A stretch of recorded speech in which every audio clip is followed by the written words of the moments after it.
Yo, we're back. What's going on? Good to see everyone. See, we made quite a bit of progress on the sub goal for Rising. It's crazy. El Gregs, if you're here, thank you so much for the 50 gift of subs, man. That's unreal. Thank you. Alright, we're back here. What a nice spot to take over. This is where my favorite call in the game is.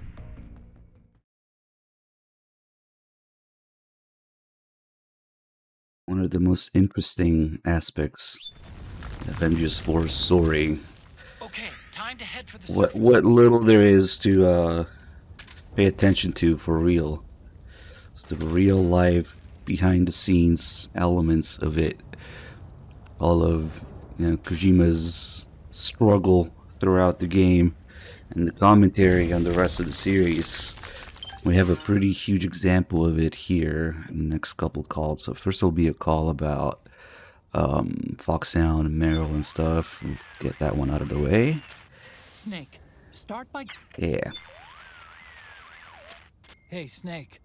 That emblem on Meryl's uniform, that's Foxhound, isn't it? Yep. I thought Meryl was with the 01 unit. I mean, I know she's attached to Foxhound and all, but still... Covert Special Forces units do this kind of thing all the time. They use emblems that don't mean anything, like skulls and stuff. Like, disinformation? Something like that.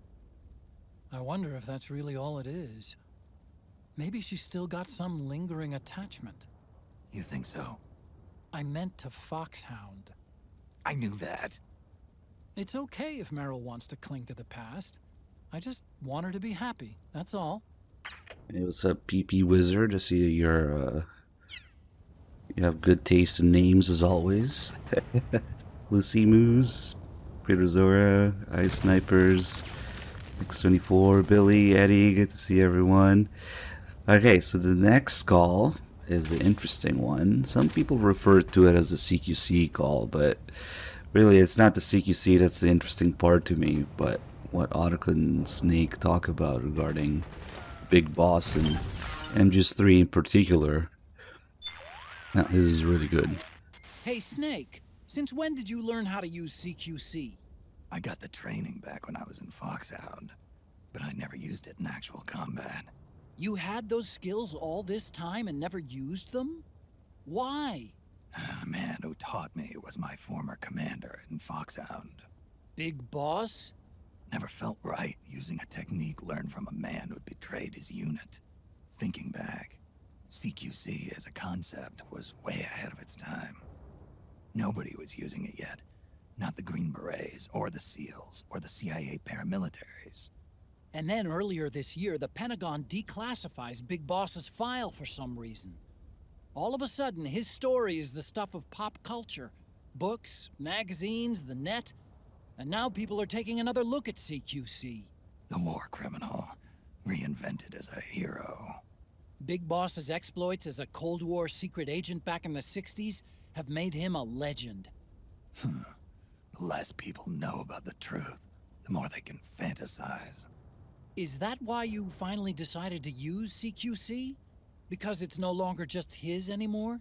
The CQC soldiers use nowadays is a pale imitation. They're learning from reading about it. I learned through doing, and there's a world of difference. Then you want to teach them the real thing. The way you learned from your Big Boss. That's not it either. Some things aren't meant to be passed down to future generations. When some guy comes at me using that cookie-cutter imitation of CQC, my body just reacts naturally, that's all. Ah, I get it. An eye for an eye. Well, maybe not quite. I reckon they'd lose more than just an eye when going up against you. Here you have it. Key line there. The war criminal reinvented as a hero.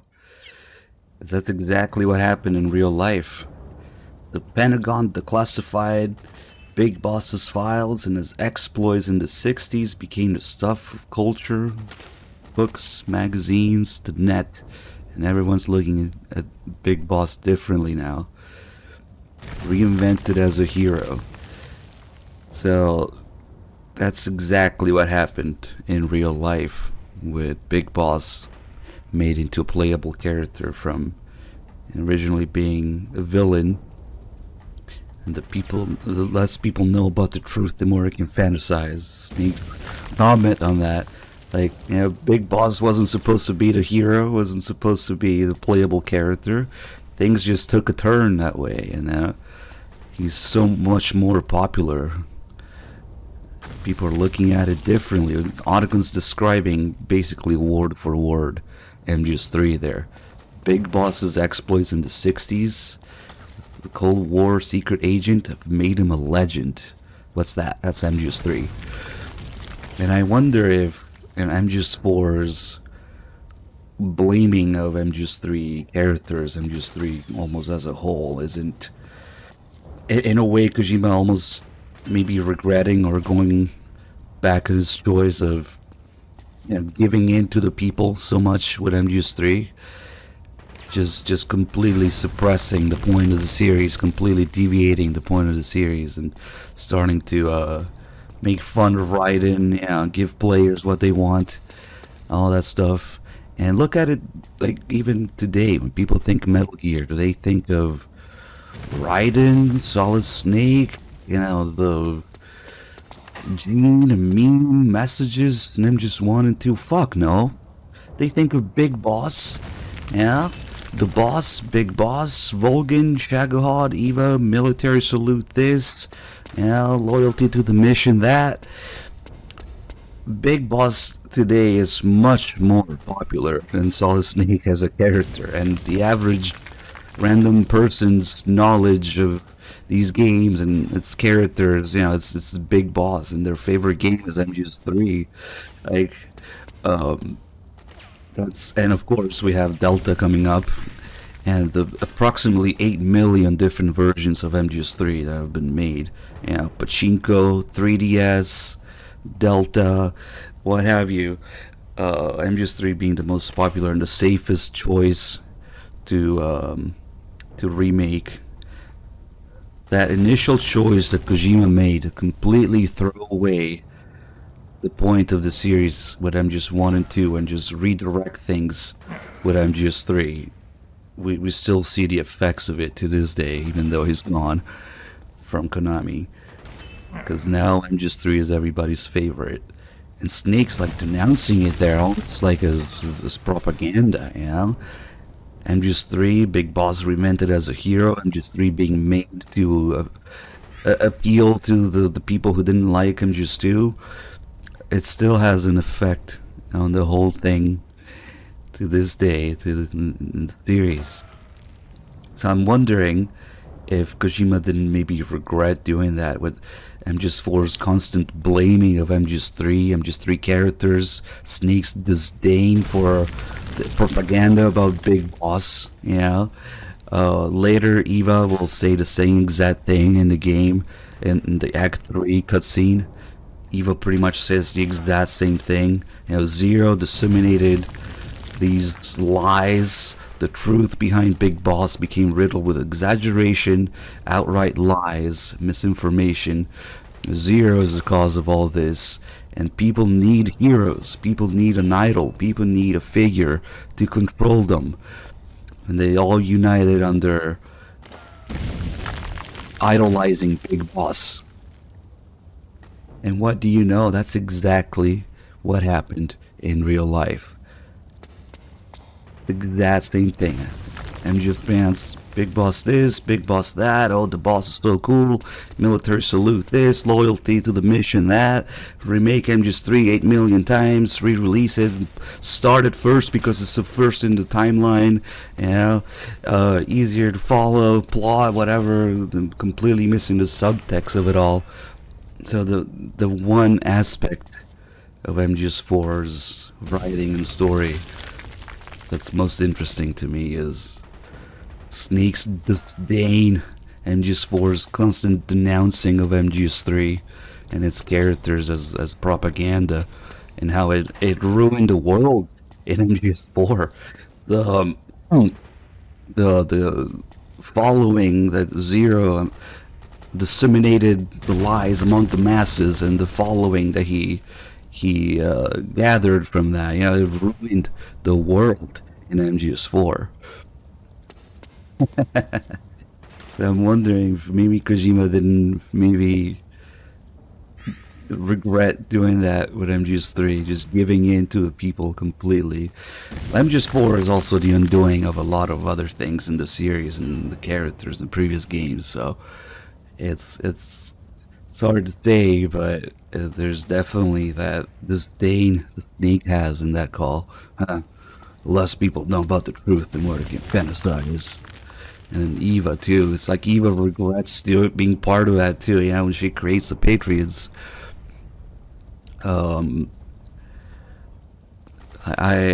was partly to blame. Yeah, she says that Zero is the cause of all this. Look at all these children that think that combat is life. That they play free FPS games and soon they're in PMCs holding real guns. They think it's cool to fight like this. They think it's life. They think combat is life. That's honestly what people who don't look too much into the behind the scenes and the themes of the games, that's all they really want to do, right? They want to be the badass action hero, you know, save the world, rescue the hostages, kill the bad guy, prevent the nuclear launch, which at the surface level you could make the mistake. That's what these games are about now, but of course there's much more than that. But look at all these children who just want to be cool and play with guns. Also tying into the boom that Kojima had to pick with the FPS craze at the time, you know, when MGS4 came out. It all ties together. Do I like 4 more than 3? Man, I don't know, but it's definitely going up a few notches in my book since I started looking at it this way, you know? MGS3 really pisses me off as being an undoing of MGS2 and Kojima just giving in to the haters, basically. And MGS4 kind of maybe 1% tries to make up for that with this constant denouncing of MGS3. So I can appreciate that. But going as far as saying that it's better than 3 now, like, I don't know, because there's so much other stuff. I mean, yeah. In terms of being interesting, of course, it's much more interesting. And just 4 is one of the more interesting games in the whole series because of all the stuff behind it. And 3 is just like, here's a dumb plot, here's a dumb protagonist. Oh, he's a clone of Solid Snake in gameplay. Yeah, let the people have what they want. Oh, let's make fun of Raiden too while we're at it, so that everybody's happy.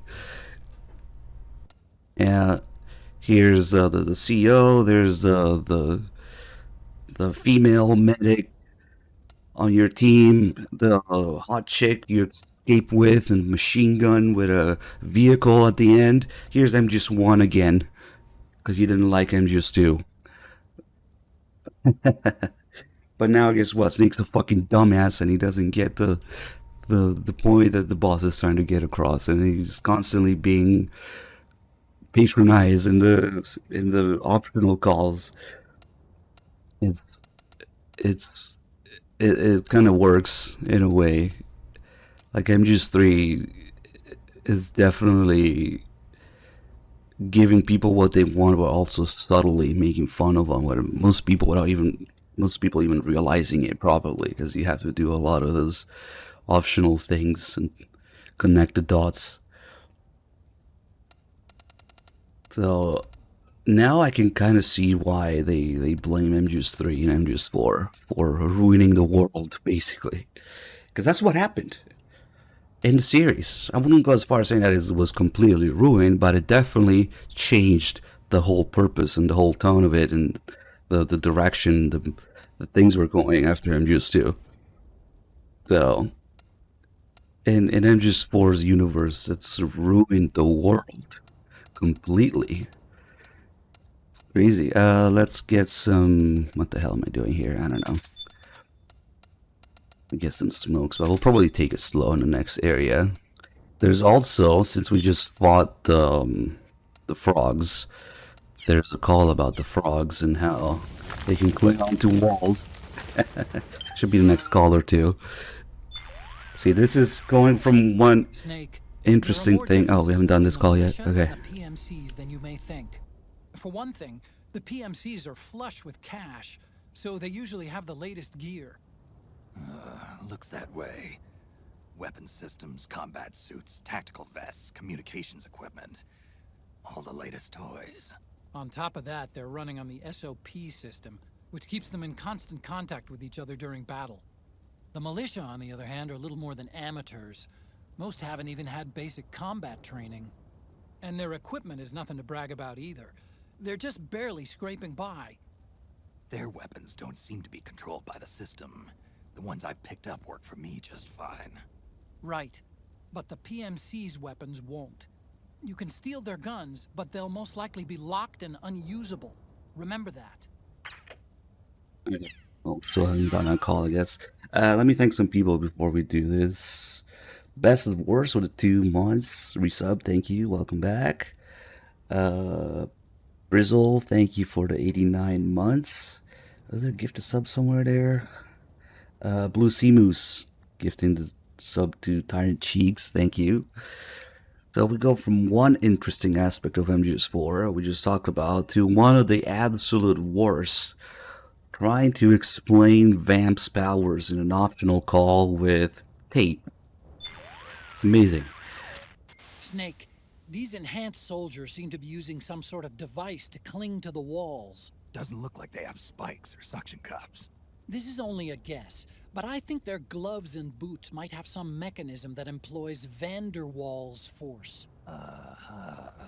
It's a type of mutual interaction that occurs between 2 electrically neutral particles. Geckos use it to crawl up walls and across ceilings. Oh, that kind of gecko. But those things Nope, are a hell can't of a lot shake lighter his than a boobs. human. Well, around 10 years ago, I read about an experiment where they reportedly suspended an object weighing 100 grams using a 5mm square piece of adhesive tape.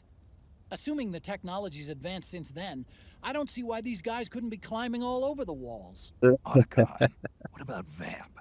How he ran up that support pillar in the big shell. What? You think that's how he did it? You mean, did he have this technology? He could have, yeah. So it wasn't that he had some freak supernatural powers. Hey, when technology starts to test the limits of our imagination, what's the difference? Adhesive tape. Could Vampire have this technology? One of the worst things about MGS4 setting out to explain all the things that people bitched about in MGS2. Although I can see why, if Kojima was receiving death threats, yeah, to make MGS4, to explain MGS2, it just now creates a situation where they basically have to come up with bullshit that was never supposed to be the case, or the intended experience of MGS2 in MGS4. They conveniently also ignore the fact that Vamp was fucking running on water before running up the pillar on the big shell, yeah. Vamp's entire presence in this game is almost just purely so we can explain his power and finally kill him off, because that's something that people complain about. I don't know. Usually it's nanomachines, but in this case it's nanotape. Yep.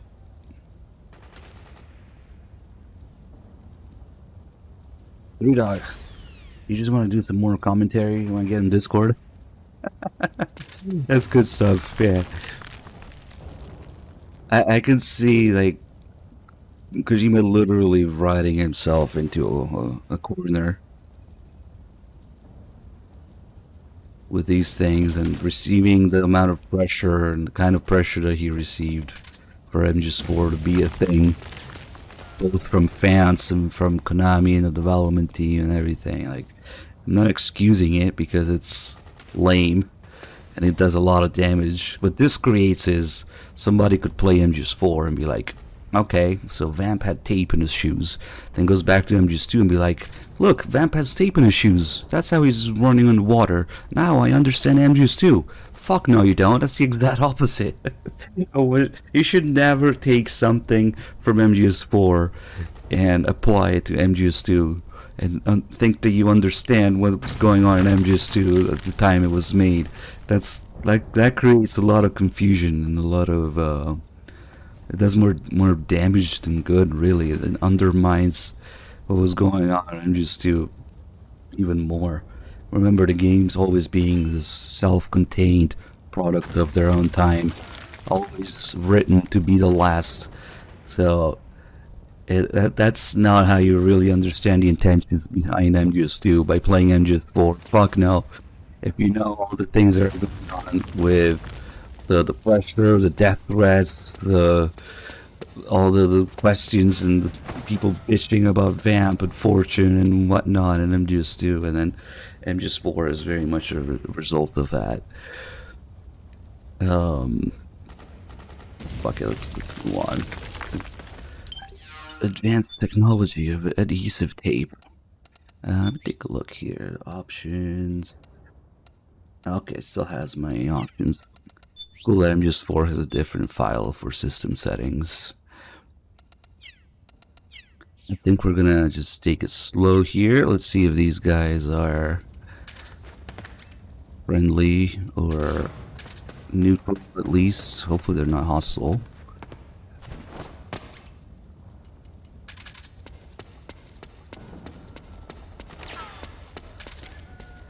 Okay, they're friendly. Nice. Okay, the dog has been helping them and giving them stuff.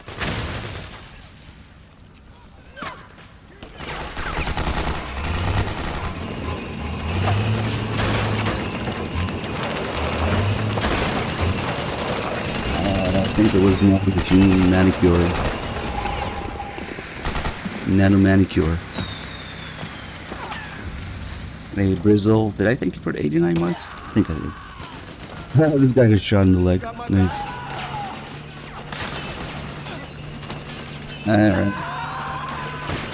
So we can kind of advance behind BMP's cover here. Otacon, it looks like the militia have got themselves an armored tank. Yup, a BMP-3. It's an old Soviet-designed IFV. It's not quite up to MBT defensive standards, but it's got enough armor to protect it against medium-caliber machine gun rounds. The militia could use it as a barricade against PMC gunfire. Use it to your advantage to help you proceed without having to face the PMCs. Snake, use that IFV as a shield.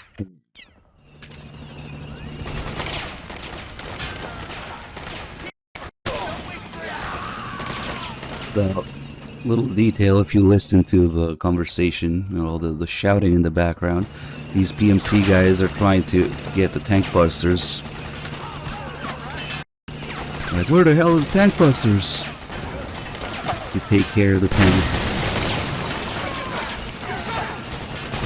And if we advance slowly, we can see those tank busters. The guys with the javelins here. And we can cover it. One here in the window. Look at the rifle, they're useless. I like how they have a little bits of conversation regarding what's going on. The precise battle here. There was one there, there's one here. So if we take these guys down, we can, you know, protect the tank a little bit so that it can get all the way to the end.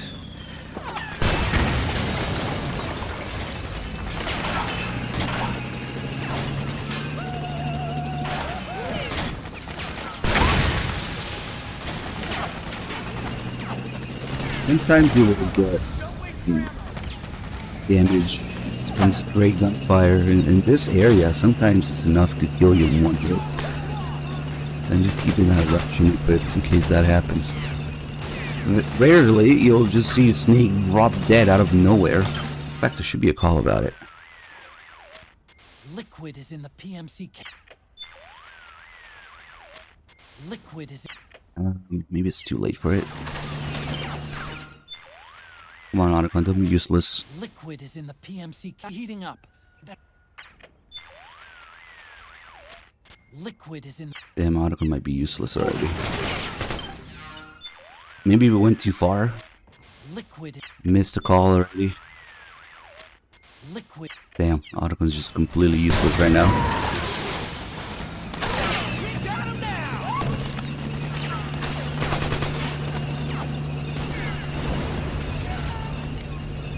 So we should have another one of those guys here.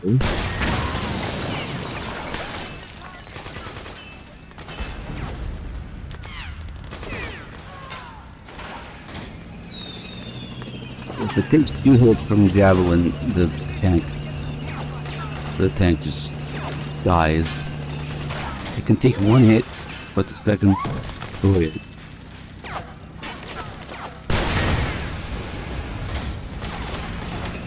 There it is. The problem is, this is as far as it will get. Because even if you take out all the tank buster guys, javelin will come from off screen, of course, using its feature of indirect or directed fire, whatever you want to call it.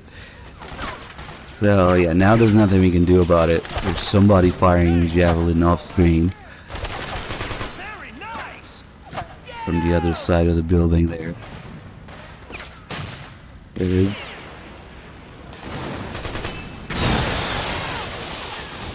At this point, it always gets busted. But what happens if you take it this far is that it will open the way to the barricade.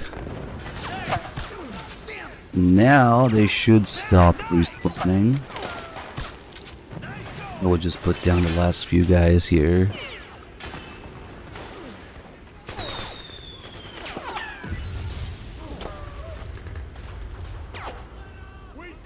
We did it! But this barricade would be open otherwise if we didn't let the tank get here. So it's just an easier way to get to the next area. Otherwise you would have to climb the ladder here and go around.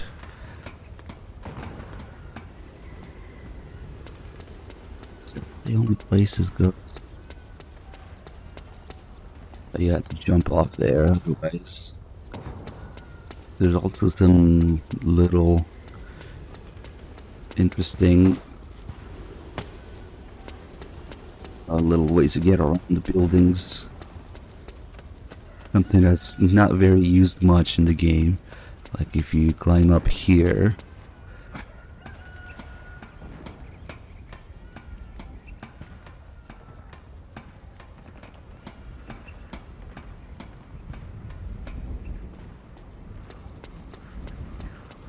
Here, yeah, there's a way to get down, and the buildings are connected.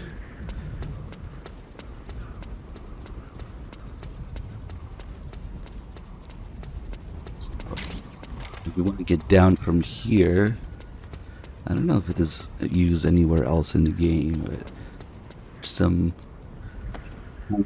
shenanigans here. You can get down slowly like this. Like the just 2 VR level where you do that. Right now these guys are just patrolling nothing. This is actually the last time we'll see these guys. They get completely obliterated by the BMBs in the next area. You mind explaining? Damn it! Hey! Oh, did his rifle fall out the window? Whoa! What? I didn't know that was possible. Shit. That must be it. Nice. It sent it flying through the window. I guess you do see weapons flying around sometimes when people get killed too. What are you doing? Nah, it's okay. We won't need that rifle much longer. see if we have anything. Articles Pro, just gonna talk about the thing being taken Looks out. like they just took out a BMP-3. It was one of those PMC tank busters. Nice piece of work. I'll say. But now there's one less shield for you to use. Watch out for stray bullets. The enemy's not too Oh, that's the discriminating. call about it. They're not getting me on a cheap kill. I'll watch my back. I forgot it was the same call when the tank gets taken out and the stray gunfire.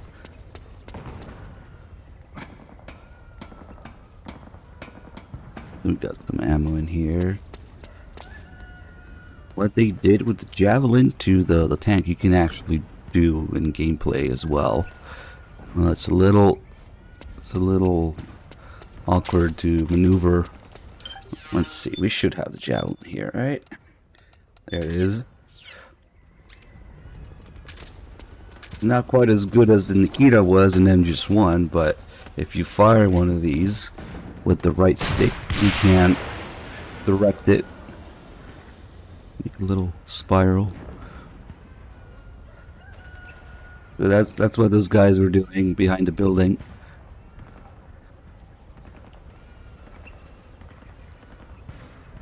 Hold on. Shit. Thing is really fast.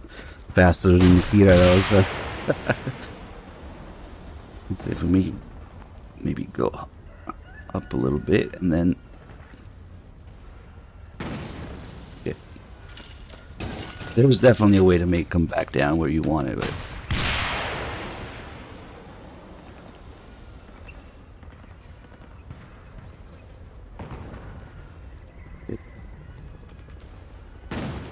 damn, it keeps hitting something. Maybe we'll do it on those other guys. Like I was saying, we don't need these guys anymore. Yeah, like $40 million piece.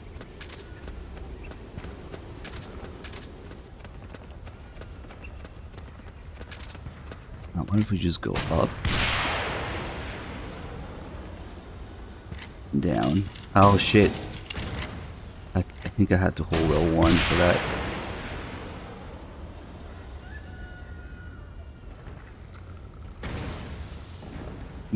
Oh, I think I hit the back of the building there, that's why.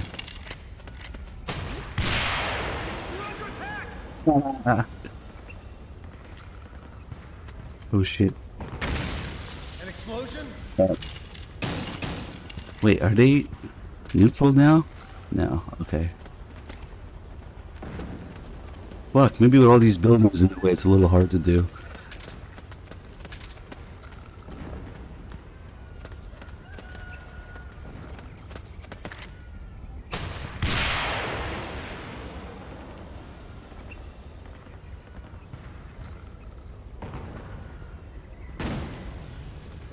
Yeah, it just keeps hitting the back of the building. I think if I let it go too far, it'll just disappear or explode in the sky. Just wasted like over $2 million. Let's see.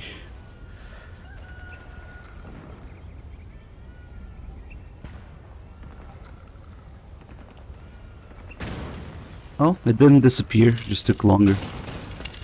Fuck it, there's too many buildings in the way to do it. Let's see, it looks like Dog was using some of the emotional rounds. I like to make these guys just shoot themselves here. Actually, to get all four at once.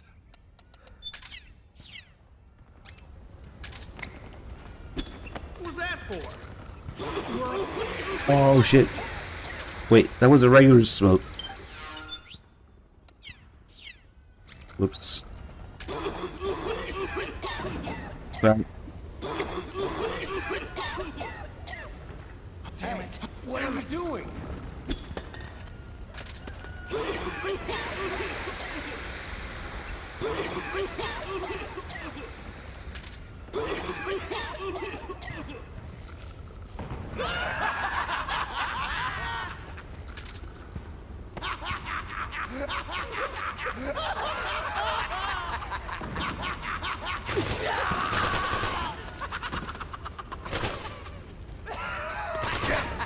Oh shit. Who's gonna win? I think that guy's gonna win. I'm gonna pass out. Nah, that doesn't count as kills for you. Why would it? They didn't do anything. They are quite capable of doing it themselves.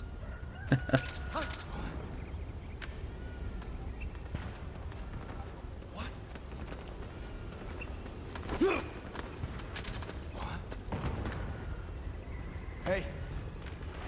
What? What? I'm still checking on him there. You okay? Is he gonna wake up? What's wrong? Oh my god, he might be awake now. He has no stars on his head.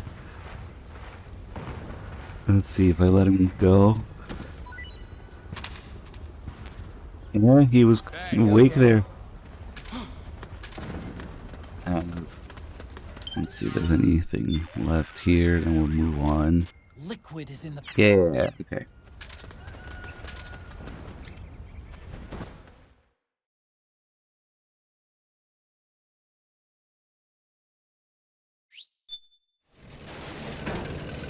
What's up, Bashy?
It's the beast!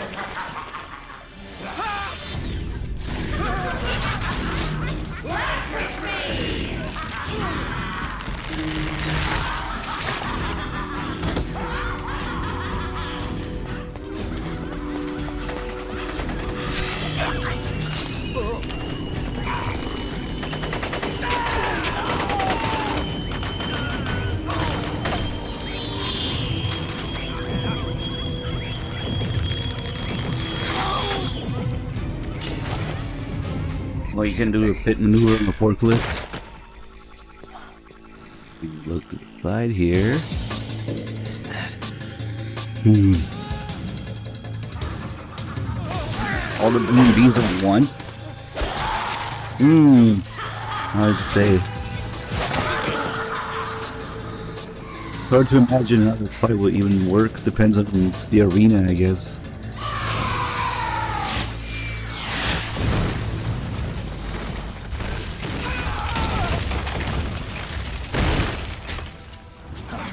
If you're able to do like a hit and run thing.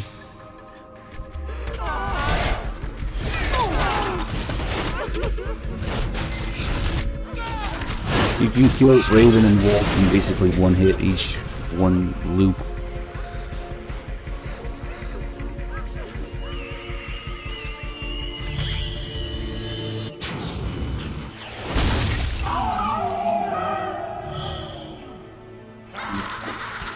Flapping octopus is just hiding. You can let him hide.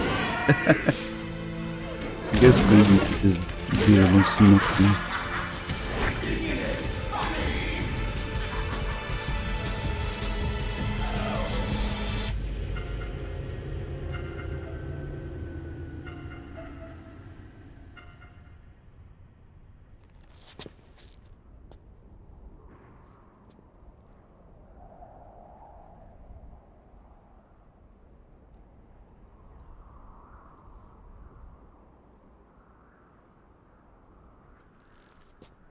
What the fuck?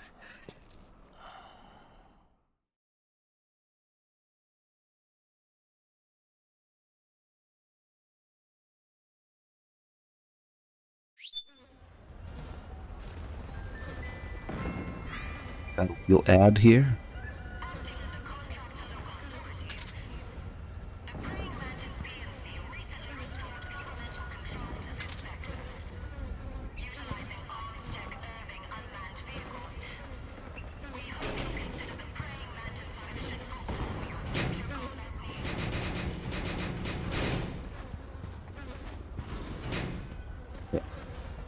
Watch this. You're supposed to, maybe if you want GMP, driving points. Now you can loot all these weapons, right? But watch this. The last one. Probably really carefully.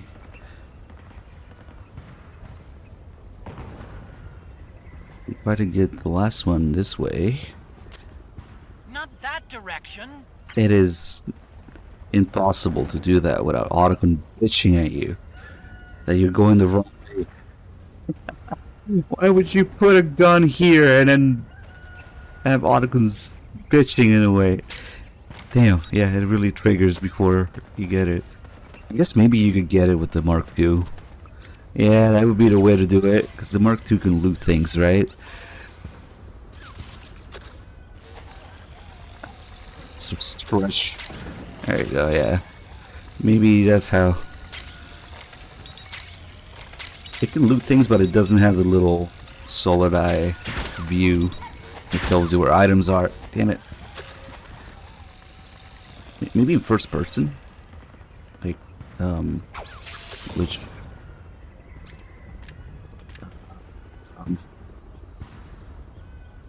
how the hell? Oh, there we go, R3. No, not even in first person. You'd think Otacon would put the same thing in the Mark II's view, but solid eye, okay.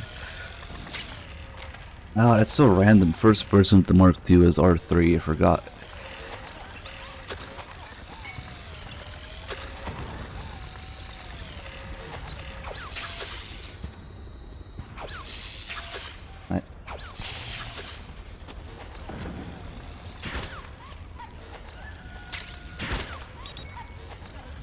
One of these days we could actually do a run using the Mark II and 3 as much as possible. I feel like there's still some shenanigans we haven't fully explored. Severely underused. Did Dog do the call where Snake keeps abusing the Mark II and Otacon's mumbling under his breath how selfish Snake is?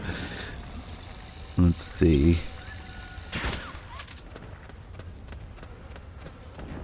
Don't fuck around with these guys.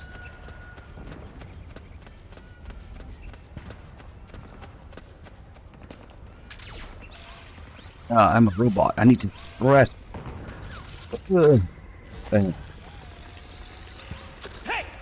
Hey, what's up? Hey! You can't keep abusing the Mark II like that. The hedge. Hey! You bastard! What are you trying to do to the Mark II? Snake, you've got to be more careful with the Mark II. Snake, I know the Mark II's just a mobile terminal made to support you and all, but that doesn't mean you can just do whatever you want with it. Do me a favor, will you? The next time you consider sending the Mark II out to get shot to pieces, don't. You sure? I'll do it again. That's bad. I've spotted the enemy. Send backup. Acknowledged. Sending reinforcements.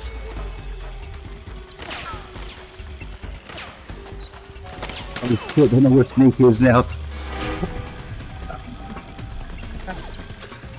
Uh-oh. Uh-oh.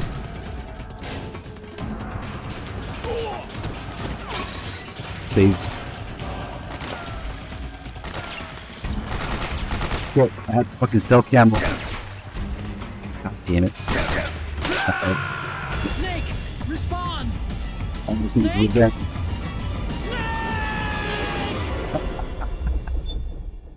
I shouldn't have moved forward there, Snake. But if we keep abusing the Mark II, there's that call over Otacon. Let's do it. Just need to not let them see Snake. Be okay with the camo here.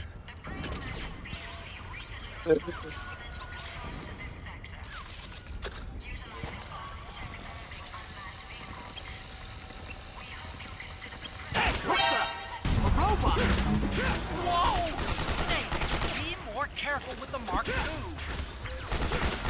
Playing Mark II soccer. Snake. Snake. First call, we already got.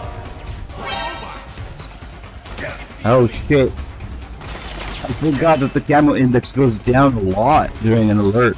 So now they know what Snake is again. Damn it. It was 55 instead of 85 there. Sending reinforcements. I'm fucking stretching. He's grenading my ass. I think we're dead. I've never seen this shit before. Look, Snake's dead. Can't use the ration. But first we have to go all the way to the dumpster. Snake.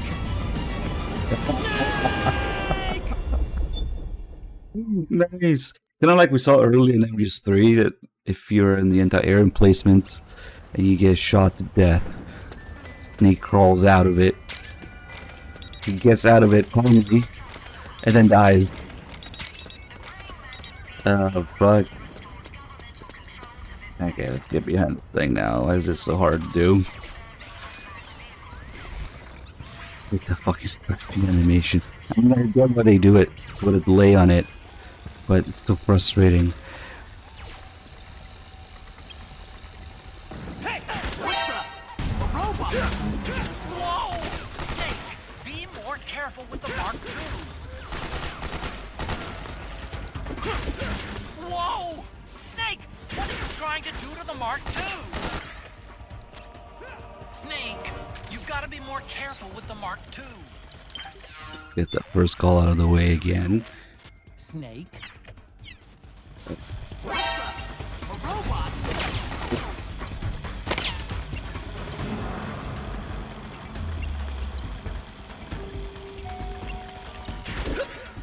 You can't keep this up, Snake.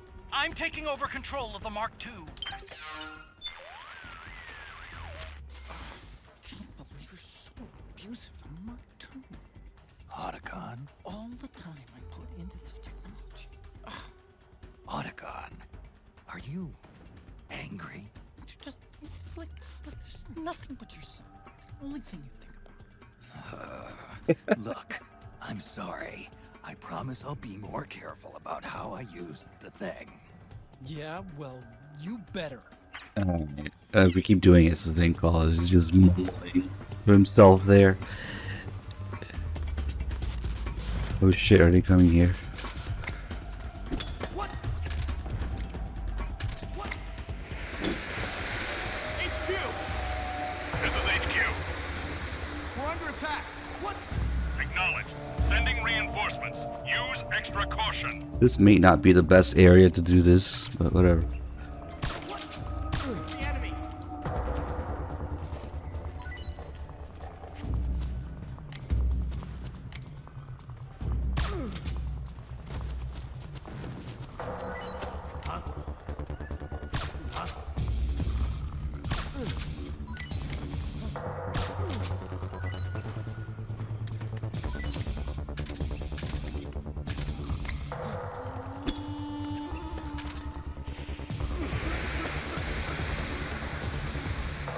Need more.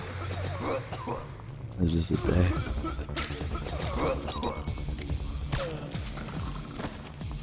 I almost tried to CQC in there, but the smoke animation when they're coughing and the CQC don't work together.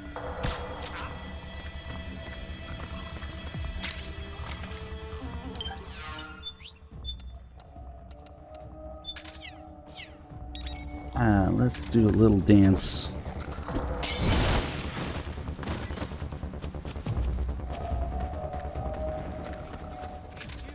This is HQ.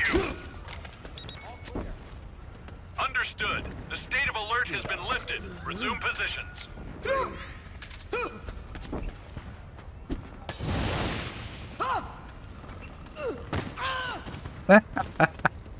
There's no demon points in this game.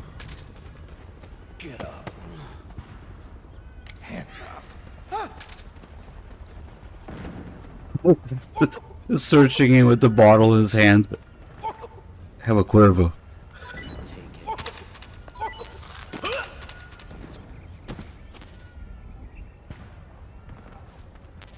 Get up. Come on!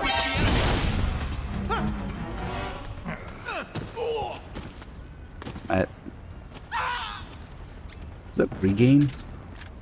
It is. Oh, we're full. Yeah. What is even going on with this inventory?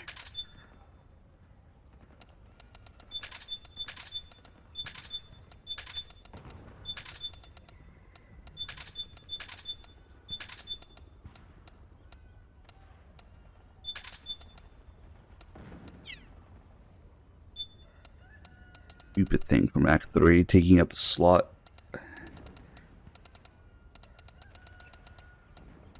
Most useful item in the game, right?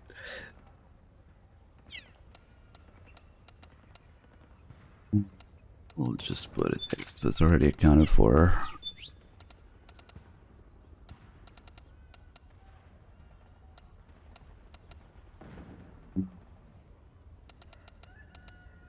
I wanted to set the inventory so I wouldn't have to worry about it for the rest of the game, but it's probably not doable. Maybe a syringe. Yeah, I guess if we let go of some healing items.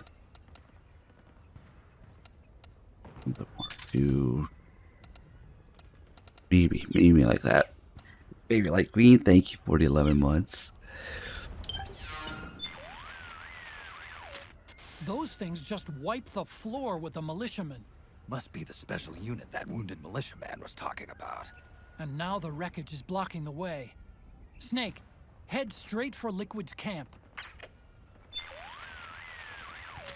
Snake, the Solid Eye's night vision mode can... Okay. Snake, that circle that appears around your body... Oh, is we're missing a called bunch of threat ring. calls. It's a visual display of the sense you get from entities all around you. When you're crouching or lying down and concentrating, it forms a perfect circle. Your sense is represented as waves. The stronger the sense, the greater the wave. Sense, huh? Hostile entities are displayed as colors. Get acquainted.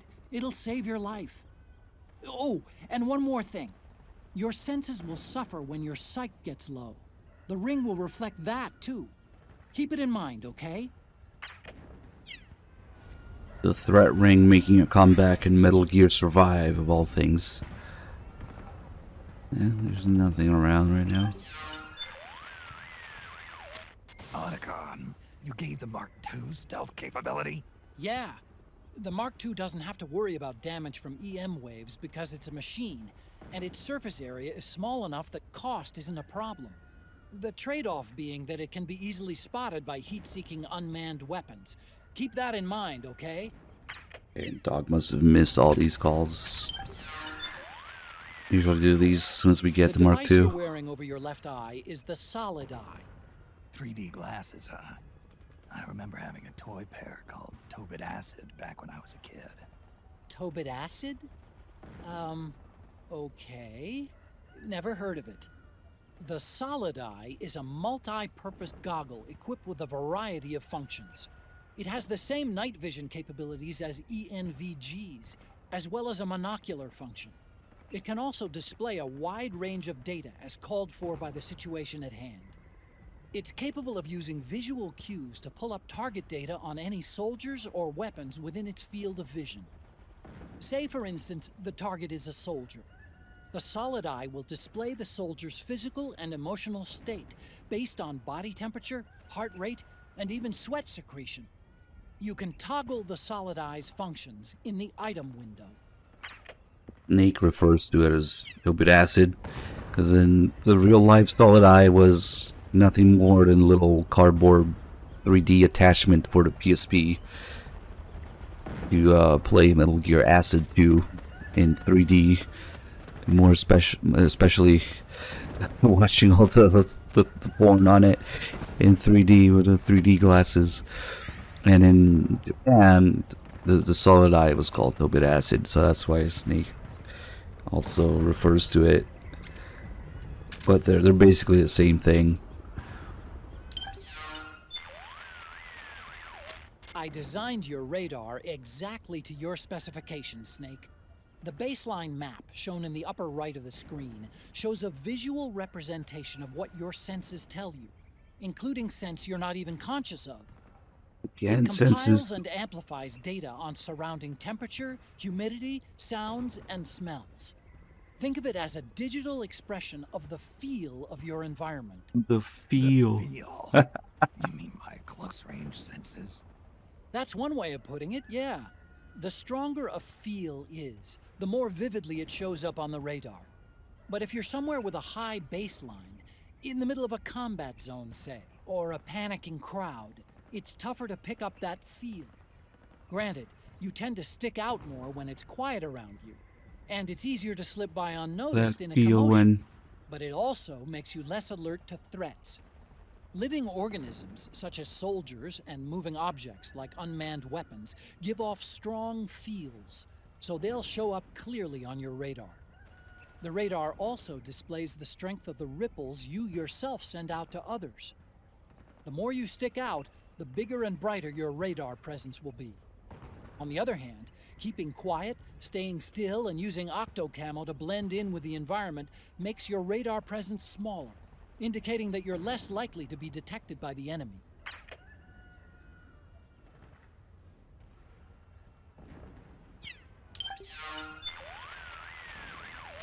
Snake, remember how I told you the militia were basically amateurs? Yeah. From what I've seen, though, they're holding their own. Not quite ready to lie down and give up, at least. Right. The militia have hired operators working for them. You're disguised as one now. They make for No, I'm pretty not. good commanders in battle. Well, maybe you haven't noticed because you're not actually working as one. But those operators are all over the place, shouting out orders and giving signals. The militia's ability to organize themselves in battle largely depends on their presence. Heaven forbid one of those operators gets taken out. The chain of command would dissolve, along with any real combat effectiveness. Well, I guess this call is supposed to happen way earlier when Snake is still disguised as one of these guys.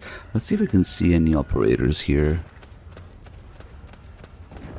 No, they're all regular guys. Damn. We have to get this call now that they're all dead. Not that way. Oh my god, Otacon, shut up. The worst edition in the series. He's listen only gameplay. Poetic messages from Otacon is just so annoying. That guy just wake up. I wonder what actually happens. I need to test it because Otacon's referring to she's referring to the chain of command falling apart. If one of those guys gets taken out, I bet you can probably see something in those war zones if you take out one of those operator guys, that maybe they start acting differently. Maybe they're more disorganized or something. Alright, copulation time. We're gonna copulate then and there, into and between the letters. It's a new CQC move. Keep poking in a little bit more.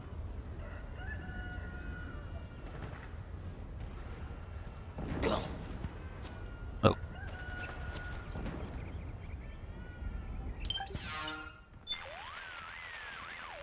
Snake, I've been doing some research. Really? No. Look, those militia are generally made up of volunteers. But they're not just homegrown civvies who've been handed guns and told to fight. It looks like there's a locally based PMC. A small one, but it's there. So the militiamen you're seeing are most likely mercenaries hired by that PMC. So you've got PMCs led by PMCs fighting PMCs. A real showcase for the war economy. This is the world we live in, Snake. It's kind of sad, isn't it? Funny we're getting all these militia calls when they're all dead already at the last area of Act 1. Whoops. The militia fighting against praying mantis are mercenaries belonging to a small-scale They used to local be PMC. Otacon. Most of them are from around here, but it was more than ethnic ties that motivated them to pick up their guns. The country suffers from chronic high unemployment. There are lots of households just barely scraping by. Kids that grow up in that environment don't have the chance to get a decent education. And there aren't enough opportunities for them to go abroad and find work either. PMCs are one of the few options they have to earn a living. And for that, they go out and risk their necks. It's not a respectable trade by any measure. Still, for some They're reason, all I dead can't on bring me. myself to condemn them for it. It's complicated, you know? Don't worry, Otacon. The situation has solved itself somehow. During the Cold War, this region was the site of irregular proxy wars fought between the two superpowers. Now that it's over, the ethnic conflicts that were simmering beneath the surface have erupted into full-scale civil wars. Even today, the political situation is fragile. The land and its people have been ravaged and exhausted by years of constant warfare. With food scarce and the economy near collapse, the country's barely being kept afloat by aid from developed nations. And despite all that, the current regime is still hiring PMCs to put down the anti-government militia, or terrorists as they call them. I know security's a big issue, but come on. If you've got the money to buy bullets, you should be using it to buy your people bread. That's how a lot of people would put it, yes. Makes sense to me. Notice the camouflage option on the... Nah, good. That might be it for his unique calls. in Act 1. There are 2 gauges at the... Yeah, just tutorial stuff here. To press up against a... Let's go. Wonder if we have all the iPod music in this save.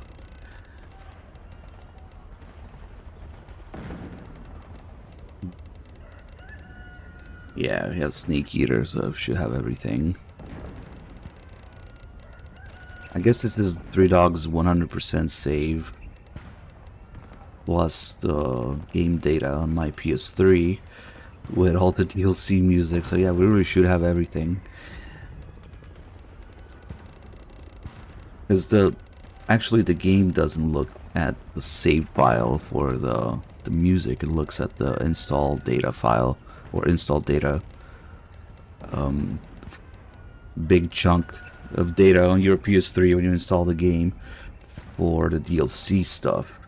But for the ones you pick up in the game or unlock in the game, I'm pretty sure it looks at the save file. So in order to get all the iPod music, you kind of have to unlock everything you can in the game, and then have all the DLC stuff in the save and then the game data, install data.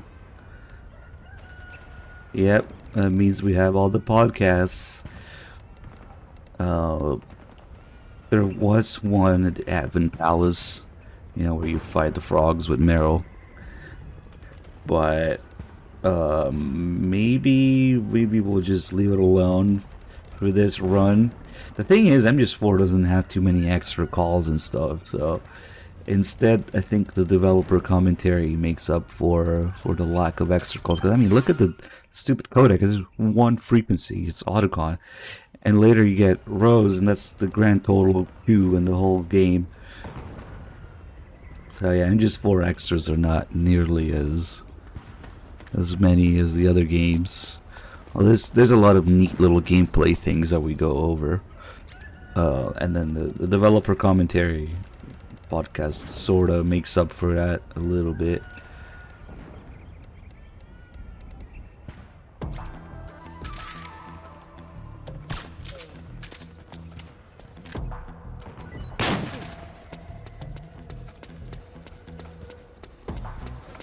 Got the call about the geckos in the truck for some reason.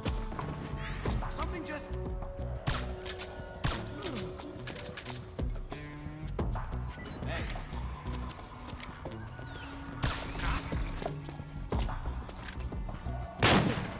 Ooh, did I get him in time? Nice.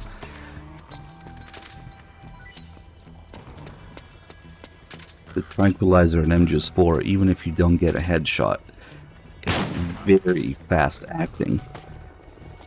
Way faster than the other games. See, I just shot that guy in the arm and it only took a few seconds for him to go down. An MGS2 would take like a minute, 30 seconds, 40 seconds or something like that.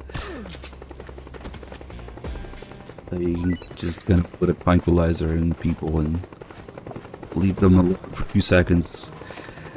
And that's all you need. Let's not just run there. I want to look at the truck.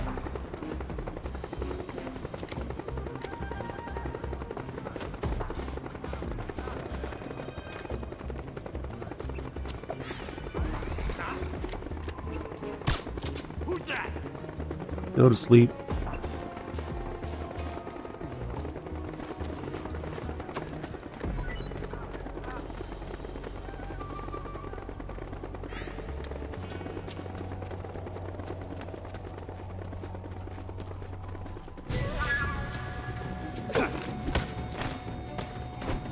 Hands up. This is a really weird call. The gecko's in the truck.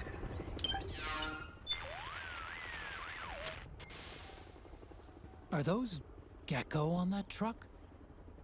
I always pictured gecko as these big, hulking things. But I guess they can fold up pretty small, too. Imagine that. I'll bet I could fit one through my front door if I tried. What do you think? Thinking about redecorating? Come on. You don't think I'm that weird, do you? Is it maybe foreshadowing what happens to Shadow Moses with the geckos in the elevator and stuff? I don't know. Yeah, legs must be folded like really small. You can see the feet. Gecko feet stream. I have to go before these guys start waking up.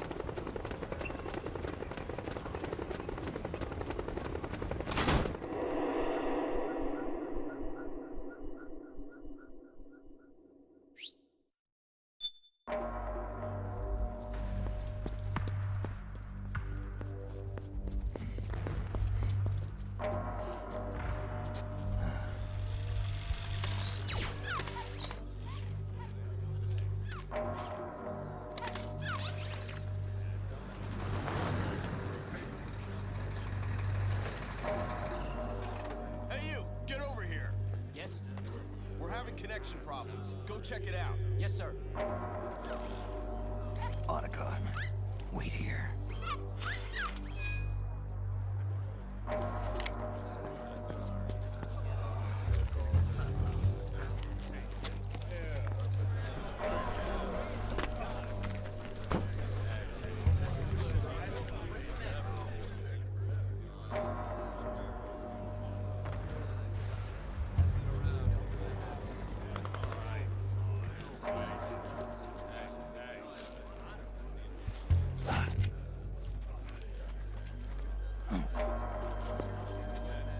Stop having Zor.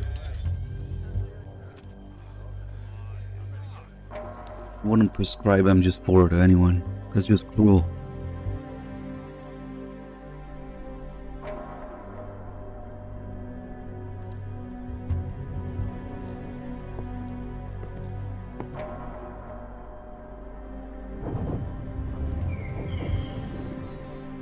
Liquid.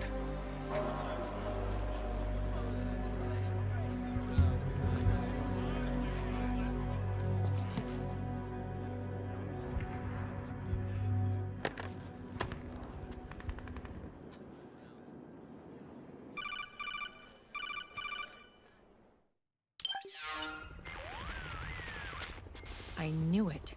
Snake, you're here to kill Liquid, aren't you? That's the mission. Are you going to stop me? My mission is to inspect the PMCs. I'm not in a position to take action. All I can do is stand by and watch. I can't help you, understand? I'm a peacekeeper, here to keep order. Understood.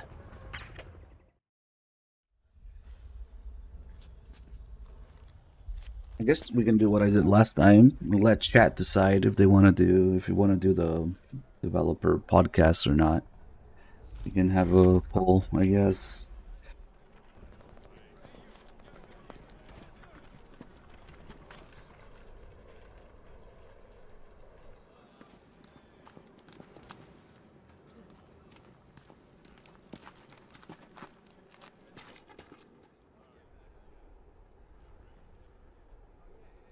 Activate it.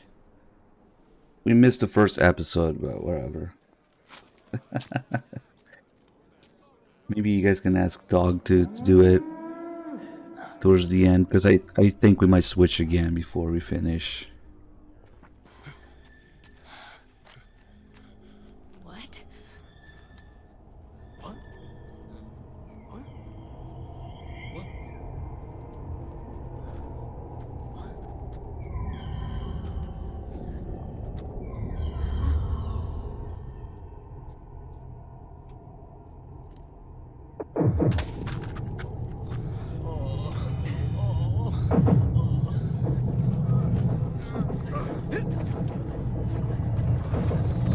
It's the world-renowned and Metal Gear Solid 4 Integral Podcast. That's the effect it has on everybody.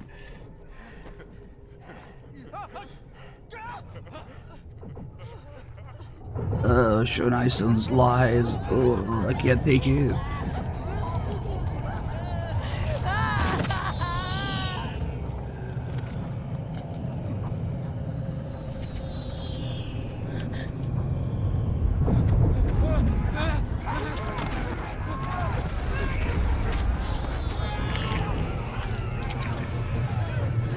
I'm gonna try and zoom in. My favorite guy was smashing the butt of his rifle into somebody's crotch repeatedly. Commander!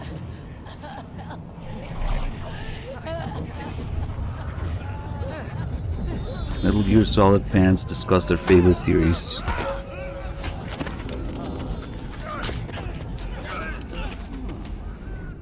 I never thought it would be There he so is. easy. Look at him. Results. Refreshing, Oh, don't you think? what a guy.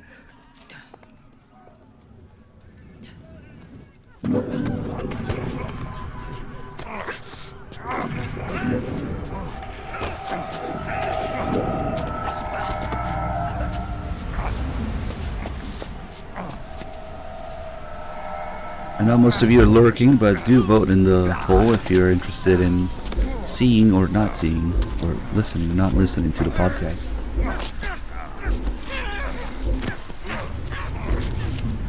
As much as it is a giant meme, it does have some interesting information in it too.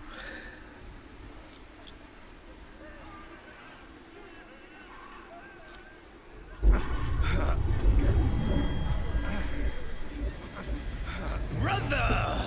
It's been too long.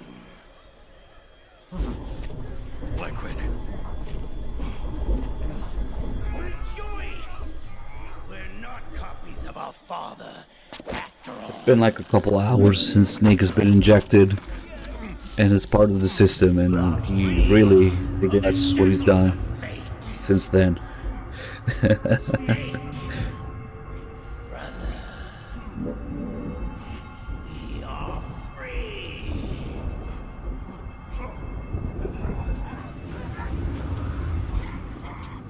Watch, Snake. Watch as I surpass my own origin.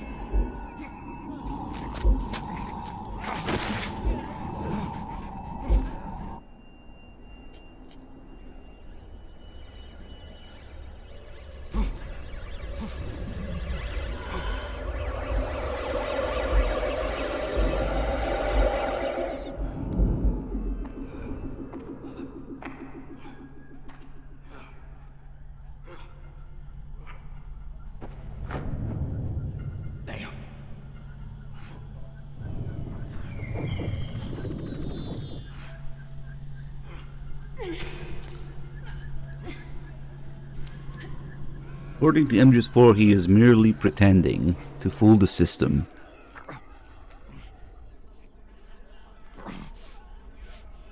If he believes it's hard enough, the system will too.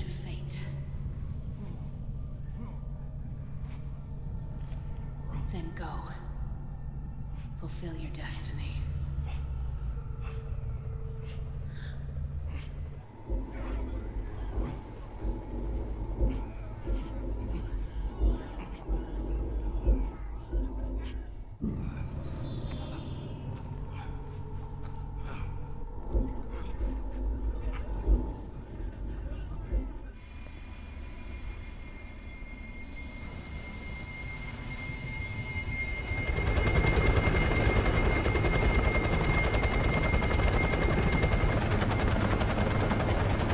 What were the results of the poll?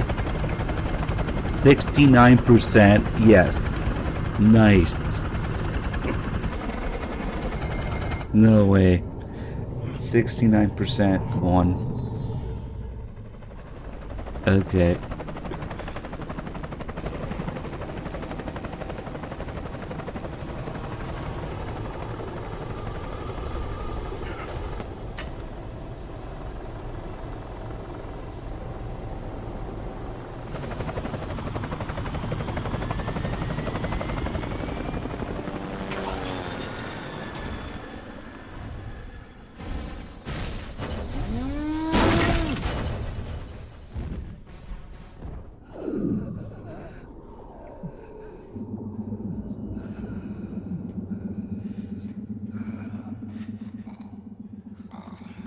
Snake!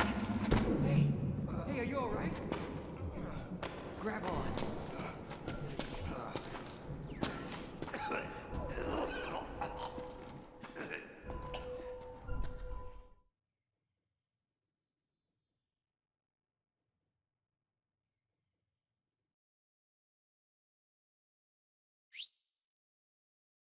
What? We only got 42 kills?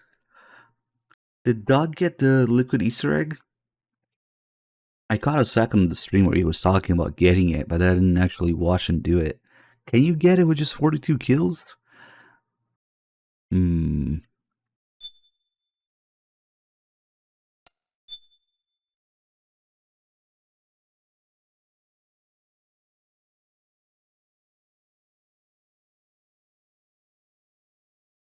That would have like 100 or something.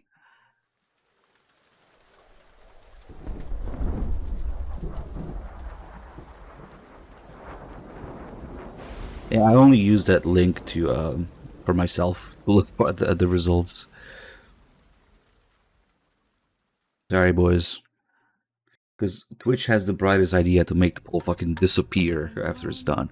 2, 3, 5, 8, 13, 21, At least keep it there a minute. 34, 55, 89, 144, 233, 377, 610, 987, 15, 97, 95, 84. Nope, sir. I really do think it's possibly one of the best features. Is exploring around with the Mark II and the Nomad while everybody's talking and everything's like happening in real time around you. You can look wherever you want, you know, listen to things from wherever you want, interact with things, fuck with the radio, fuck with the TV, look at what Sonny's doing in the background, look at all the little items that they have all over the place. It really is one of the best things about MGS4. Hey, thank you for the sub, Oops, sir. Glad you enjoyed the stream. They're done. Thank you, Sonny. Like, it's in a small scale here because it's just an airplane, but Back from the dead? that's kind of what I wanted, you know, from a certain other game Sun being so flat. where everything is happening and rendered in real time and you can I'll dig in right away, Sonny. look wherever you want And would you make some for Snake, too? Okay. and things are still going on in the background. That would be perfect Not for me, Sonny. for a certain open world game. Yeah, clearly we're expecting too much, but damn. How long was I out? Beyond 702, thank you for the 44 months. See, there's just shit going on everywhere. They're talking down there. Sonny is making snake's eggs here. Don't worry. We've got the B&B statues, and the frog statue, the radio, PS3. This is the box with the PSP and the noodles, which will open later, I think. Sonny making the eggs, and then seasoning the cigarette. It looked like the PMC soldiers all went haywire in mass, too. I thought it might be a form of ADS, but I didn't detect any aberrations in the EM. Like, it didn't even need to be open world, just like, you know, mother base during briefings and stuff. It could have been in the room where things happen. But no. We got the hands here. Solid, liquid, solidus. Sonny's toys and books. And her shoes that she doesn't wear, says she wears military boots. Sneak's weapons. The cannon weapons.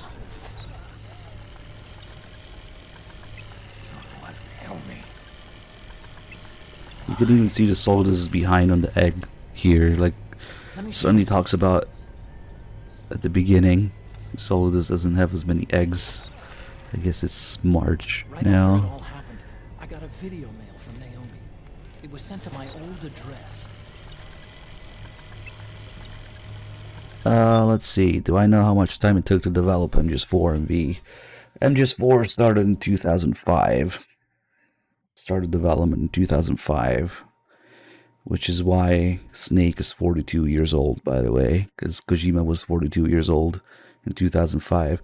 So 2005 to 2008. Roughly 3 years. And MGS-V started development and they had the concept and everything. The whole Fox engine thing, maybe 2011 or 12. And then 2015. So yeah, also roughly 3 years. But that wasn't a good use of those 3 years, mostly spending it on the engine and Kiefer's Cuervo crates and scanning feet, yeah. So it's not really the same. Yep. Yep. When was the Project Ogre thing announced? I'm pretty sure there's that one article where they talk about how in 2011 they already had the whole thing lined up. So maybe 4 years at most.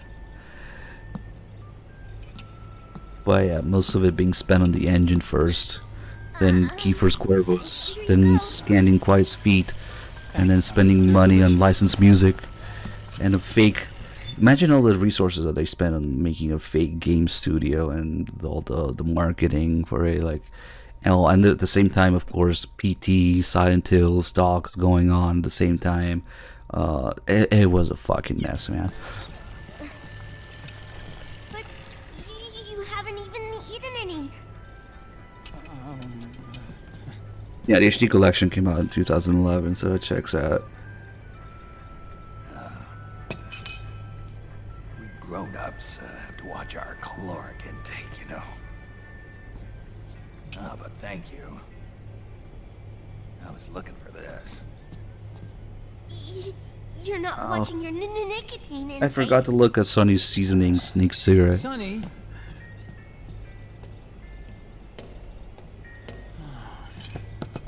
You really hurt her feelings. Yeah. Why don't you teach her how to cook eggs then? Oh, like I know how to cook. Hey, check this out. The data's been quarantined, no viruses. The voice print matches Naomi's, and I'm fairly confident the video isn't digitally synthesized either.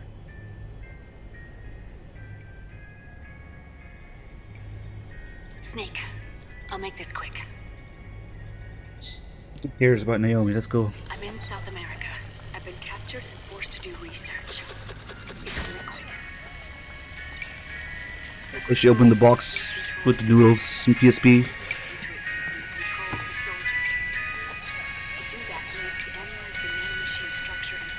This is way more interesting than Naomi.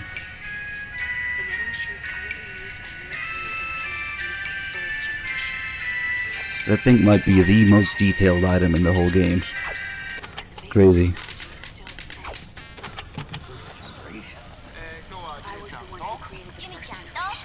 Shut the fuck up, Kojima. Ugh. 9 years ago at Shadow Moses. Kojima and Yumi Kikuchi on Kojima's radio program thing. The technology used in Foxdie was incorporated, inherited really, by SOP.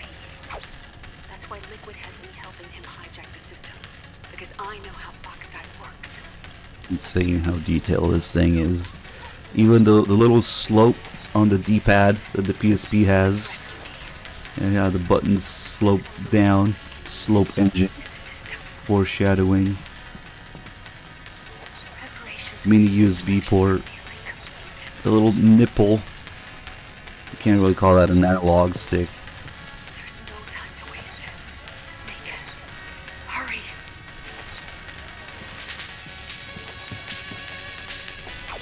Naomi sent a location to me in a separate file.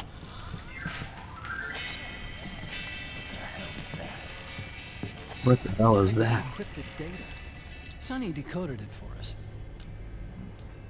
Remember now? This is data from the Soliton radar you used at Shadow Moses. I'm guessing Naomi wants us to know the Yeah, message. would have to be a fat PSP at the time.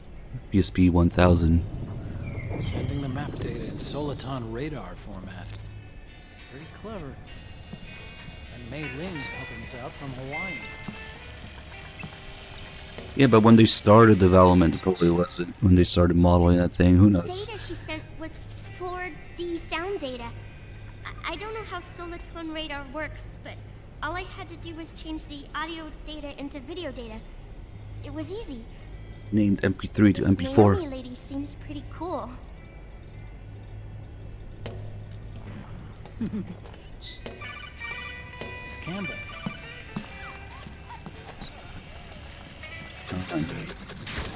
As you recall, following the Shadow Moses It's Campbell. incident 9 years ago, Naomi was detained by the Oh, authorities. you look different today. But someone arranged for her escape. Yeah, I hear they added that to my rap sheet too. I suspect it was actually Liquid. He must have taken her prisoner himself and forced her to do research at his facility in South America. Chances are, the location Naomi gave us is the site of Liquid's main base. But there's no actual proof. There's an ongoing search between the new Sony regime playing Penguin Adventure. by PMC and a rebel army That must mean her PSP is hacked. She's got emulators installed. Of course she would do that. The rebels have hired a small-scale local PMC of their own to stir things up. It's a quintessential example of a war economy market. The new regime is still in champion. So it's really These games here, because Penguin Adventure was the first game that Kojima worked on. Not made, just worked on for someone else. Or it could be a What? trap. How did that... But even so, the payoff would greatly aid our efforts. Oh, I guess whatever was going on is just over. I didn't... That couldn't have reached the Switch. The address is fake, but Sonny was able to track the message back to the There might be Japanese playthroughs on the YouTube channel. If you check, I'm not sure. It was kind of a shit show when we did Japanese playthroughs. So I don't really do that anymore. Colonel, where's Meryl? I know she left the Middle East in pursuit of Liquid. People Chan Noodle. Known to us by now. We can't chase that line too far.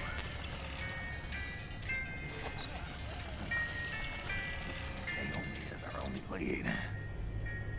I've secured you landing clearance at El Dorado International Airport. What makes it a shit show? The chat. The chat is nothing but spewing nonsense, making fun of Japanese language 24/7 when there's I'll any arrange for them Japanese to give going you a on. 4x4. The location Naomi gave us, the PMC's base, is in a mountainous region surrounded by forests. Use the 4x4 to get as close as possible to the PMC security perimeter. From If you there find the on, VODs, they probably still have the chat in them too, so you'll see what I'm talking about.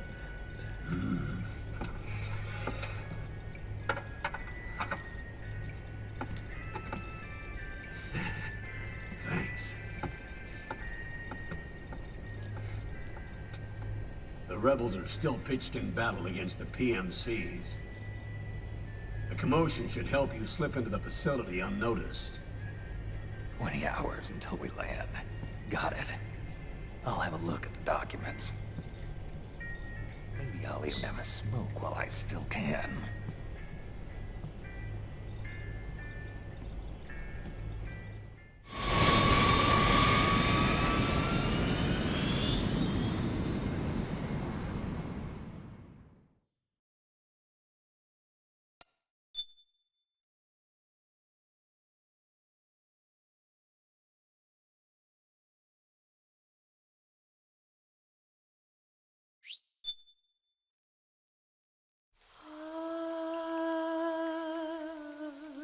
C'est mais...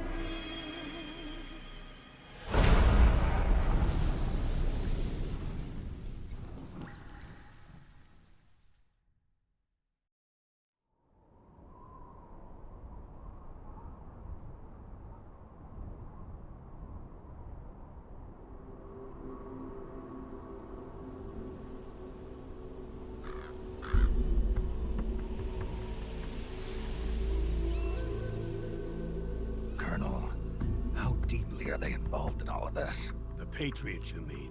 The data we got from Arsenal Gear was a load of crap. 12 founders who have all been dead for 100 years. Give me a break. We know they exist today. If the purpose of this battlefield control system is to control IDs, it fits in with their plans perfectly.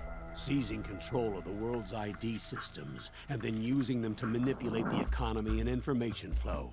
For the Patriots, that's the ultimate prize. You might say the Patriots are the embodiment of the war economy.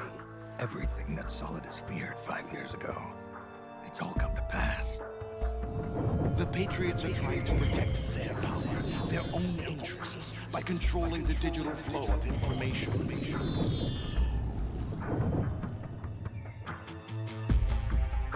Now, with the media and global opinion under complete control, not even the UN can stand up to them.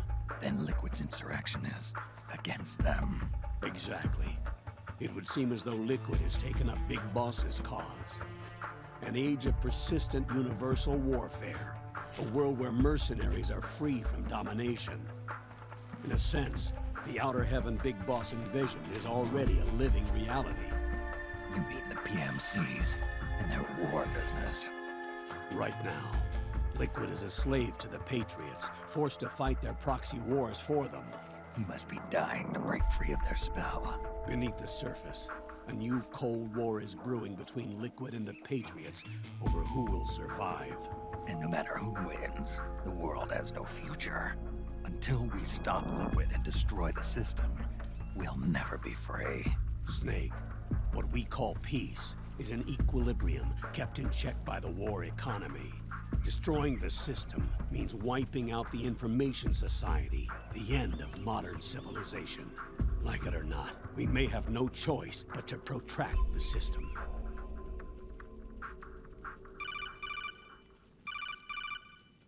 Snake, here's what we know about the current battle.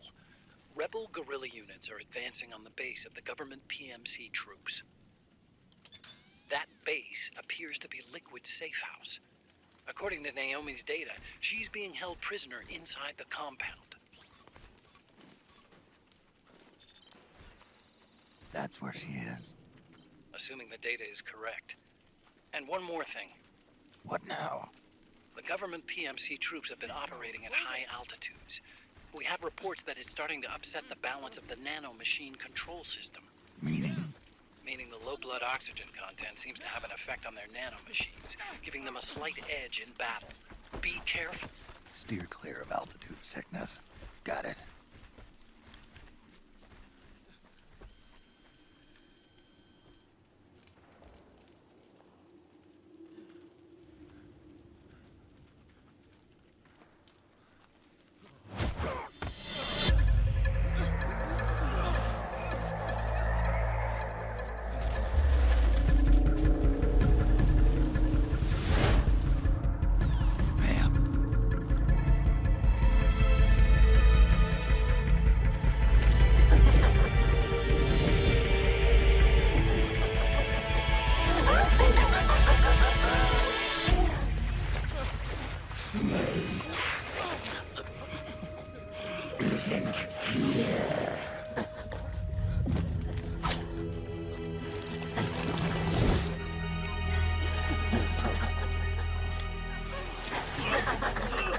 I accidentally shift the controller too much. Now the camo's gone.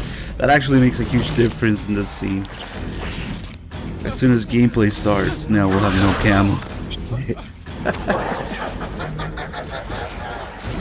They might notice me right away.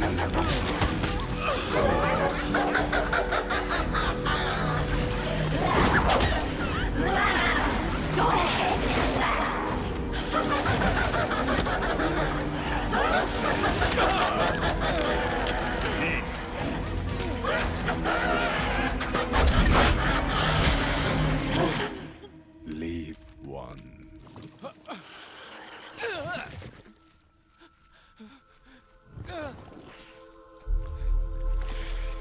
Don't forget this face.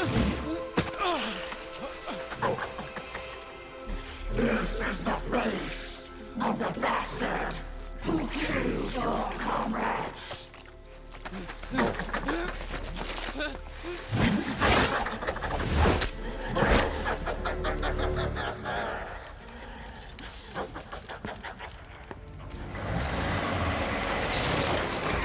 More guerrillas will be coming to storm the safe house. He must be among their numbers. Sooner or later he will come. Don't let down your guard.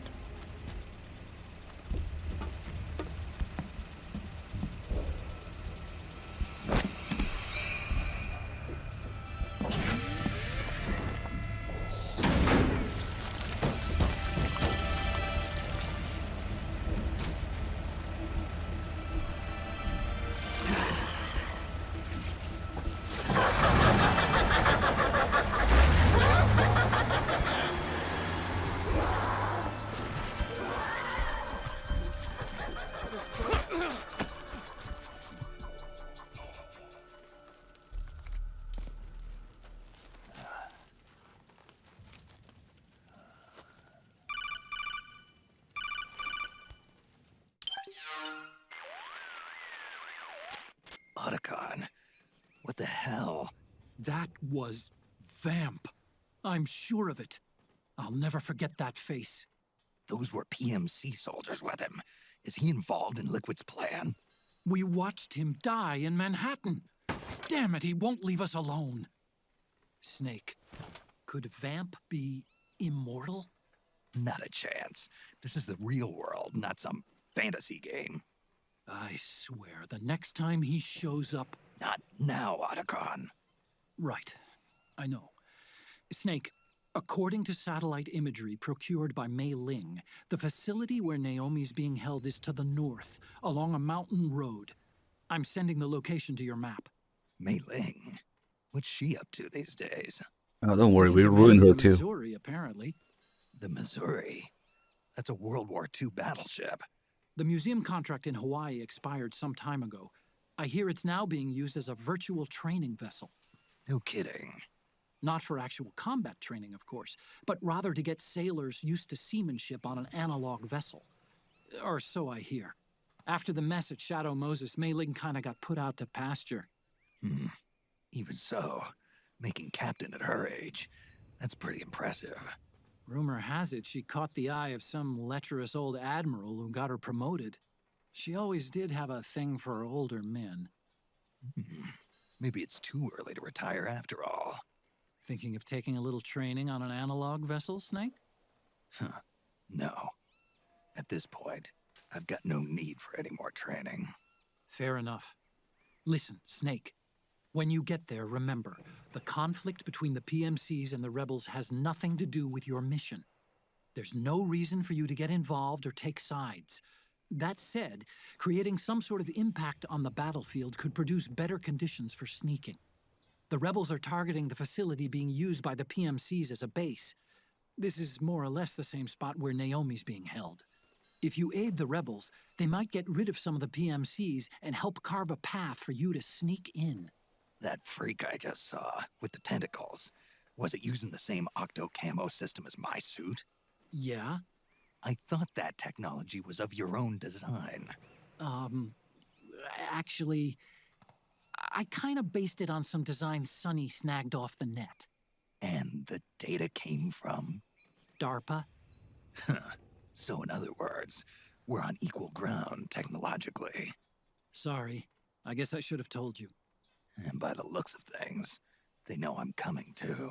Yeah, it could be a trap. Stay I sharp. really messed up shaking the controller during the cutscene because now we have no camo. Ooh. Head for the research lab where Naomi's being held. Yep, that's gonna change things a bit here. What's going on? Huh? Huh? Huh? Go get the weapons! Put all these guys down. Damn, he just died instantly. If you wait around, they're sort of like executing them slowly. It's not really worth messing with. Okay. So even though we started by, Laughing Octopus having Snake's face, so these guys start out hostile.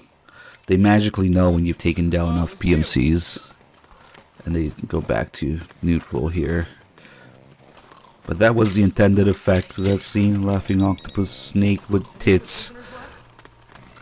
If you save at least one of them, they'll open this door, which you can't open otherwise. You can find some pretty useful stuff in here, especially if it's the first playthrough. The twin barrel, the disguise also would be in here for this act.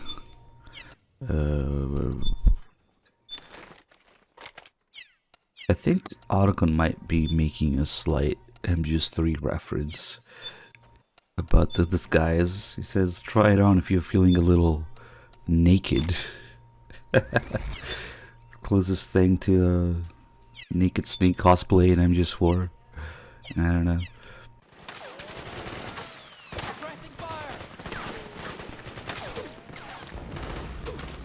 I don't really need it.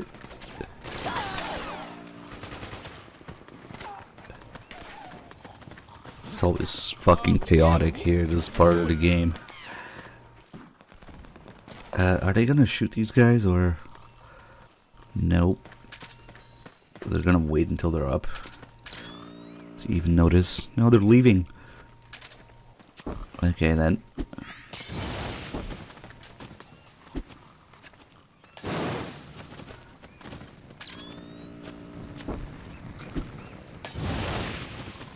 Doing some cleanup.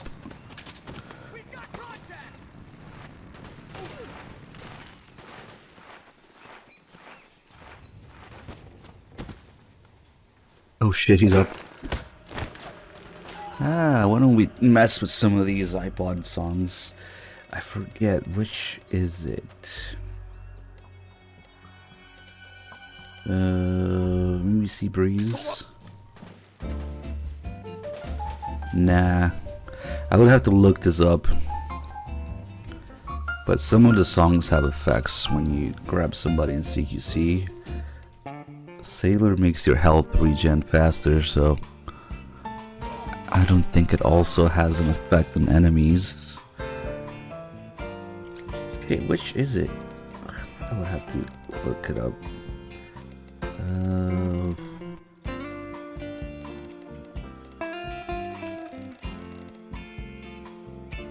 Maybe. Fuck it. Let me just look it up real quick.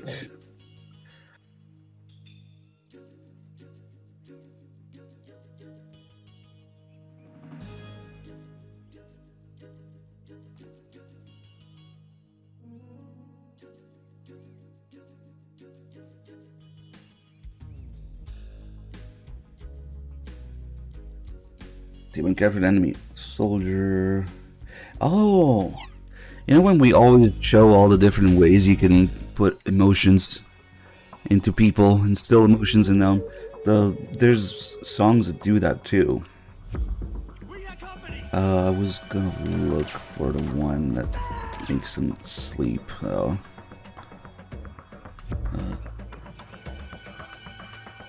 Blah blah blah.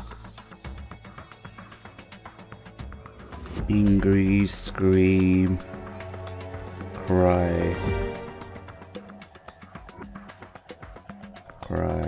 laugh. Oh, it's the Police Nuts and title that does that.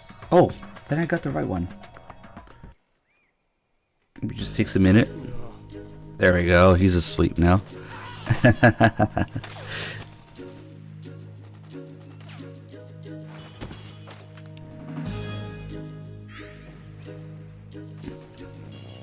There's a bunch of songs that also change the emotions. Let's see what this guy's emotion is normally. He is angry. That's rage. Orange. Okay. If we use, for example, Biohazard,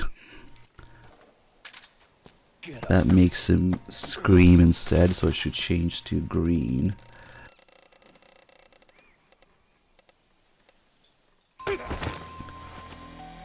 Can't really see it because we don't have the solid eye equipped, but I wonder if he's gonna start screaming right away or it just gets really close.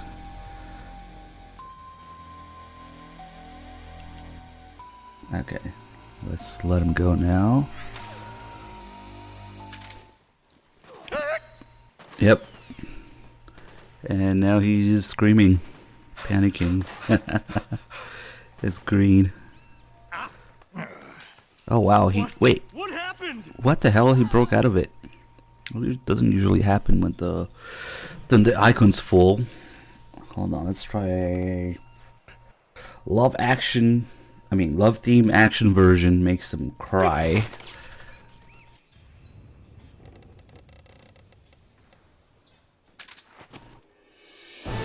That's really weird that he broke out of it somehow. Usually they just go through the emotion until they pass out. Maybe it works differently for the iPod ones. Okay, that should be enough. There. Crying. It's blue, but... Oh, I think I know what's going on. See, he's kind of catching his breath there, or breathing heavily, and then the emotion goes back down. I think it's because this counts as a battlefield. That's why. They act differently. So he actually did the same thing for cry and scream. Yeah, no, it's not working like it usually does.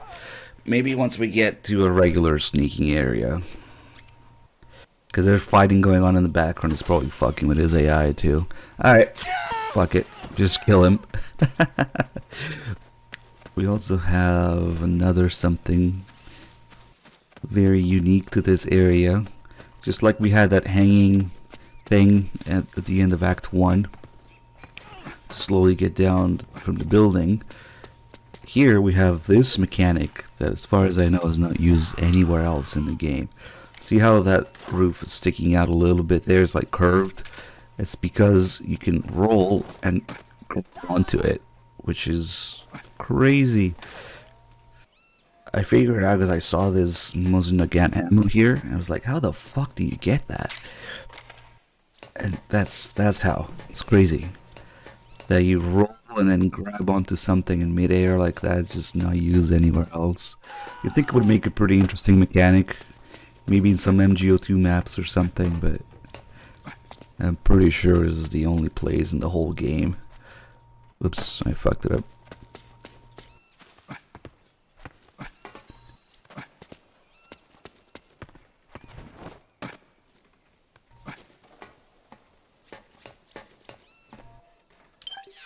Alright, let's do some calls here.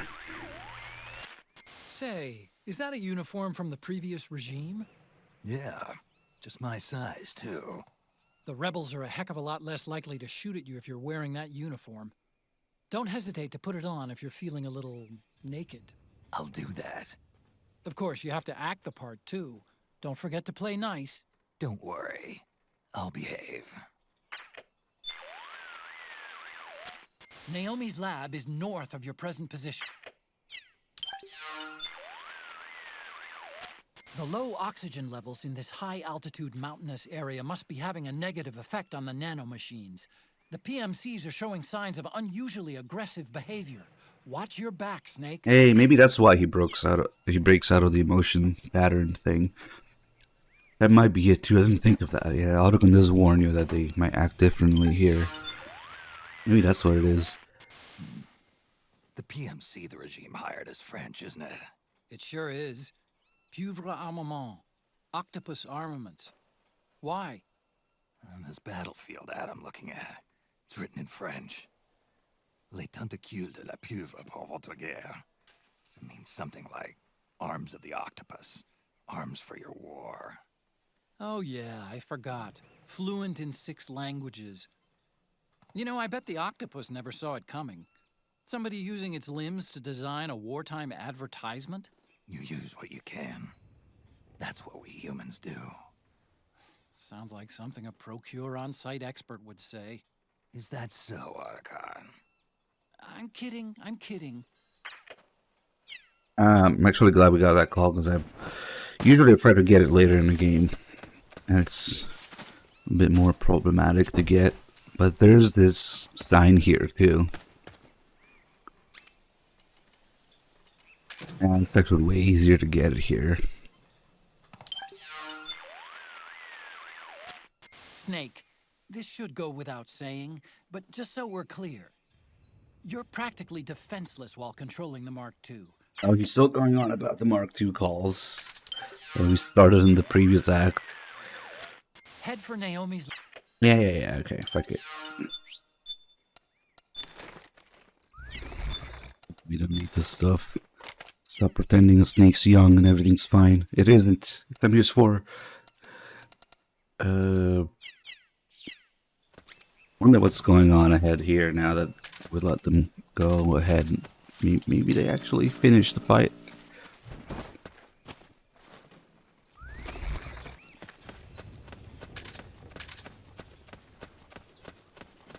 That guy got wrecked.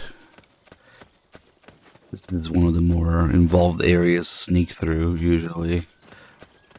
Because you're going uphill and there's all these enemies. Okay, so they only kill like 1 or 2 guys, and then they all died. Nice. My aim. Do some time paradox drugs that we're not supposed to have yet. Not a single one of those hit him. Damn.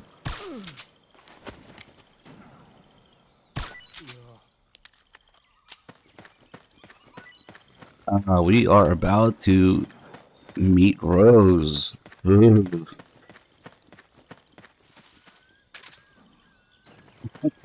This guy. Hey.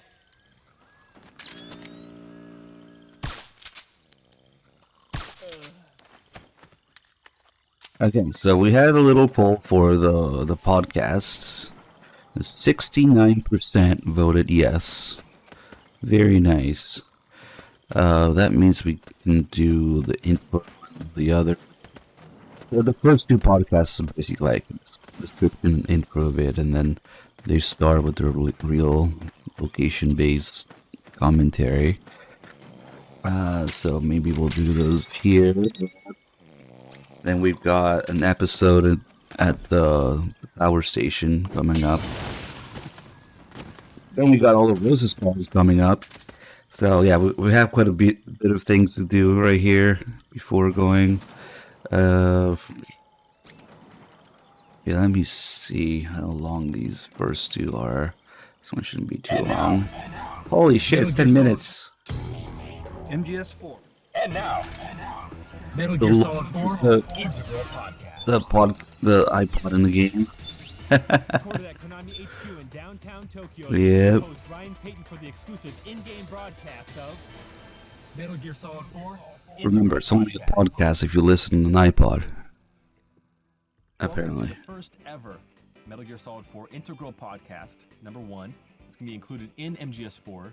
As you know, playing through the game, as you're doing right now, you've got the iPod equipped, and you're listening to this show, and you're going to be able to download future shows in the coming months. But first, let me introduce Aki Saito, who's joining me on the program. Hi, everyone. Thanks for joining me, Aki. It's kind of weird. We're in the future now. It's 106 days in the future that we're recording this. Yes.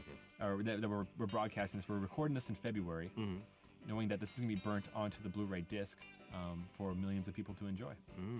It's exciting, isn't it? Yeah, it's never been burnt on a Blu-ray disc before. Me neither. So people listening to this, they come across the iPod in MGS4. Yes. They come across this episode, and they're wondering, now what exactly is this, and what is this for? Yes. Good question. This is to, well, actually, there's a lot of meanings, isn't it? Yeah. I mean, to ease the tension when you're playing the game, right? Things like that as well. Yeah, you can play your own music. You can play this. You can ease the tension by listening to our voices, our stupid conversation. Yes. And you also ease the tension of Snake. Yes. Because his sight gauge will fill up if you're listening to music, exactly. or if you're listening to this program. Metal Gear Solid 4 Integral Podcast. This is really cool in the game. Obviously, as players know, they're playing this on an Apple iPod, not just a generic MP3 player. Look at this sight Now, gauge. Aki, you worked on this project. You worked on getting approvals from Apple. Can you talk about that process of getting the iPod into the game, which is very cool? Yes. Well, Kojima Production always comes up with cool ideas, and at that time still is. Everyone has an iPod as their favorite music player, and we thought, as Hideo, Mr. Kojima is a great Apple fan as well. We thought that why not we put the actual iPod in the game and for Snake to use as an item, which is a cool idea.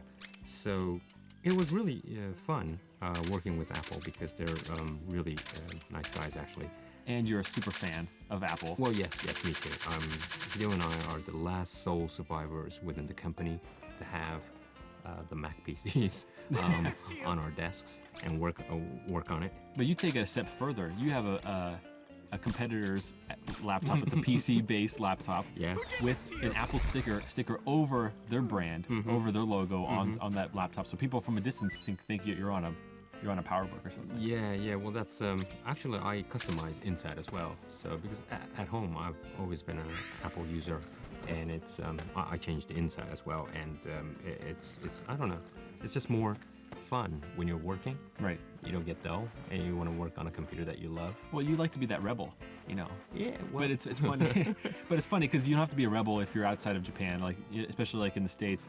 You see Macintosh, you see MacBooks and all over the place. But but really the iPod is synonymous with MP3 players, and so we've gotten the game.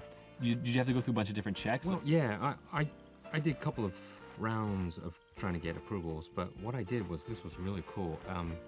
They actually wanted to see how what you guys are playing right now, how this is work. That's what wanted to see. So what I did was I went to the studio and I made a video with the staffs of Kojima Productions. Thanks, guys. And we made a cool video, and made sure that can be played on an iPod as well. Oh, slick. So I sent that DVD over to Apple, and they really loved it, and they gave me approval on that. So cool. Screenshots, usually, this happens only on screenshots and text-based explanations. Sure. But I thought, this is... You want to see they want to see it in motion, right? Yeah, so, usually you kind of ask them to come into the studio and that kind of thing, but that wasn't possible, so I made a cool video. And they seen this part of what the players are doing right now. So everything was recorded, sent it to Apple. They loved it. That's great. Perfect. Metal Gear Solid 4 Integral Podcast. So the plan for this podcast, and I can actually say podcast now because I kind of steer away from that word sometimes because it's really a radio program and not necessarily everybody's listening to it on an iPod. So why call it a podcast? Oh my God. No, everybody's listening to this in the in-game iPod. You can't download this on our website or through iTunes. This is exclusive to MGS4. You can listen to this program, and we're gonna have future programs as well as music that will be coming out in the coming months after the release of MGS4 that you can be able to download. And we're gonna be talking about the making of the game. It's kind of like a director's commentary, which is it's something that's never been done for games before. I mean, this format. Yeah, this format is really cool. I mean, usually director's commentary or making of is done on a bonus disc or things like that. But of course, we could have that. But it's so cool as an item in the game, and you actually have to collect them, right? And when you find it, you want to listen to it, right? And you could actually still play the game while we're just chatting away and blabbering about all sorts of stuff. And we're going to be providing background info on the game about different areas of the game, like the creation of those areas, as well as strategies, so you know how to defeat bosses if you're so inclined. But the question is what to do about spoilers. And I'm still thinking about that. Metal Gear Solid 4 Integral Podcast. As Mr. Kojima surmised on the Japanese side of this podcast, on the Japanese version of MGS4, this is probably the listener's second time through MGS4. Yeah, second. You played MGS4, but you play it once and you know that, the second time I'm going to try this different route, or I'm going to try these different items or these different weapons. I'm guessing most people are going to be listening to the iPod through the second time through, because the first time through you want to listen to the Harry Gregson Williams soundtrack, right? Well, no, the first time actually you're so tense trying to clear the game. Yeah, you didn't even know what's going on. Yeah, so I did know what the iPod, you could use the iPod, but you have to use it as an item. Right. And you want that solid eye as well that you and I the love rations, so much. yes. Yeah, the rations. So, yes, I think second playthrough, third playthrough is what everyone's listening right now. So as players have probably noticed, if this is the second time through, their items and their Drebin points are going to carry over to the second playthrough. And so they can use the second playthrough to try to hunt down items that are not found in Drebin's shop. Nah, there's good stuff in the podcast. It's just buried in lot to go through a lot of bullshit. Third time through. I mean, this is a time of fun, isn't it? Yeah, I mean, you're now easy about the rules and what can happen. You're more explorer. And maybe sneaking as well. Yeah, you're better at sneaking. Yeah, you're going to try a lot of things. Since you're listening, actually, you should be more easy and enjoying the game, actually, more relaxed listening to this radio program at the same time. I think it's a fun experience, isn't it? Yeah, absolutely. So I'm looking forward to hearing us do this on June 12th when the game launches. Now, don't forget to check back frequently to download new episodes of the MGS4 Integral podcast on the same spot you found on your iPod in the game of MGS4. And also, don't forget to check out our other show, which is on the web. You can subscribe to it through iTunes. It's our normal podcast. We do it every week. It's about to launch. Myself and Aki or Mark, and we do that every week. We're approaching the 100th episode, and you can download that, like on your computer, and we give you an update about what's going on in the world of Kojima Productions. Not necessarily all MGS4 stuff. So. It's a good show. I like it. Yeah, it's a lot of secrets given away as well. Yeah, a lot of leaks, a lot of information leaks. That's how we roll. But this is going to close the inaugural MGS4 Integral Podcast, number 1. I hope everyone enjoying it, and I hope everyone finds their way to play it, because there's various ways. My recommendation is try just sneak everything through. It's gonna be really fun. Yeah, definitely. Play it as a sneaking game. Yeah. Not as a straight up action. You're gonna enjoy it. Yeah, it is. Thanks, Ryan. Thanks for having me today. Oh, thanks, Aki. All right, that's going to wrap up this edition of the Metal Gear Solid 4 Integral Podcast. Be sure to download future episodes available exclusively through the Metal Gear Solid 4 game. From all of us at Kojima Productions, thanks for listening and thanks for playing. We're out of here. We're out of here.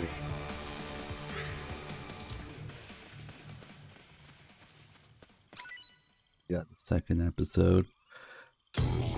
MGS4 Integral Podcast. Welcome to the Metal Gear Solid 4 exclusive in-game podcast. Hi everyone, I'm Aki Saito. I'll be your, well, kind of navigator, but I have a lot of friends joining me for this game podcast. My main navigator of the game will be... Hello, my name is Sean Icestone. I'll be playing the game and guiding you through this session. Nice to meet you all. He's going to be the real expert of the game. And also join us is... Hi, this is Ken Imaizumi. I'm a producer of Metal Gear Solid 4. It's been a long time, and I'm really glad to be back. Well, Ken and I needed someone else to help us yeah. with this podcast. And we have Sean, who will probably guide us really intensively Glad to be here. through the game. And hopefully everyone will enjoy hearing us while playing the game. Right, Ken? Yep. A lot of secrets? A lot of tips. Good. Sean, you know a lot of details of things, right? Yeah, I was part of the script unit. So, you know, the team that basically kind of puts the levels together and implements the design. Oh, so you know everything inside and out. Right. Well, I wouldn't say I know everything because we kind of break up the game into different stages, so Yeah. everyone has their own stage that they supervise. But yeah. But I hope everyone would enjoy our show. So, Ken, finally, the show will start from January, right? Yeah, January 8th, 2009. And we're going to try to have this bi-weekly. Sean, you have a hell of a lot of work to do, actually, if we do this. Yeah, it's pretty challenging, but it also sounds like it's going to be a lot of fun. So, looking forward to it. Well, basically, how many times have you played through the game? More than I can count. I have no idea, honestly. Ken told me that you did 30 times, 50 times? Yeah, more than 30 for Those sure. are wicked numbers. Yeah. Then, Sean, you did more than that. Yeah, I don't know. It's got to be over 100. Wow. By now. I mean, you know, if you count, you know, like from the very beginning, you kind of playing through the incomplete stages, and then, you know, towards the end when we're trying to debug everything, playing through over and over again. So yeah, it's, Debug everything, huh? We might just kind of sick and tired of, you know, Yeah, playing this game. yeah. Maybe, you know, like one day he was like puking, you know, when he was. Really? In the studio? Wow. Is that motion sickness? No. A lot of things going on in Just sickness. Wow. Okay. Well, anyways, we're gonna try to guide you through, you know, a different perspective of MGS4, and guide through everyone who's probably will have a good time listening to this podcast and playing it at the same time. Yeah, totally. And it's more of a developer's take on the game, and, you know, giving a little behind-the-scenes info to the player. Well, since you know Ken's gonna be probably useless, I'm counting on you. Oh, that's Thank cold. I'm gonna watching you guys. Great. Ken's gonna just have some I have you. some coffee and just gonna play his you know his games on his phone. Anyways, three of us will provide you Integral podcast bi-weekly, and hope everyone would enjoy. And make sure you tune in on the 8th of January. And Sean, you have some note that you have to tell the users, right? Yeah. So 8th of January, what we want you to do is everybody to tune in and gather at the Advent Palace lobby. The Advent Palace, of course, is the stage in the Middle East. Yeah. One of the first stages in the game. And what we're going to do is we're going to walk everyone through the game and through that stage. So what we want you to do is go to that stage, enter the Advent Palace, and be sure to trigger the checkpoint. And once you trigger the checkpoint, save the game, and be ready to load it 2 weeks from now, on the 8th of January. 2 weeks from now. We'll give you a walkthrough. All right, everybody, you got that? You memoed that? So you have to be at the Advent Palace lobby, and make sure you save it so you can start it from there. Ken, anything you want to add? No. Okay. I'm okay. Sean, I'm really relying on you for this one. I'm just watching. All right, thanks, guys. That's the one episode we missed, I guess, in Act 1. And we'll do the one of the power station here. But first, Rose. All of Rose's nonsense here. Maybe we'll do a little bit at a time. It's actually kind of similar to the podcast, where she does have some interesting information, but it is buried under layers and layers of bullshit, of nonsense for a long time. It's just like they were talking about.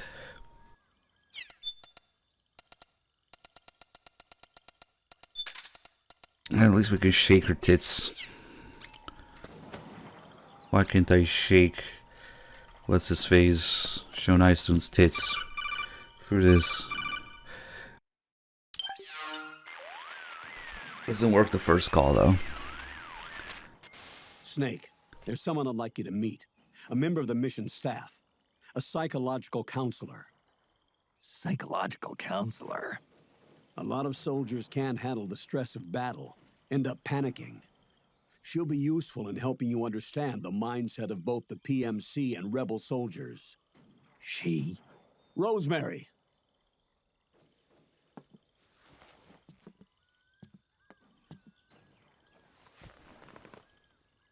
Nice to meet you, Snake. This is Rosemary. She used to work as a data analyst at the Pentagon, but moved to combat support during the Big Shell incident. Yeah. She was in charge of Jack's files, wasn't she? After that, she studied psychology. And now she's a counselor with CSP, the Combat Stress Platoon. Yeah, I hear psychological counseling's the hot field these days. Increased combat efficiency and productivity, all without ever picking up a gun. I'll be acting as your personal counselor on this mission. Since the passing of the new millennium, one of the most important issues facing today's military is the mental care of its soldiers. I can also provide advice on soldier psychology from a threat assessment perspective. Contact me anytime. I'll be standing by here at home with Roy, but I'm on a different circuit. The frequency is 147.79. Her advice will have a positive effect on your psych gauge. Survival on the battlefield depends on your psychological well-being. Lose your cool and your body stops doing what you tell it to. Even a veteran soldier like you. I know. Mind, body, technique. Some things haven't changed with time. When your psyche is running low, ask her for advice. It'll help keep you in peak condition and focused on the mission. By the way, Colonel, isn't that your house? Well, yes. Then the woman you married, the one that Meryl was talking about. Is Rosemary, yes. Didn't I tell you before? News to me. What about Jack? Jack? Jack, from Foxhound. Codename Ryden. I seem to remember him being engaged who's to that? Rose. Oh, we lost all trace of him. Jack's gone. I used to work with the guy. He saved Sonny from the Patriots. He disappeared soon after that. What about you? Jack disappeared and you just moved in on Rose? I was consoling her over her loss, and one thing just led to another. She's young enough to be your daughter. Yeah, lucky me, huh? Now I see why Meryl was so disgusted. Meryl said something about me. Yeah, I believe her words were, "I'll never forgive that womanizing piece of shit." I see. Colonel, you knew she was our informant in the Middle East, didn't you? Was it you who put her up to it? Yes. I used my connections in the army to get Meryl the job. You wanted your daughter someplace where you could keep an eye on her. Look, everybody involved in the incident at Shadow Moses either lost their job and status, or in the case of Meryl and Mei Ling, got brushed aside. Meryl wanted to make a comeback, a difference. We can't all be as strong as you, Snake. Some of us can't bear living like pariahs. Since Shadow Moses, I've been branded a criminal. I think of it as my own small way of making it up to my daughter. My own flesh and blood. In any case, call Rosemary if you ever need advice. Let's see what she's wearing first. First things first. Need something? What's up, Doc? You've lost quite a bit of psych. You ought to do something about that. Right. Snake, are you okay? Your psych's looking awfully low there. Yeah. I can't seem to get out of this slump. You should find a nice, safe place to rest and replenish your psych. It may help to equip some Munya, too, if you have any. Munya? It'll help you to relax and should help your psych gauge recover faster. Okay. I'll give it a try. Alright, what days does my PS3 think it is? Oh shit, it's Delta release date. August 28th. Almost said 24th. It's Kojima's birthday. So is that a Monday or something? I don't know. If I remember right, that's just the default sweater, the turtleneck sweater she has normally. But that's just part of her rotation, how she changes depending on what day of the week it is. She'll be wearing different sweaters. So, maybe... What's on your mind? Just checking This is just a default Your one. psych is down significantly. You should start thinking about recovering it. You're the boss. Snake, what makes you tense? Stressors, the factors that cause stress, can be divided into several types. They can be psychological, social, biological, I'm listening. chemical, or physical. In battlefield terms, that corresponds to the presence of enemies, the battlefield environment, biological and chemical weapons, and physical wounds and hunger caused by combat.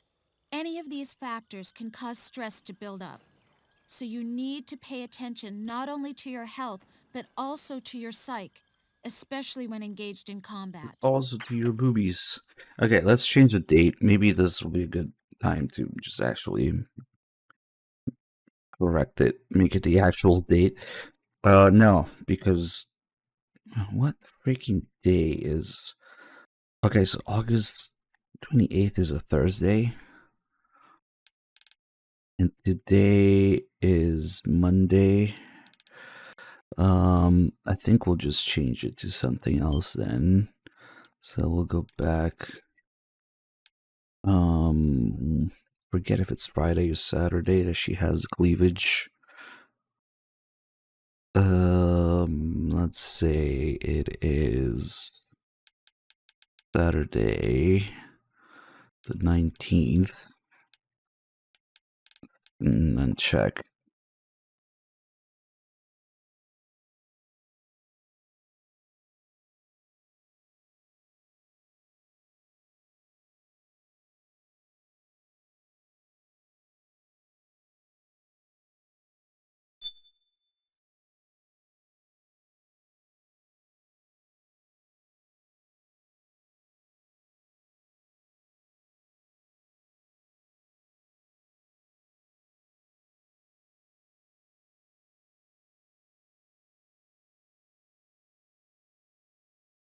Definitely one of her weekend sweaters that she has cleavage out.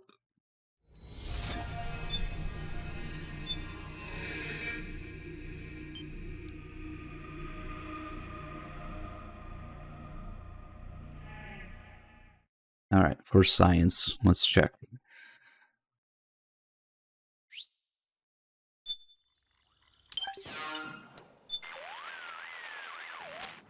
Oh, hi, Snake. Oh, what the hell? Your psyche is down significantly. You should start thinking about recovering Something's it. weird because she still has the default Snake, are you one. okay? Your psyche's looking awfully low there. I wonder if it's because You should find a nice, safe those place three to dogs rest and save replenish your somehow psyche. fucks with it. It may help to equip some Munya too, if you have any. Wait, why the fuck is she not changing? Maybe it goes by the date of the save was... No, I don't know. That's weird.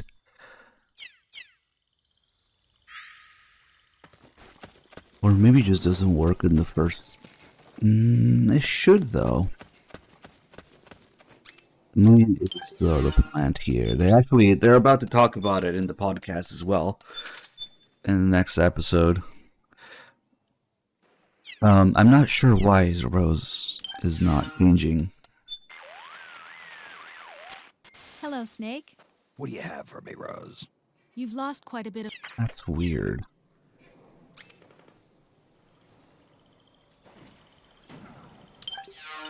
I'm gonna try saving again with the new date.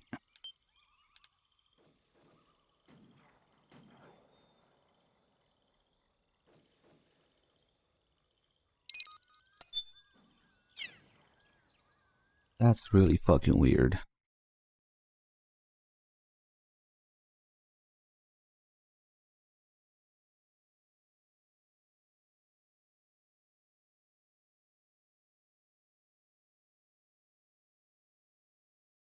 See which...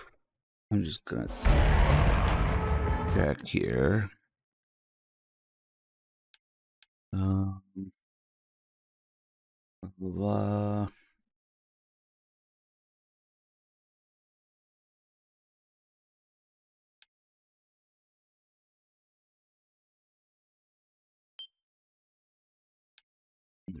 Yeah, that's feeling the XMB is loud.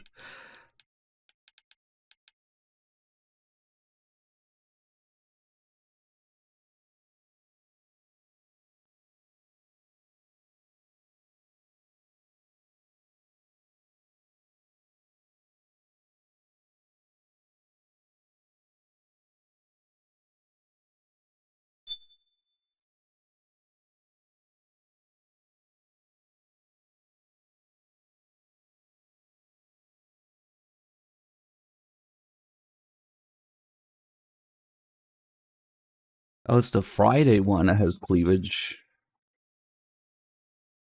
Oh, no way. The Saturday one is the boring one. That's why. It's not that it's not changing. It's that I picked the exact one that she's wearing anyway.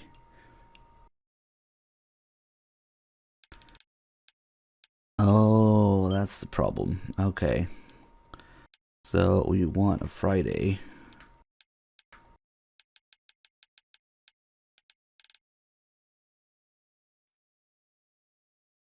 But wasn't the first one on Thursday? So why didn't that have a different one? August 28th is a Thursday, so I don't know why. Fuck, let's just see what happens.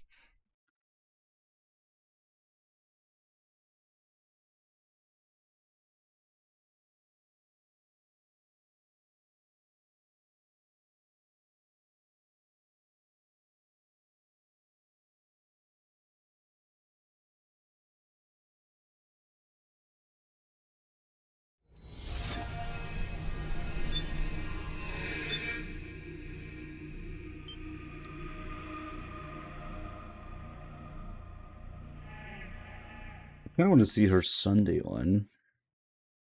Supposed to have cleavage too. Or just look at the two cleavage ones. This is Rose. There How we can I go. help? I need a Much psych better. check. Your psych is down significantly. You should start thinking about recovering it. You're the boss. Snake, are you okay? Your psych's looking Yeah, awfully keep low talking. there. Yeah, I can't seem to get out of this slump. You should find a nice, safe place to rest and replenish your psych. I guess it starts from the Munich call every time we reload anyway. So let's check the Sunday outfit.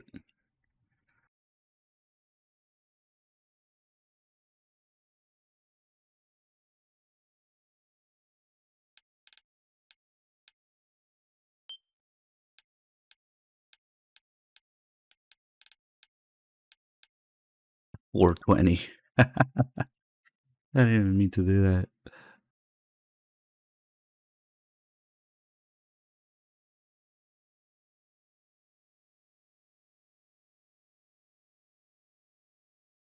It's Easter too. Yeah, that's right. This year.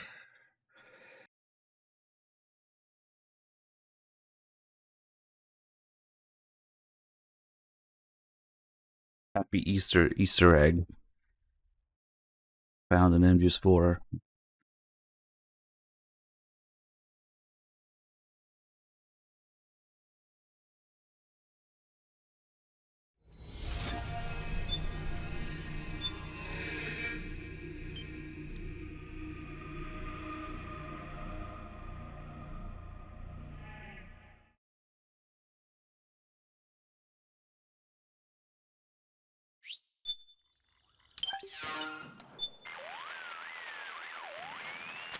This is Rose. How can I help? Oh, what the hell? Psych check.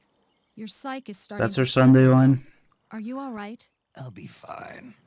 Hey, Snake, you have Samunia, right? What? It's a type of herb that grows wild in South America. You can use it to make tea. Oh, you mean the plant? Yeah. You know the light minty scent it gives off when squeezed? Well, that smell supposedly helps alleviate the symptoms of altitude sickness. I wonder if it might help your psych gauge recover a little faster, too. Try equipping it the next time you feel your psych getting low. See, now that it's been however many hours since I changed the thing, I think we covered some more psyche, so we got a different version of that call.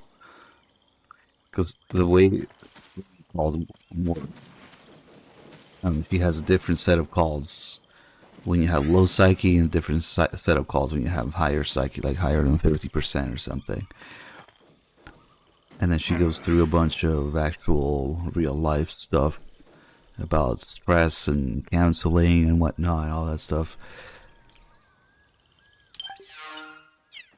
So I think those are her calls about recovering psyche, which means you gotta have low psyche to do it.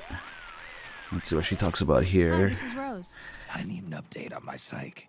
It looks like your psych has dropped. Are you feeling okay?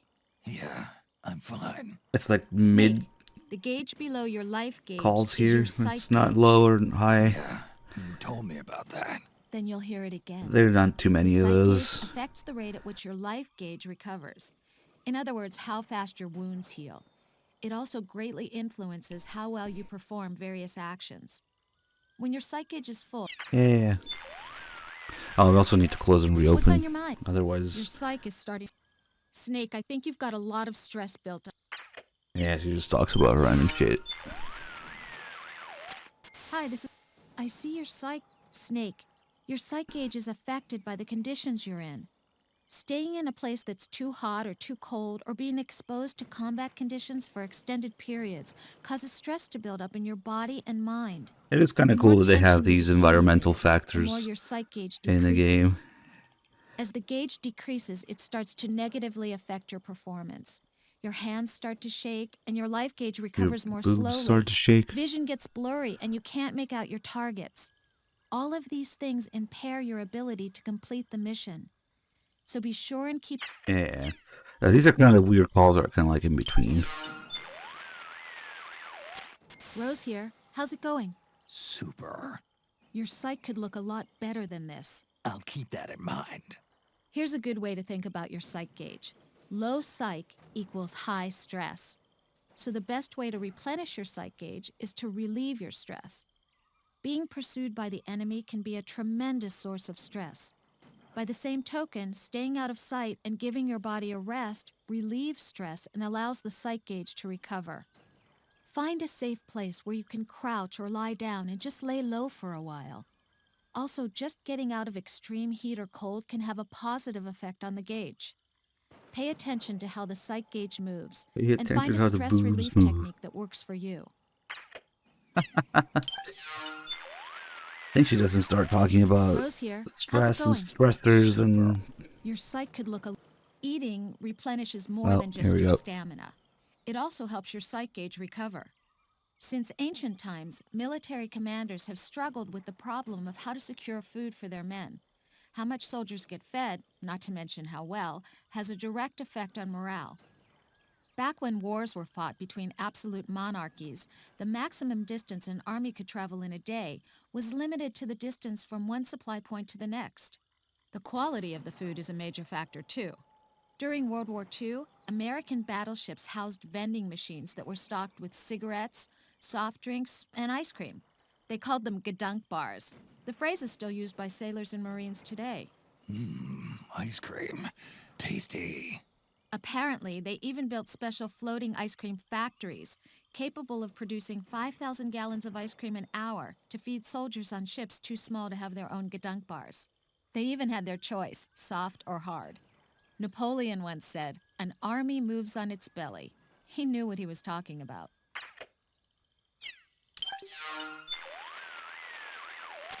Oh, hi, Snake. It looks like your psych has dropped. Speaking of food, Snake. Colonel, we're in the middle of something here. Have you ever eaten rations from a country other than the U.S.? Of course I have. The UN recently held a ration swap meet between military attachés from each member state. It was a momentous development in the cultivation of mutual understanding of other countries' cuisine. Roy, this isn't really the time. On the contrary, I want you to hear this too, Rose. I've already heard it 100... You'll survive. Anyway, Snake, I did a taste test and found that French rations were generally the best. The Italians weren't bad either. And the Japanese stuff was much better than I expected. Really? That's wonderful. But everyone seemed to agree that the worst rations of all were ours. America for the win. All right. So what's your point? Yep, it must be nice to live in a country that knows how to cook. Those French rations, délicieux. I wish you could have been there to try some, Snake. And, you too, Rose. Colonel, what exactly are you... Some of the best food I'd ever tasted, Rose. I'm sorry, Snake. Ever since he went to that swap meet, it's all he can talk about. You think he'd never had a decent meal in his life. No kidding. Monsieur Wait a Miller! minute. Rose, who does the cooking at your house? Me. Roy doesn't... What are you getting at? Nothing. Never mind. Colonel. My sympathies. It's appreciated, Snake. I actually like those American rations. Shut up, Rose. Can't cook. The only thing consistent between MGS2 and 4 is that Rose can't cook.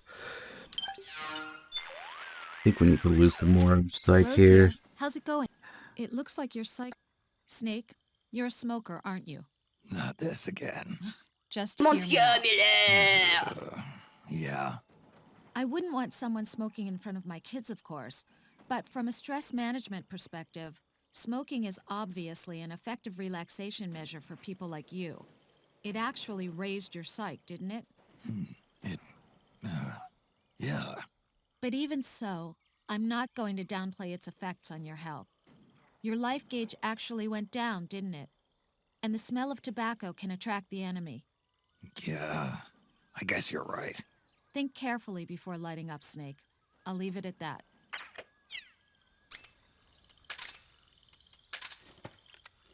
Take a nap.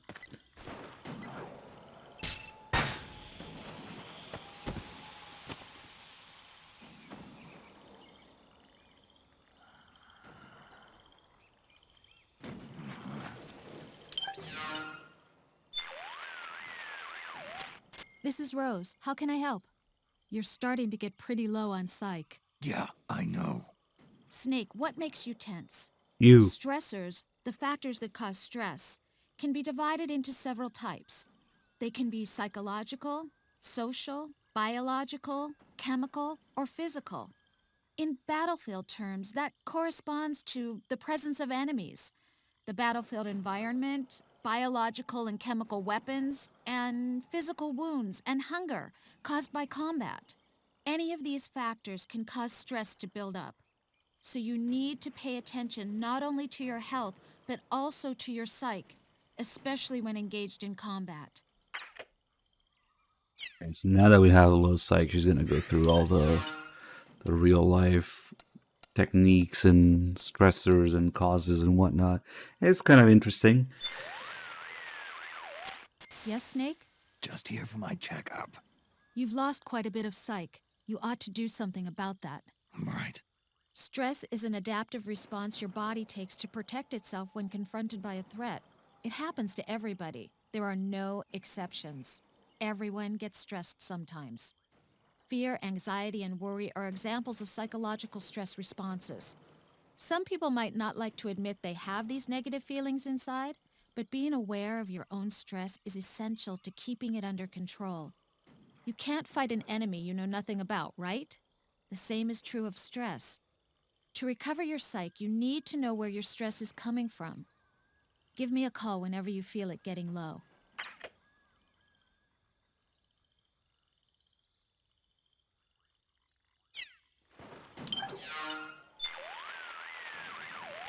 Hi, this is Rose.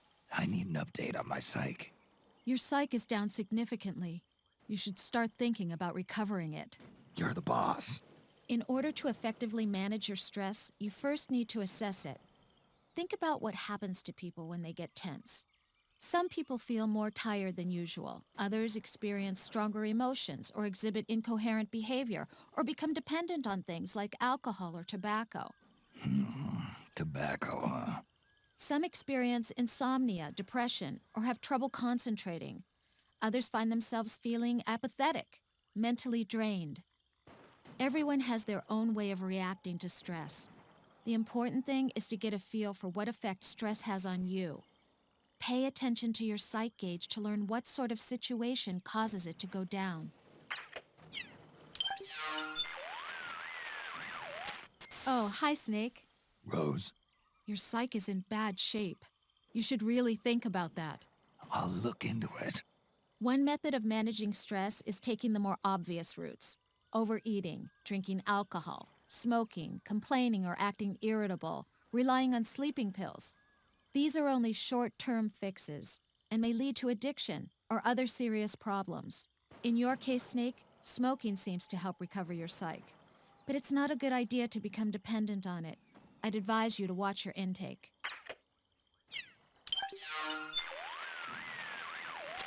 Oh, hi, Snake. Rose, Your psyche is in bad shape. You should really think about that. I'll look into it. One method of stress management is to get your mind off the problem for a while. Watch TV or a movie. Look at paintings or pretty scenery. Get some rest. Take a break. Keep yourself busy with a hobby. All these things work well, but bear in mind they're really nothing more than emergency stopgap measures. There's still the matter of getting to the root of the problem.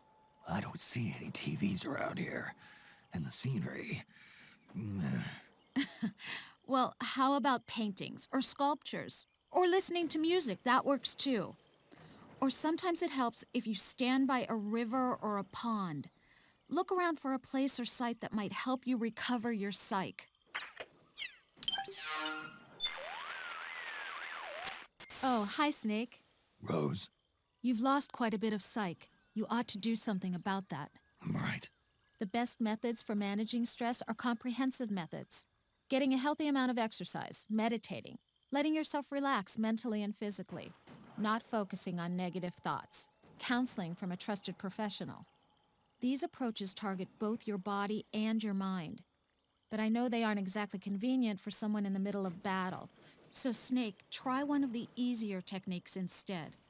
To keep your stress levels under control, use whatever method is available to you at the time. That'll help you maintain a high level of psyche. I'm not sure if you consider me a trusted professional, but I am here if you ever need to talk. I might even be able to help. Hello, Snake. What do you have for me, Rose? Your psyche is in bad shape. You should really think about that. I'll look into it. Ever since the Iraq War, the U.S. military has deployed CSPs to the battlefield to counteract PTSD among soldiers. CSP stands for Combat Stress Platoon. They're there to care for soldiers' mental health. Each CSP, including mine, is comprised of a doctor, 2 psychologists, and 3 counselors. Nowadays, though, most cases are dealt with internally by nanomachines, the SOP system. I can't help but feel there are serious ethical issues with manipulating people's senses like that. Though I must admit, the system has led to a dramatic drop in the number of soldiers exhibiting symptoms of shell shock. What's on your mind? Just checking in. Your psyche is in bad shape. You should really think about that. I'll look into it. The primary mission of CSPs like mine is to provide care for soldiers suffering from combat stress. Sounds like a good gig. The symptoms were first identified during the American Civil War. During World War I, they called it shell shock.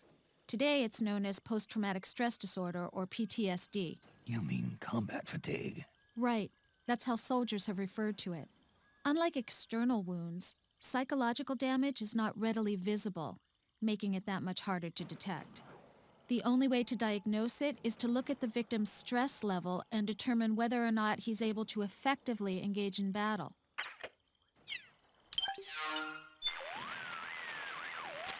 Hello, Snake. You're starting to... In some cases, soldiers display symptoms of PTSD immediately after undergoing a traumatic experience. When these symptoms persist for more than 2 days, it's referred to as ASD, or acute stress disorder. When they last for more than a month, it's called PTSD. Left untreated, ASD can develop into PTSD, so it needs to be taken care of as quickly as possible. If something stressful happens to you, let me know right away. Wonder if all this focus on mental health, there's much more involved of the psyche system, the stress meter for Snake, all that stuff, all the focus on mental health. I mean, we know that Kojima was going through some of this stuff during this Kingdoms of Element, so I wonder if it has something to do with it, yeah? Kojima's mental state wasn't too great during MGS4's development. I wonder if that led to all this stuff here. Hello. You've lost quite a bit of psyche. When a soldier is suffering from combat stress, it's extremely important that we respond quickly and effectively. Today, we use the term 4R in pies to describe this action. Pies. The 4R in 4R in pies stands for 4 words that describe the response. Reassurance, getting the soldier to feel at ease. For example, we might get his commanding officer or supervisor to tell him he's okay. Rest, letting the soldier cool down mentally and physically. Replenishment, having the soldier recharge his batteries by eating and sleeping. And restoration, having the soldier talk about his feelings and getting him to calm down. The 4 R's represent the core thinking behind dealing with soldiers who suffer from stress. The pies in 4R and pies can be thought of as the principles that guide the execution of the 4 R's. Proximity, staying close to the soldier. Immediacy, acting quickly. Expectancy, giving the soldier hope that he'll get better. And simplicity, taking care of him in a clear and uncomplicated manner. Take the first letter of each principle, and you get the word pies. Snake, you can apply these principles yourself when managing your own stress. When your psyche runs low, act quickly and appropriately to remedy the situation. I'm trusting you to take care of yourself. All this talk about battlefield stress. I'm not sure Dog went over this when he started the game, but one of the comparisons that Kojima would go and make constantly on his blog throughout this game's development is how he would constantly compare the development and the situation at Konami, his calling it his own battlefield in a way. So to Kojima, the battlefield at the time was the game's development. One of the core elements of MGS4 being the battlefield being old and tired and kind of beating the dead horse, and how he was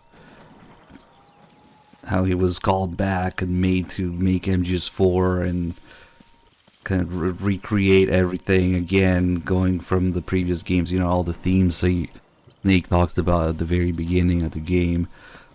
Genetic control, MGS1. Information control, MGS2. Emotion control, MGS3. Everything is under control now. And everything is reused and repurposed, and Battlefield has become routine. The way Snake talks about it at the beginning of the game. We gotta make the game again. Yeah, we gotta beat the dead horse, repurpose all the previous themes of the previous games, and continue the series, continue the development. The Battlefield is now under control and constantly being a repeat, a routine. It's pretty much how Kojima felt having to continue the series at this point in MGS4. And the love theme that has lyrics written by Kojima himself. The main theme of the game, the Semen song being a song about somebody who loses hope on the battlefield. The lyrics go something like, closing my eyes to the desperation, giving up hope. My heart is dead. I lost all hope. In the battlefield, like it's not very, very upbeat. It's very much about somebody losing hope in the middle of the battlefield. And again, to Kojima, the battlefield was having to develop the game at the time. So that's his battlefield that he would constantly refer to during his blog entries at the time MGS4 was being developed. So yeah, now you have all this focus on mental health and on the battlefield. He was going through it for sure. Anyway, let's finish these. Need something? You're starting to get pretty low on psych. Yeah, I know. In recent years, more and more Special Forces units have started to hold debriefing sessions after missions, giving team members a chance to talk to each other, which can reduce the risk of developing combat stress. Debriefings are nothing new. We've always used them to deliver post-action reports. Those reports are important too, but I'm talking about using debriefing specifically as a stress management tool. They really do all that? Yeah, they do. Let me give you an example of how to conduct a debriefing. First, everybody sits in a circle and goes over the rules. That is, they agree that anything discussed does not go beyond that room. Then they take turns and tell the others about what happened to them on the mission. It doesn't matter who goes first. After that, they describe the first thing they thought of at the time, relate how they felt and reacted. The realizations they come to during that process help them rearrange their thoughts, and at the end they go over their feelings once again. Adorable. Sharing each other's experiences like this and having others understand where you're coming from helps relieve stress.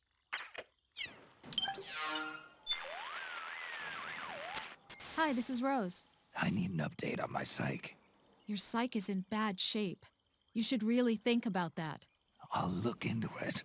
There's actually a term for these debriefings where everybody gets together and talks after the mission. They're called CISDs, Critical Incident Stress Debriefings. CISDs have become popular as a stress management technique among firefighters and others involved in disaster relief. They say being at a disaster site is just like being on a battlefield. The stress you endure is as serious as a soldier's. So the concept of CIS developed at around the same time the term PTSD first began to appear. Now, military and police organizations are starting to pick up on CISD. It's proving just as effective at dealing with stress among soldiers as it is among firefighters.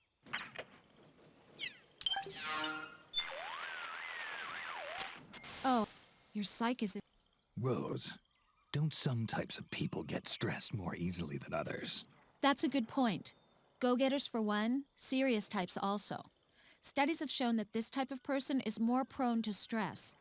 Lately, they've been doing physiological screenings through blood tests to determine which types of people suffer the most psychological stress in combat. The results are used to help determine which units soldiers should be assigned to. In a way, it's just another kind of threat management. You can tell that much from blood. Well, I wouldn't stake my reputation on it, but you could say there's kind of a trend. Some experts even claim that some genes may make people more susceptible to fear. Kind of like the flip side of soldier genes. Right. Soldier genes.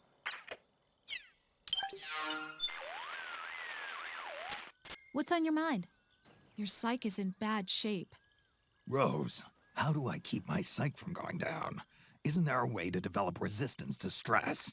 Well, there are many types of training that involve extremely high levels of stress, like escape and evasion or ranger training.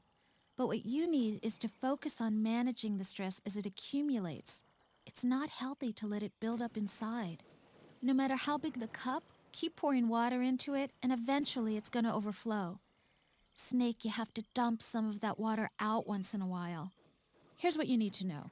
The best way for us to confront combat stress is not to train ourselves to resist it, but to train ourselves to recognize internalized stress early on and release it. Recognize it. In your case, you can assess your stress level by looking at your psych gauge. Always keep an eye on it.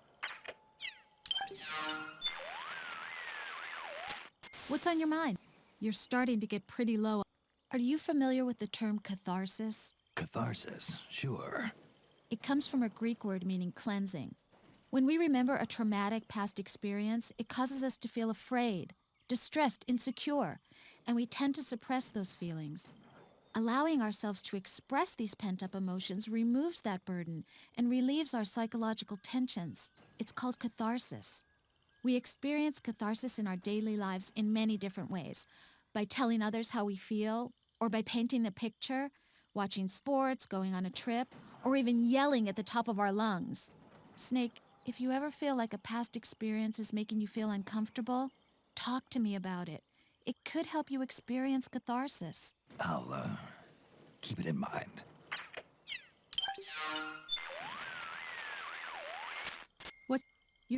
The process we use to prevent or relieve stress is called coping. There are two basic types, problem-focused and emotion-focused. The first type targets the stress factors themselves, while the second works to alleviate the suffering caused by that stress. Going back to what I said earlier, changing your environment by getting to a place where you can relax is problem-focused coping, while changing your mood by eating and resting is emotion-focused coping. Choosing the right coping technique for the right situation can save your life. I can help you with that, if you'll let me. All Need right. some copium for this. What's up? In psychology, mental and emotional wounds are known as trauma. Of course, in your line of work, you use the word trauma a little differently. Yeah, like trauma pads. Body armor woven from high tensile fibers can stop bullets and shrapnel from penetrating. But in the end, it's no more than a piece of cloth. It does nothing to stop the bullet's kinetic energy from being transferred to the wearer's soft tissue. You're lucky if you get off with just bruises. More than likely, you're left with a few fractures, broken bones. That's why you wear trauma pads, to absorb the shock so it does as little damage as possible. They make all kinds of them. Some have steel plates designed to diffuse the shock of impact over a wide area. Others use shock-absorbing gels to convert kinetic energy into heat. That's all well and good if you're only worried about your body, Snake. But so far, nobody's invented armor against psychological trauma. That's where I come in. If you ever need anything, don't hesitate to give me a call. Yes, Are you familiar with the effects of relaxation? As much as anyone else. I like to have a good time. In a state of relaxation, muscle tension is released. Breathing and pulse become slower, and blood pressure is kept at reasonable levels. Brain activity also becomes calmer, inhibiting anxiety and depression. It helps you settle down and reduces the amount of stress you're feeling. I could use some of that. It's hard to get anything done when you're flustered. The simplest method of relaxation is muscle relaxation. Muscle relaxation involves tensing up a certain muscle and then releasing the tension to get it accustomed to feeling limp. As you repeat the process of tensing and releasing, the shift to the limp state, that is the relaxed state, gradually becomes more natural. The usual method is to start with your arm and face muscles, then move down through your chest and abdomen and finish with your legs. Tension can really build up in both body and mind on these long missions. I'd seriously consider taking a break and using relaxation techniques at least once every hour. Thanks for the tip. It reminds me of those install screen tips we would get when you first installed the game. Back before it got patched, and you would have to install every act separately. They would have all these health warnings. And make sure to look in the distance, take a break every 15 minutes. And they would have snakes smoking on the screen, while at the same time telling you smoking is hazardous for your health. Be considerate when you're smoking, always use an ashtray. I haven't seen those in a long time, because that was the first version of the game. Got patched in 2012. Rose here. One technique you can use to relax is autogenic training, which employs self-suggestion. What? It's a behavioral therapy in which you regulate both mind and body by changing their respective states. You assume a relaxed position and think of a formula that expresses your body's sense of weight and temperature. You then chant this formula in your mind until your body feels as if it's actually experiencing that state. Once you've mastered one formula, you move on to the next. In repeating this process, your body gradually transitions toward the state expressed in the formula, and eventually you learn to regulate body and mind. I've heard something like that before. A guy from the New Zealand SAS told me about it. When it's cold outside but too dangerous to build a fire, they look at a picture of a fire instead. Said it made their bodies feel warmer. You know, it's just another form of self-suggestion. If you think something hard enough, you can produce actual physiological changes in your body. They may have come up with that technique themselves through experience, but I suspect they had a little help from a psychologist. Kinda like you. Yeah, kind of like me. Oh, hi. Oh shit, I skipped this one completely. Which one was it? Damn, threat assessment one. Oh well. Whoops. Ah, now we gotta What's close up, the Snake? thing. Just got so many of these calls. Got it. So this solid eye, It can detect and inform you of what emotions people are feeling. Dr. Emmerich told me all about it. The muscle groups in our faces move in specific patterns depending on the emotion being experienced. There's been a lot of research done on this, and the theory is being applied by intelligence and law enforcement agencies. Dr. Emmerich tells me the solid eye uses LiDAR to scan the target's face and pick up subtle muscle movements. And it picks up other physical reactions as well, like the way blood flows to the legs when we're afraid, or concentrates in the upper body when we get angry. Changes in pulse rate, skin temperature, sweat secretion. It takes all this information and calculates people's emotions with amazing accuracy. No kidding. And here I thought it was all smoke and mirrors. Our emotions have a significant impact on how we act. Knowing how people feel gives you a strategic edge. It must process data in much the same way as the nanomachines in SOP. I have to say, even speaking as a psychologist, your friend has developed quite a reliable system. So that's how the solid eye can tell us the exact emotion and everybody is prone to feeling. I think she talks about Sunny next. And that should be her last one. Your psyche is at an extremely dangerous level. The little girl you have with you, Sunny, right? Yeah. She's got a bit of a stutter, doesn't she? Yeah, she's been like that as long as I've known her. Any idea why? There are a lot of underlying factors, but at the risk of oversimplifying, I think we have to consider the possibility that living in isolation from the outside world is placing her under a lot of stress. Stress? Sunny chooses not to go outside. It's what she wants. It's what she thinks she wants.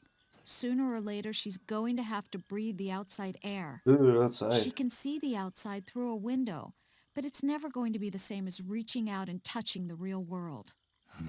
I know. Jack rescued Sunny from the Patriots, and you and Dr. Emmerich are taking care of her. But she hasn't been saved yet. Look, we're only trying to do what Sunny wants. What do you want me to do? Let her know she's not alone. The outside world is full of pain and suffering.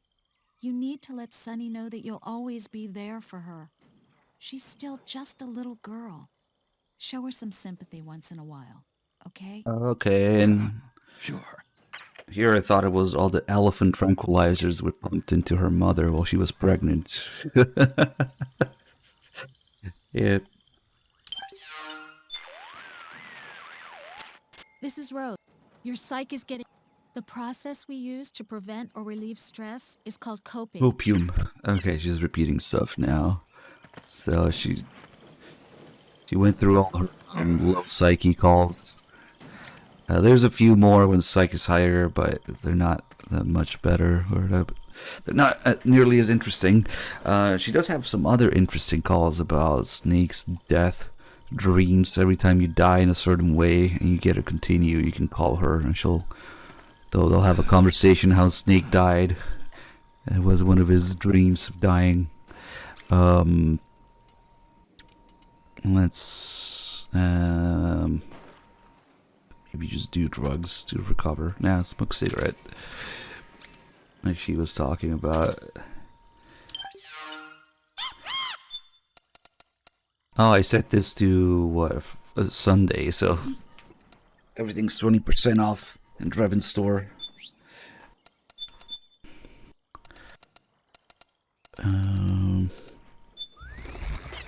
If we smoke with the metal camo on, it reduces all damage by half, including the damage from smoking. So, if you want to prevent lung cancer, just wear body armor so the cigarettes don't hit you as hard. So we trade a little bit of health for the psych going up, and it's a better trade-off with the armor on. And it's silly; it just reduces everything.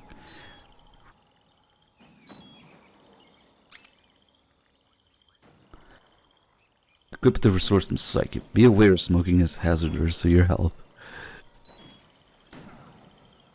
Also, I think if we get close to somebody, they'll smell the smoke and turn around. You're on our side. They didn't talk about it because They saw me and they said that instead. Okay, we should be good now. Hey, what's up, Rexford?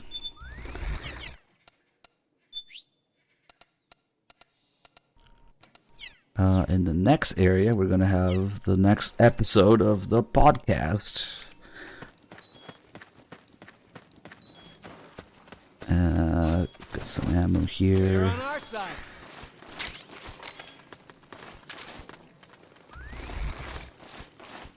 The podcast.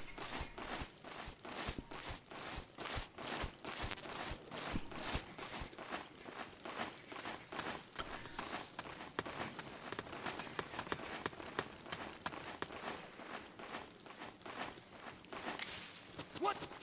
Hey, huh? Who was that?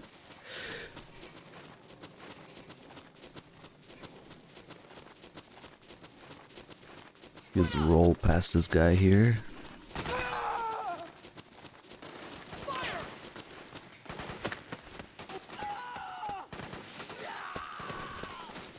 Unfortunately, in the next podcast, they go on about February and Valentine's Day and White Day for like 10 minutes before actually starting to do things. Kind of annoying.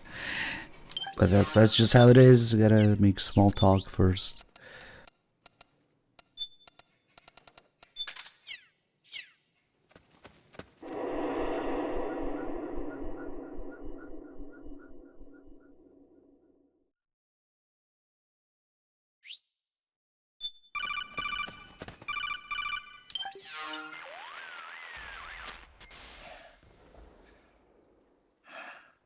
Who is this? Snake. That voice. There's an ambush ahead. Government and PMC troops. You could be shot from anywhere. Watch your surroundings. Look to the distance. Is this Jack? Jack is dead. Snake. I'm at your side. Fighting with the cool guy frequency. Yeah, right. Alright, let's do it. Episode 6. Metal Gear Solid 4 Integral Podcast. Broadcasted from Konami HQ in downtown Tokyo, it's the world-renowned Metal Gear Solid 4 Integral Podcast. World renowned. All right, welcome to episode 4 of the MGS4 Integral Podcast. I am Sean Eyestone, and once again, I'm here with Aki Saito. Hi, everyone. And producer Ken Imaizumi. Hello. So, Aki, what do we have in store today? Okay, it's February right now. What's happening in February? February 14th. All right. Ah, Valentine's Day. Yeah. Good topic, Ken. Sean, Ken, you guys might know, but it's totally different in Japan, what Valentine is like. So let me just explain the difference. All right. Okay, in Japan, the boys receive the chocolate from girls. Yeah. And I thought this was worldwide. But when I grew up in America, it was totally different. Right. The boys have to give something, right? Chocolate is pretty common. They give chocolate, but it's usually the guy to the girl in most cases. Either that or it's kind of, they exchange presents mutually. Oh, really? Yeah, that happens also. Oh, okay. So it was kind of interesting when I first came to Japan as an exchange student quite a while back. And, you know, I got a bunch of chocolates from all these people. And So you were trying to tell us, you are very, very popular. No, I'm just saying it is weird, you know, because, you know, in America, it's always just chocolate to somebody you care about, and it's not that everybody just exchange chocolate as Do you a know formality. why the Japanese Valentines, the girls give the chocolate to the guys? No, actually. Do you know who started with, these custom? No idea. No. That's, Japanese chocolate company started just because they wanted to sell more chocolate. Wow. Okay. So Another that's why conspiracy. Yeah. That makes sense. Yeah. So in Japan, the boys get anxious during the 11th or 12th or 13th, or especially on Valentine's Day, how many chocolates they get from girls. Right. And the funny thing is, on March 14th, 1 month after Valentine's Day, in Japan, there's a day called White Day. You know, white as in black and white. Right. So the guys receive chocolates, and if they like that girl, they give a candy back. Right. During White Day. That's a junior high or high school student. Right. When you get like really old and you have to buy something like luxury stuff, like a I see. like a brand wallet or Watches. Prada purse. Yeah. But yes. Okay. So who started this White Day? So probably Candy company. Candy company started this White Day thing. Well, anyway. Okay. Well, that's the difference in Valentine's Day. Okay, today, Sean, where are we at? Okay, so today we're gonna continue with South America. We're gonna backtrack a little bit. We did the Naomi tracking mission earlier, and we're gonna go back to the power station level today. Okay. Do they have a Valentine in South America? Are you continuing? I have no idea. I would assume so. I don't know. Just wondering. Is this universal? Is this universal? I think so. Valentine's It's for Saint Valentine, right? Yeah. So okay. All right, we're gonna go to the South America power station. So, Sean, could you hook up the game and? All right. So we're gonna load the save right now, and we want you to just load the save and don't move, first of all, because we're gonna point out a few things. So first of all, you'll see a couple of rebel soldiers in front of you. So just follow these guys for a little bit, and you'll come to a fork in the road where it goes left and right. If you just watch these guys for a while, you'll see that they're using some pretty realistic battle strategy. How would you say it? Like, I guess, battle strategies that, Mori-san. Yeah, that's what we instructed. run, yeah. Right. Everybody on how soldiers should move and act in a battlefield. Right. So all of these movements that you're seeing, these guys are doing, are based on reality. It's all been checked for authenticity, and we paid a lot of close attention to that while we're making the game. So they kind of stop here and there, and they say okay, and then move forward. Right. And they kind of move along in two-man cells. They have watch each other's back and take cover as they move forward. So anyway. So you'll come to this rock, and you'll see a fork in the road that goes to the left and to the right. So what we want to do is head to the right. And as you head to the right, you'll see kind of like this ledge leading up to the right, and another path heading straight ahead. And we're going to want to take the ledge heading up to the right.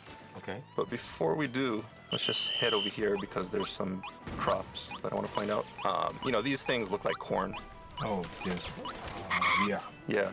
But actually what some people might not realize is that these are actually potato plants. Potato plants? From what I hear. Actually a lot of the staff went to South America, and they went to Peru. And I guess they saw these plants growing around, and they thought, well, it's about the right size, the right height for people to hide in. And so they wanted to use it in the game.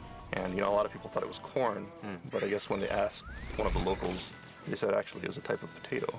Very, very tall plants. Yeah, and supposedly, potatoes are, I guess, from Peru originally. So yeah, we wanted to use some of the native plants and animals in there. So. Yeah, one more thing. I wanted to talk about the plant name is Munya, which is like a real plant, not like we made it up or something. It's a real plant. You can get Munya in somewhere in the battlefield. Right. And then when you get the altitude sickness, the sickness, and then you get dizzy or something. Yeah, like you get sick. And the snake will be sick too. So when you get Munya, and then you will get better. Oh, really? Treat it. Yeah. When does snake get altitude sickness? Audubon kind of mentions it. Yeah. Be careful of altitude sickness while you're there. And it's not that obvious, really. I mean, it's not like he just gets altitude sickness while he's walking around or anything like that. But he does get tired pretty easily, in battle situations and things like that. Your stamina will decrease, and using that Munya will bring your stamina back up. And this is true in real life. Yeah, true in real story. I mean, some guys went to the South America for shooting some photos, and then most of the guys get the sickness, and they chew those Munya plants, and then they get little better. Oh, really? I mean, not completely treated, but Yeah, I heard Kimura-san got it pretty bad, right? Yeah, the lead really level sick. artist. Yeah. So he was chewing Munya all the time. Yeah, Munya all the time. He had it in his pocket constantly. Actually, I never got altitude sickness. Me either. I haven't climbed a really high location recently. I think I've only gotten it once when I went to the Rocky Mountains. Yeah. And you don't feel it right away, sometimes. Then you kind of move around for a little bit. So I went hiking, and normally I could run up a hill no problem, and I was just dying by the end of it. Then next time you get this altitude sickness, you'll look for Munoz. Look for some and choose some Munoz. Okay, let's go along, John. Okay, from these potato plants, let's just backtrack a little bit and head up that ledge that you saw It's to the funny, right a 'cause little bit earlier. 2 seconds after this, they call it We're gonna corn take the high again. road up to the right. And once you climb up that kind of like step-shaped ledge, you'll come to another divide in the road. And to your left, there's a low path. Yeah. And to the right, there's another path that goes up even higher. And so which path are we going to take? So the thing is, either way you go, it'll end up in the same place. But let's just go ahead and take the high road. Okay. Because Up on these, yeah. on the right. Up on the boxes, and then. So climb up the boxes, then climb up onto the ledge. There'll be a gap. Jump over that. And when you get to the other side, you'll probably see some soldiers patrolling ahead of you. So go ahead and equip your Mark II pistol and try to take them out, put them to sleep without being spotted. Then jump over the next gap, and you'll get to kind of like this, you can either go straight ahead and go down to the road or head to the left. So let's head to the left. And make another jump. Make one more jump. Okay. Okay. And when you get to the other side here, be careful because there are enemies wandering around. A good thing to do is just have your Mark II pistol ready, and if you see any movement, just go ahead and put them to sleep. You'll probably see a guy on your right here. So now you're moving forward. So kind of hide in this grass. Yeah. Take out this guy. Good night. And be careful because there are a lot of enemies up here. So once again, if you run into battle, just go ahead and switch your iPod off and take care of the battle first, and then come back. Immediately to your left, you'll see that there's a ledge, and there's some snipers here picking off the rebel soldiers down below. Oh, the corn plant. Yeah, hiding in these corn-type plants. So go ahead and take care of these guys. Just help out the rebels a little bit. It's kind of hard to see because of the grass. 2 guys there. Yeah, 2 guys. 2 guys. So if you had taken the lower route instead of coming up here, those guys would have sniped you. Yeah. Okay, now it gets a little bit complicated. There are a bunch of paths that you can take. If you look, you'll see like these power lines. And if you look towards the north, that's the direction that we want to head in. So if you look towards the north, there's like a plateau with some boxes on it. Cubes, I guess you could say. Yeah. And what you want to do is head towards that plateau and go to the right of that plateau. Yeah, kind of what should we say? A middle path, right? Yeah, more or less the middle path. Yeah. Basically you want to be heading north. So take that middle path, and you'll see another soldier. So go ahead and put him to sleep as well. And then you'll come to another split in the road. And there are a couple paths leading to your left. Another one more or less straight ahead, and another one to your right. So let's just head straight ahead. From this vantage point, you'll see a billboard towards the, I guess, northeast. So head towards that billboard. And as you run towards that billboard, you'll notice you come to a clearing, and to your left, you'll see the power station and a mortar up on this ledge here. Basically, we headed for this mortar, actually. Right. So yeah, the goal here is to get to this mortar. This is a really nice vantage point. So I think people should just kind of look around and take in the surroundings. One thing to notice is that this scenery that you're seeing right now is very, very accurate. People from the team actually went down to Peru, went down to South America to get this look. We wanted to make something that was a little bit different from Metal Gear Solid 3. We wanted to have a jungle setting, a forest setting, but not have it be exactly like Metal Gear Solid 3. So, Shinkawa-san and Kimura-san, the lead level artist, went and looked through a bunch of photos and tried to find what location they wanted to use. And South America kind of stood out for its kind of unique landscape with these rocky mountains and kind of sparse vegetation, I guess you could say. I mean, it's still a forest and still jungle, but it's a completely different feel from Metal Gear Solid 3. Yeah, it's not as much as jungly, with all these. The color settings is different. You have the dirt color, you have the greens and moss greens and things like that. But there's one thing that's really standing out in this, especially when you look to the right, that there's a... Ken, you want to explain about this? Oh, the sign? Yeah, the sign. Right next to the tower, there is on sign, there's a PMC sign. The white billboard, right? Yeah, white billboard. White and red? Red, top and bottom, red lines, and that's a PMC sign. And, it does kind of stand out, and that's intentional also, is, we wanted the player to kind of have this feeling of paranoia while they're in the jungle. No matter where they go, PMC is always there, and they're in control of the area. So like in the Middle East, where you see PMC flyers on the walls. We wanted to do something similar in South America, so we went ahead and put these giant billboards in here just to kind of raise the level of paranoia. Yeah, well, who in the world would kind of see this billboard, right? I mean, in the middle of a battlefield. Well, it's for the people who are fighting, right? Yeah, well, but... Some soldier might gonna change their mind. Yeah. Join a PMC. Exactly. I see. It's really odd. Once you notice it, when I played the game for the first time, I didn't really notice it at first sight. It was more maybe subliminal, but when you actually see it from the location of the motor, it really stands out. It's really strange because you don't see any advertisement usually in battlefields. I mean, especially in the middle of the jungle. Yeah, if it's an industrial area, that's a different story, but it's really funny, come to think of it. Right. Any interesting stories, Ken, Sean, about this area and this part? Well, one interesting story about the mortar itself is, if you press triangle to go ahead and use the mortar, when you're moving it around, you hear kind of this clicking sound that it makes when you rotate it. Yeah. And that was in there from the beginning, and we wanted to do that because the mortar actually makes that sound when you rotate it, so we wanted to keep that. But something that got added later on in the development process was the fact that when Snake gets really tired, he starts swaying around, swaying, and it becomes really unstable. And at the end, we kind of put it in there where whenever he's using any weapon, including the mortar, he'll be weak and unable to hold himself still. And so what happens is he's kind of like, swaying around on this mortar, and the thing is just constantly clicking.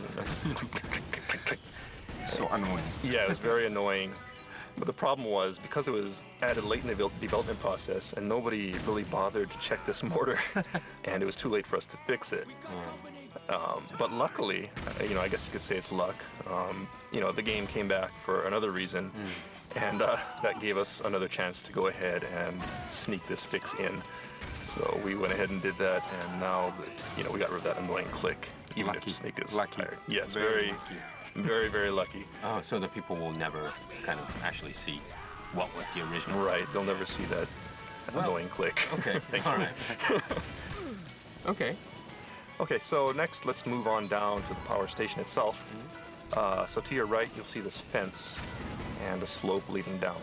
Oh, okay. So let's just follow this slope, sneak along this fence, and head down to the power station. You'll see some lumber piled up at the bottom.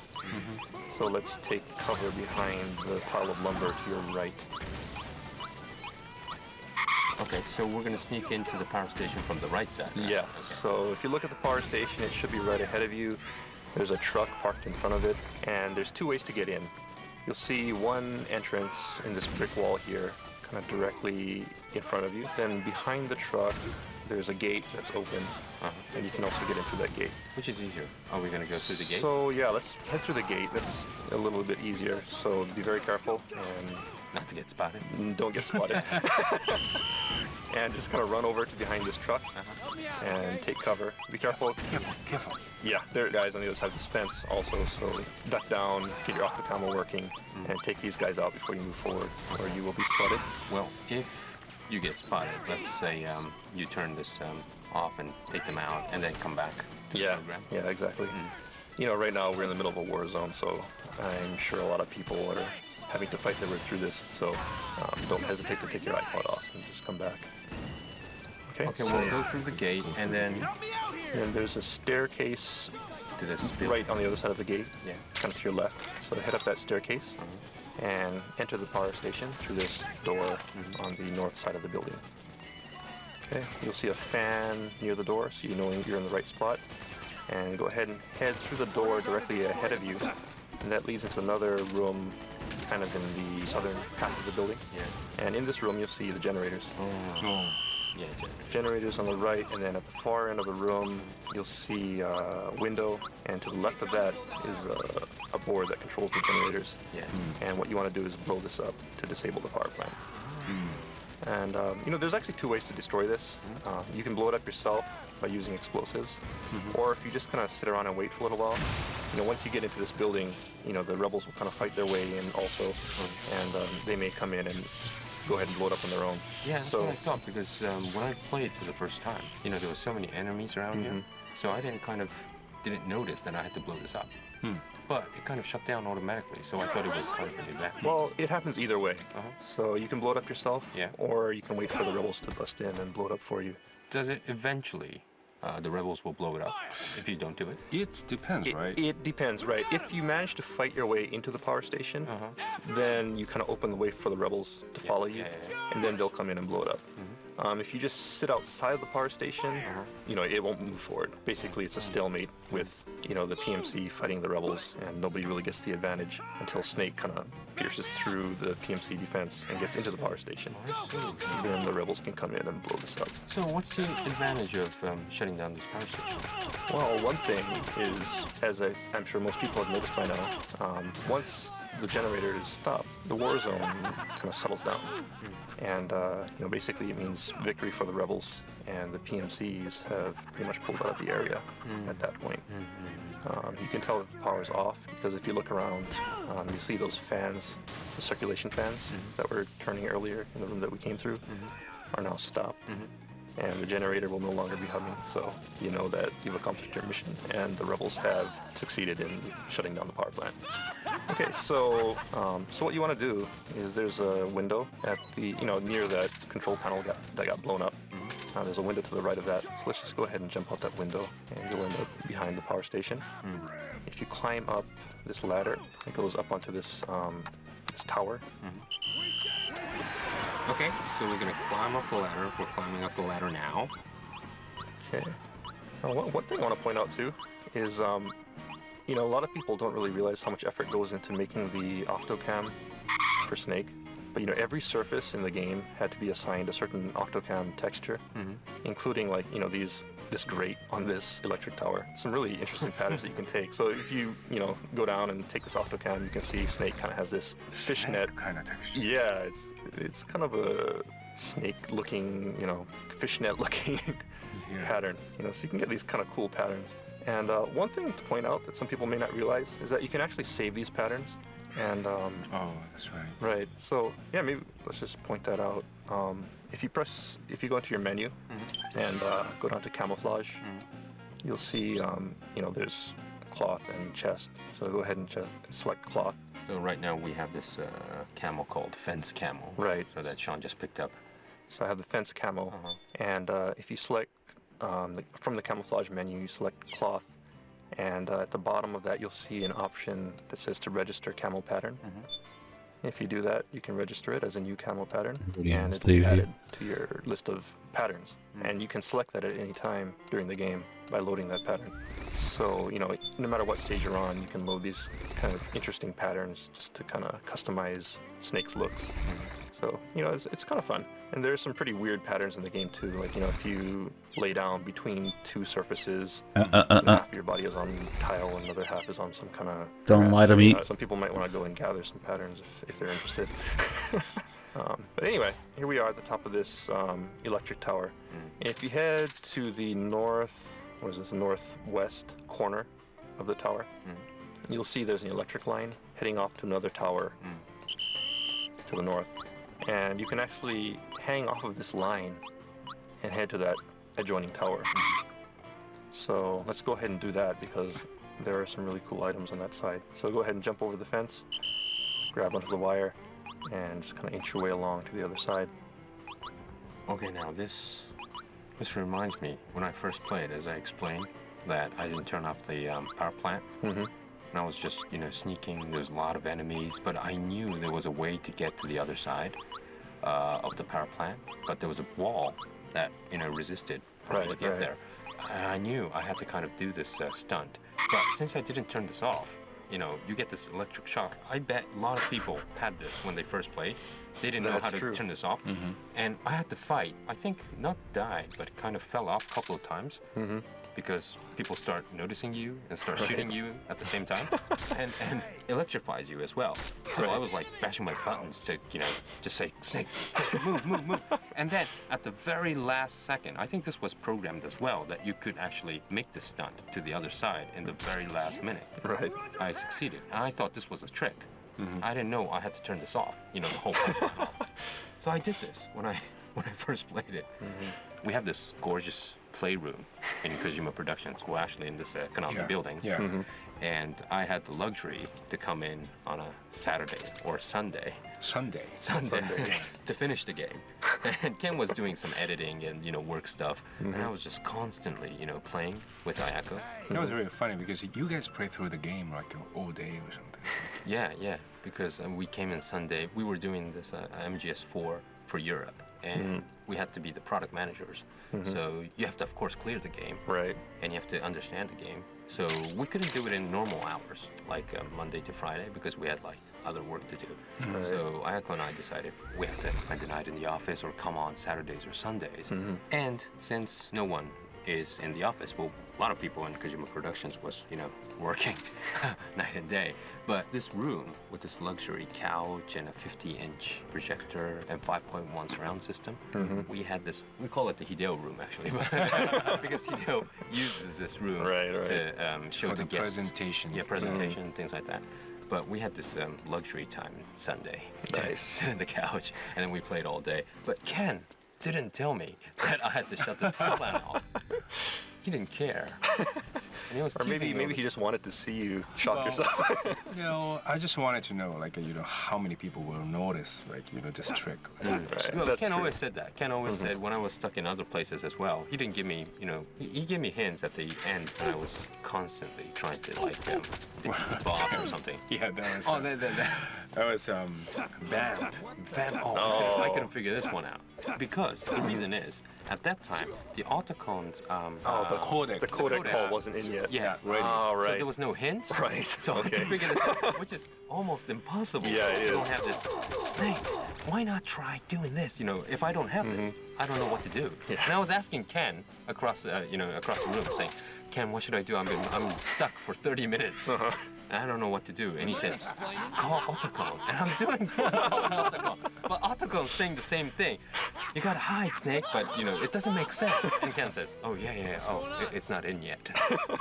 But this was another point in this power plant where I had to climb and hang on this electrical lines, which is, I think, really, really programmed very well. That even if it is electrified, you could actually make this move to the other side. So you can just barely make it. The distances is there, so you can make it to this side. It was so cool. Okay, sorry. What's the main item around here? Okay, so you see there are a few items here, so let's just go pick it up. The most important thing is this rifle scope that you'll see in the corner here. And of course, this is an attachment for your M4 rifle. And we really want to encourage people to do a lot more sniping. So we put the scope here, and it's a really cool item because you can totally trick out your M4, put a scope on it, silencers and things like that.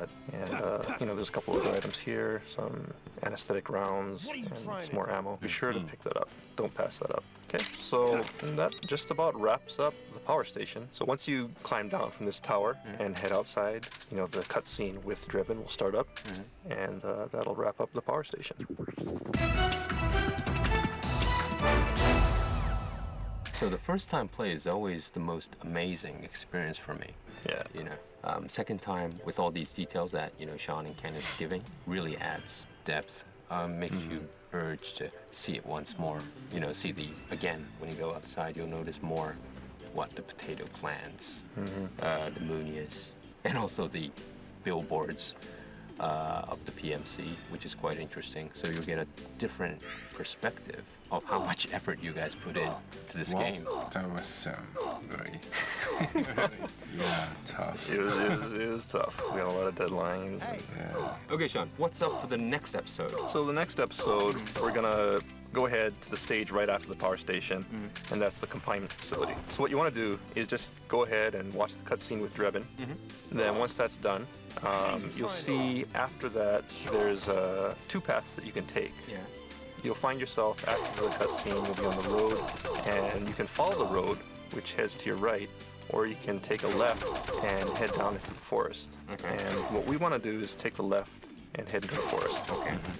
You know, either way works. You know, if you want more of an action-oriented approach, you could take the right.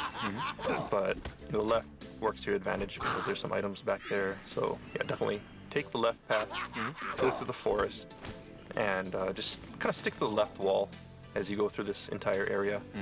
And you should come out at the confinement facility checkpoint near the salt pans and go ahead and save it there. And we'll pick up from that point in 2 weeks. Okay, so everyone got that? The confinement facility? And we'll meet you there in March for more tips and fun talk from Sean and Ken. Thanks, guys. Thank you. Thank you. Alright, that's gonna wrap up this edition of the Metal Gear Solid 4 Integral Podcast. Check back next time for more tips, tricks, and insider info on Metal Gear Solid 4. Brought to you by Kojima Productions and Hideo Kojima himself. Make sure to send in your comments to Hideo Blog. See you next time. Oh shit.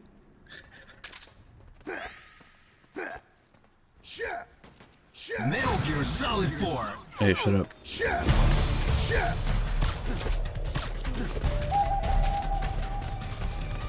I guess we'll just use a disguise for the next area. Now they don't like me anymore.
Yo, over here.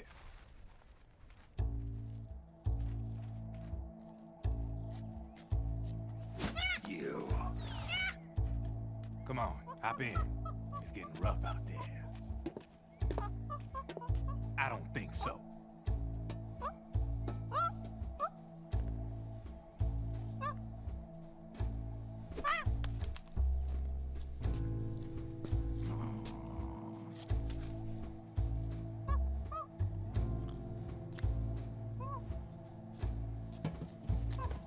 We meet again. You've been following me. You seem like an interesting guy, so I decided to check you out. Sit down. A lot of legends about you out there in the intel community, especially in the CIA. You know those nanomachines I injected you with back in the Middle East? They let me track your location.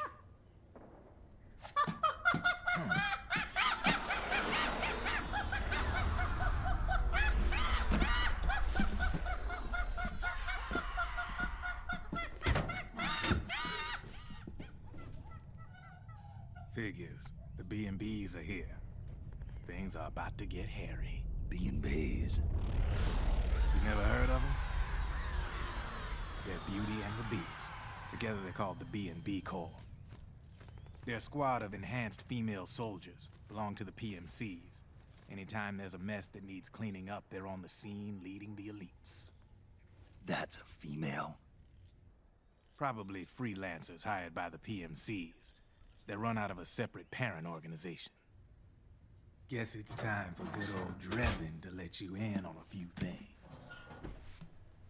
Ever since you showed up in the Middle East, the B&B Corps has got orders to kill. Their #1 priority is to eliminate some guy on sight. A guy named, Solid Snake. But from where I'm sitting, Old Snake seems a little more appropriate. Old, huh? Cheer up. That's the bad news. Word on the street says that beneath those ugly-ass suits, the B&Bs are real babes. Drop dead gorgeous. They also say each one of them's been traumatized by war. Badly. They weren't even soldiers to begin with, you know. More like victims of war. They suffered shell shock on the battlefield. Post-traumatic. It damaged their minds pretty much beyond repair. So the only way they could cope with the reality of battle was to become war machines themselves. The remnants of their human side are buried deep within. The beast, that's what you see on the outside. War transforms a snake into beasts.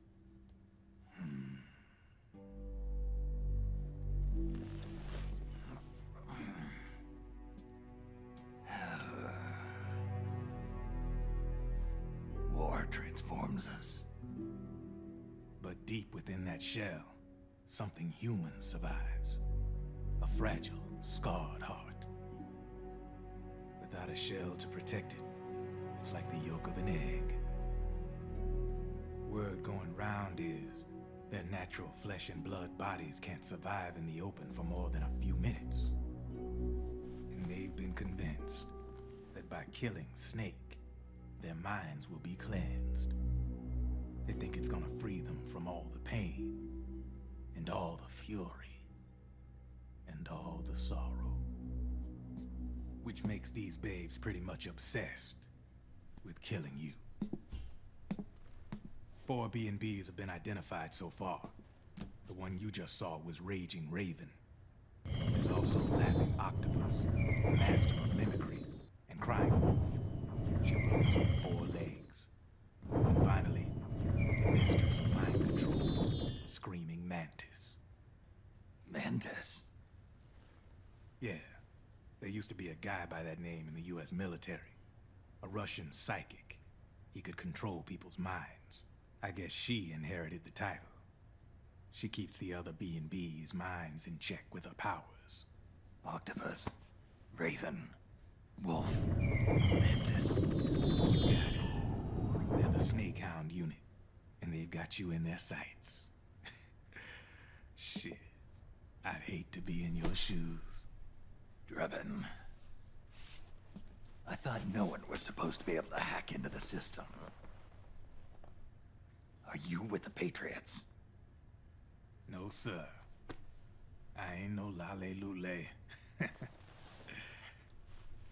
I mean, I'm no patriot. You can say patriot. I guess that means you're clean, right? The nanomachines I got in me are different from the military kind. No speech restrictions for me. What the hell are these Patriots? Are they human? Not anymore, they ain't. They're the law of this world, created over the course of history. They're what holds this world together, keeps this whole mess in check. We are formless. We are the very discipline and law that Americans invoke so often. The Patriots are America, the world's greatest military power. They are the war economy. Which makes you and me just cogs in a much grander schematic. I mean, someone obviously had to start the whole thing at the beginning, but now their law has taken on a life of its own. A life of its own? Yep. The country, the war economy, it ain't run by people. It's run by the system. No need for high-level decision-making authority. It's all handled by a massive, yet simple information processing system. An AI. It works just like natural law. The world's a much simpler place than most folks realize. Every aspect of the Patriots system is closely monitored by 3 peripheral AIs and a core AI that ties them all together. The SOP system is one part of that. It's all backed up by a foolproof control system. So not even yours truly can sneak inside the Patriots AIs. What if, hypothetically, someone found a way? If they could fool the IDS. I guess they could use it as a haven to lay low. Haven? You know, like a tax haven. In the internet society, we have net havens, data havens. A haven is someplace where social conventions and the rules of the net don't apply. Back in the 20th century, the super rich would open bank accounts in countries without income tax laws. Not a bad way to evade paying taxes. Now we've got us a society where everybody's DNA and personal info is totally controlled by the nanomachines inside their bodies. Won't be long before people start using havens to escape from ID control. I guess you could say my gun laundering kind of borrows from the haven concept, after a fashion. Even so, good luck finding a way to access the Patriots' AIs from the outside. It's absolutely impossible. No chance in hell. Like I said, there's no breaking into those AIs from the outside. But Liquid's got something in mind. You sure there's no way?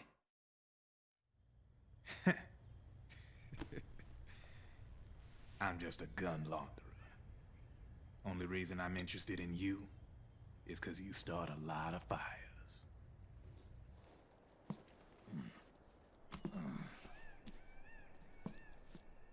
All right then. You need me? Just give me a ring.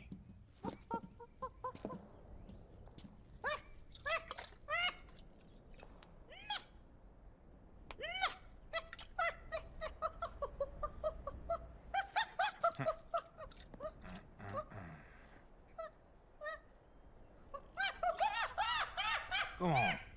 Get your ass back inside. Now! I have you.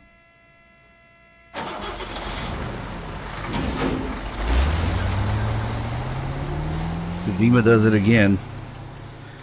And more time passing, the more this whole AI business is starting to take the shape that it has in MGS4 already. Damn. What a madman.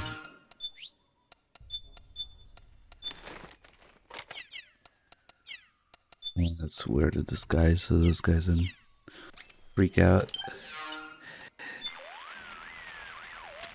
Looks like the rebels succeeded in shutting down the power station. Now that they've lost one of their bases, the regime troops will be on the defensive. This is your opportunity to slip through. The battle at the power station seems to have died down a little, but the situation hasn't changed. Whoever wins has got the area in lockdown, so Snake, proceed. Yeah.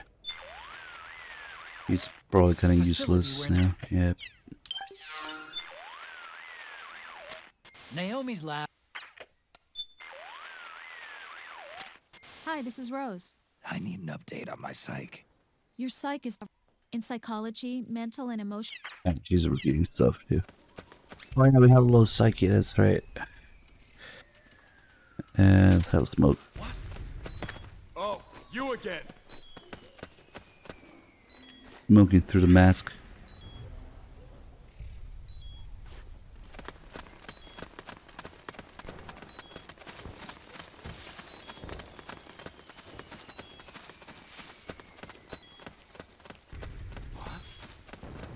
Oh, it's you. Who? You again.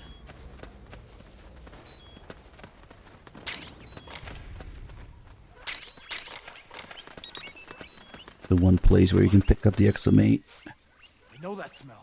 Cigarettes.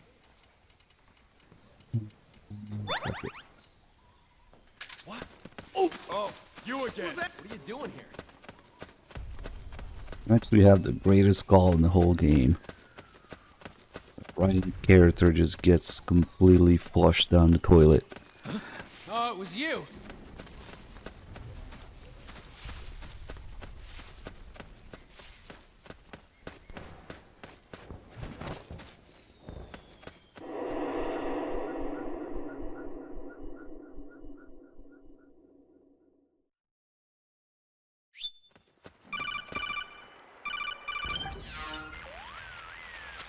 Snake, can you hear me? This is Jack, isn't it? I am Raiden. Jack is no more. Where are you now? I'm right beside you. Raiden, where have you been all this time? What have you been doing? On a mission. Finding something. For someone. Finding what? The corpse. Of Big Boss. What? I was asked to do this in exchange for Sonny's location. Liquid? No. The leader of a small resistance group. Her followers call her Matka Pluku. Matka Pluku? Big Mama. We'll finish this later. I'll follow your trail and catch up with you. Wait, what about Big Boss's body? It's with her now. Her? What's going on, Snake? Rose, I just got a call from Raiden. It sounds like he's close by. Jack? Yeah. Did he seem okay? Yeah, as far as I could tell from his voice. Really? That's great. Snake, I have a favor to ask. What? Don't let him know I'm involved in this operation, okay? I think it would be best to just leave him alone for now. What happened between you and Jack? After the Big Shell incident, he became unstable. Memories began to resurface from his childhood when he fought for Solidus in the Liberian Civil War. And in the midst of all of that, the baby we had together, it hadn't even been born yet. Jack slowly stopped coming home. And when he did, he'd be dead drunk, sometimes covered in cuts and bruises. Roy was worried. He was Jack's commanding officer. Sure he was. But Jack just avoided him. I was all alone. And Roy was so kind to me. He's the one who encouraged me to become a counselor. I know it sounds like I'm making excuses, but I needed to get over it. To move on with my life. I'm worried about him, of course, but I'm also afraid of him. All right. I'll keep my mouth shut. Thank you, Snake. Not sure in what universe the real Campbell was Raiden's commanding officer, but okay, Snake sees no problem with this. More importantly, of course, Raiden's character doing complete 180, turned into just like everybody in this game, really. But just having him come back home drunk and being neglectful and abandoning Rose or whatever. Is that what was set up to happen with Raiden's ending in MGS2, you think? No, of course not. It's very intentionally doing a complete 180 on the character development. A lot of these characters in this game, MGS4 being in a lot of ways the undoing of the series. Kojima's realization that no, he could not pass on the series. The players, the characters, the development team even not learning from the character development, their past mistakes, or from Kojima trying to give them certain ending and pass on the series. Nope. And Raiden's appearance in this game reflects that. As Shinkawa called it, the abuse from the fans, the literal butchering of his character, of his body, his flesh and blood body of Raiden being replaced with the artificial body in this game is a reflection of the abuse physically that he received from the fans for being the character that he was in MGS2. So some people seem to think that Raiden is cool in MGS4 because he's ninja now. But when the main lead character designer tells you that's just a sign of the abuse inflicted on him by the fans, butchering him, literally. I'm not sure it's so cool after all. It's just destroying things. MGS4 destroys MGS2. Who was that? Hey. Kojima's little benevolent message in MGS2 that he just wanted to pass on, and also for others to find something to pass on and believe in for themselves, and be your own man. Make this experience yours, interpret it, pass it on. Oh shit, these guys. Okay, they're neutral. Probably gonna use it to bust their way into the mansion. Give it some cover and it might get you inside the compound. Good. Guidance about being weird. Why didn't Reverend dying this time? Because he has no idea who he is. And the whole thing about Campbell, the real Campbell being the commanding officer, like, what the fuck? I wonder if maybe that was supposed to be the original idea in a potential Metal Gear Solid Rising, but that would have been one thing maybe to accuse it. But that also ended up badly, so it's just there now and it makes no sense. It's unfortunate.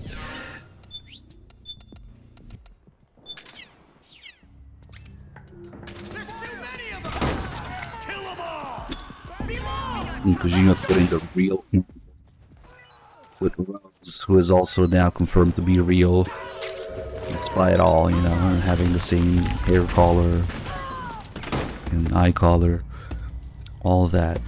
It's got to be one of the most random, intentionally confusing things.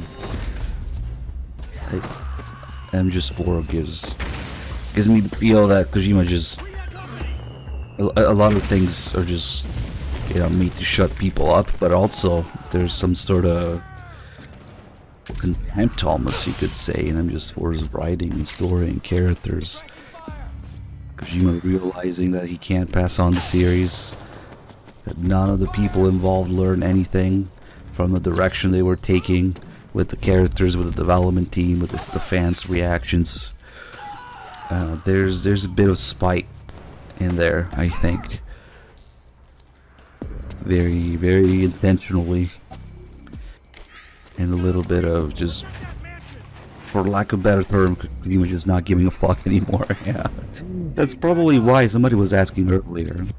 The B&Bs, the frogs, they're all women. They're all overly sexualized, and MGS4 being the horniest game in the series by far. Kojima wanting to do motion capture with Mei-Ling's motion actress, who is also the model for Raging Raven, Yumi Kikuchi. Kojima doing that motion capture himself, where she puts her hand on his shoulder and stuff, like. Kojima was probably like, man, if I'm gonna have to do this, if I'm forced to do this, I might as well have some fun in the process, throw in some horny stuff, and also fuck with people a little bit more, with the whole Campbell and Rose thing, and there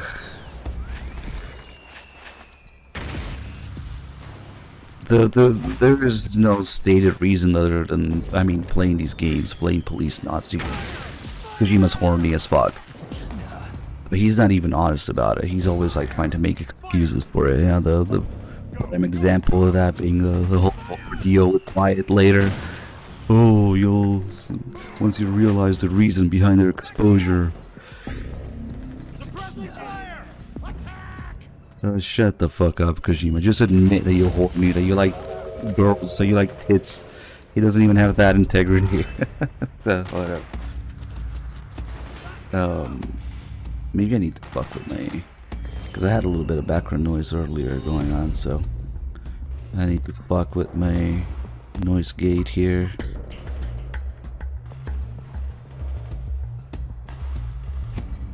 There's a crazy detail about these Akina posters. Actually, obviously if you look at it, Snake's psyche will shoot up like crazy.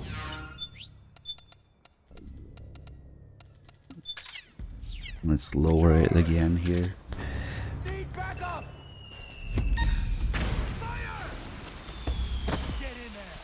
So we have low psyche here, and we look So let's have Snake scream here for no particular reason.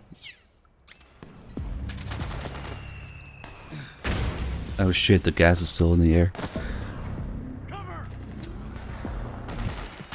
The second we aim at Akina here, it will... Gotta do it like a couple times. And he shoots up like crazy.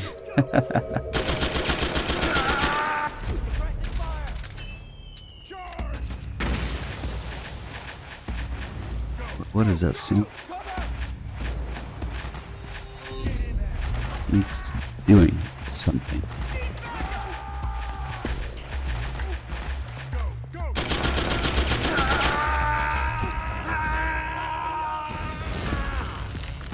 But the crazy little detail about it is that I didn't know until recently. The stance and how you look at her matters. Usually doing it on the bed here, Snake's lying down, so I didn't know until recently. I thought it was a difference between the two posters, the one upstairs and the one downstairs, giving different amounts of psyche, but it's actually just a stance. Because if we just look at it while standing up, or crouching instead of lying down, it's very slow. See how slow it is? It's still going up, but much slower. If we crouch down, it goes up faster. But I don't think it's... I think it's still not as fast as when you're pro.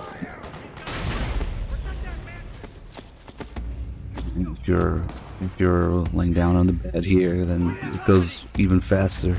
So, for some reason, it really matters, the stance in which you look at this. Very detailed. Oh, fuck it. Let's go to the downstairs one, which I usually only look at while crouching, but then I tested it while prone, just like the upstairs one was crazy fast.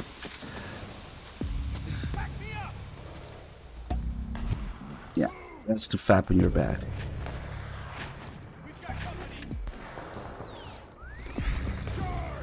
Yep. Just as fast as the upstairs one.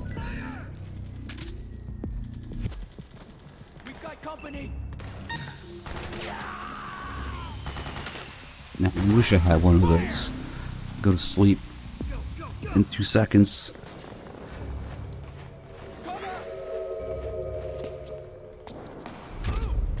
And for crouching. Lower for standing. That's even slower. Way slower.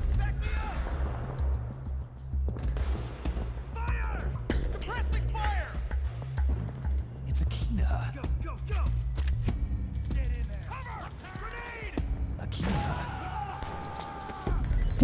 Okay.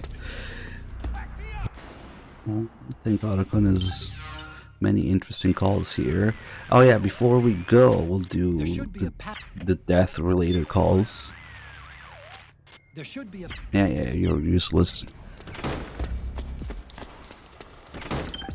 So actually, I'm gonna... I guess we're good like this.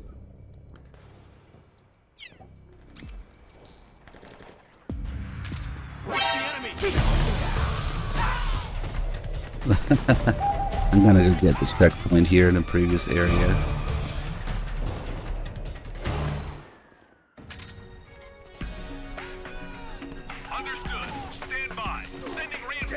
Just walking the trailer, nice. Yep. Different vibe.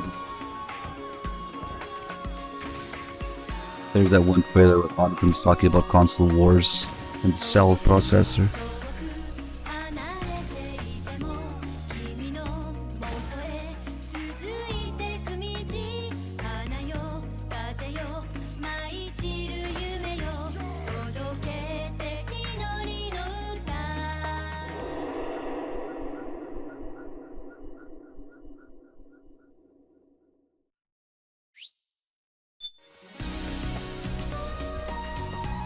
Now at this checkpoint, we're gonna die in a few different ways and call Rose.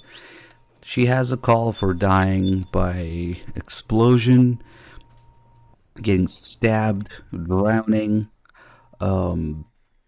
She has a generic call for every other type of death, and then she has 2 calls for dying to gunfire. Depending, I forget exactly, it always gets a little bit confusing. There's like 1 for stray gunfire, 1 for direct gunfire, or something like that, but we'll fiddle around with that a little bit. So we got drowning, explosion, getting stabbed, getting shot, and then getting shot or getting hit by stray gunfire, which is not the same. And then, I think that might be it, actually. And then the generic one for everything else, like jumping from excessive height, or getting punched to death, or dying in a fire, or something like that. All the stuff that's not covered by the other calls. She has like a generic one. So let's start by dying in an explosion. Except it's gonna take like 3 or 4 of these grenades for Snake to die.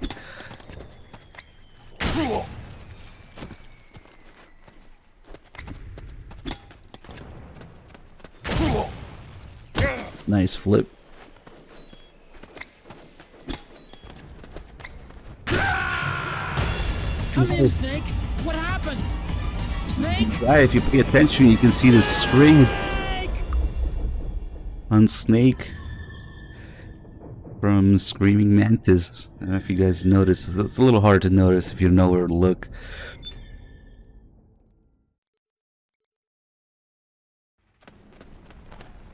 Indicating that Screaming Mantis might be controlling Snake when you die, so it's not really your fault that you died. You were led by Screaming Mantis to do something that caused Snake's death. Okay, let's call Rose now. Rose, you there? There's something I wanted to ask you. You're not hurt, are you? Hurt? What are you talking about? Nothing. Just making sure. Forget I asked. What's the matter? I was catching a few minutes of shut-eye, and I had a dream. A dream where you were in an explosion. It seemed so real, I couldn't help but get a little worried. Relax, I'm alive. Death by explosion, huh? It's true. 1 blast and I'm off to meet my maker. Not all explosives are the stationary bomb type. For example, if you hear a pin being pulled out of a grenade, you know what's coming next. You need to be aware of these things. Yeah, I'll make a point of it. Thanks for looking out for me, Rose. Don't mention it. Yeah, sometimes it's Rose having dreams, sometimes Snake. Okay. To me, it's crazy that this game has a call about drowning. There's maybe 2 or 3 locations where you can drown at all in this game. One of them being here. There's like a little bit of water here. There's the river in Act 3, and the even shallower river in Act 2. Well, you're looking for Naomi. You can't even swim in that one, but you can, if you go all the way down like this, you can drown Snake in it, just barely. Let's drown here. Still more swimming than a certain game. And then Snake screams underwater.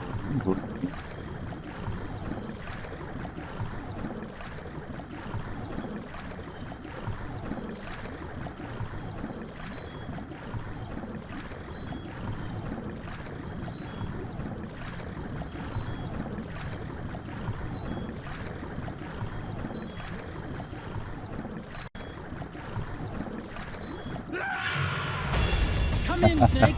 What happened? Snake? Snake!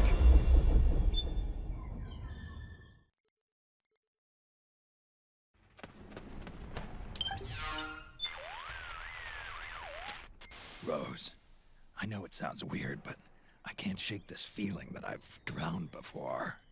Like deja vu? Well, more like I have this gut feeling like I died underwater at some point. Are you afraid of water? I'm not afraid of anything. Then I wonder what it could be. Except now it feels like I'm more aware than ever of drowning. I'm paying more attention to my O2 gauge and coming up for air more regularly. That's a good thing then. As long as you're aware of that danger and how to avoid it, you'll be able to respond more effectively to real-life crises. You're right. No more risky underwater maneuvers for me. Good to hear it, Snake. That's what we're all hoping for. That you'll finish the mission and come home safely. That'd be nice. Anyway, sorry to bother you. Not at all. You can call me anytime, Snake. Risky underwater maneuvers. Let's get... oh yeah, these rebel guys don't have knives. They only punch you if you disarm them. Instead of just having infinite handguns, go figure, they lose their gun and they start punching you. So that would count as the generic death call. I think we only really needed the water from here. We can go back and get stabbed to death and shot. I need to figure out how this shooting thing works again, because there's definitely two different calls for it. But I think I figured out last time actually that the difference is not direct fire or stray gunfire, but I think it might be being in a battlefield with an active conflict versus sneaking around. I think that's what the difference is. I think I figured it out last time. I was getting confused about it, which is close enough, but not quite the thing about stray gunfire was talking about. So here we have an active war zone with the two sides fighting against each other. So if we get killed by the gunfire here, it should give me a different call than getting killed in the previous area where it's just sneaking around. I think that's the difference between the two calls.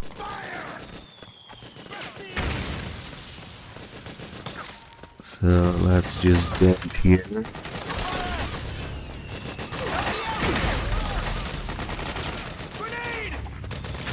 Hello?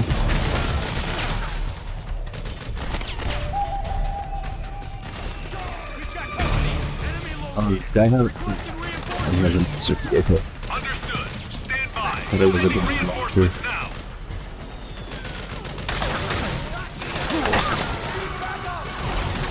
Yeah, can you like hit? Thank you. Snake, what happened? Should I just do it again? Snake?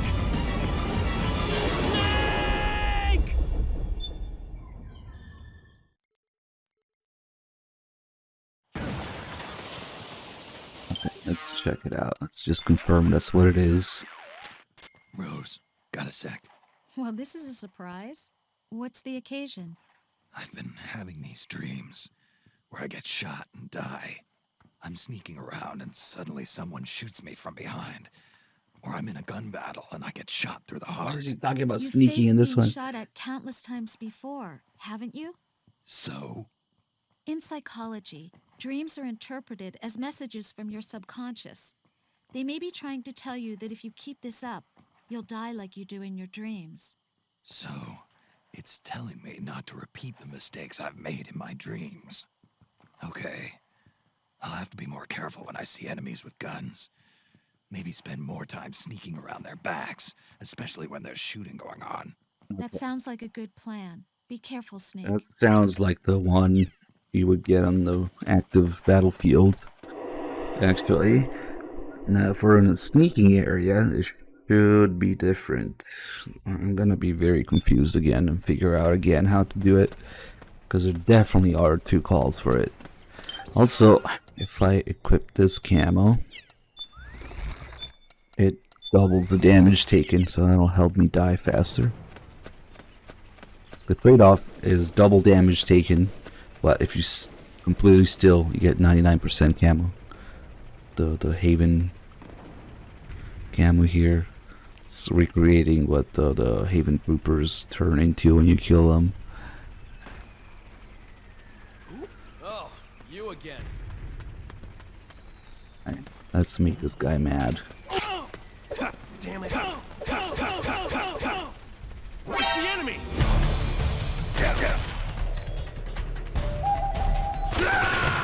Snake, you can't die! No! Snake! Snake!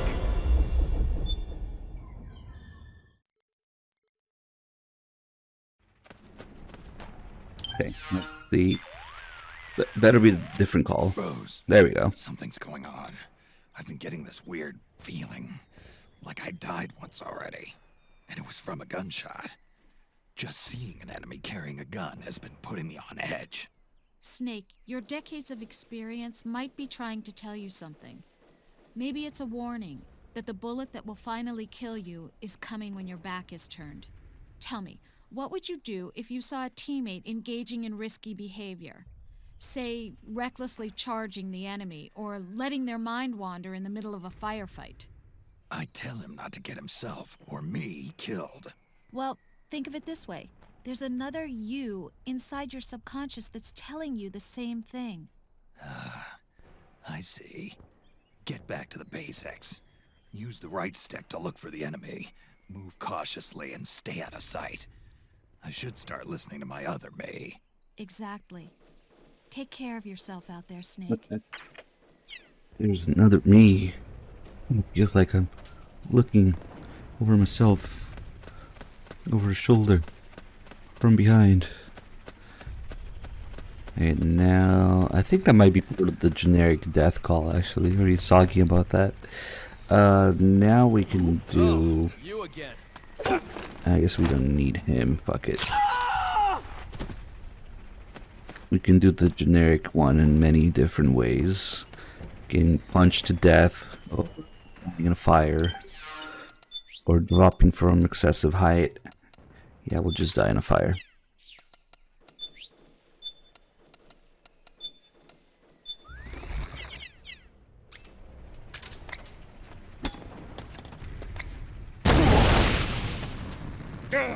Nice. Snake, what's wrong? Answer me, please! Snake? Snake! I also tried getting run over by the vehicle that you see when you enter one of these areas. That also gives you the generic one. I was hoping there would be another specific one. Yeah, that's another way you can die, getting run over by the vehicle. Same thing.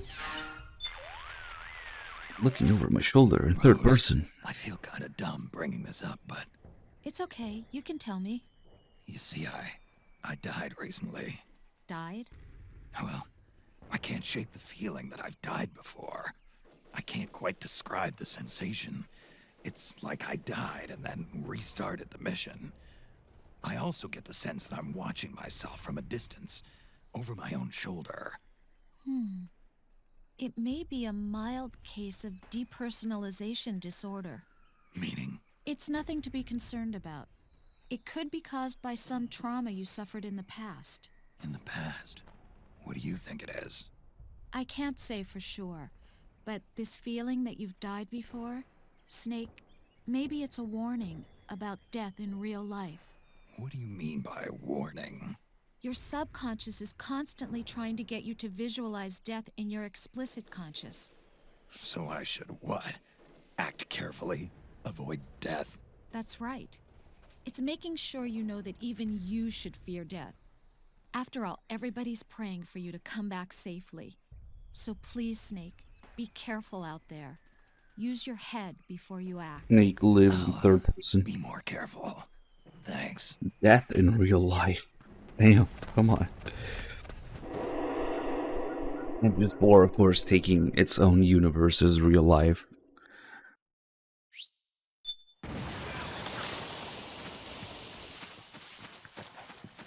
This is a real world, not some fantasy game. Now we gotta get stabbed. Get shanked to death. That'll be the last one. So we gotta fuck these UNC guys. Because the other guys are too poor to afford knives, I guess.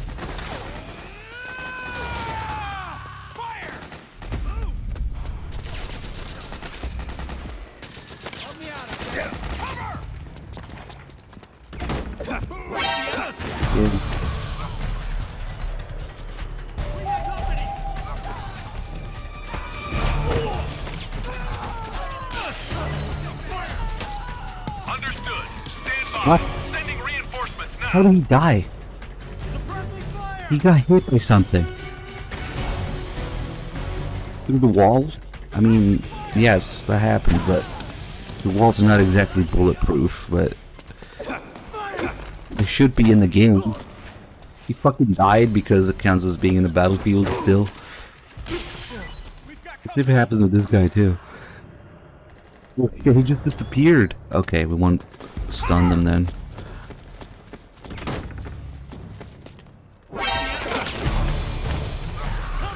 No, the door. God damn it. Fuck.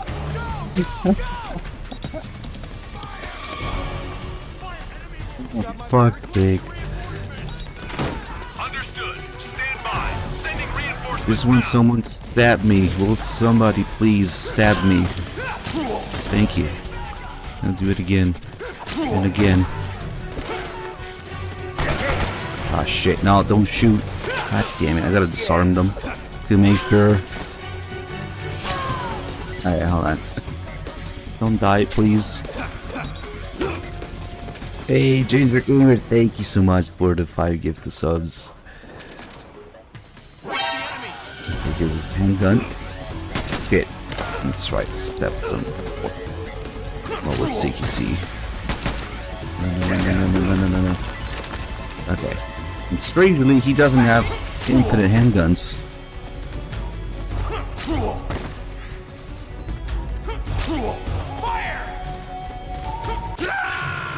Snake, respond! Snake! Snake! Cool. Sometimes it can be a little challenging to get the final hit to be the knife. Rose, I keep getting these visions of being stabbed to death whenever I see a knife. It's not quite deja vu, but just seeing one of those things gives me a feeling like I'm being stabbed. I see. It's said that the shorter the physical distance between you and the enemy, the stronger your psychological resistance to violence becomes. It may be that the knife symbolizes close quarters combat, and it's evoking an image of your own death. So, my subconscious is warning me not to get gutted? Perhaps. It's only a theory. Wasn't real high on my to-do list anyway. I know, Snake. If you encounter an enemy with a knife, watch out. What could you do? Let's see. You could avoid standing directly in front of them, or roll to the side, or step back to avoid a close quarters attack. I know it must sound funny for me to be giving you this kind of advice. No, it's good advice. I think it's helping. Contact me anytime. Alright, that should be it for the death calls. We can move on now. It's pretty cool to find some new wave dying and some hidden call that we haven't heard yet, but I don't think there aren't any. I don't think there's any left. I'll mess with this later. Just Nanomachines cutscene with Naomi.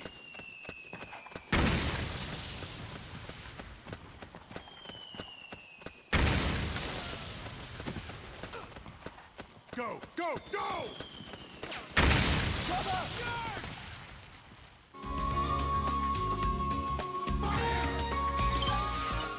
One tiny thing that I was actually sort of messing around with earlier. Somebody might have noticed. One of those times I got stabbed. Instead of ending up on the floor, Snake did a roll and recovered from it. That's a hidden mechanic, actually.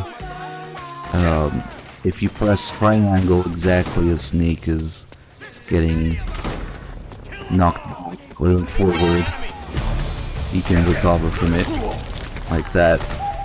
I don't think it tells you anywhere, but you just press triangle and do all the shit. You work forward too. if they actually hit me.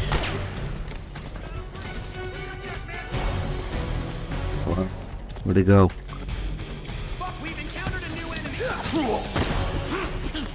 I'm trying to do the forward one. There we go. Not quite the same as the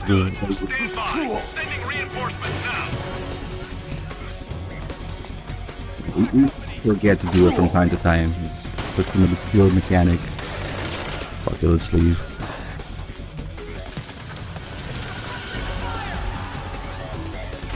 I really don't think it tells you anywhere. You think it would be here? No. Selections.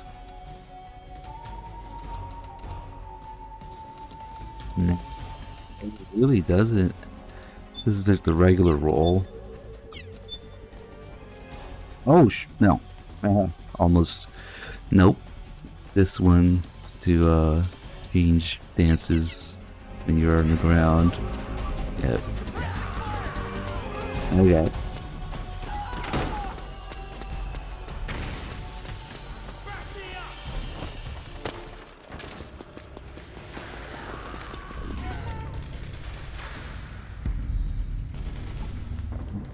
I put. Oh, there we go.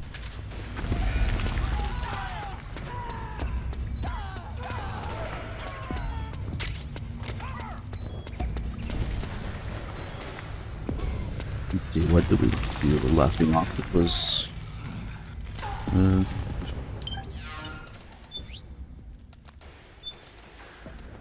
Maybe just take it slow. Go through all her different faces and stuff.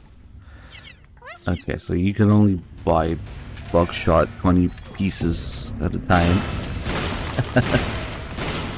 Alright, and you can carry 30, so you gotta have 10.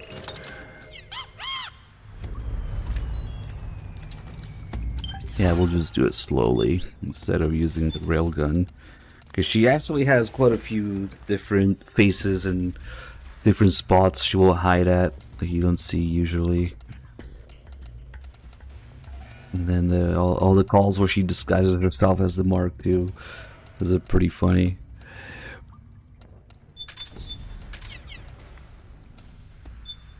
So I'll just do shotgun.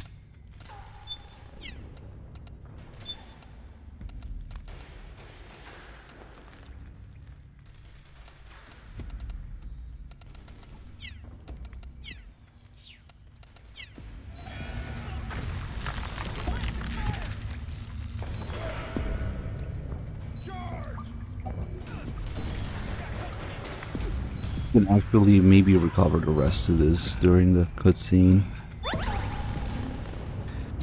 Okay. Snake looks up Naomi's skirt or down her cleavage.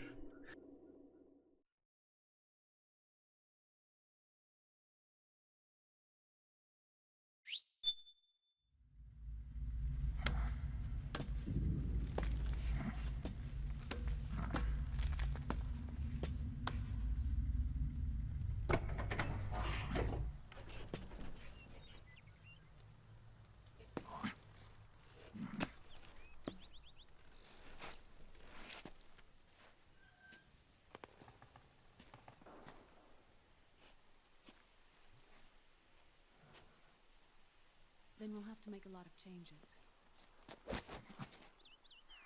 Yes, that's right.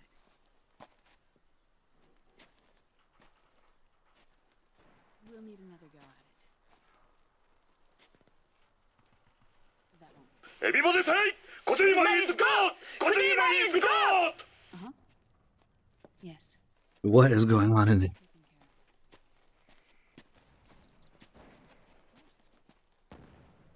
Naomi's playing Peace Walker.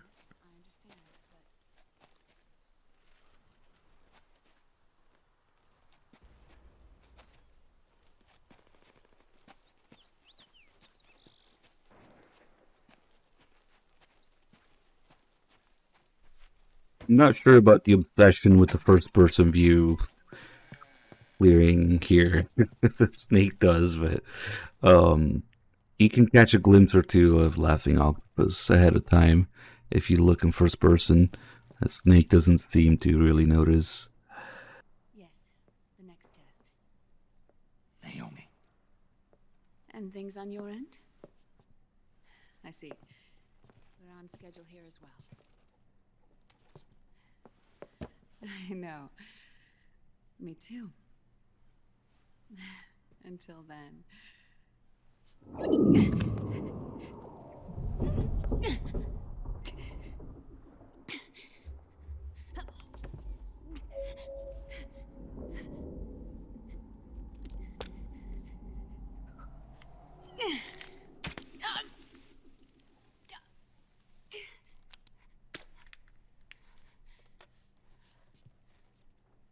Naomi.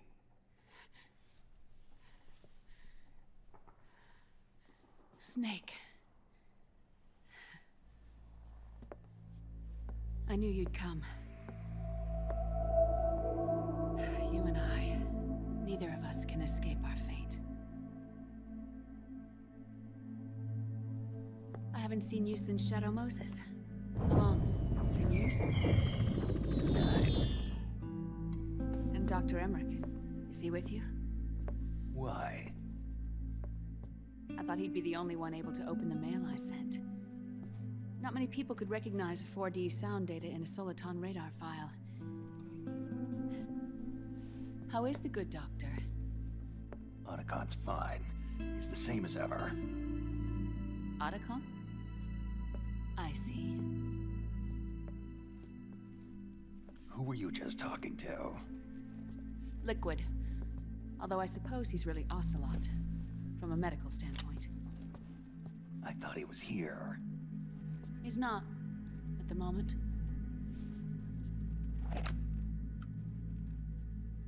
Where are all the guards? They know I won't escape. I'm powerless to resist. I have no choice but to cooperate.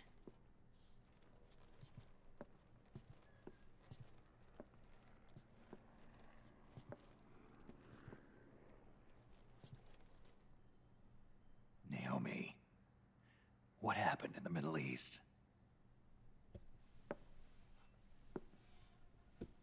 What you saw was the soldiers' emotions run amok. Another product of the system.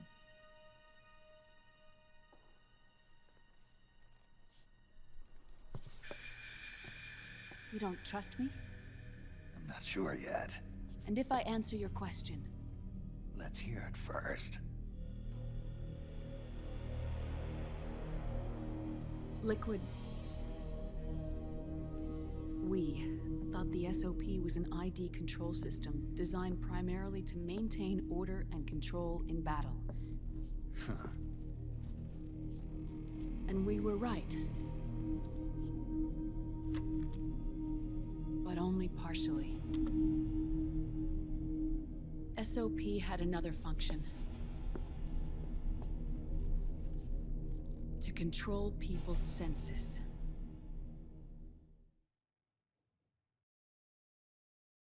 The nanomachines inside soldiers' bodies adapt to different conditions, promoting the release of neurotransmitters, hormones, and stimulants, giving them an edge in battle. They can create an artificial combat high by releasing endorphins at the same time a soldier kills an enemy. Or they can suppress hormones to neutralize the soldier's emotions, prevent them from panicking and engaging in friendly fire or needless massacres. It's all controlled by the system's core AI. It artificially controls the soldier's pain, emotion, senses, in other words, the essence of his being. The skyrocketing demands of the war economy have fueled the demand for more soldiers and more fighting. This in turn led to the development of technologies to rapidly improve their combat abilities and control their actions. The system ensures a steady supply of battle-optimized soldiers at a minimum of cost. But you, of all people, must understand, Snake, that unlike combat technique, a soldier's senses can't be taught. They must be earned through experience. Does this have something to do with that test of yours? The goal was to release the soldiers' nanomachines from the system, but we didn't know about the mental control. And the nanomachines went berserk. No. Our test was a success. At least it confirmed our hypothesis at the time. Just as we predicted, the nanomachines stopped functioning, and the PMC soldiers were freed from the grips of the system. But the moment the system stopped, all the pain and fury and sorrow, all the trauma and stress, all the hatred, regret, guilt, all the sensations that had been suppressed were unleashed within their hearts. Their memories, unlike their senses, weren't erased. Each enemy soldier they'd killed, each lost comrade, each threat of violence against the innocent, every act of war they'd committed was etched firmly in their hearts. Kinda cool, the XMB interface here, where she talks about it being a game. Exact a heavy burden on his heart. The user's body rejects the nanomachines. This reaction must then be suppressed with drugs. Before the user knows it, his mind is in complete shambles. Snake. Remember Frank? Oh shit! Jaeger. Gray Fox. They twisted his body for their experiments and nullified his broken heart with nanomachines. SOP has taken it even further and applied it to living human beings. The sins of war these soldiers carried inside them returned to assault them in the form of unimaginable shell shock. The meaning in the system may have changed, but the battlefield hasn't. Until that point, war was like a game to them. And then suddenly, reality came crashing. Under construction.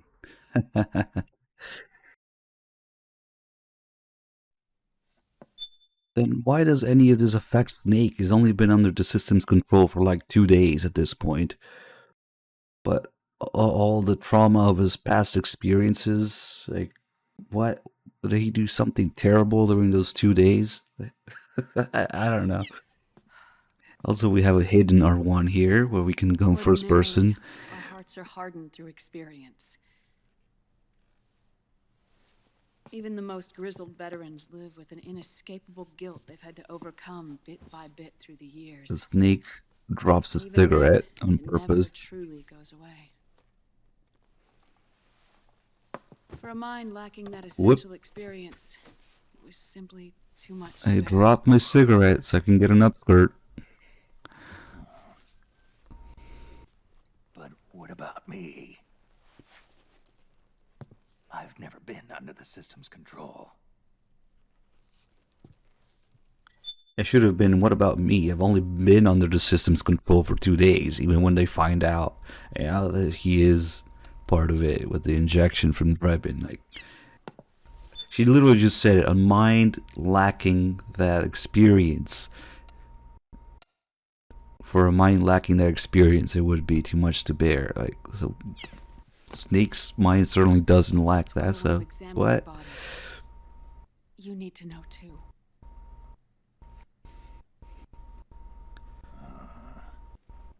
Yeah, maybe he's just secreting things, fucks with it anyway. All right, Snake. Undress. Snake, what's gotten into you? Hurry up.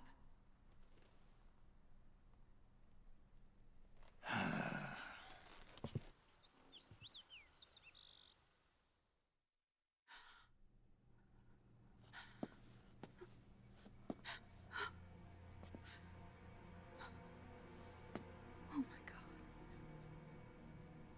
Snake.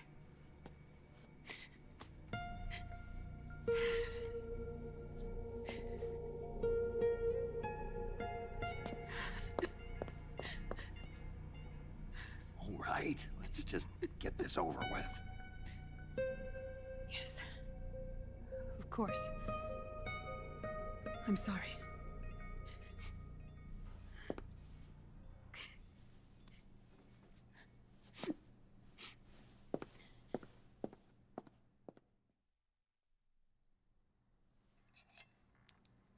Snake, do you remember what I told you in my video mail about the first generation of nanomachines? The ones you stuck me with at Moses. Yes. The nanomachines Everything in are that turd's recharged path by your body. turned into shit. They won't stop functioning until they're all extracted. Or until you do. Most of them were lost through bleeding and excretion, but around 30% still remain inside your body, attached to your cells. Not finished yet. The first generation were never ID registered, so they don't react in the same way as the SOP nanomachines. Ready? But they may be interfering with your body. Good work. You're as good as they said. So, does the aging have something to do with fox dye, too? No. Your telomeres were intentionally set up to be short, regardless of the age of the original. One of the genes that inhibit reproduction and aging, the Clotho gene, was intentionally mutated as well. But more importantly, your chromosomes, like liquids, were provided with terminator genes to prevent them from making copies. Why? Your clones created for one purpose: war. And so, in order to prevent you from being abused by clients or stolen by the enemy, they shortened your lifespan and removed your ability to reproduce. It was a safety device to ensure that the seed of Big Boss didn't end up in the hands of others. The reason you're aging so rapidly isn't because of disease, faulty research, or fox dye. It's how you were born. It's your natural lifespan.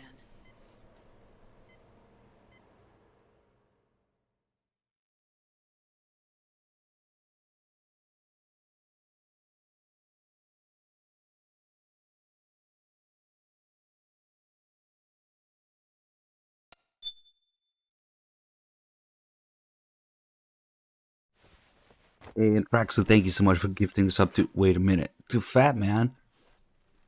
Never mind. Can't believe Fat Man's sub now. The truth, Naomi. How long is my body gonna hold out? Your cells, blood, organs, nerves, skeletal system, muscle tissue. Every part of your body is aging rapidly. An ordinary man wouldn't even be standing by now. Snake, the only thing keeping you together is the strength of your will. How long do I have? Half a year.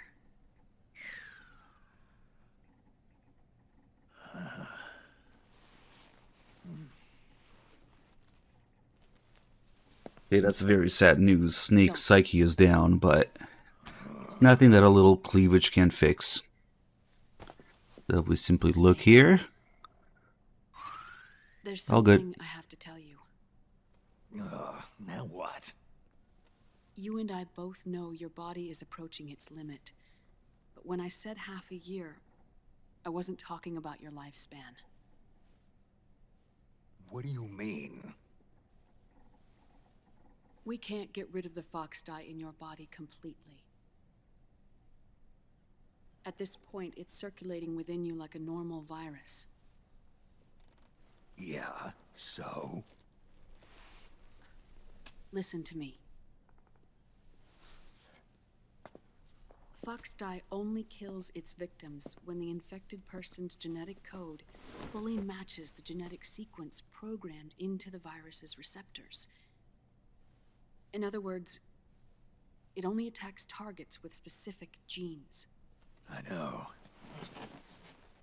That's what killed the AT president. And Liquid.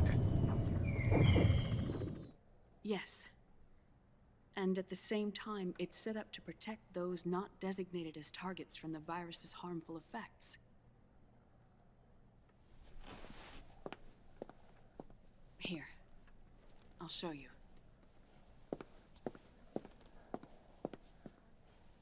The receptors on the fox dye inside your body are breaking down. The rapid aging process is changing the environment within your body. As a result, the virus is starting to mutate.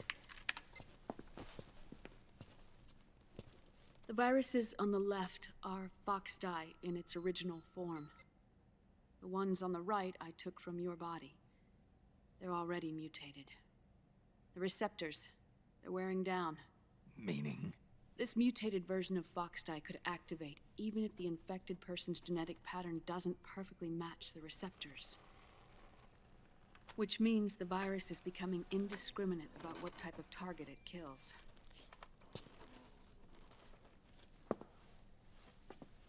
Ever since Shadow Moses, Foxdie has been breeding continuously in the nanomachine colony inside your body and dispersing into the air.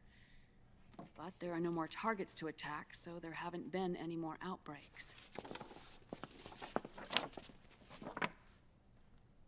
However, if the receptors continue to wear down, it'll become a killer virus that attacks untold numbers of victims.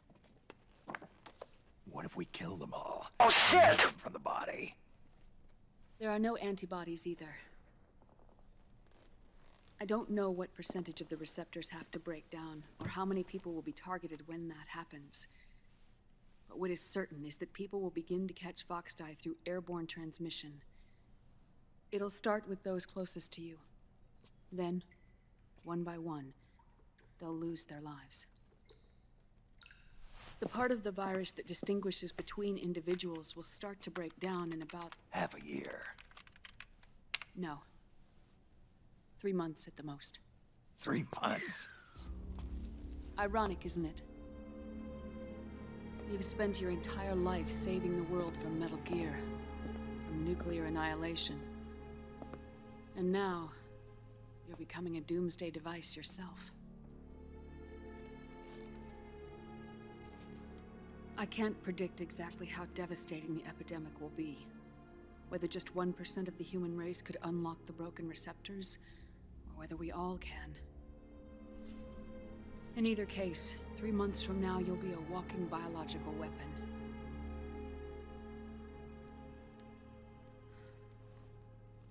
If it were up to me, you'd be quarantined already.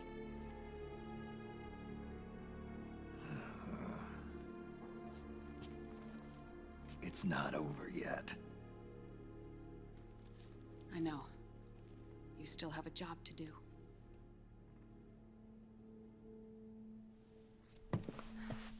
You have 3 months. Still enough time to think once all of this is done with.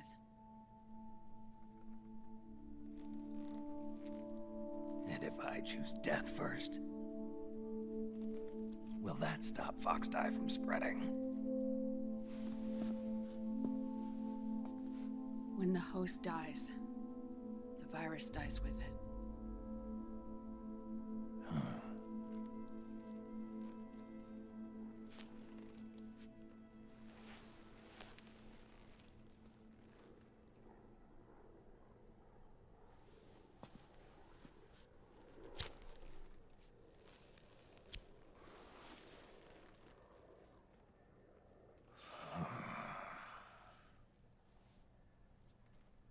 Snake, tell me one more thing.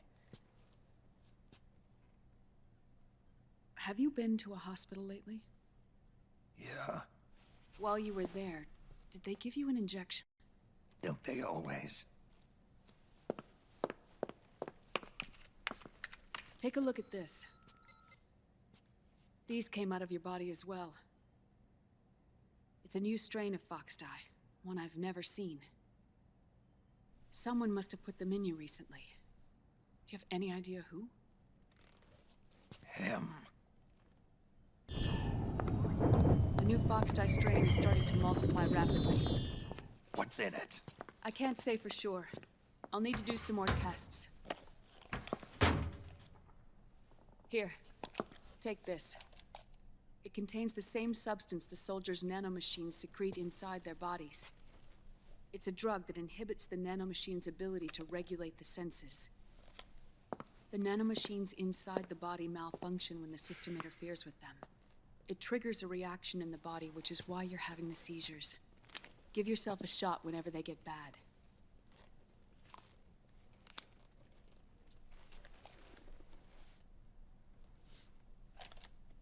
It's potent, so use it sparingly.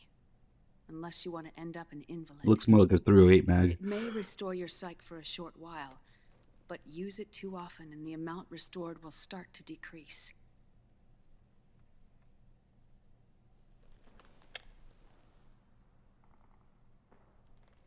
Everybody say, Kojima is God! Kojima is God!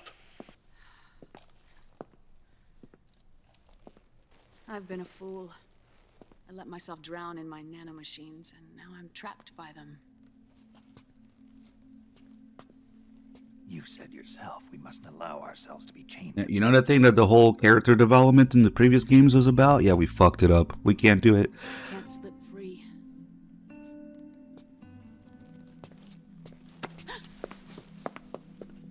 Then I'll free us both. Where's Liquid? I can't tell you yet. Not until you free me. Do we know? Liquid left here last night. Where was he headed? Those are my terms. I can't leave this place of my own will.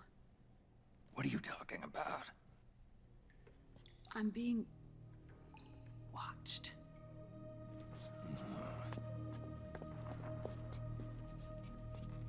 Liquid has altered his plan. Removing the system will only cause his army to collapse from within. So he's chosen to seize control instead. Liquid's objective is to hijack the SOP system. He'll use it to create the ultimate army of perfect soldiers and launch his insurrection against the Patriots. There's a name for his new plan. He calls it Guns of the Patriots. Guns of the Patriots?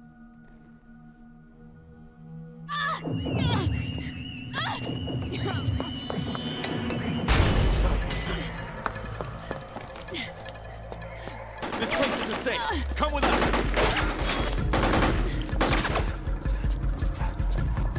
This way.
Anything They're good taking here? Naomi again.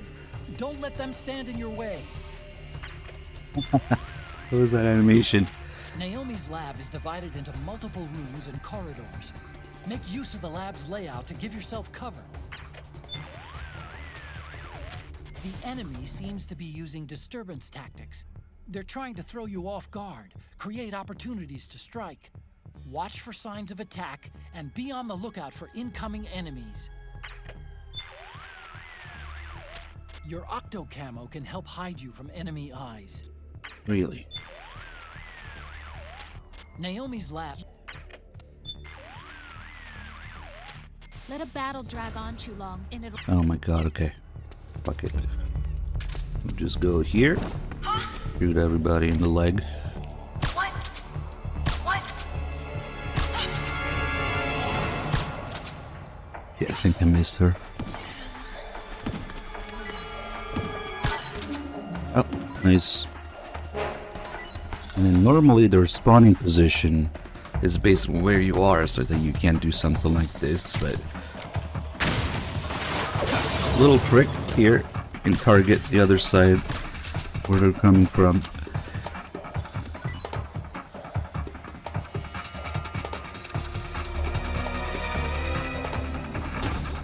I think the way it's done, normally if you wait somewhere else, like gone, so you don't have a clear shot line of sight on them.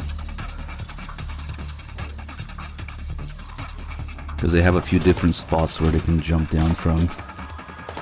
I just do it this way.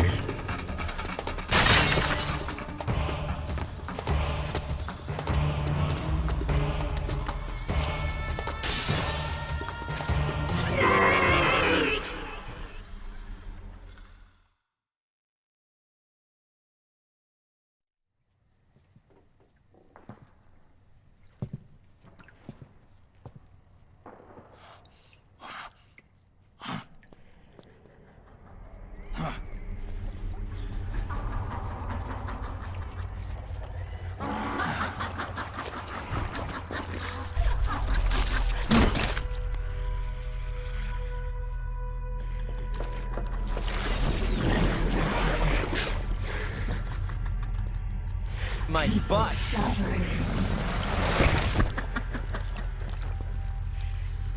People hurting. People dying. Here we go, first F-bomb in the series in English.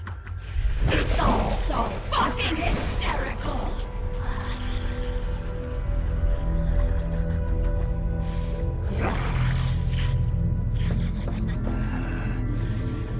Laugh with me. There's Eva saying fuck you to Vulcan in Japanese, and there's Laughing Octopus saying fucking hysterical here in English. It's kind of a big deal back then. And then Rising came out, and suddenly everything is fucking shit, fucking fuck. Let's people stop caring about that.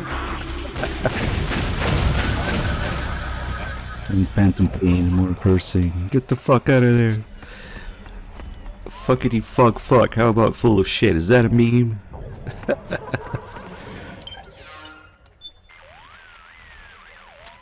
Snake, Octopus's suit seems to work the same way as your octo camo. It'll use mimicry and traps as weapons against you. Stay focused. Fuck you. Don't be deceived by its disguises. Raiden. Who was he talking to? Monsoon there. Fuck you. Or Sam before the Snake, Monsoon fight. Radar reacts when the enemy's presence is strong. Keep an eye on the radar at all times. Got that? There we got that sound effect that random guy when Raiden cuts him off on the road. Fuck you, asshole. Technically, your gear's about on par with the enemy's. Yep. So it won't be the deciding factor in this battle. Be aware of changes in your surroundings. Octopus may try and mimic things you'd never expect. Be particularly mindful of things you don't remember having seen before. Otacon, doesn't that enhancement suit remind you of anything? You mean those arm-like extensions? I think we both got a pretty good idea. An offshoot of the battle suit Solidus wore. You think the BMBs are connected to him somehow? I doubt it. But I'll tell you one thing. They're in an entirely different league than the other PMCs. Even at medium range, those arms could deliver a nasty blow. Watch out for them, and keep your distance. So, she's actually got two of Solidus' weapons. Although they were called snake arms for Solidus, but they're tentacles. Come on. She's got the tentacles, and she has the P90. And in general, we'll see this trend in MGS4, how every boss fight, every one of the BMBs at least, has MGS1 names, MGS2 weapons, and MGS3 emotions. Although sometimes you have to stretch that concept a little bit. You know, you have the joy as laughing, I guess, although it's not real laughter, but whatever. And then, obviously, Decoy Octopus's name, and like they were talking about, Solidus' arms and P90. Then you have Crying Wolf with Fortune's Railgun, and the Sorrow's emotion, and Sniper Wolf's name. For Raging Raven, you gotta stretch it a little because she's got like grenades, explosives, sort of like Batman, maybe, kind of.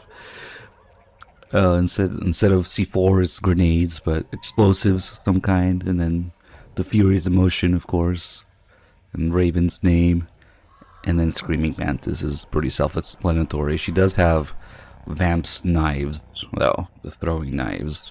Although Vamp is also in the game himself, but I guess we're just talking about the BMBs. The fear would be Screaming Mantis's emotion from the fear, which are also the emotion you can inflict on people with the emotion rounds.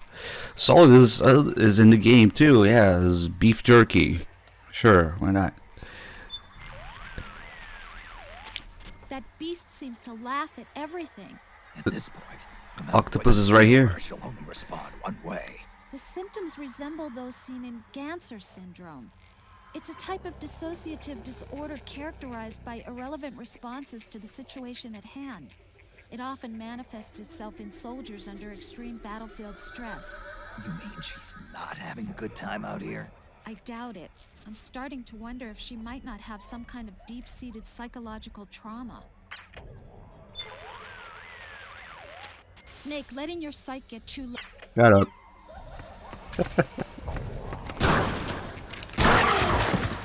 I just stabbed her tits.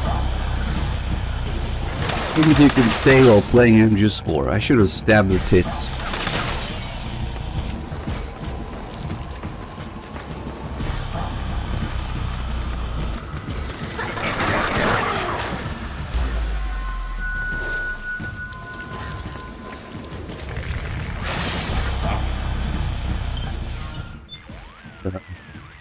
You can do it again. Snake, letting your... Snake. Until the Mark II shows up.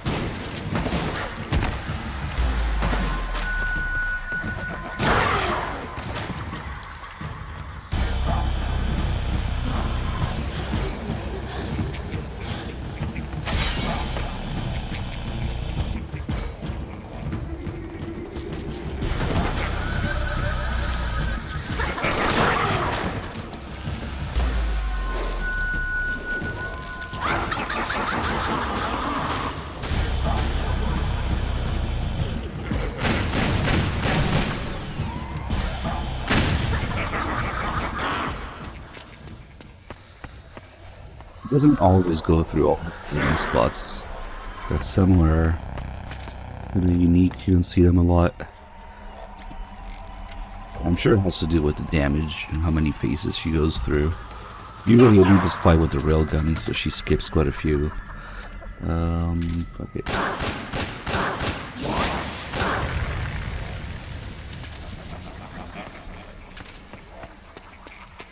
There's the one where she turns into like part of the MRI here, or the crates, or the cardboard boxes over there on the shelves.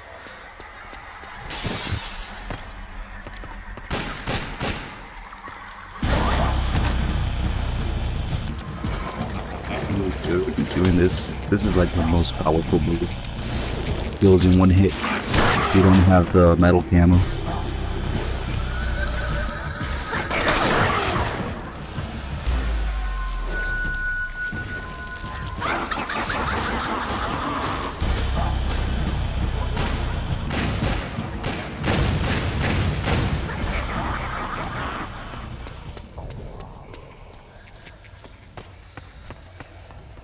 There's the box one.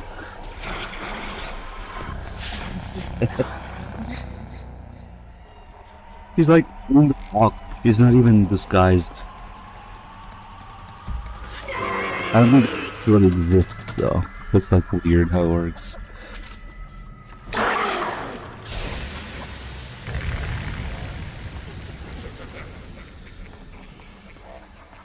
No, the picture's real. I thought she was, the box was part of the disguise too, of the octo camo. She was in the box then. Nice. Wednesday? Probably. I have it set to Sunday. I have my PS3 set to Sunday because of Rose's sweater right now, and it works. It's 20% off.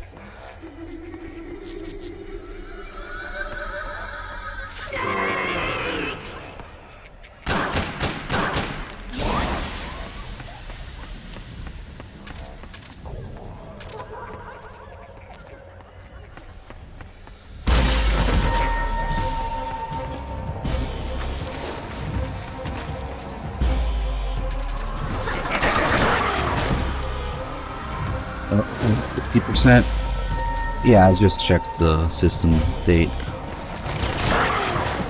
The huge Model 2 should show up.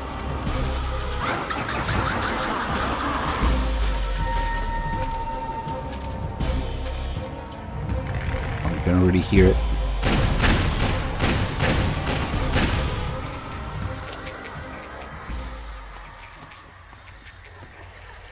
Whoa, teleported.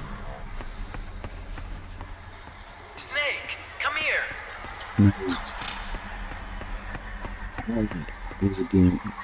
This is where the game really starts treating you like an idiot. Ooh, it's my friend Otacon. Let me go check. Maybe he's gonna help me. Otacon, what's wrong? Why are you calling me over there? Huh? What are you talking about? I didn't say anything. It was you. I'm telling you, I didn't call you. This is no time for jokes. You're supposed to be fighting Octopus. Come on.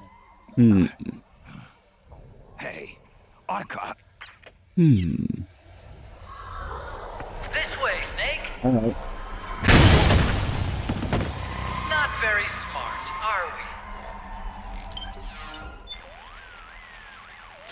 we? Otacon, what the hell were you thinking sending me over there? Hold on a minute. I didn't tell you to go anywhere. Thanks a lot. I just got nailed by a trap. Are you trying to get me killed? Now, wait a second, Snake. Wait a second. Otacon, what the hell were you thinking sending me over there?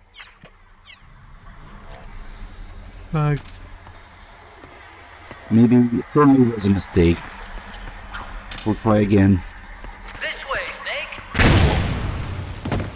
Oh, you should have been more careful. Something's fishy here. Someone keeps calling you, but it's not Something's fishy. Think about what she can do. Nah. Fake. It sure is possible. Watch out, Snake. What if you're the fake, huh? I got this. You won't get me that easily. That's the fake Otacon. Let's go here. Derpa derpa. Not very smart, are we? Snake, you've got to be more careful. Those are traps laid by Octopus. Use your head, man. Oh, man, if it gets to the point where Otacon's talking down to you like that, yeah, you're in a bad spot. Use your head, man. Like, Hey, over here. Then if we equip the real Mark II, she's like, oh, okay.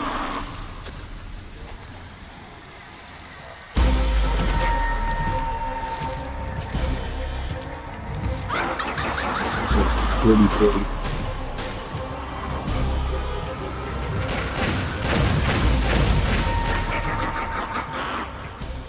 I wonder where she could be now.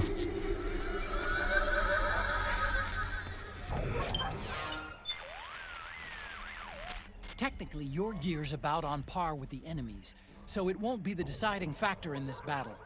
Be aware of changes in your surroundings. Octopus may try and mimic things you'd never... Yeah. But I mean, nobody will see. I'm sure there's plenty of people who got those conversations genuinely, yeah. Just organically.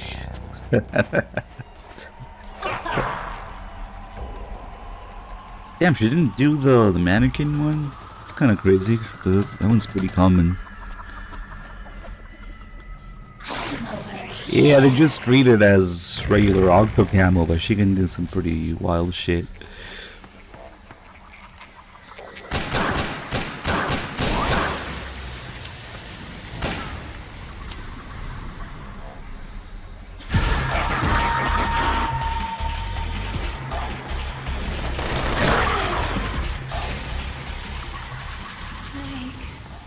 Oh my god, it's Naomi. Naomi? Why? What makes you think I don't want to shoot Naomi? Technically, you're... I wish she had a call for that. Where he's like, oh holy shit, it was Naomi, Snake, no, don't kill her. Mimicry is a way of making your opponent see something they're not really seeing. It can be very effective in rendering your opponent psychologically vulnerable. It's easy to think she couldn't possibly be here. Be careful you don't fall into that trap. Technically, you're...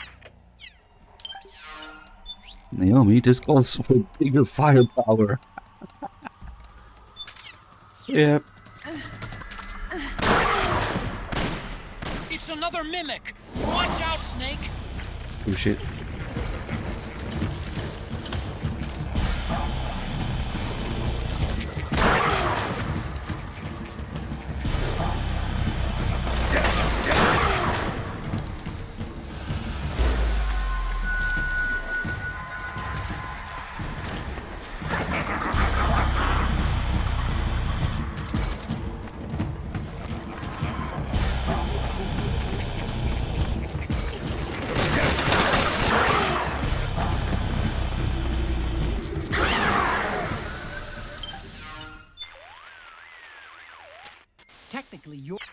Okay, on.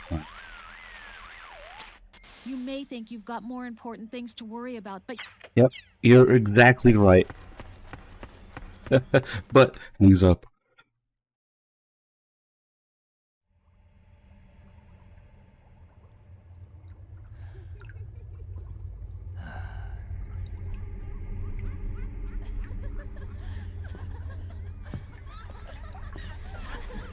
Oh no, it's time, isn't it?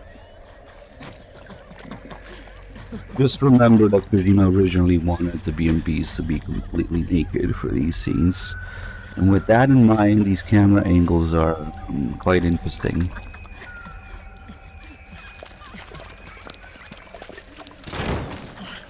I am an octopus. Or Kojima. They didn't let him. An eight-legged beast. These tentacles. There's his room for me. I don't know who it is, but he also wanted the motion capture to be done naked. I'm not sure if that's some sort of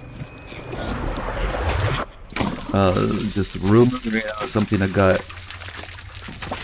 misconstrued as that when talking about them being naked in these scenes, but I don't think there's any official source confirmation of it, but it's the rumor floating apparently that he wanted the motion actors to also be naked to do the motion capture. No. Of course, the models. It's not funny.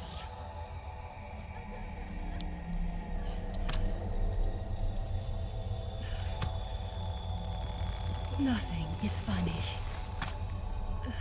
I shouldn't be laughing. I can't. It's neither been proven or disproven. Yeah, they'll probably never have any sort of official word on it. The truth is, I'm not laughing. Not laughing at all. Yeah, basically, all this horny shit will help me feel like less shit about being forced to make the game. Camel toe shot. I'm really scared.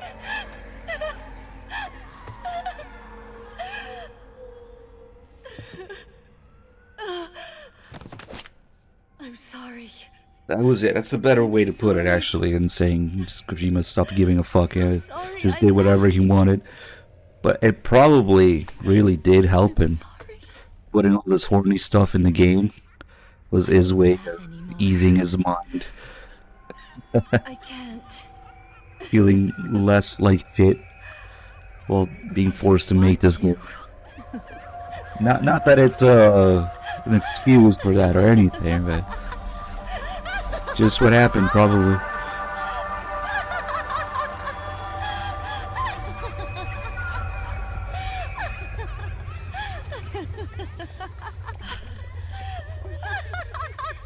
Let's explore some of the mechanics of this quote-unquote fight. Who knows what she'll throw at you next? Let's see.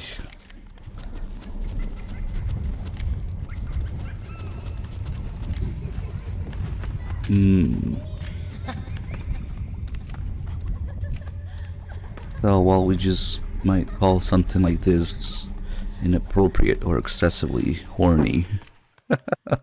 It probably kept Kojima going. It's a man in the midlife crisis way to keep going every day.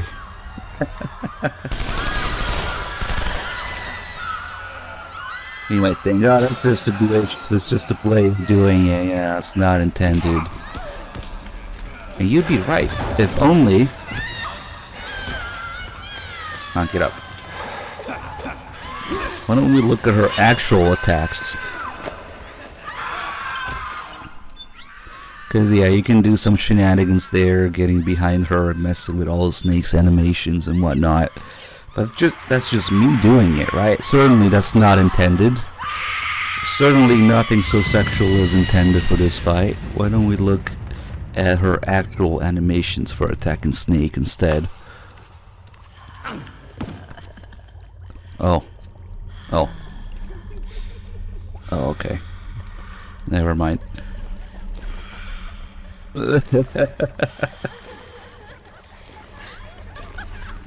off me, bitch. And then it gets even better or worse, depending on how you look at it. When we get to see how the colors are fading, we'll get to the white area, the white void. So those sound effects that you're hearing in the background during these fights, you would have to replay the game or go back after talking to Drebin to know. But when Drebin tells you their stories, what was going on during, you know, whenever they were being tortured or whatever,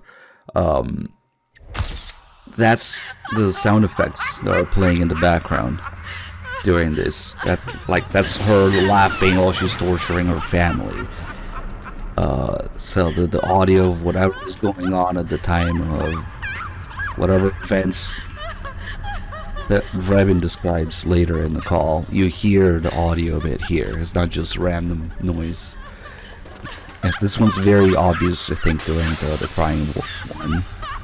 If you know her backstory and listen to the footsteps, you know, looking for her and her brother during the actual fight, right before the Drebin call. So it's like in reverse order. Something that you wouldn't notice the first time. Anyway, let's wait a little bit longer here. Maybe get some more rations out.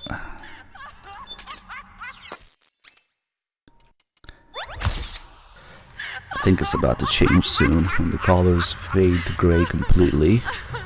And then I'm talking about the sound effects right now in the background because once the room changes, the sound effects are going to be slightly different.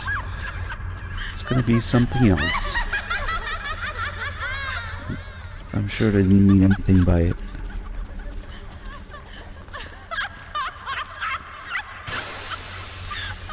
We have some magazines, maybe.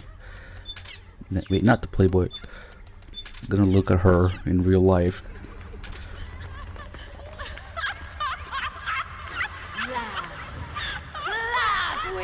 Wrong one, wrong one, wrong one.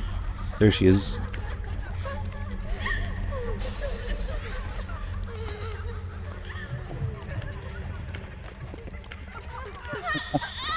Look at yourself. Look at your own picture. That face.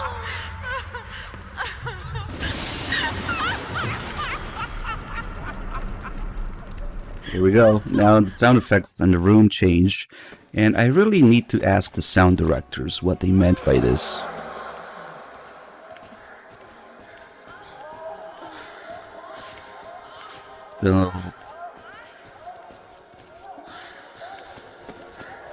Just open a different tab, it's easier to play.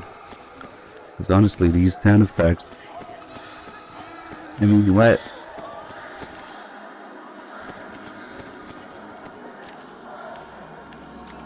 Of course, we can make her dance.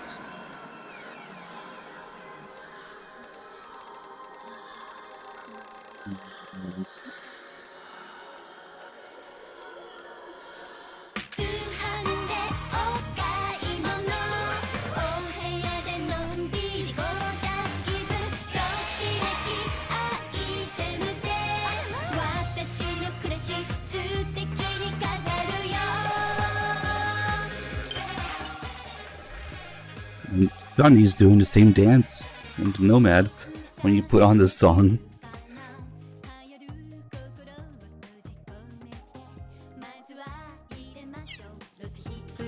That's open world. Yeah, there's a few of Sonny's actions that we can see there. I don't know why they have a dedicated nanny cam for Sonny all the time. You can see what Sonny's up to on the Nomad sometimes. She will be doing different things depending on where you are in the story, and or in this case, if you have the song playing.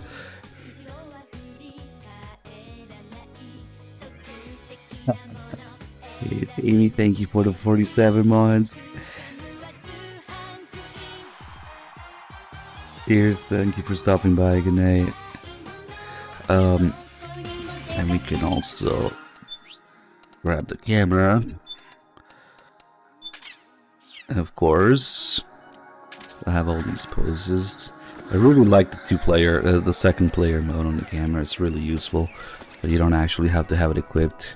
You can still move around in third person. She knows when it's equipped though. But you don't have to be stuck in first person. Not that you wouldn't want to, right? That's it. That's the stance. Hold on. I'm just merely trying to read what it says here. And an emergency open here for quick separation of suit systems. Or the poop flap.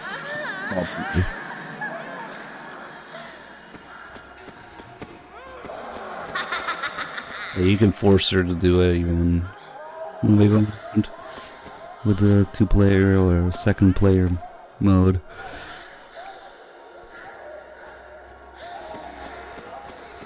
Yeah, that's not creepy at all.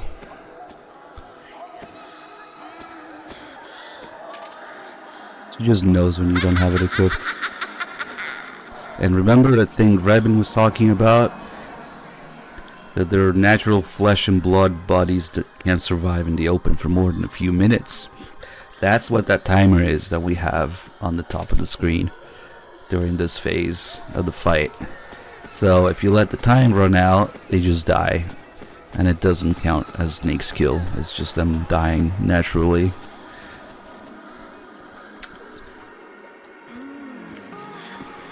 Of natural causes, such as meeting Snake and bending over. Okay.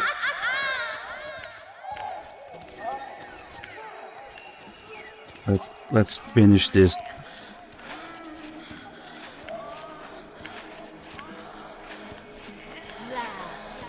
Laugh with me! And look at her face now.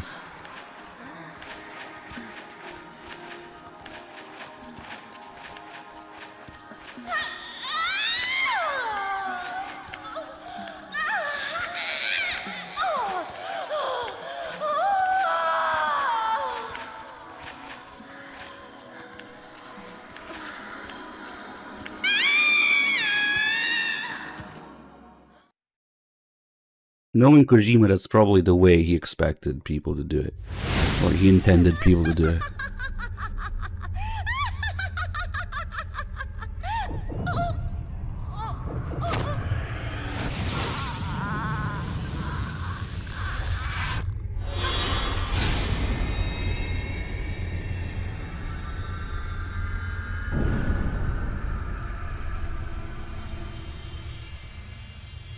I wonder if Rebin talking about how it's their natural or flesh and blood bodies that can't survive in the open. That was also supposed to be like a line about them being naked originally. Yeah. I wonder when that change was implemented and compared them that line.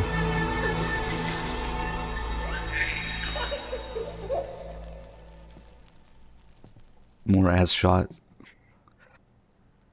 Actually, if you do this non-lethally, there's an additional laugh as Snake makes his way out of the room. There's like an infant's laugh. It's kind of fucking weird. But if she's dead, that doesn't play. There's a couple different versions of these scenes depending if they're dead or alive.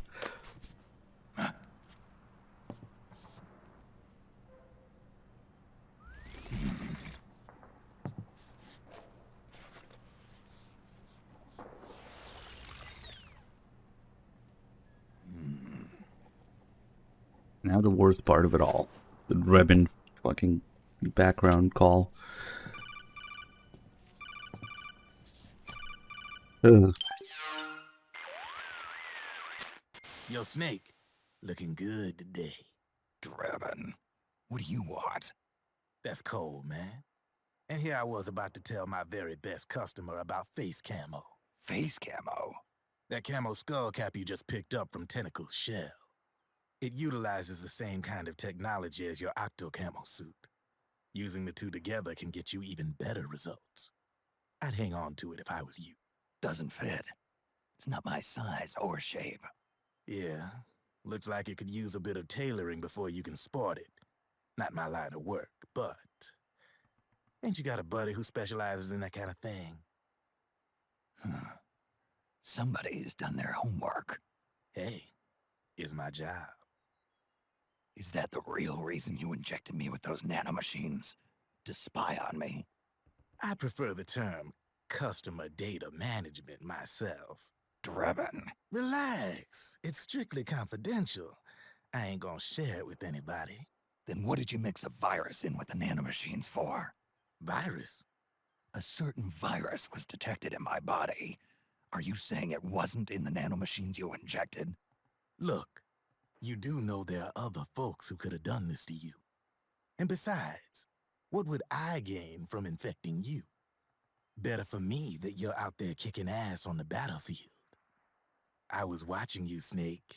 You're a real piece of work. Never thought I'd meet the man who could take down Laughing Octopus single-handedly. She just kept on laughing. Now why do you suppose that is? Something in her past. You got it. She's from a village in Scandinavia. Little seaside hamlet known to all the locals as the Devil's Village. Place wasn't known for devils, though. It was known for octopus.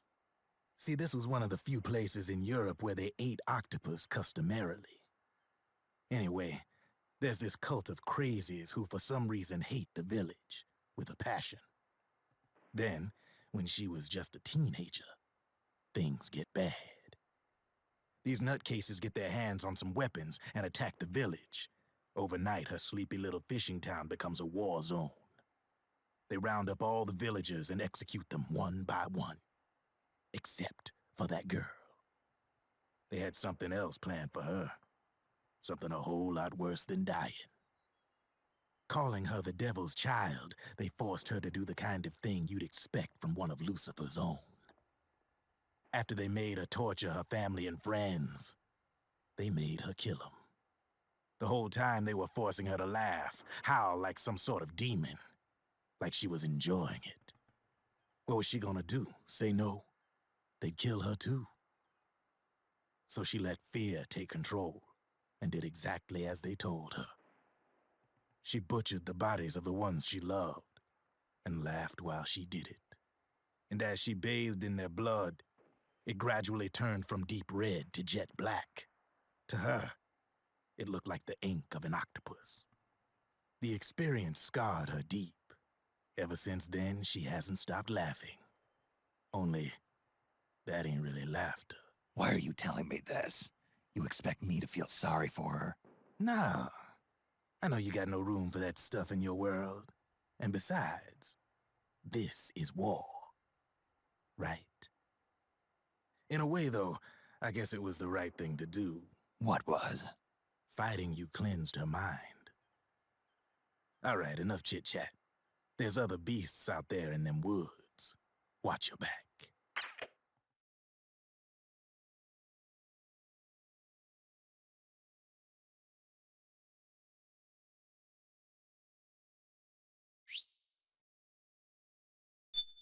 That would explain everything. Come on.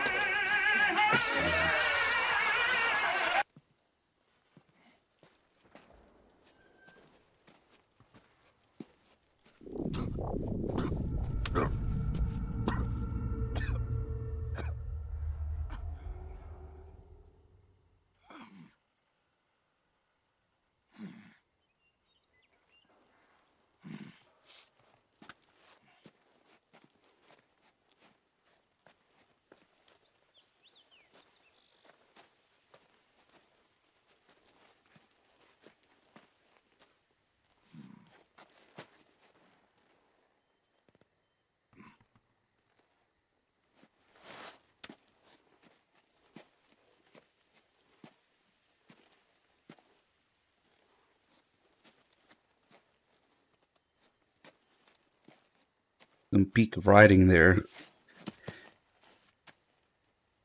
There's these random people who, for some reason, hate the village. Anyway, they get some weapons. Things get bad. Okay.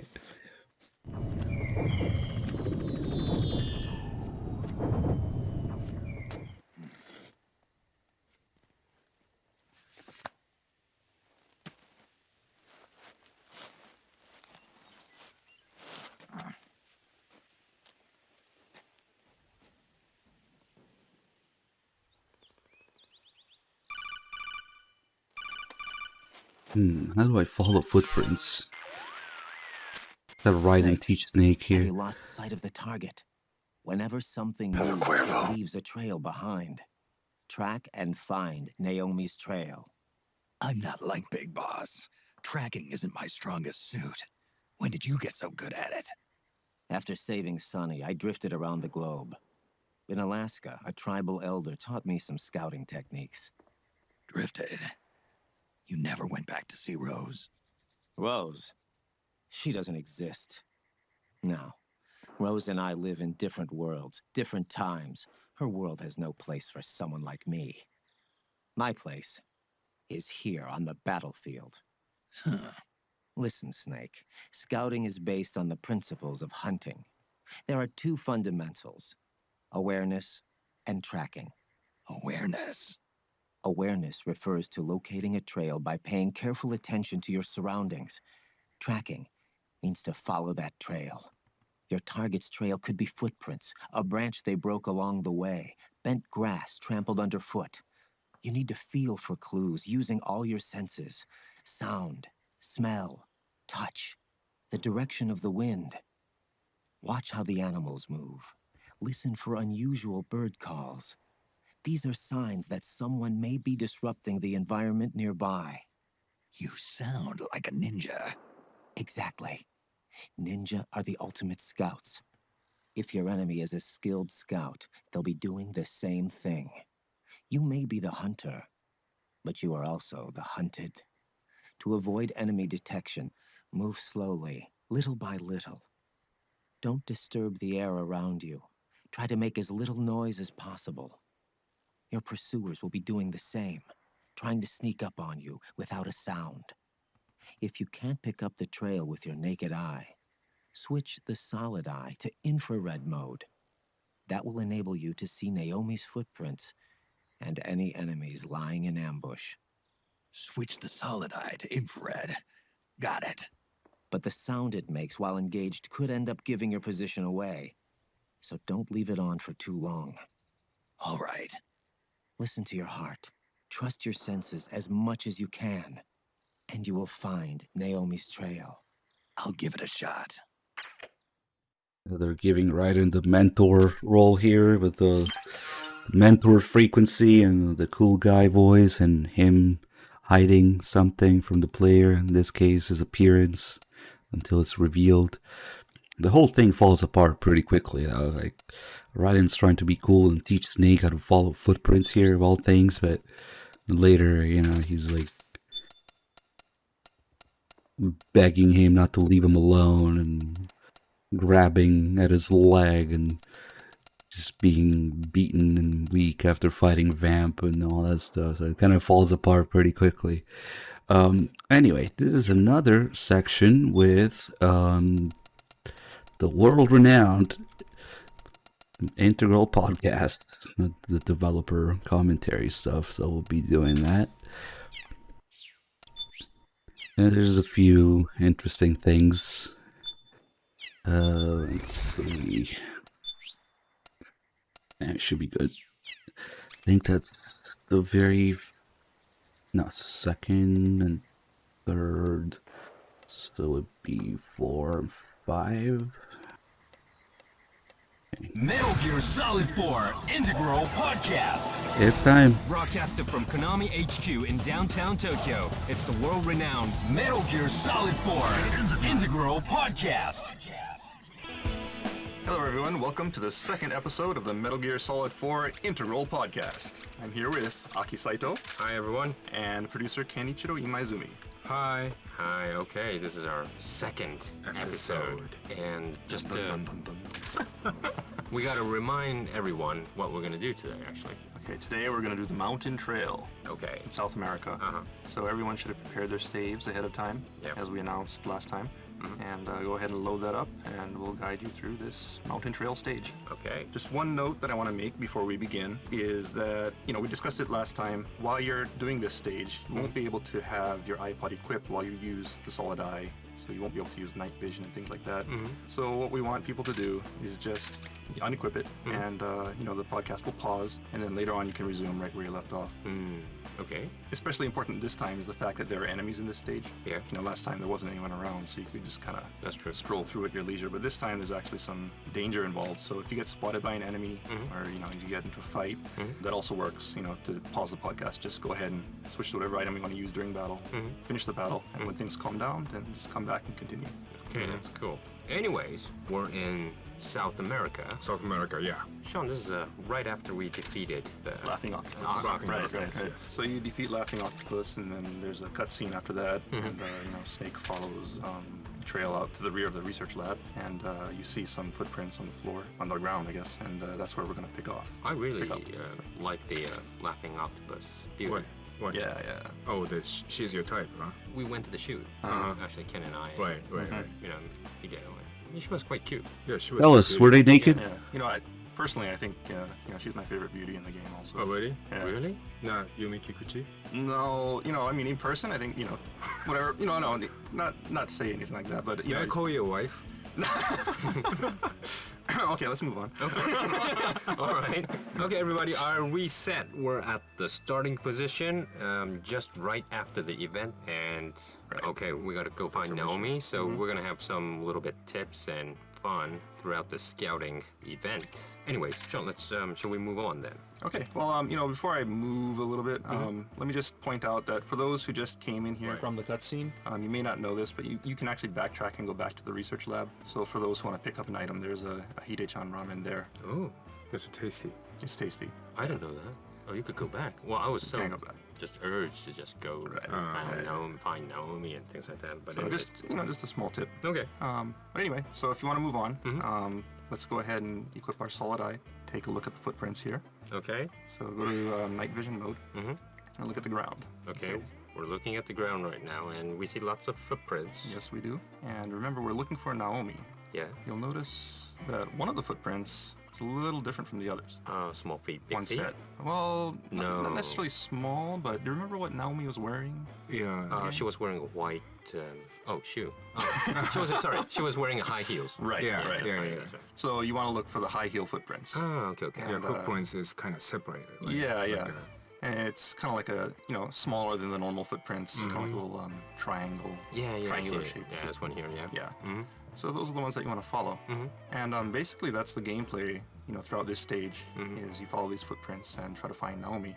The thing that you want to be careful of, though, is if you get too carried away looking at these footprints, you may get ambushed by the enemy because there are guards posted around the stage. So look at the footprints and proceed, but with a little bit of caution. Okay. Okay, so what I'm going to do now is I'm just going to follow the trail. All right, this is just a one path. So this is quite easy right now. Just one way. Until you get to like this big kind of dead tree. Yeah. There's like a little like dead end to the right. Just go ahead and pass that. To the left, right? So we're proceeding to the left. Right. Yeah. The left side. Okay. Okay, and it kind of. And then it opens up. Up. Now, if you look at the ground here, you'll see that the footprints kind of vanish. Yeah. But that doesn't mean you can't track. Oh, really? Because if you look closely, you'll see that actually some of this grass is kind of pushed over and trampled. You have to look closely. So if you ever lose footprints, just look for the trampled grass, and that'll tell you which way to go. Oh, I see. So you don't have to use the night vision to see this. Right. Actually. Well, yeah, the grass you can see with your naked eye. So, and the normal grass, the color is a little different too. A little different, yeah. It's like when you trample grass, it kind of gets a little green and smushed. Yeah, kind of yellowish, brownish, kind of. Yeah. I see. So this is a basic scouting technique. Right. Wow. Okay, we come here and it kind of opens up a little at this point. You'll hear, a codec coming in from Otacon. So, if you look at the footprints here, you should be able to see the correct route. The trail splits up you into see the footprints, and you see Naomi's footprints heading off to the left, which is the correct route. But for now, we're gonna head to the right because there's something here that I want to show you. Sean, could you go back to the point where we were? Okay. There were several paths. Okay. How many passes are there from here? So you come up. Yeah, from the grass. There's a huge huge boulder in the center here. Yeah, it's right. This huge rock, yeah. Yeah. So the left is the correct path. The right actually leads to that dead end that we saw earlier. Oh, I see. It's like a little drop off. Yeah. So what you want to do is take the center path. Okay, let's go to the and center path. Yeah, you'll see a single set of footprints heading in that direction. Okay, got it. So go ahead and follow that. Okay, let's go there. And you'll come across some trampled grass. Maybe you'll see an item in the distance. And when you get to this bend, just kind of slow down a little bit because there is someone on the other side. And when you get there, just stop for a minute. Don't get too close. What is he doing? Okay, so we see someone here. Yeah. And what is he doing? I hear water. Water. Yes. He's peeing, Ken. Yeah, I know. You know, ever since, you know, like the original Metal Gear, it's always been a tradition to have somebody peeing somewhere. Peeing in the game, somebody, yeah. Right? What is it? Yeah. It's very natural. Very natural. Just in this game. Add more realism. But anyways, we're taking some sort of distance and just watching this guy pee, but I noticed that he's not, like, stopping. Yeah, he'll just pee forever, basically. Well, yeah, he has a huge tank. He drank way too much beer. Yeah. Cool. Yeah. The thing I want to point out is that just look at this detail and listen to that sound. You know, you can hear him. It just sounds like he's having such a wonderful time peeing. You know, like. Yeah. And the stream just looks so realistic. You know, and you know what boggles the mind is that we actually had to make all of this. You did the motion capture and everything? Put all the we had to make the motions and put the effects for this water stream and sound effects and. Wow. A lot of effort went into making this guy, this pee look really good. This real PS3 stuff. Oh, yeah. Real PS3. We can do like PSP. True. Okay. So as long as we, keep this distance? Yeah, as long as you keep a distance, he'll keep on peeing for all eternity. If you go ahead and cross the bridge, he'll stop peeing. And that's just to keep people from looking at him from the front using like a sniper rifle or something like that. Seeing something that they shouldn't be seeing. Oh, yeah, I get it. It's funny enough having a guy peeing off this cliff, but in Metal Gear Solid 4, all the collision detection is very accurate. Yeah. And you'll see there's a barbed wire fence in front of him. And when we first placed him here, he was just kind of peeing. We placed him in a spot that looked natural, maybe. And what happened was, the urine stream kind of hit the barbed wire fence. So he was just splashing urine all over himself. It was really disgusting. So, yeah, unfortunately, we had to adjust his position and move him forward a little bit. But in any case, yeah, enough about that. Okay. I think we have been talking about a pee thing for 5 minutes or something. Yeah. But this is important, Ken. This is really important. I mean, real PS3 historical. Stuff. Yeah. P, Metal Gear Solid. Okay, now, Sean, you're gonna take this guy out with an MK2, right? So go ahead and equip your MK2 and put this guy to sleep. Forever sleep. What we want to get here is some really tasty items. Yeah. Of course, he's holding an M60E4.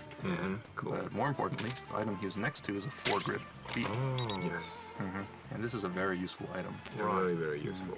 So people should not just dash off and follow Naomi, but see this P guy. Exactly. As entertaining as it is, there's a purpose for coming here. And that's to get that 4-grip B, because it really stabilizes your machine guns, reduces recoil. Very useful. So now you're going back? Okay. So now I'm going to backtrack. So just go ahead and go back the way you came, out towards, the boulder. All right, then we're going to head the correct path, right? Yeah. So, you'll see some boxes off. I guess, when you come in from this angle, it's to your right. And that's the correct way to go. Okay. If you're ever lost, just equip the solid eye, look down at the ground, and you'll see Naomi's footprints. So follow that, and you'll come to a bridge. Very beautiful bridge. Yeah. You can see this nice river here. Oh, that was where we were, actually. Right. Yeah. So if From you look the distance on the right. Yeah. So if you look to the right, you can see, her sleeping friend over there. Yeah. Let's just move on. Okay. You'll see some boxes at the far end of the bridge, so just sneak up to those boxes. Right. There is an enemy on the other side of this bridge, so be careful. Don't get spotted. And just, kind of wait till you can see him. Yeah, have your Mark II ready.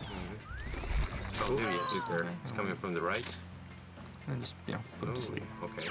Okay.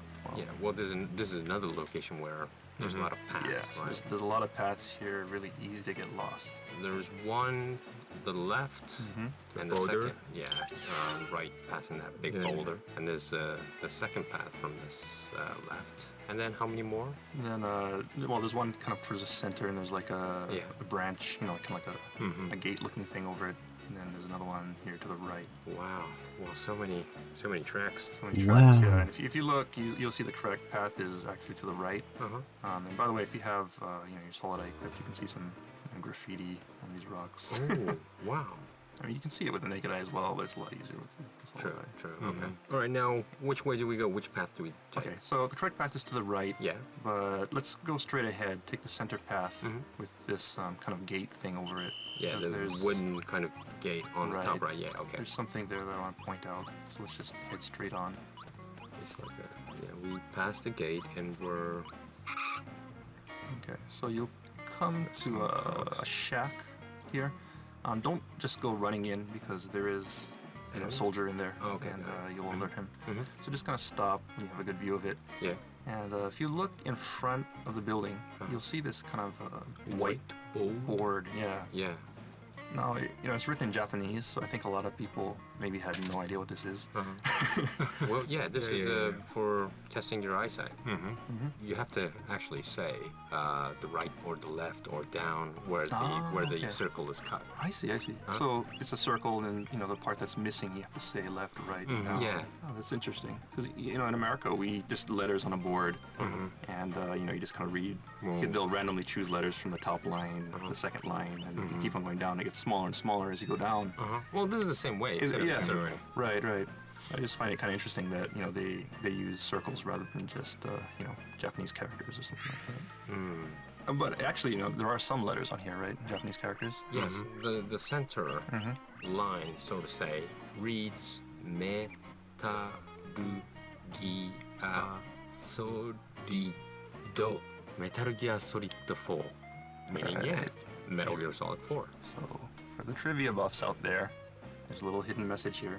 Yeah, it says the title in Japanese. Right. Cool. And this serves another purpose also. If you equip your night vision and look down at the ground, you'll see that actually there are a set of footprints on the ground that it looks a little bit more worn. Little highlighted. Right. Yeah. And that's actually the correct position to stand in when you look at this thing. So if you stand at that position. The distance, right? Right. Yeah. And equip first-person view, then you can test your eyesight. Maybe. Oh, cool. Test your monitor. How good is your monitor? Are you using standard resolution? 720.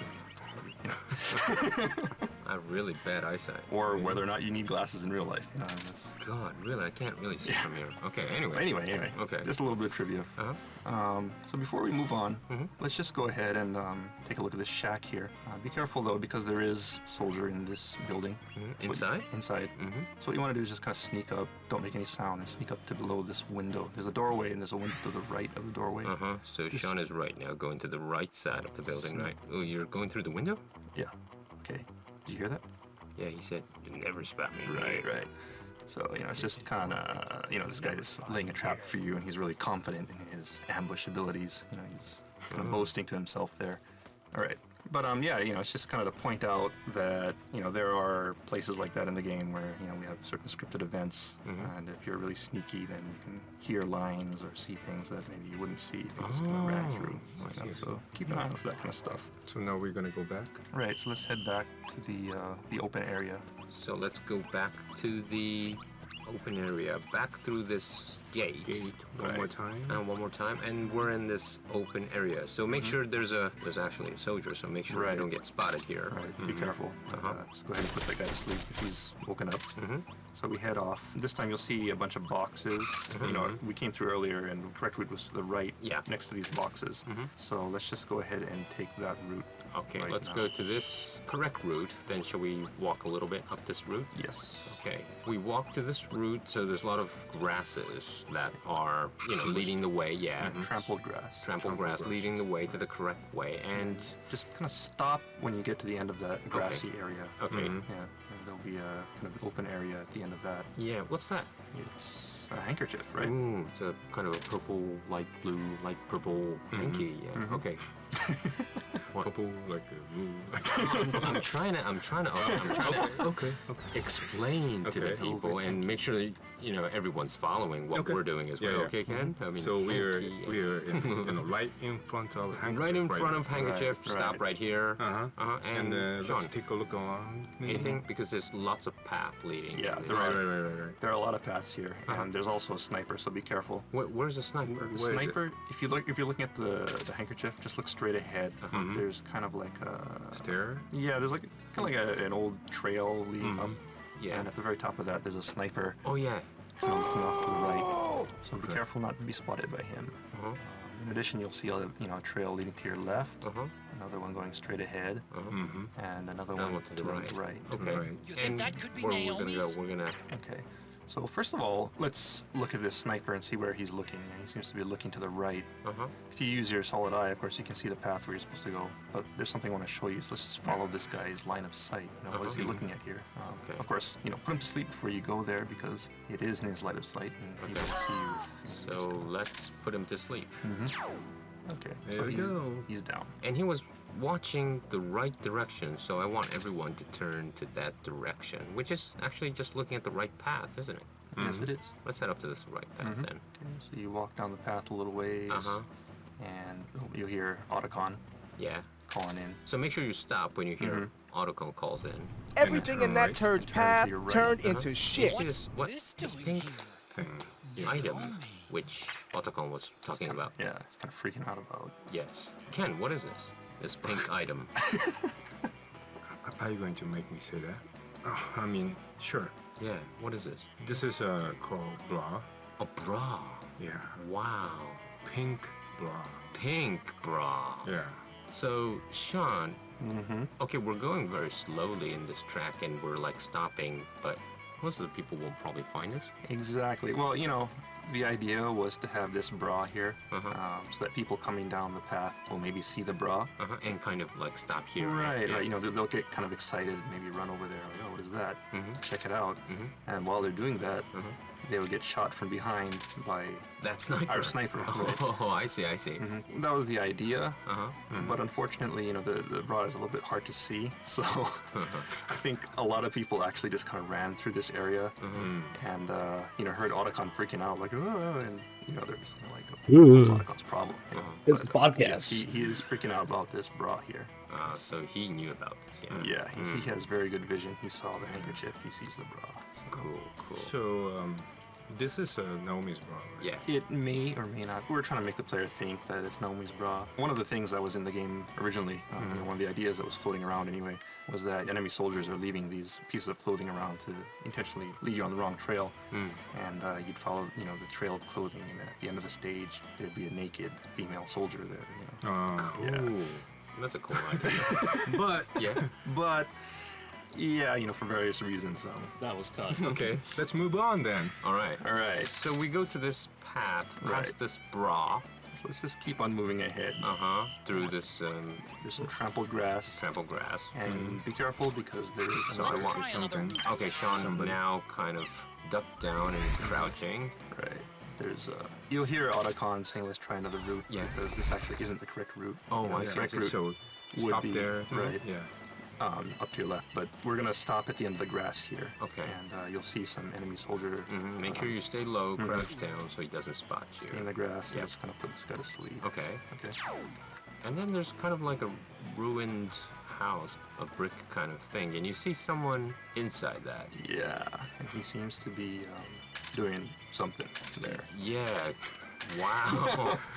He's found something, right? Let's just put him to sleep. You know, he's preoccupied with his business, but you know, if he notices us, it'll be inconvenient. So let's just put him to sleep. All right. And then we go. Well, where are you heading? You're heading to the right side of this building. Right. Let's just go around to the back of the building because there is a little treat hidden behind here. Oh, okay. Let's go to the back and stop here to pick up an RPG. Yep. So there's an RPG in behind of this. Okay. So we'll go ahead and grab that RPG. And then go around the house. Yeah, just go around, and you know, there's only 2 paths leading to this house, so let's take the other path, not the one that we came from. The path leading on ahead. All right. So we're moving to this path that was. Where does this lead back? First of all, I should say stop. Don't just run out. Okay. Follow the path until it opens up. and you'll see some grass up to your right. Just kind of take cover behind that grass because you'll notice that there is a soldier behind this pile of boxes. Yeah, there's 1, 2, 3, 4, 5 boxes here. Yeah. So what you want to do is, just kind of take this guy out because that's inconvenient. If you ever see guys aiming their gun at you from behind these logs or boxes, then that's a sign that you're on the wrong trail. Oh, I see. I see. Right. So. Okay. So where are we going? Okay, so we put that guy to sleep, and let's just move on. Which way are we going? Okay, there's 2 paths here. Right after you put that guy to sleep, path to your right leads down to the river. Yeah. We're gonna take the path that's kind of like straight ahead, leading forward to a path into some grass. Yeah, to the left side, right? Straight ahead, yeah, kind of to the left. And we're gonna take that path. Okay, let's move on to the path. Trample grass, and there's an open. Oh, there's an open area. Something. So let's stop at this open area and. Sean, what is this? We see something in the middle. This is actually a crop circle. Wow. And if you step into the crop circle, yes, you'll hear some. We hear sounds when you step into this. Someone talking about an alien abduction. Fans of the series will recognize this line. Metal Gear Solid 2. Right. For those of you who don't know what he's talking about, I suggest you go and play the game because it's a lot of fun. It'll be a spoiler for next game. Yeah, sure. Can you hear that again every time you go to that? No, actually. No, just the once. You hear it once, and the reason for that is if you listen to it all the way to the end, you actually get a little bonus. You get some driven points for that. You want to make sure to listen to the end of that flashback. So be sure, don't just run through onto the river, because if you keep on moving ahead, the audio will cut out, and you won't get the driven points. Oh, I see. So you have to kind of stay within that. Okay, then where should we go? Okay, so the next thing is, you're going to cross this river and continue on with the second half of the stage. Okay. Look at this beautiful water. So let's stop in front of this river. Okay. Well, yeah, first of all, just look at this water. I mean, this is just great. Yeah, so on the right side, we're seeing small waterfalls, and the water is coming towards us. Let's walk up. Sure. Just a little bit. And then let's stop in front of this waterfall. Okay, let's stop, guys. Wow. Wow. This is really, really PS3. Of course, one thing that I want to point out also is that as beautiful as this water is, you should also pay attention to the sound here, because there really is a lot of stuff going on with the sound via the program. It's not just like listening to the podcast, guys. Looping. The volume getting louder when you get closer. There's actually a lot of subtle sounds that kind of only play when you get within a certain proximity of the waterfall. Kind of really simulate that feeling of being right there in a waterfall. So beautiful. Just kind of the details that go into making all these environments.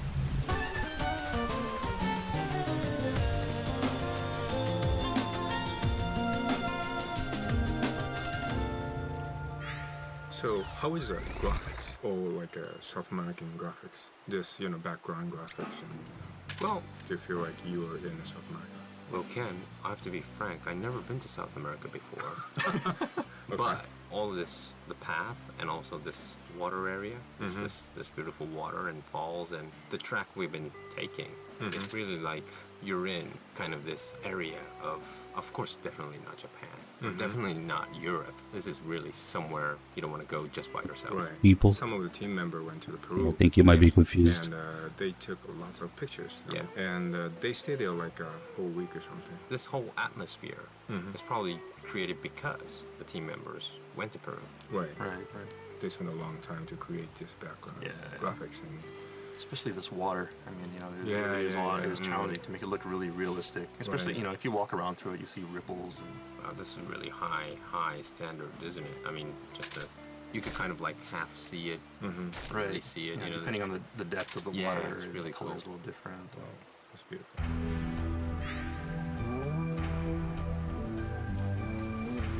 Okay, so what we want to do is just don't look at it in first person. Climb out of the river and trigger the checkpoint on the other side.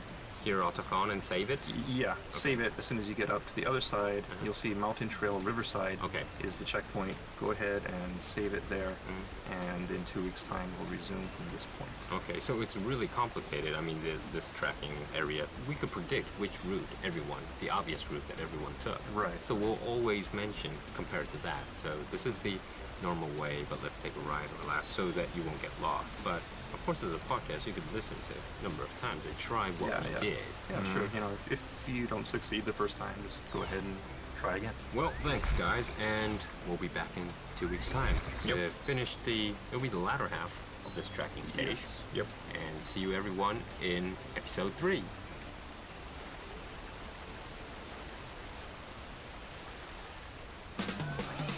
Alright, that's gonna wrap up this edition of the Metal Gear Solid 4 No cigarette. Podcast.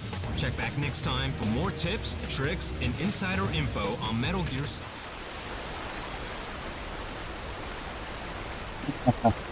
Nice. It changes it. Does it unequip it? Yeah. It takes it a second, but it disappears. Come on, cigarette is in the water already anyway. Oh, let's do some weird shit.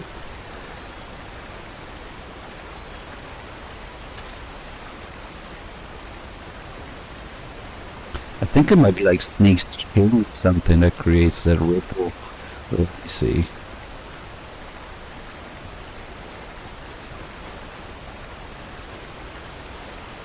We get this PS3 water, just don't look at it in first person.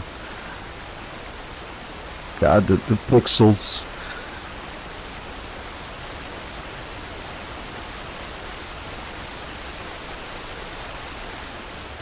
Time for more tips, tricks, and insider info on Metal Gear Solid 4. Brought to you by Kojima Productions and Hideo Kojima himself. Make sure to send in your comments to Hideo Blog. See you next time. Hideo blog. And the next episode is ready too. Metal Gear Solid 4 Integral Podcast. Broadcasted from Konami HQ in downtown Tokyo, it's the world-renowned Metal Gear Solid 4 Integral Podcast. Hello, everyone. Welcome to episode 3 of the MGS4 Integral Podcast. I'm Sean Eystone, and I'm here with Aki Saito. Hi, everyone. And producer Kenichiro Imaizumi. Hello, how are you guys? Okay, this is our 3rd edition of the Integral Podcast. I've been holding up. It's all right. Been busy, but surviving. Yeah, what have you been guys up to these days? Yeah. Time goes really fast. I mean, come on. You've been working on some new stuff, right, guys? Oh, you want to know something? Yeah, just a little. What have you been doing, Ken? Well, we have been planning next project. Cool. Project. What? Project? Did I hear a S? Project? Wow. Okay. And Sean, you're quite busy as well. Yeah. You know, a lot of pre-production, that kind of thing. Wow. Yeah. I think all the listeners are wondering what, Kojima Productions up to these days. And yeah, I'm planning another European trip. Oh, really? Yeah. And I think maybe Spain. Spain? Yeah, you're coming with me, Ken. It's my country. Not yours, but it's your people. Yeah. So, we've been working, now we're in February, so everyone's still hopefully keep on playing MGS4. And for the people who have not, I'm pretty much sure they're listening to this podcast because they want to know what they missed out. Yeah, well, there's also a lot of people who may be playing MGO. Yeah, so, they're still playing the game in some form or another. This is very, good chance to really play this, game, and you will find out like something like you didn't know and you didn't find. And something very interesting. Yeah, so there's a lot of people who may be just playing MGO and haven't gone back to play the original game in a while, so this is a good opportunity. All right, okay, let's go on with the show, Sean. Okay, so we're going to lead you through this stage, and today we're going to go through the Mountain Trail Riverside stage. This is the second part, yeah. This is the latter part of the South American stage that we started 2 weeks ago. So if you recall, we just crossed the river, and we're tracking down Naomi, and we're going to pick up where we left off last time. And just to remind everyone, there are sections in this game where we'll tell you to use, say, an item like the Solid Eye. Yeah. Just remember that you can't have the Solid Eye and iPod equipped at the same time, so just go ahead and switch it out. The iPod podcast will pause, and when you come back, you can just pick up where you left off. Likewise, if you get spotted by an enemy, just go ahead and do the same thing and pick up where you left off once the situation calms down. If you put back your iPod back on, you can resume where you left off. Right. Right, yeah, the iPod has that feature, so. Okay. Sean, let's start the latter half of this tracking. All right, everyone, so load your game, and you should be right around the water right now. Near the waterfalls, I guess. Right, right here. Okay, so the first thing that we want to do is head up here and look at the other side, the opposite bank of the river, first of all, because we want to get our bearings right. So go ahead and put your solid eye on in night vision mode. Take a look at the ground, and let's see if we can find Naomi's footprints. Yeah, I don't see this. I don't see her. They're gone. They kind of vanished on the other side of the stream here. But you can't use your old tactic anymore, right? Right. But there is something that you can do. Right. This requires a little bit of puzzle solving on the part of the player. You don't see the high heel footprints anymore. But if you look very closely, you'll see that some of these footprints are a bit heavier than others. Oh, meaning someone really stomped hard. Right. Just really trudging through. Yeah. With a lot of weight, which you can deduce means. He's a fat guy. Yeah. Fat and hairy, macho guy. No, of course no. not. So, of course, someone's carrying Naomi, right? I see. The idea being they came into the river, they carried Naomi across and brought her up on the other side, possibly to keep her from getting wet, possibly just to trick Snake. Okay, let's walk along, follow this heavy footprints. You see there's a separation of paths to right and to the left. Okay, so let's take a left path. And are we gonna walk up to the place where... So you'll get some grass. So go ahead and go through the grass. So this grass technique still works, right? Yeah, the grass technique works. Okay, so you come to this kind of wide open area. Yeah. So if you look right, you'll see, especially if you have the solid eye, there is a Haven Trooper laying in wait. And this is a good time to switch off your solid eye, actually, because these troopers have actually had a lot of training. And, Haven Troopers can detect your solid eye if you have it on. So put that Haven Trooper to sleep. Okay. Okay, Sean, where do we head next? We took her to sleep. Right, and then what we want to do is take the path that's next to that one. To the left one, yeah. So let's take the left path. Let's go walk up ahead. Some rocks and more grass. Rocks and grass, and we're walking up this way, yeah? And you'll hear something. Yeah. So we're gonna crouch down, make sure you stop. Right. You hear kind of, Naomi calling for help. Yeah. Sounds like. Kind of head out, and you'll see some grass, and there's like a shack here. So just be careful here, because there actually is a Haven Trooper waiting to ambush you here. Up on the cliff to your right. Okay. So kind of crawl up to the edge of the shack. Look up to your right, and take out the Haven Trooper. Oh, you see the Haven Trooper right, kind of like next to the rock. Yeah, they're playing normal. Yeah, like kind of a boulder at the top of the cliff, just kind of between there. Kind of hard to see because she's in the grass. I see. Let's go ahead and put her to sleep. Okay. And then now, what are we gonna do with this location? Okay, so now let's go ahead and head into this shack. Inside, yeah. And you can hear Naomi calling for help. We turn the corner, and we hear her voice kind of, repeating itself and sounding a little odd, and the real identity is revealed to be this radio here. Yeah, Yeah. What's so special about this? Shoot the radio.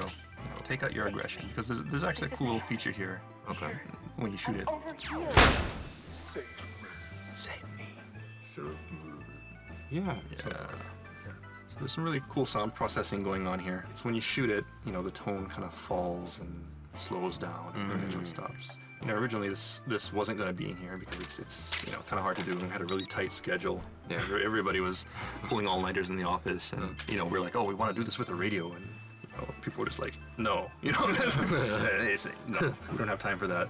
But the programmer responsible for this radio really wanted to put it in also, and so he went ahead and did it anyway, when nobody really was paying attention. And one day we came in and destroyed the radio and found out that this feature was in there, and of course everyone was happy. So cool. Just a little bit of trivia, and just to point out that it's all being done via program. It's not an audio sample that's slowing down. Oh, I see. It's program. Right. So he actually did that via the program. Cool.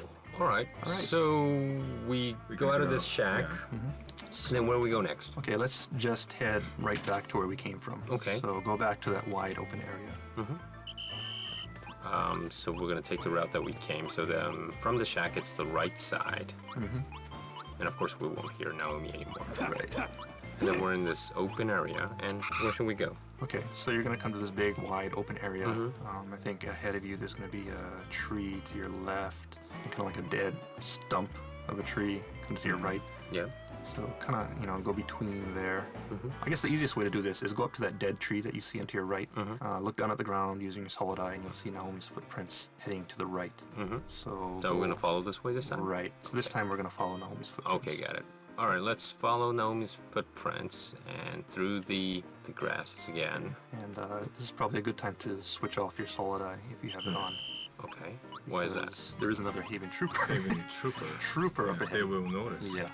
Okay, so let's go slowly from here into this, you know, shadowy, dark kind of, and also bright on the left. Stop. Stop? When you get to the end of this kind of narrow corridor, it's kind of a dark, shadowy area. There's like an arch up ahead of you. Okay. You'll see an arch to your right, and directly to your left, there's a Haven Trooper hiding behind a tree. Yeah, he's here.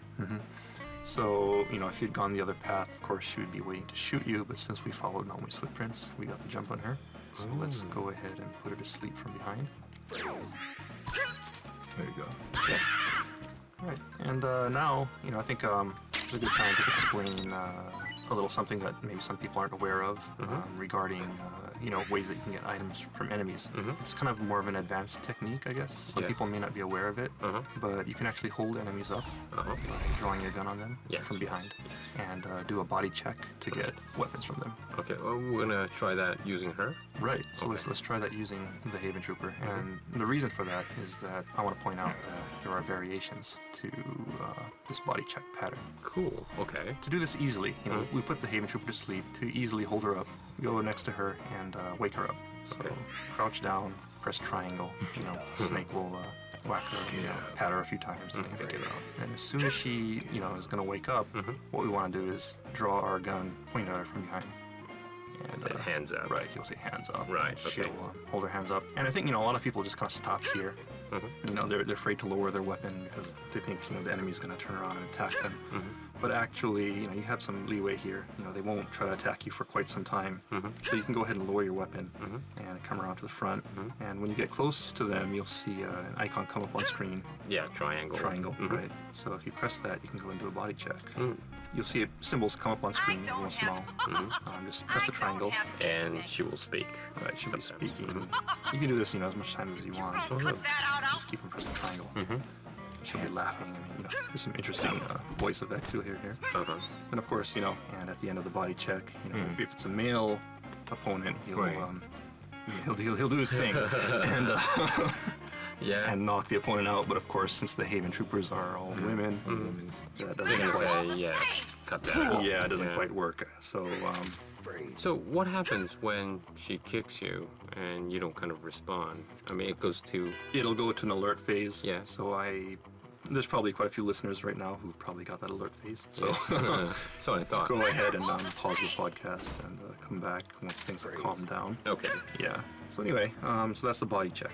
So I've gone ahead and put this Haven Trooper to sleep. Okay. And let's move on. You'll see that kind of, not really a tunnel, but the kind of archway that we saw to the right earlier.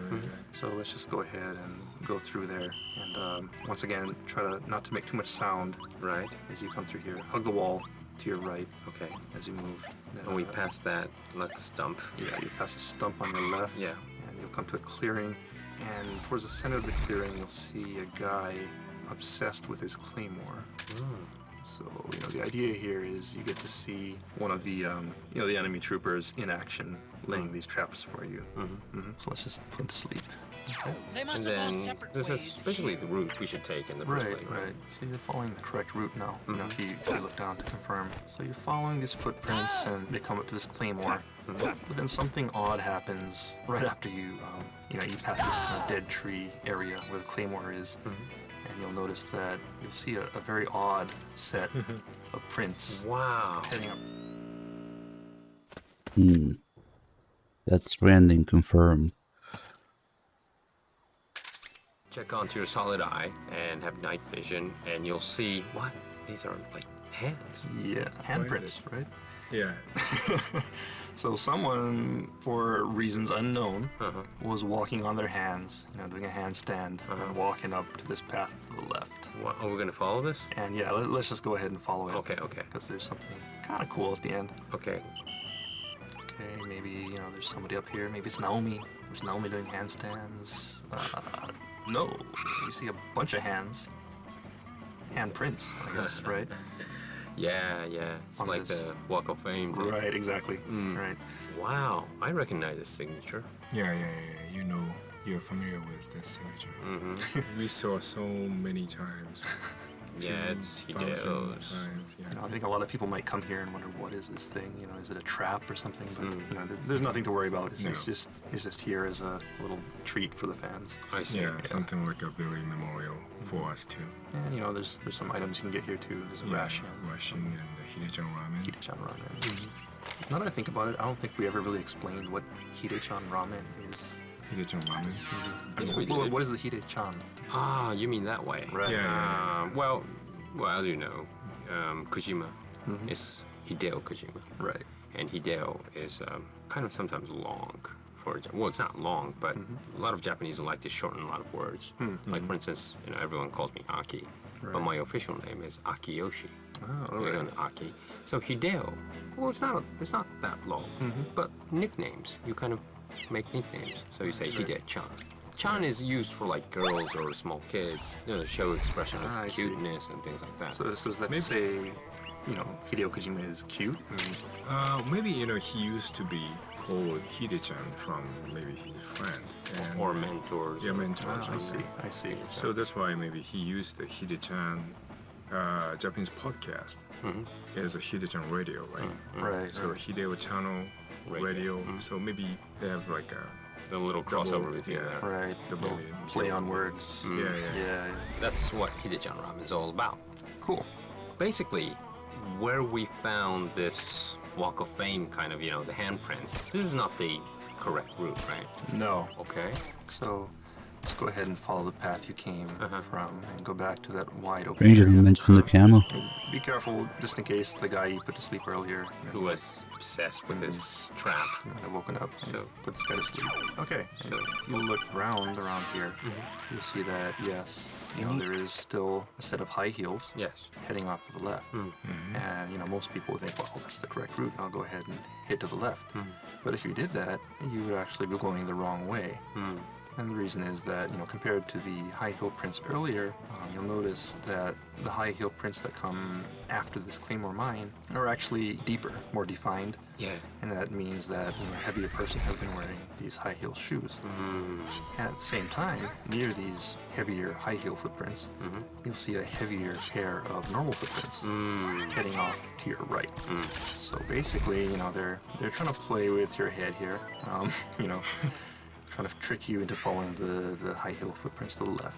And actually Naomi went off to the right. I see. And that high heel is heading towards the left? Yes. Which is, of course, not. This Not is a the trick. correct route, Yes, right? yes. If you head that way, you'll actually find a pair of high heel, a high heel shoe there, kind of saying, oh, this is a trap. Okay, where are we gonna go, Sean? We're gonna go to the correct path now? Yeah, let's Okay. just go ahead and follow the correct path. All so right. follow these heavy footprints to your right. So now we are on the grass part. You're in a grassy part, and be careful. There might be enemies lurking around.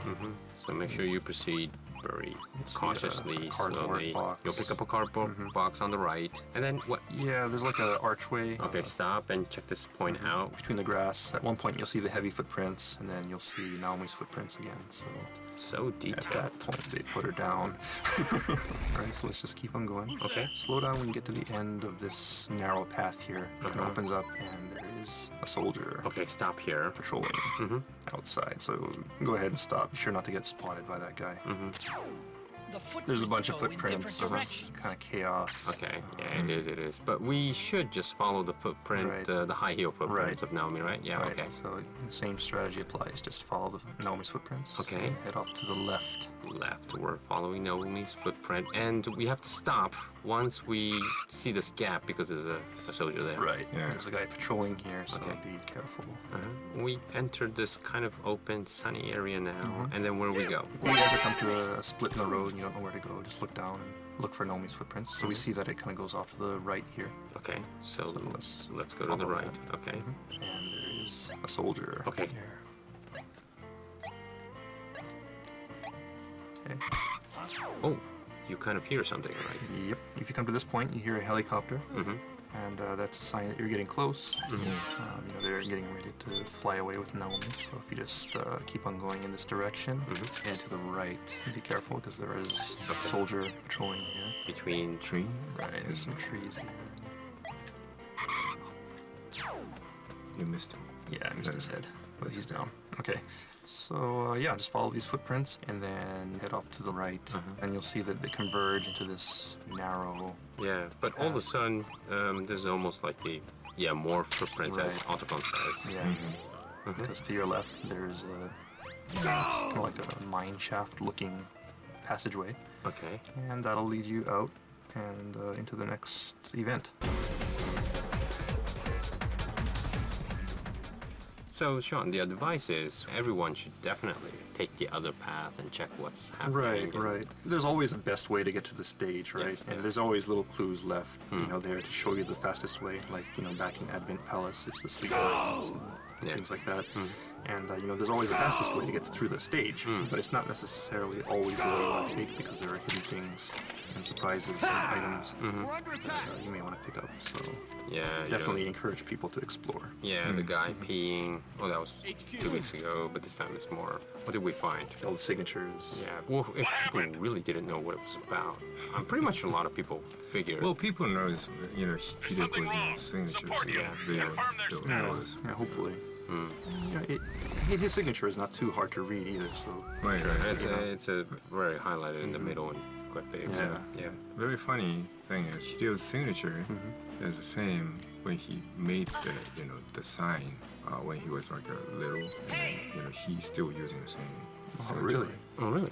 Yeah, because last time I talked to him, and he showed me something like when he was like junior high or something. You know, he wrote a novel, some story or something, and he signed on a paper, and that was same sign. Except for the signature. Well, he always actually writes the year, right?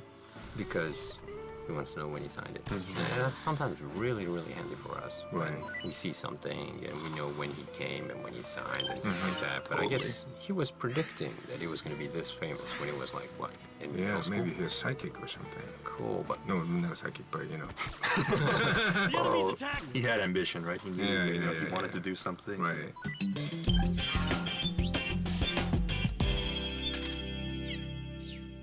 Okay, Sean, what are we going to do next time? Where are we going to go? Okay, next time, we're going to continue with another South American stage. Okay. So what we want to do is go to the South American power station stage. Power station. Right, and be ready to load that. Power station. Yes. Okay, sounds like something's going to be really hot. Yeah. A lot of energy. Yeah. Feel the heat. Yeah. Yeah. Thanks for tuning in. And next time, make sure you save at the power station, and we'll meet you there. Thanks again, guys. Sean, Ken. Thank you. Thank you. Bye.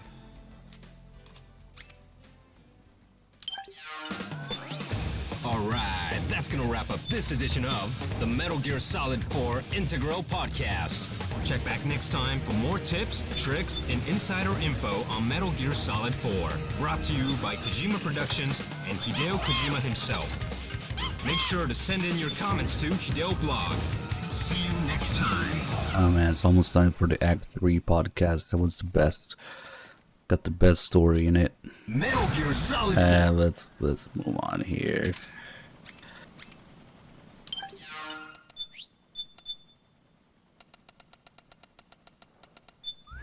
The gaming journalist story in Act 3. Too good.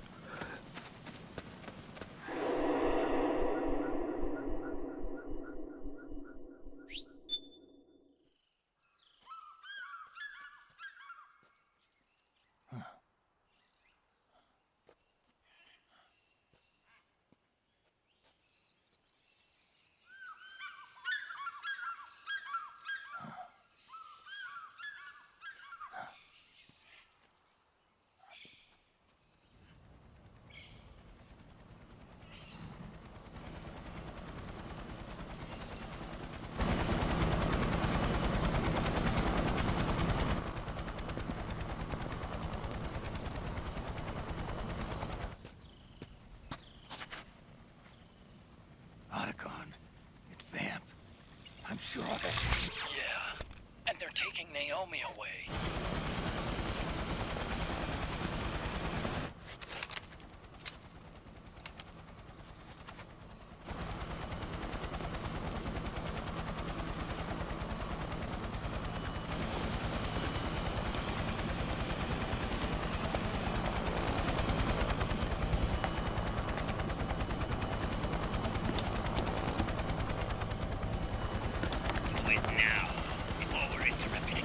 We don't know what will happen.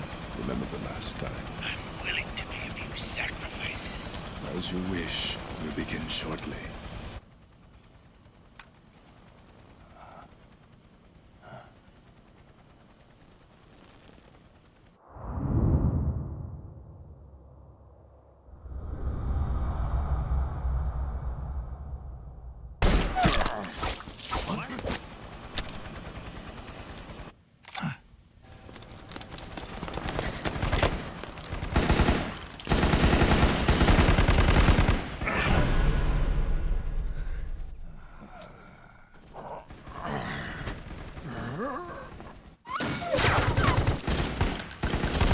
We've got the go-ahead. Begin. We'll use his blood. It could get intense. Brace yourselves. Shots, all of you. Yes, sir. I'll be taking in half.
It's not working.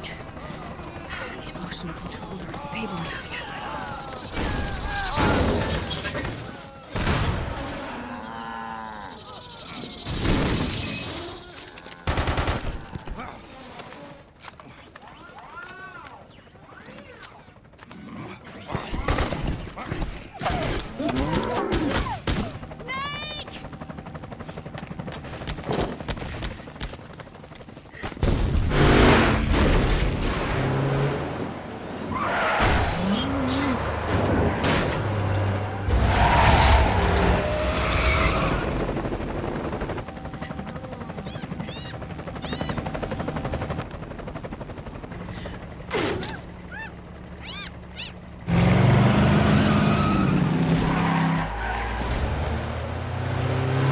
The pilot is conveniently waiting for Naomi to jump down.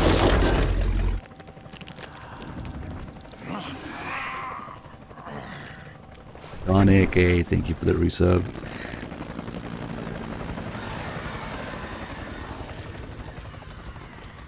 I don't know, I wouldn't be surprised if Kojima tried drugs during this game's development, yeah?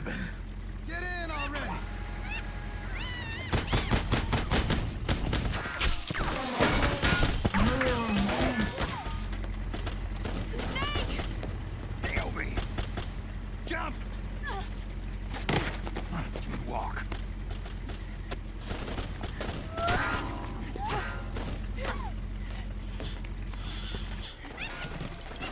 It's gonna be a bumpy ride!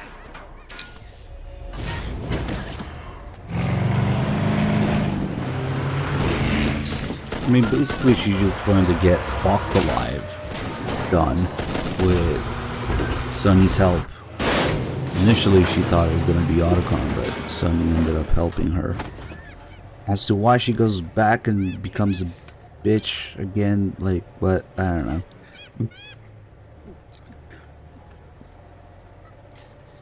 Maybe because Vamp. They randomly made Vamp become Naomi's creation.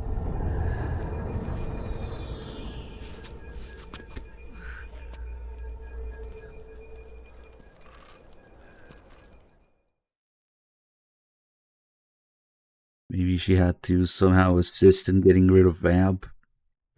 I mean, the last thing they really tell about her actions is Otacon saying we'll never know what her true intentions were, but she was determined to stop the Patriots. Okay. And then her video explaining how the Patriots were going to implement a system to the whole population, not just the military nanomachines.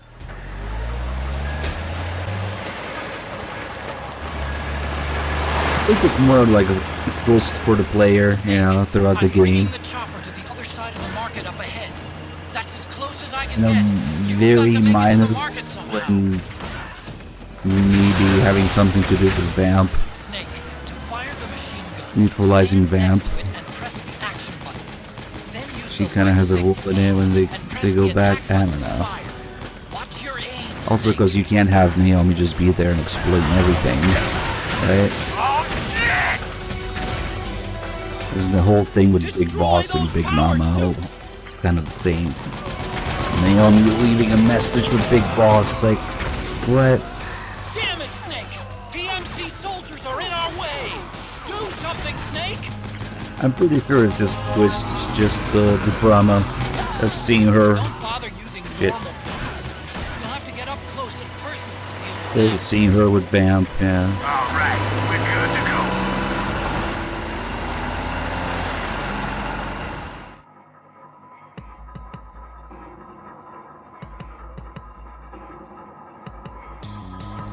It's all connected because, like,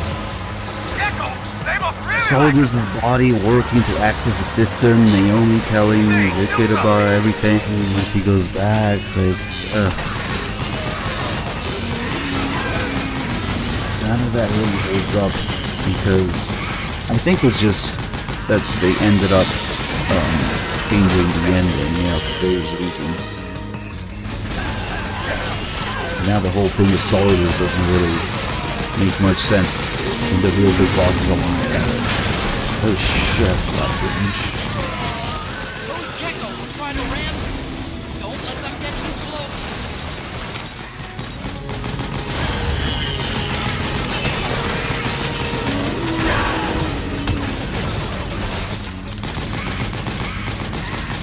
Yeah, too bad you never see the power suits in actual gameplay or acting.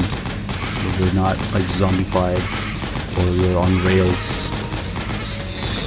You make a brief appearance at the beginning of the Act 2 cutscene. And then here, everybody is politically fictionalized. Not zombies.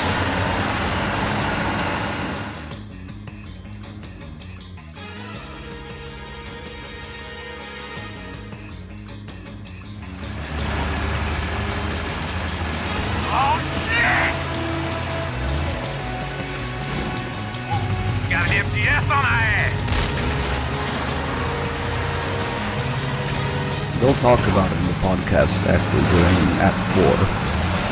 If we're going to Act 4 into the podcast, they'll talk about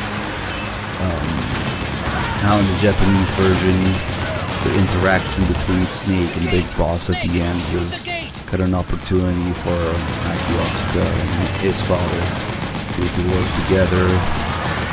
They probably don't mention this part, but apparently they were having some sort of issue with each other and that helped them reconciliate or something like that. That's probably a large part of the reason why they changed the ending. And Big Boss being alive and being motion captured by Akiyotsuka's father, being voiced by Akiyotsuka. Probably being motion captured by Akio Otsuka, being voiced by his father. And then of course Akio Otsuka also voicing Snake. So they worked closely on that scene. That and the fact that they wouldn't let Kojima change the ending or do the original ending with Snake and Otacon getting executed. Those two things probably contributed a lot to the ending being different, and the whole thing with Solida's Big Mama and Raiden and the village Big Boss being alive. The whole thing was just making fucking sense. But it's just another one of those real life things that overrides it, you know.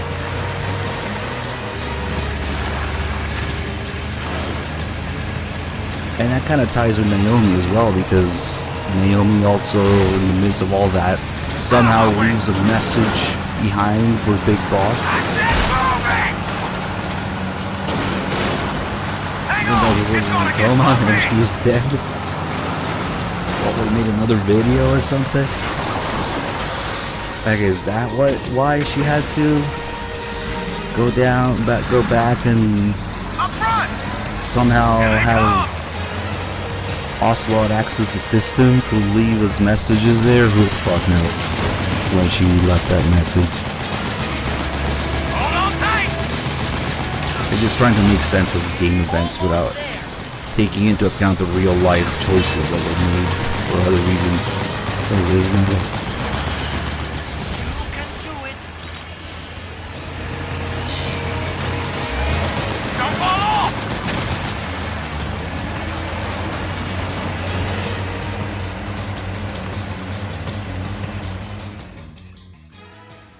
Fuck's sake, not Raiden in this game, please. Ugh.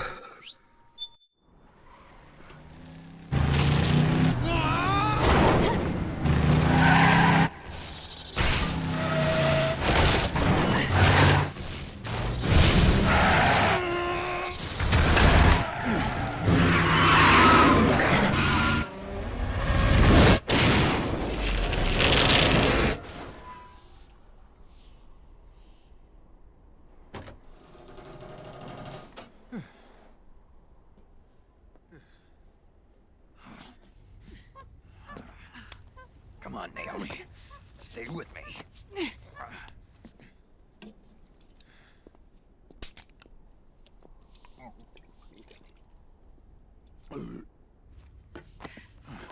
Up you go.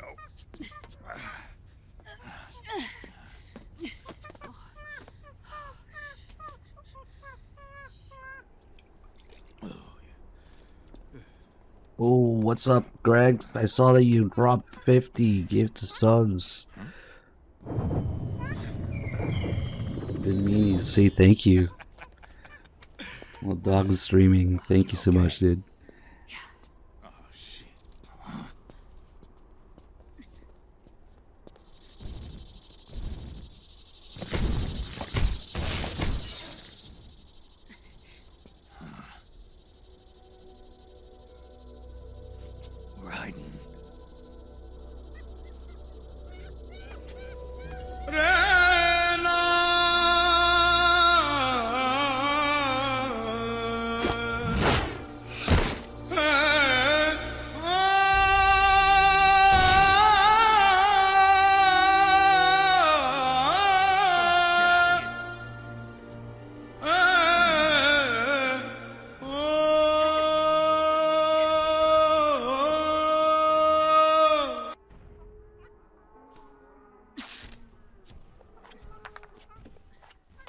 Let's go. Here they come!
It's my turn to be ruined. It's my turn to protect you.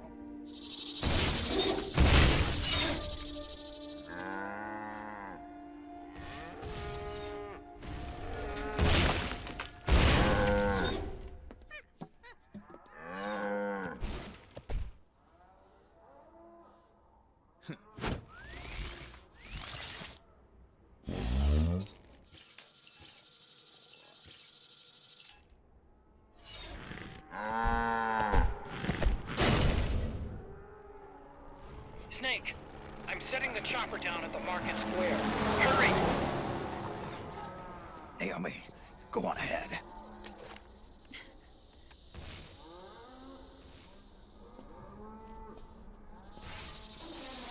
It is now objectively wrong to like Raiden Ninjas 4. Because Shinkawa said so. Okay, I might be twisting his words a little here, but you know what the fuck I'm talking about.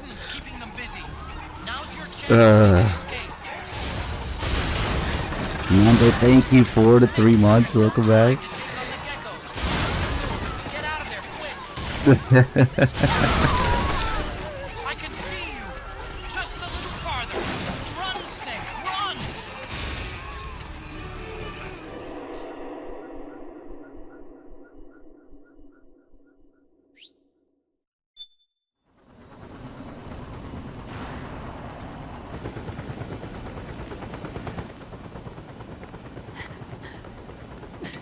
I'm sorry. I'm a little busy right now. Thank you.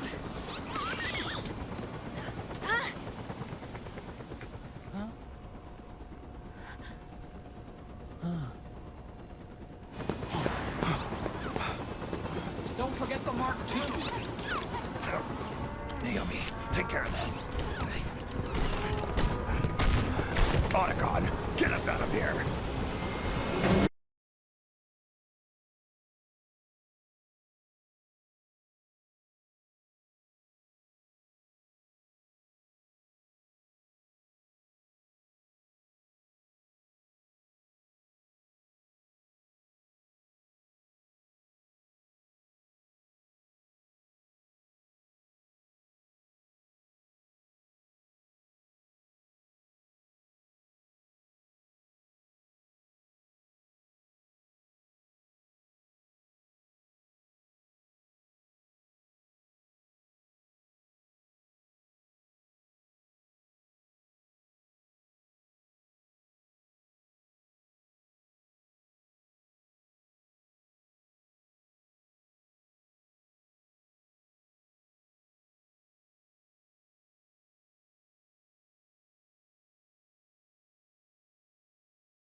You okay?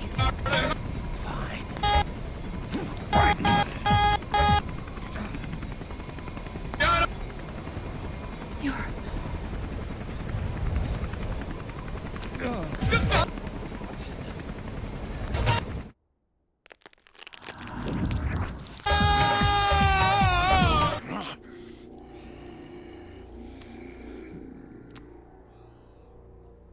Boss, she got away.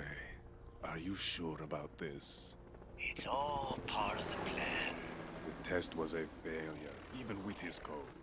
As I feared, it's not pure enough. We need all of him. The PMCs we deployed have suffered brain damage. Nothing salvageable remains. Our only remaining option is to secure the original. I know that. It's only a matter of time. We're working as fast as we can to find their hiding place. I need you here too, Vamp.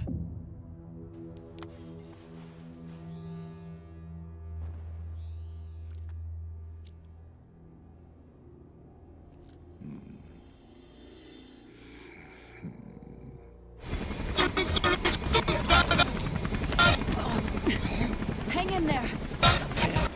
He's got to be immortal. No, he's not immortal at all. It was my design that caused his body to be like that. Huh? What do you mean? The nanomachines in his body cause his wounds to close and heal at an accelerated rate. Someone took the basic nanomachine technology I once researched and perfected it. In a sense, I'm responsible for Vamp. He's one of my sins. Does your body have the same nanomachines? I brought a monster into this world. And I too am... Hold him down!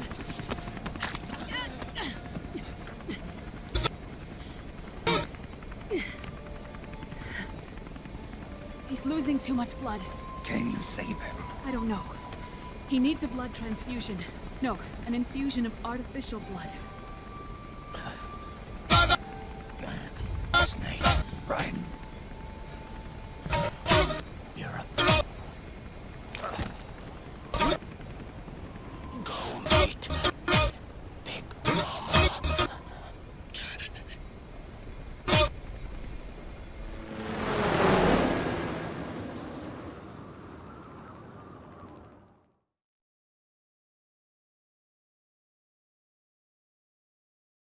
Nah, I've done better. I need better mixing for that.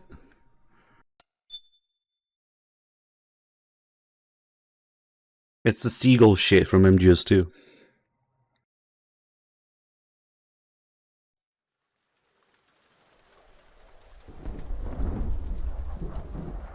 Time to visit a little town of Eastern Europe.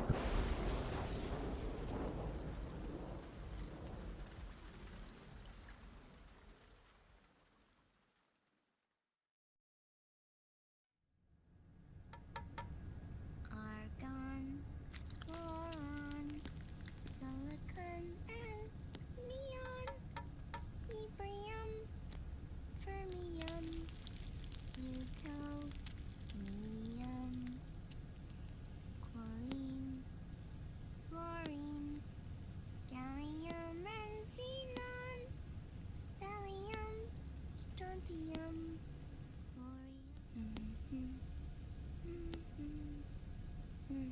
The trick is to keep the lid on.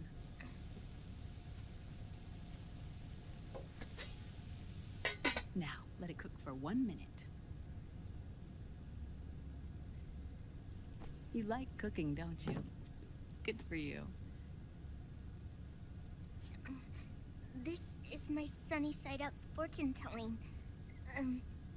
When it turns out good, it means something good is gonna happen. Oh. So that's why you don't cook them over easy.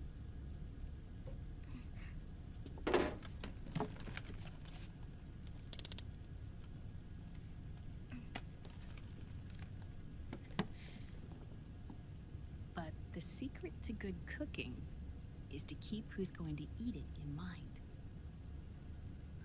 Oh.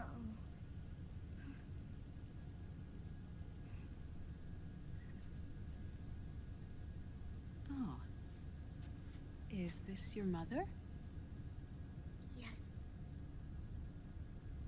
There's really low polygon count. She's really beautiful.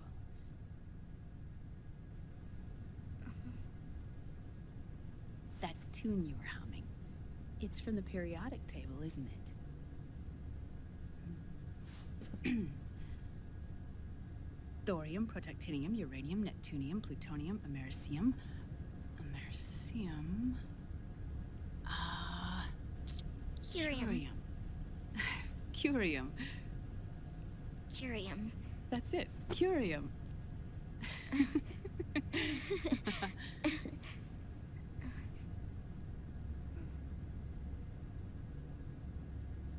Oh, this?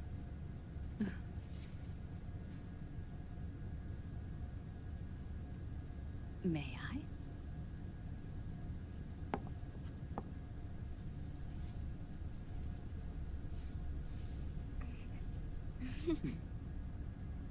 There.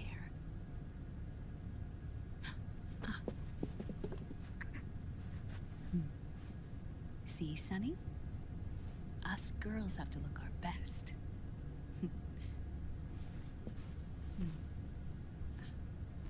Her name was Olga. Hmm? My mother.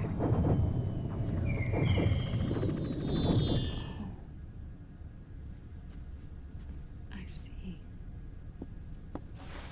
Ah, it's going to burn. Oh, hold on, hold on. And there. Done. Thanks. Of course. We did a great job.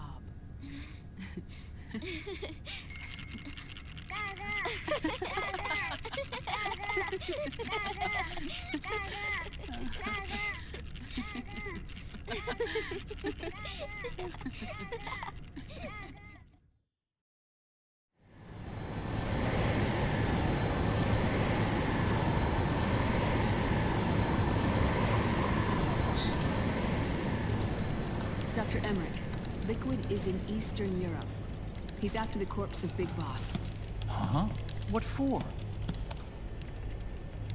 It's the final key he needs to gain access to SOP.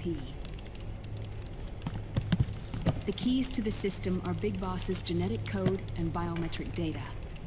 Without them, there's no way to gain access. Wait, what's Liquid been doing all this time? Take a look at Otto's laptop. He's been performing tests. Looking at Naomi's tits. 2 tests.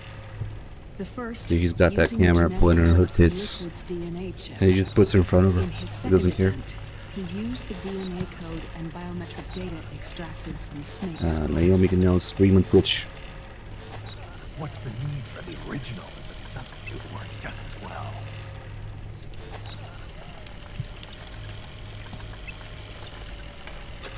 Neither your genetic pattern nor Liquid's genetic pattern is a 100% match for Big Bosses. He wants a cigarette there. What do you mean we don't match?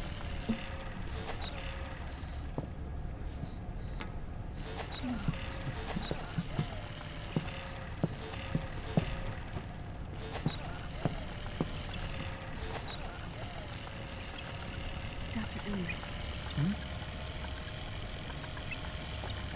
Scientifically speaking, there's the markers implanted during the cloning Scientifically process. speaking, The I'm mixing being a of slut now. DNA with the egg cell.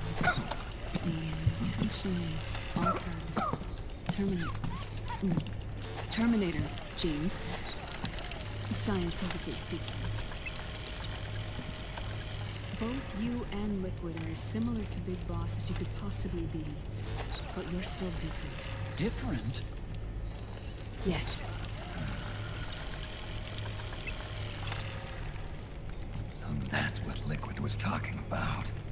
We're not copies of our father, after all. Which is why they created Solidus. But Solidus is dead. Listen carefully, Snake. This is the most important part.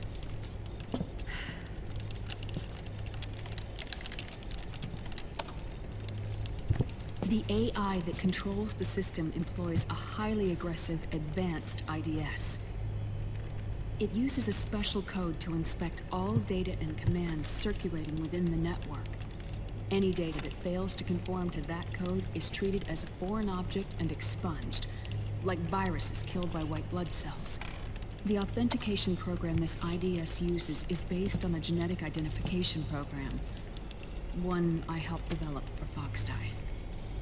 It's set up so that host commands only execute properly if the key matches perfectly.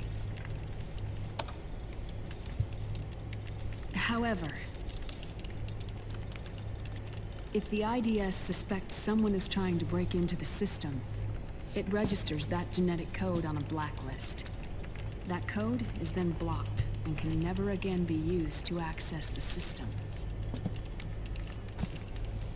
So, if you're going to use a substitute, you need to find a new genetic access code with each new trial. So when Liquid accessed the system in the Middle East and South America, it was only a test. I can't believe this. Snake and Big Boss don't have the same genetic code? Strictly speaking, Snake and Liquid aren't the same either. Which is why Foxdie only affected Liquid at Shadow Moses. And spared you. Let's put it this way.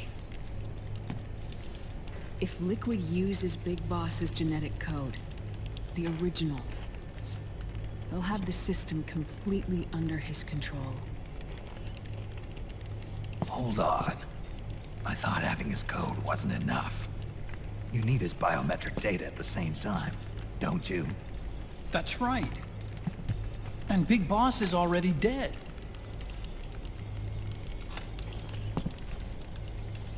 No. He's alive.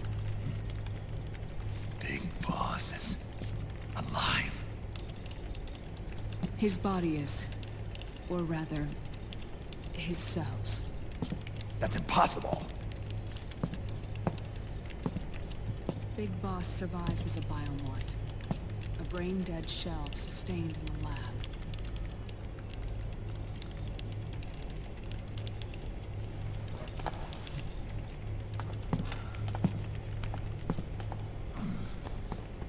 Liquid has already left for Europe in search of Big Boss's body. Right from the start, he knew his experiment in South America wasn't going to work. Europe, huh? The test was a failure, even with his code. As I feared, it's not pure enough. We need all of him. Our only remaining option is to secure the original. If Liquid obtains the body, he'll be primed to make his final move. Allowing him total control of the system. Exactly. Unless we can stop him first.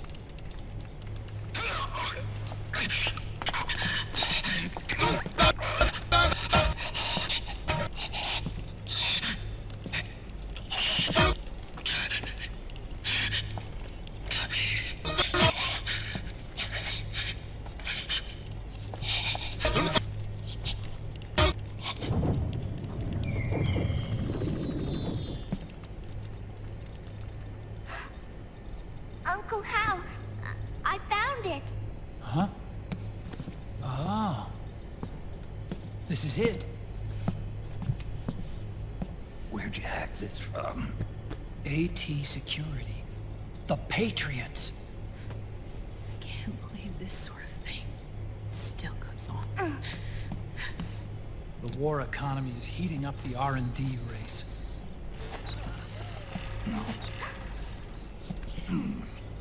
It's not just the PMCs either. Every corporation tethered to the military-industrial complex is losing its sense of morality. And it's us science-holics who are doing their dirty work for them, not even realizing it. Can we make Jack better? I don't know.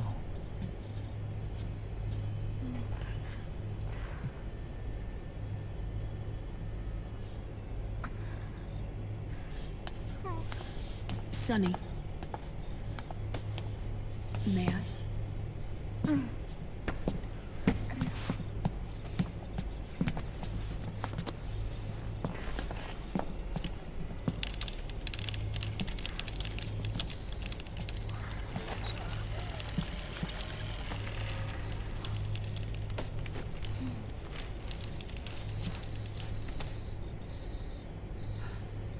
It's no use. There's nothing we can do here. Hmm? What do you mean? Look at this.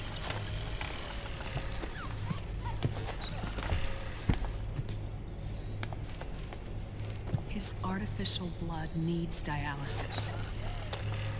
We don't have the proper equipment. Dialysis? Getting his wounds healed is important too. But at this rate, he's not gonna last that long. Dialysis. Is that like what kidneys do? That's right. Raiden's blood is an older type of artificial blood that was used by the military, called white blood. After it's been in use for a while, the blood needs to be dialyzed, filtered.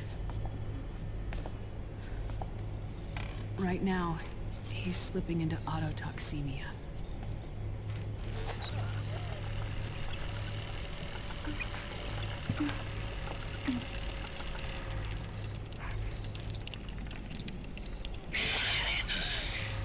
It's there.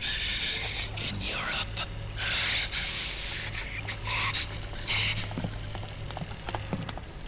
What do you mean? Eastern Europe. They have equipment that can heal me there. Where? The same place Liquid went? Dr. Magnar. He saved my life.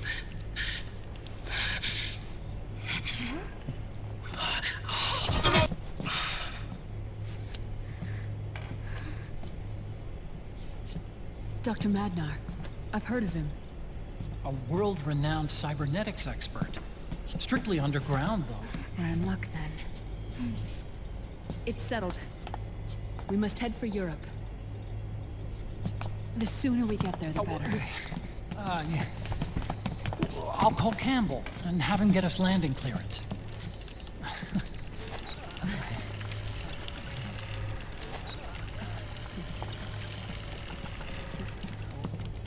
Oh, Snake!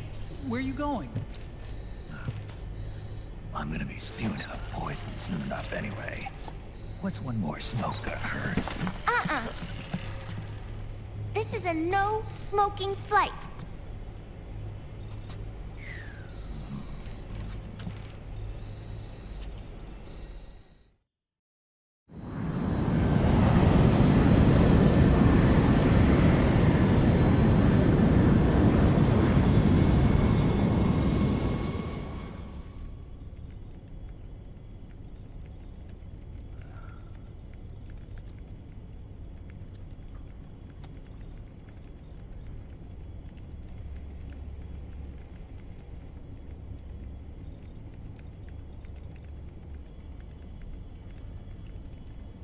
Matnar is now like 150 years old. And he tried to choke Snake to death, and he got blown up. But hey, it's all good. Let's Naomi and stun either this guy. Okay.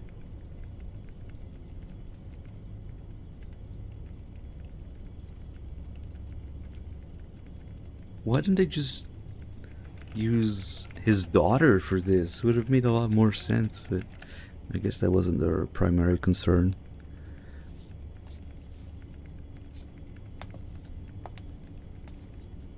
If it were Ellen Manor, it would have been perfect.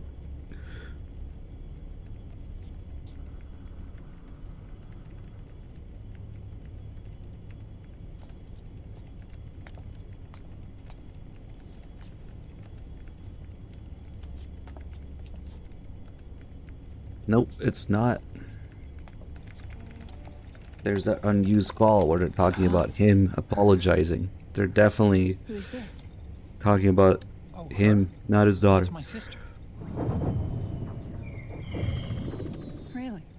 I never knew you had a sister. For a moment, I thought she might have been your girlfriend. No, I don't have a... Not that Emma they will was a repeat the whole brilliant he thing with Sonny and Matt She Nar. wrote the worm that destroyed the Arsenal Gear AI. Then Nah, it's just them just for shenanigans. I'm so sorry. No, there's nothing for you to be sorry for. Oh, so my creation killed your brother and your creation killed my sister? No. I used to be an anime otaku. Oh. So Neither of that's which where were Otacon real comes from. blood I was always siblings. fascinated by sci-fi anime. That's what got me into this line of work. It's too bad reality wasn't so simple. I never even imagined that science, that my own research, could cause so much misery.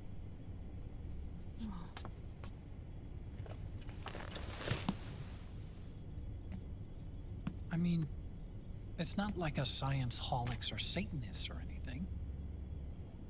But even when we've got the best of intentions, we end up being used by others for evil. Dr. Emmerich, You see this? Sonny helped me build it. Really? Sonny helped build this?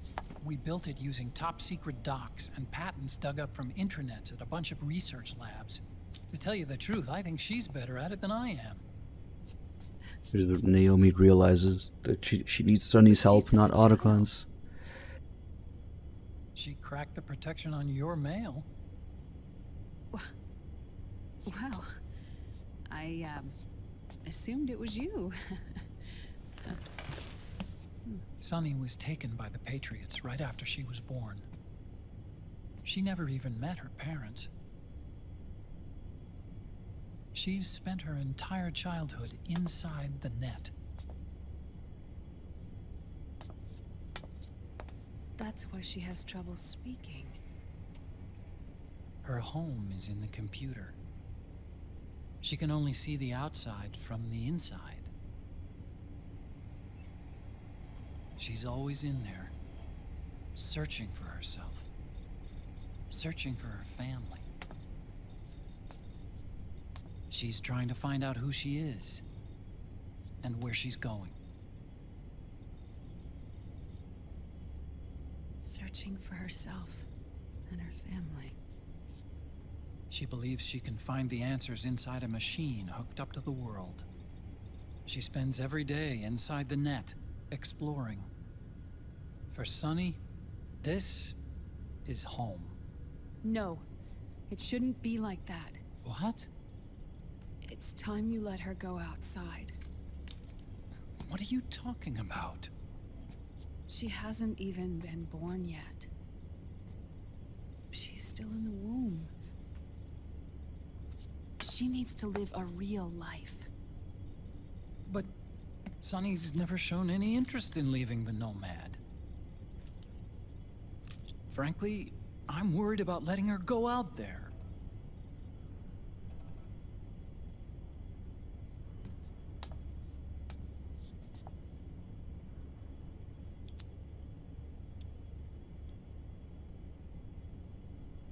I have a feeling she'll do just fine.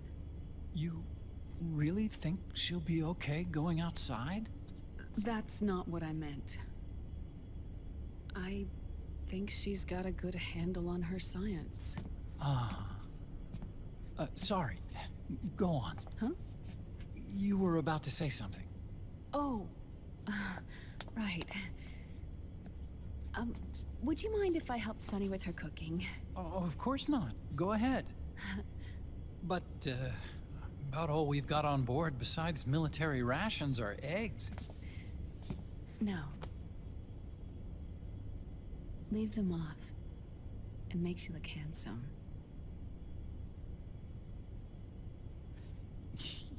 You think so?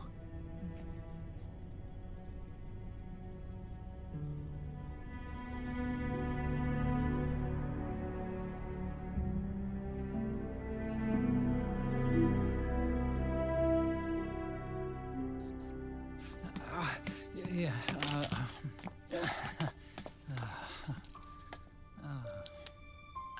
Dr. Emmerich, huh? is it okay to sleep in there? Excuse me? Well, Dr. Emmerich,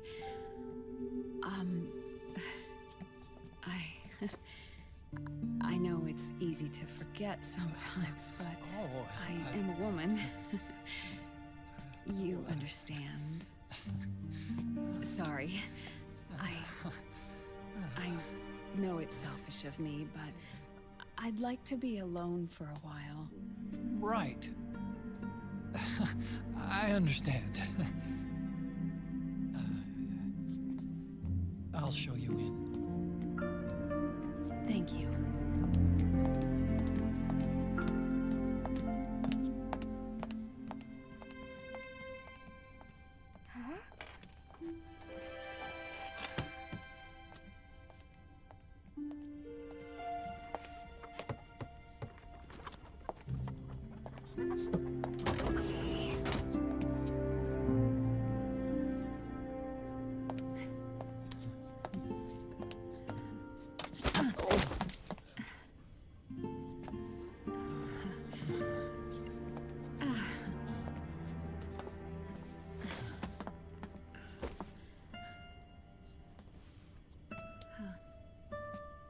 Good night, Dr. Emmerich. Yeah. If you get uncomfortable or anything, just let me know. I'll be out there working.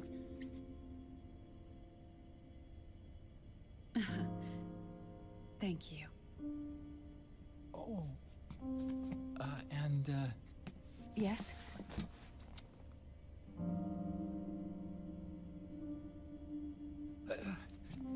call me Hal. Good night. Good night, Hal.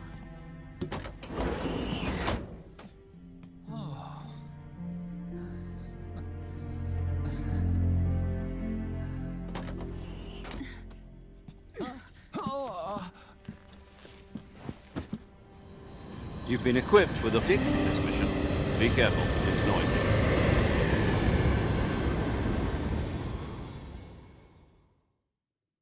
Nice.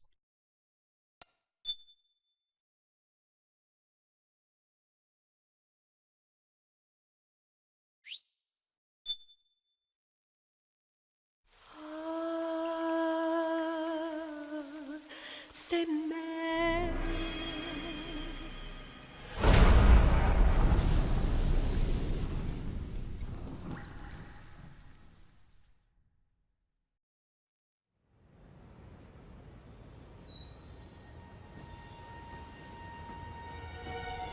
Let me just disguise myself as myself and then go grunt and push the guards around. That should work. I should make for a smooth entry. Snake, a national state of emergency has been declared in an effort to root out the local resistance. The hunt is being carried out by US-based PMC, Ravensword, one of the companies under Outer Heaven's control. Which means that Liquid's lurking somewhere behind the scenes. Right. And at the top of the target list is the Paradise Lost Army, the resistance group led by Big Mama. Snake, you'll be infiltrating the region where they are believed to house their base of operations. It looks as if the PMCs moved swiftly, cutting off Big Mama and company's escape routes. They should still be hiding somewhere in that area. Big Boss's corpse is bound to be with them. You've been added to the PMC's blacklist, so you're going to have to lie about your identity to get in. I've provided you with a way to evade the checkpoints. Make contact with the Resistance and find Big Mama. This is our last chance. We must reach Big Boss's body before they do.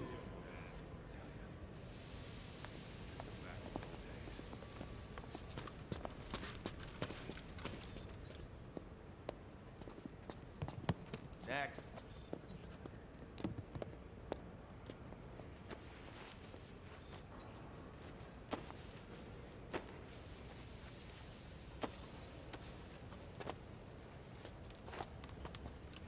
Next.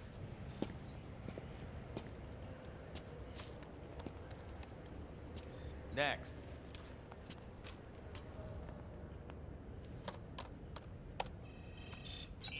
Next.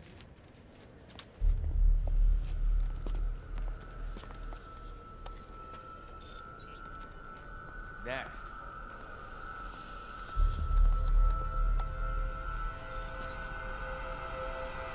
Next. Said next. You. Get your ass in the machine.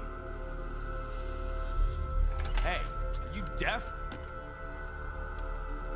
Take him away.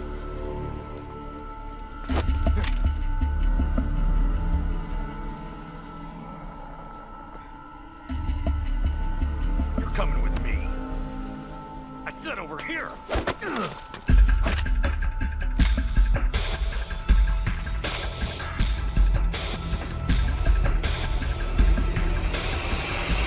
That's enough. I'll take him from here. But... We've been looking for this man.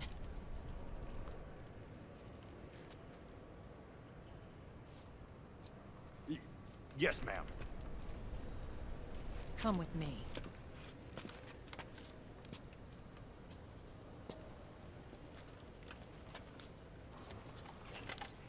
Next.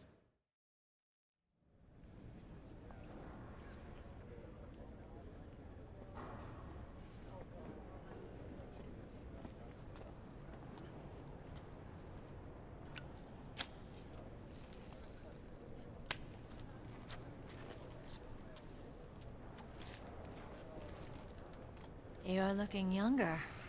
What's your secret? Base camo. A little present from tentacles. Huh.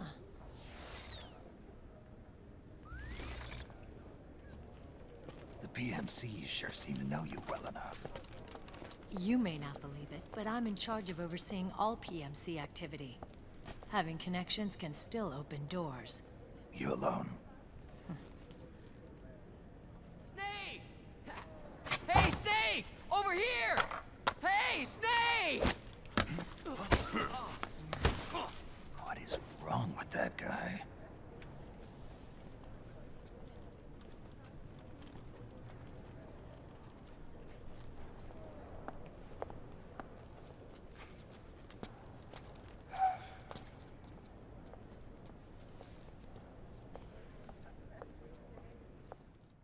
Listen to me, Snake. After reporting what happened in the Middle East to my superiors, I wrote up a threat assessment. The President's finally realized the danger Liquid's little rebellion poses and has called for immediate action. Now I've got more bodies than I know what to do with. A whole joint Army-Marines team. They're already on site, mixed in with the US forces here. We're ready to strike Liquid at any time. You're planning to take him by force? It's crazy. Look, things aren't that simple. Listen, old man. I don't take orders from you or from your Colonel Campbell. It's gonna be the Middle East all over again. No, it won't. If things get out of hand, we can put a total lockdown on the PMC's weapons. They won't be able to fight back. Don't forget, we control the system. I wouldn't rely too much on the system if I were you. We've got them beat in sheer numbers. Meryl. Look, Snake. Just leave this to me. There's no need for you to put yourself in harm's way. Don't risk your life for no reason.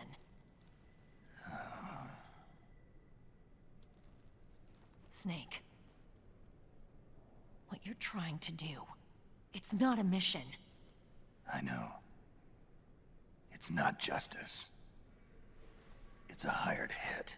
If you know, then...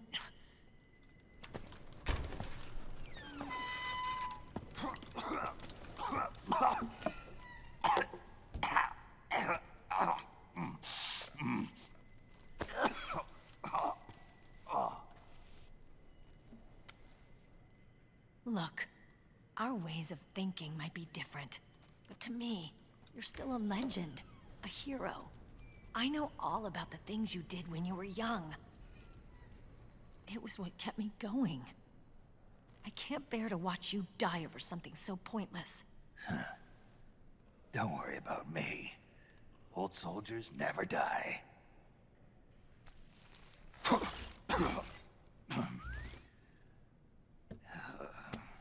Your cause is our cause now. You don't have to do this.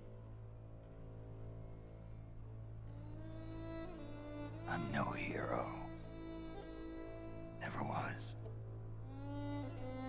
I'm just an old killer, hired to do some wet work.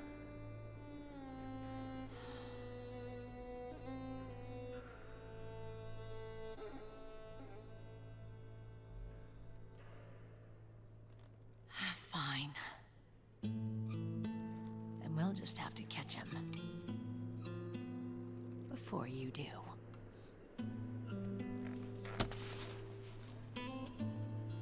I may have loved you once. But now you're just too damn senile to face the truth. Wake up and face reality.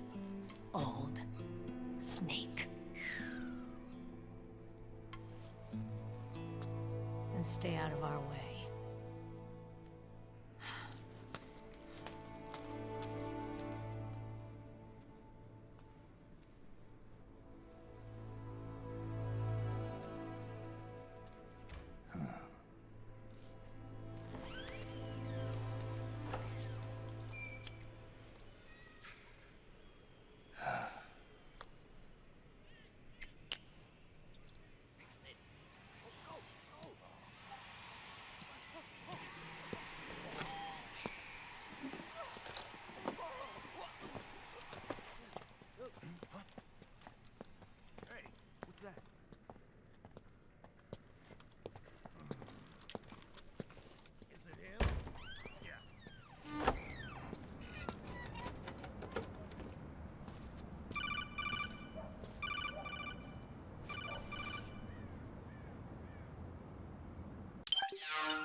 Otacon, they've seen this face too. Yeah, it might have been added to the PMC's blacklist as well. And Merrill was acting kind of strange. Things are going to get hairy once the American suppression troops get here. We'd better get to Big Boss's corpse, and fast. But first, we've got to find Big Mama. Snake, let's go over what we know so far. The streets are under curfew. The only people you'll find out there now are PMC soldiers and members of the Resistance. Yeah, I thought it looked a little too quiet to be a tourist attraction. The Resistance members are scheduled to convene at Big Mama's hideout. So our best course of action is to follow their lead. When you find the Resistance, tail them. Let them lead you to Big Mama. But how exactly am I supposed to find this Resistance? The PMCs have laid a dragnet for Resistance members that covers the entire town. They're using SOP to notify each other by radio of any info collected during their searches. By intercepting those signals, you should be able to reach the Resistance members' locations in real time. Intercept their communications? How do I do that? I've provided you with a new device for just that purpose. To hijack PMC communications, open the item window and select the Signal Interceptor. The interceptor constantly monitors PMC voice and data transmissions. When you've got the Signal Interceptor equipped and you hear the PMC's chatter about the Resistance, check your map. It should display the location. Got it. Oh, and Snake, I think we've found a way to treat Raiden. Really? Yeah, we got in touch with Dr. Madnar. Naomi and Sonny are on their way now. They'll be all right on their own? They're a few clicks north of where you are now. It's a non-combat zone, so there won't be any checkpoints. There's even a dialysis machine. It'll take some time, but I think he'll be okay. Good. Anyway, you need to hurry and make contact with Big Mama. I got it. If Liquid gets his hands on that corpse, it's all over. Follow the Resistance's lead. Yeah, we've got more podcast stuff here. A couple episodes. And near the very end of it, it'll be a very interesting story about many wonders of gaming journalists. Alright, so let's put on literally any face that's not a variation of Snake's face will do. Go out of this Otacon. Although you'd think Otacon's face would be on their record too, but whatever.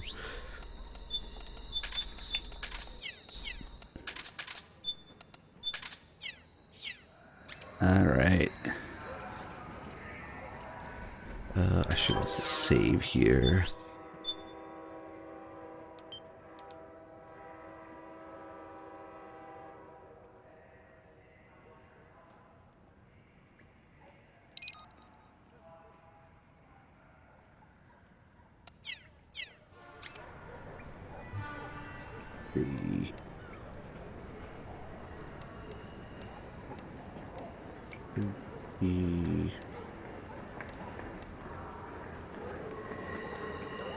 Nine, I think, and 10. Metal Gear Solid 4 Integral Podcast. Broadcasted from Konami HQ in downtown Tokyo, it's the world-renowned Metal Gear Solid 4 Integral Podcast. Okay, everybody, welcome to episode number 7 of the MGS4 Integral Podcast. I'm here with Aki Saito. 8. Metal Gear Solid 4 Integral Podcast.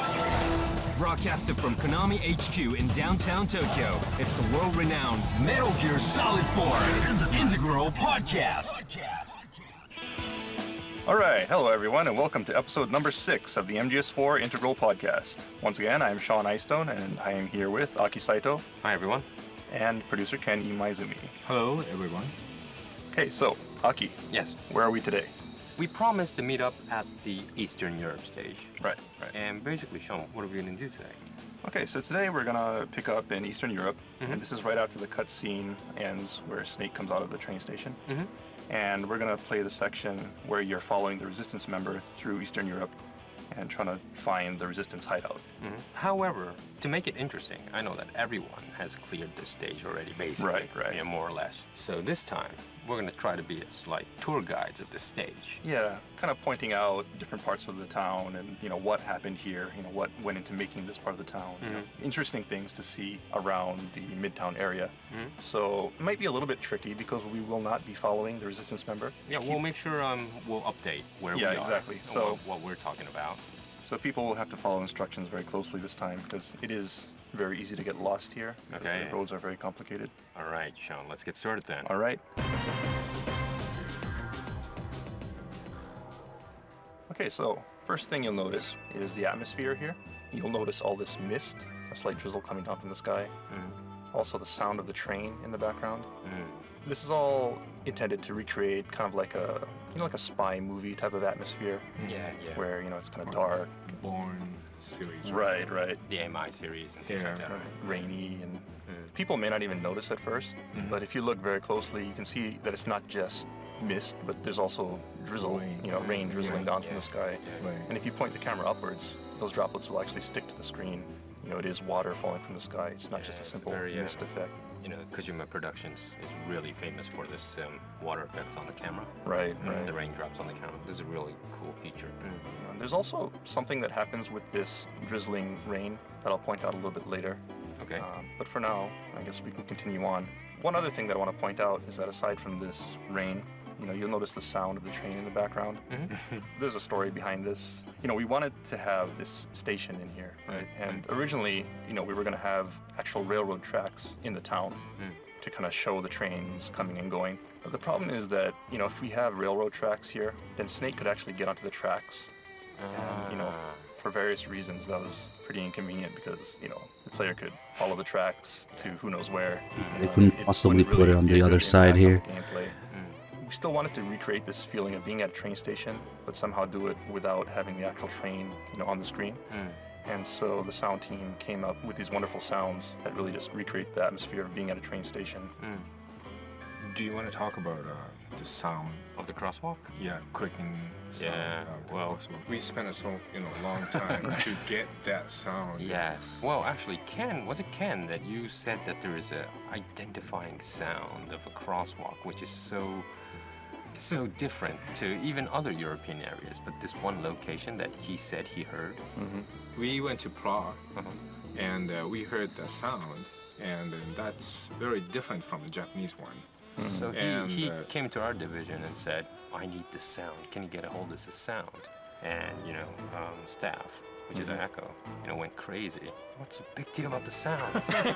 But Ken said, no, I really want the sound. We want to put this in. Hideo said, he wants to have that sound. And then sound team said, what sound? What kind of sound was it? So I said, tick, tick, tick kind of sound. And the sound team said, I don't get it. I wanted to have something, like a real... There's something to refer to get this realistic sound. Kojima Productions do a lot of crazy things. Yeah. She just went over to get the sound. She did other things as well, just to hand deliver something or things like that. All these miracles that happened. Yeah. Really is reliant on these people flying over just for a night or something. But anyways, we got the sound in. We're very happy. Right. Very accurate. Very accurate. So people living in this area of Europe may recognize that sound. Yes. Right? Yes. Okay. So where are we off to? All right, so we're gonna move ahead, and what we're gonna do is we're gonna jump into the cutscene where the Resistance member makes his appearance. So head towards this crosswalk here. The cutscene will begin. Okay. All right, so as we continue on, next, this is also related to sound, but this Resistance member will come walking out, and you'll hear him whistling. And a lot of effort actually went into getting this whistle right as well. Really? People may not realize it, but he has several whistling patterns. Yeah. Like if you're closer to him, he'll be a little bit nervous, maybe, may pause as he whistles, maybe sound a little bit more tense. If you get farther away, he kind of relaxes and does like a really loud, happy whistle. That was put in by request of, Mr. Kojima, who wanted to have really recreate the feel of stalking somebody and, having your target be a little bit nervous at times, comfortable at other times. So you could gauge, where he's going by the sound as well as your signal interceptor. Yeah, that was added, and the response was really good. So I had a lot of players playing this game whistle the tune of the Resistance member because I did. Right. You get into this gets into your head. Yeah, it's pretty catchy. Yeah, it's really cool.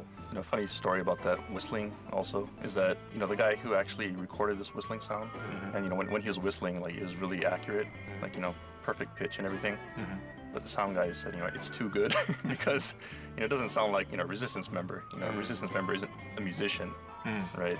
So he's not going to have perfect pitch for everything. So they had to do several takes to get, the right sound, where it sounds like a normal person whistling rather than a musician whistling. That kind? Yeah. Can whistle. Yeah, you can whistle. Well, another point that I found out about this Eastern Europe stage is that it's so different from the past 2 acts that you have been playing. All of a sudden, you're in this environment of buildings and, well, basically you look different, right? With the code and everything and the young face look. And also I noticed that there's a lot of lights and kind of like living people behind each buildings. Right, that was a conscious effort on the part of the development team because we really wanted to create, an empty town, a town that feels empty, but it's not deserted, it's not a ghost town. It's basically a town that's under curfew, so people are forced to stay indoors. Yeah. But, the people are still there, so you can see the lights on inside. What do you call it, martial law? Is it under martial law, kind of? Yeah, basically. Yeah. So under martial law, and everybody's forced to stay inside, once it gets dark. But when you go close to the windows or the doors, you could kind of actually feel there's someone kind of living behind that. Right. That was my second time when I thought I got real 5.1 and, good sound in there. There's some people playing a game, right? Basically, all these buildings actually have sounds emanating from them, people listening to different TV shows, radio shows, maybe playing games. And there actually is somebody playing the original MSX version of Metal Gear in here as well. Cool. So point that out a little bit later. Okay. All right. Well, of course, as you know, the real way you're supposed to play through this stage is to follow the resistance member. And, you know, the gameplay of this stage is a little bit different compared to all the other stages that you played up to this point, because there's never been a stalking mission.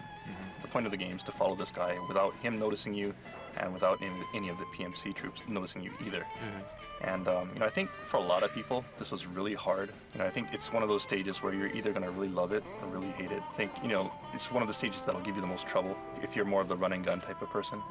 But there is, you know, actually like a hidden thing that you can do to make it a little bit easier that some people may not know about, is if you manage to put, you know, Laughing Beauty to sleep in the previous stage, and you use that Laughing Beauty face camouflage, you can actually walk through the town pretty freely. Oh, really? Yeah, you know, a lot of people do that. They'll switch back to the Octocam and, you know, kind of like sneak through, hiding in the corners and things like that. But if you want to take the opposite route and keep this coat on, put on the face cam with the Beauty's face cam, you can actually walk pretty freely through the town. And when the PMC guards notice you, as long as you're not doing anything really suspicious, then maybe they'll tell you to stop and they'll come up and look at you and then they'll let you pass. Oh, really? So I for didn't know people who are having a hard time, you know, getting through this stage, that's something they may want to try. Cool, cool. Okay, so, Sean, why don't you introduce us the route you're going to take this time? All right. So that the players could try to kind of have that route in their head. Okay, so I think most players probably followed the Resistance member and went through the park, you know, with the guy peeing in the park and heading through that route. But there's also a route that's probably less known, and it goes along the river that runs through this stage. You follow the canals, and you get to the same point at the end, but it's a less traveled route. So I think today we're going to take that route and introduce people to places in the stage that they may not have seen before. Okay. All right, so the first thing we want to do is after you come out from this starting point, you want to head to that point where the Resistance member came out from. Okay, so that's kind of to the northwest. And you'll see it's basically, you know, a dead end. And so people may be wondering, you know, well, where did this Resistance member come from? You know, did he just suddenly appear? Well, actually, well, if you look closely, at the end of this dead end, to your right, you'll see there's actually a duct on the ground. Yeah. And it heads to the north. You know, the idea is that this is actually where the Resistance member came from. And, you know, the people who went to Eastern Europe to gather materials actually said they saw a lot of like little ducts like this under the building. And so they definitely wanted to put that in there somewhere. And so they decided to use it here to explain where the Resistance member came from. And so what we're going to do is we're going to crawl into this duct and head north. Okay. Basically what you want to do as you go through this duct is just head straight ahead. Just keep on heading north. You can see the exit on the other side. If you go a little to your right, there's also an item in here. So you can pick up a PSS, which is, you know, of course, a handgun. You know, it's not a very great handgun, but the thing is you can sell it for a lot of money. So people who are gathering Drebin points, if you pick that up, I think you can get like 5,000 Drebin points. So for people who want to pick that up, they can go ahead and do it. Okay. Otherwise, just head on straight through and come out the other side of the duct. And when you do, be careful, because there's a guard on your left on the other side of this yellow car. Okay, so let's just put him to sleep. And then if you put this guy to sleep, you know, the thing a lot of people may not realize also is that the Resistance member will change their course depending on which guards are awake and which ones are sleeping. If you disable this guard, the Resistance member will actually take an alternate route, and rather than going to the park, will head towards the river. Oh, I see. In any case, we're not going to wait for the Resistance member today, so let's just head to the north. Basically, where you put this guy to sleep, take the slope that heads up towards the north. With the van on the right. Right. There's going to be a van on your right, so head up that slope. Okay. So head up this slope. Past the van on the right. You pass a van on your right, and also a trash can. Red and a car. red car. Then it kind of splits, but you want to take the right path that heads towards the park. Okay. Then when you get to this intersection, you want to take a left. Okay. And as you follow this left path, keep an eye on your left-hand side, and you'll see an open door. Yeah. Yeah, it's like a big double-gated door that's open. And so we want to head in here. Oh. Okay, so we're going to head into this load, and I believe this is the first time we've ever gone into a load to the Integral podcast. Okay. It's a big event. Load. Okay. Load. Shall we count down? Shall we count down? All right. Yeah. Everyone ready to load? Get ready, everybody. Okay. Here we go. 3, 2, 1, go! Episode fucks it up because when you go through the loading screen, it sets the podcast back a few seconds. 3, 2, 1, go! Yeah, you hear that again. Okay, everyone, finish the load, and where do we come out? All right. So once you come out from that load, you'll be in a courtyard. Wow, this is cool. And this courtyard is pretty unique in this stage in that it's the only really enclosed courtyard that looks like this. You can hear a lot of different sounds right now. The really interesting thing that I want to point out about this courtyard is if you look to your left, you'll see a statue. Yeah, statue, yes. If you look to your right, you'll see that there's a statue platform with no statue on it. Oh. In that case, right, people may remember from the Middle Eastern stage, you can actually climb up onto this platform. So press triangle near the platform, climb up on top, then press triangle when you're on the platform, and Snake will assume a pose. Wow, I didn't know this. Well, it looks weird without your statue camo, though. Also, this pose is a little bit interesting. It's a Japanese pose, right? Yeah, the Neo pose. Neo is a gate guard. Gate guard. Well, if you go to Asakusa shrines and temples, usually on the gate, on the side of the gate, there are huge statues that look like devils, right? Which are not, but they're doing this kind of pose. And so they're like gatekeepers or gate guards. Guardians of the gate to the temple. Yes. All right. So anyway, there's that statue pose. So people may not know about that. And so next we want to move ahead from this platform, head to the north, and you'll see a door to the north that leads out of this courtyard area. So let's just head there. On the way, you may be able to pick up another PSS, which you can sell for money. So anyway, head through this door on the north, and when you get to this intersection on the other side of the door, you want to head to your left. There was a stairs. There's a stairway, so head down the staircase. And you come to an intersection, and on your left, there's a yellow car. And something else that people probably didn't notice at all is that on these buildings, there's actually an address or address plates on the building. So if you turn and look towards the staircase that you came down from, you'll see a pair of plates on the wall to the right of the stairs. One says 313, right, and the other one says 21. Right. Does this have a meaning? It actually does. This is actually a unique address. All the buildings in Eastern Europe have a unique address. The meaning behind this is actually 3 stands for third stage, which is Eastern Europe, and then each model has a number. So 13 is the 13th building in Eastern Europe, and then at the bottom is a unique number on the green plate which designates this specific building. So it's basically stage, model type, and specific model number. So it's a very development code. Right. Almost. Yeah, it is. Probably something that people won't realize at all. I don't. Maybe people won't even care about it, but for the team, it actually did have meaning, and that just goes to show the insane level of detail that. So there might be another 313. Right. So you probably see another 313 somewhere in the game if you look around, but having this combination of 313 and 21 is unique to this building right here. I see. So maybe team member was saying like a 313, 21 building was not quality was not great. So who did this? I see. Right. So maybe there's a bug with this building 31321, and then everybody knows what they're talking about. Okay. Maybe when you find or when you test it, go to 31321 and then walk north or things like that. Right. Yeah, I see. Wow, quite handy. So just a little bit of developer trivia. Okay, we'll guide the listeners according to this numbers then, huh? That might be hard. Yeah, we'll just mention it. Yeah. Okay. All right. So now from this intersection, or from this place where you came down from the stairs, we want to head to the northeast. Northeast. Well, actually, it's the right side. Actually, yeah, to the right. So when you came down from the stairs, take a right, and I guess it's more or less straight to the east, actually.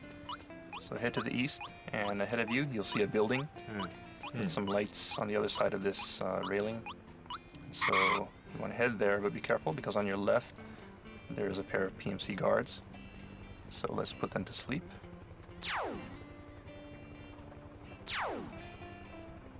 All right, so once those guards are asleep, go ahead and walk until you hit the wall on the other side of this this rail. So you're like walking on this corridor. Right, so you're walking down this corridor behind these pillars. And keep an eye on the wall on your right. And eventually you'll see a staircase leading up. I didn't know this. Yeah, I think a lot of people miss this also. Yeah. This leads to another funny little area. Okay, so should we go up the stairs? Yeah, let's go up the stairs. Uh-huh.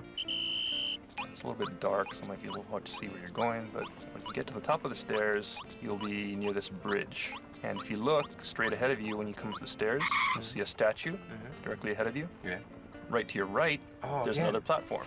Without a statue. Without a statue, which means it's another point where you can jump on and assume another silly pose. There's a second place where you could do this. Yeah, so let's go ahead and go up onto the platform and press triangle.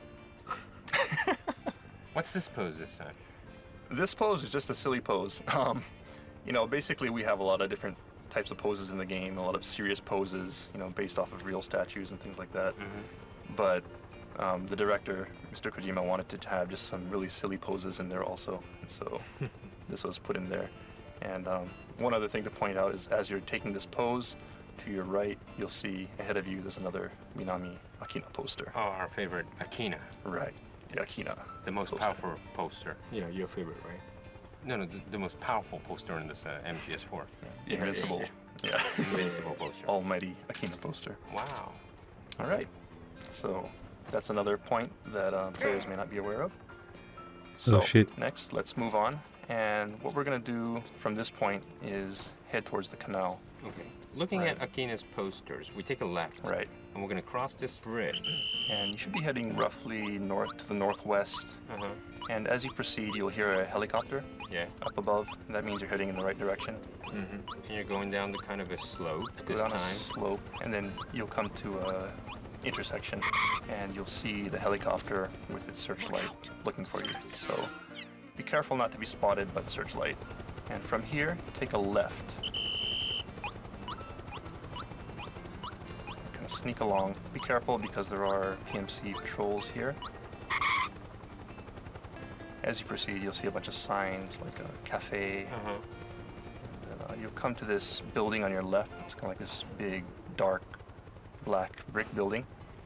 Yeah, what number is it? The address is 312. 31312. So we're the Studio B building? Yeah, the Studio B building. Okay. And then you'll come behind this truck.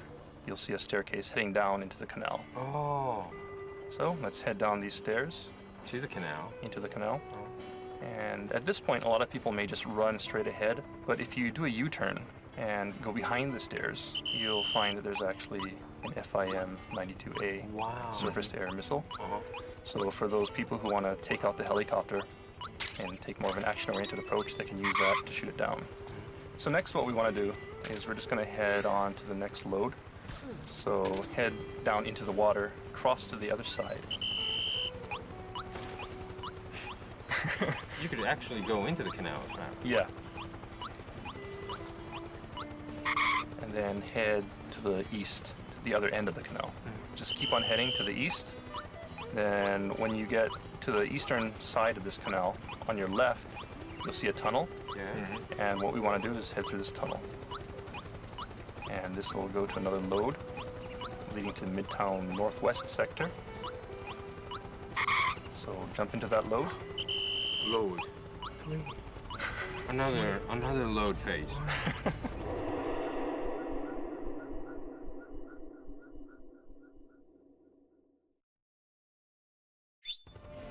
All right, so you jump into the load and you come out the other side. Okay, now I want to point out something about the mist and the drizzling rain. Remember at the beginning of the stage I said there was another little secret pertaining to that mist? And if you go into first-person view right now and just kind of look around, you'll notice that it's no longer drizzling. Oh, it stops. Right, it actually stops, and it's very gradual. As you proceed to the stage, it slowly gets, you know, clearer and clearer. So gradual that they had to go through a loading screen. You have clear weather, and it's no longer Oh raining. my. So that's something else that people may not have noticed, is that, you know, the weather does change in real time. Okay, so in any case, I think we'll stop here. So go ahead and save on the other side of this tunnel where we came out from the load, and we'll pick up here in 2 weeks' time and cover the later half of the Eastern Europe stalking mission.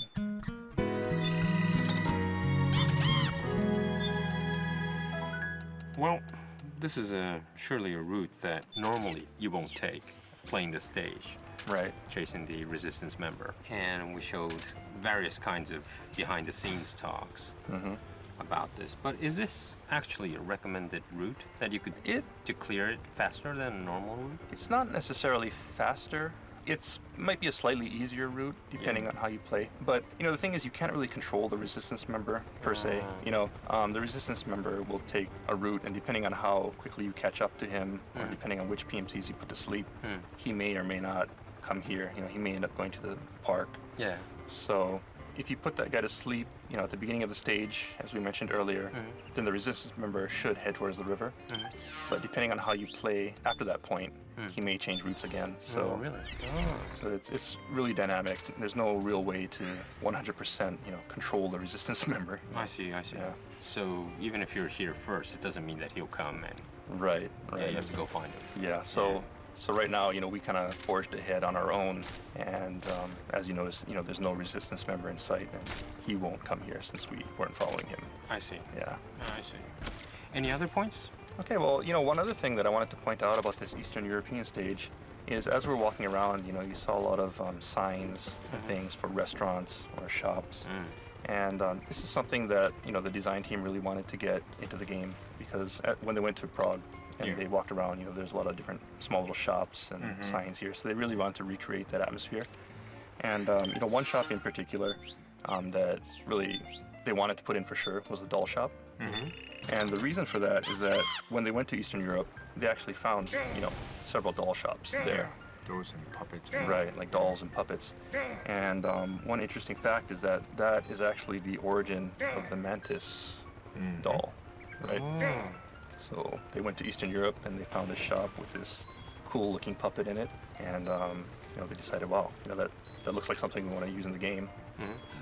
I remember the signs and everything because Ken was really hassling me to get approval. All the signs and Prague and try to make it fake and half fake. True as possible, but make it fake, you know, not to ruin the whole atmosphere of Prague.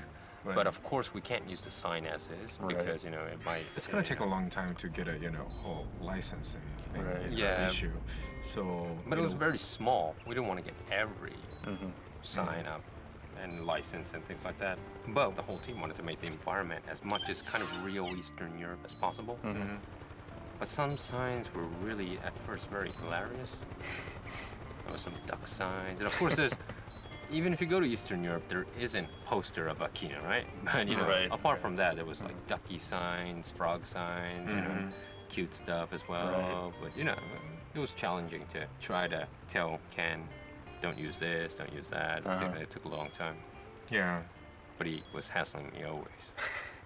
What about the train station also? The train station was actually modeled after the actual train station. Yeah, also. Right? Was it a combination?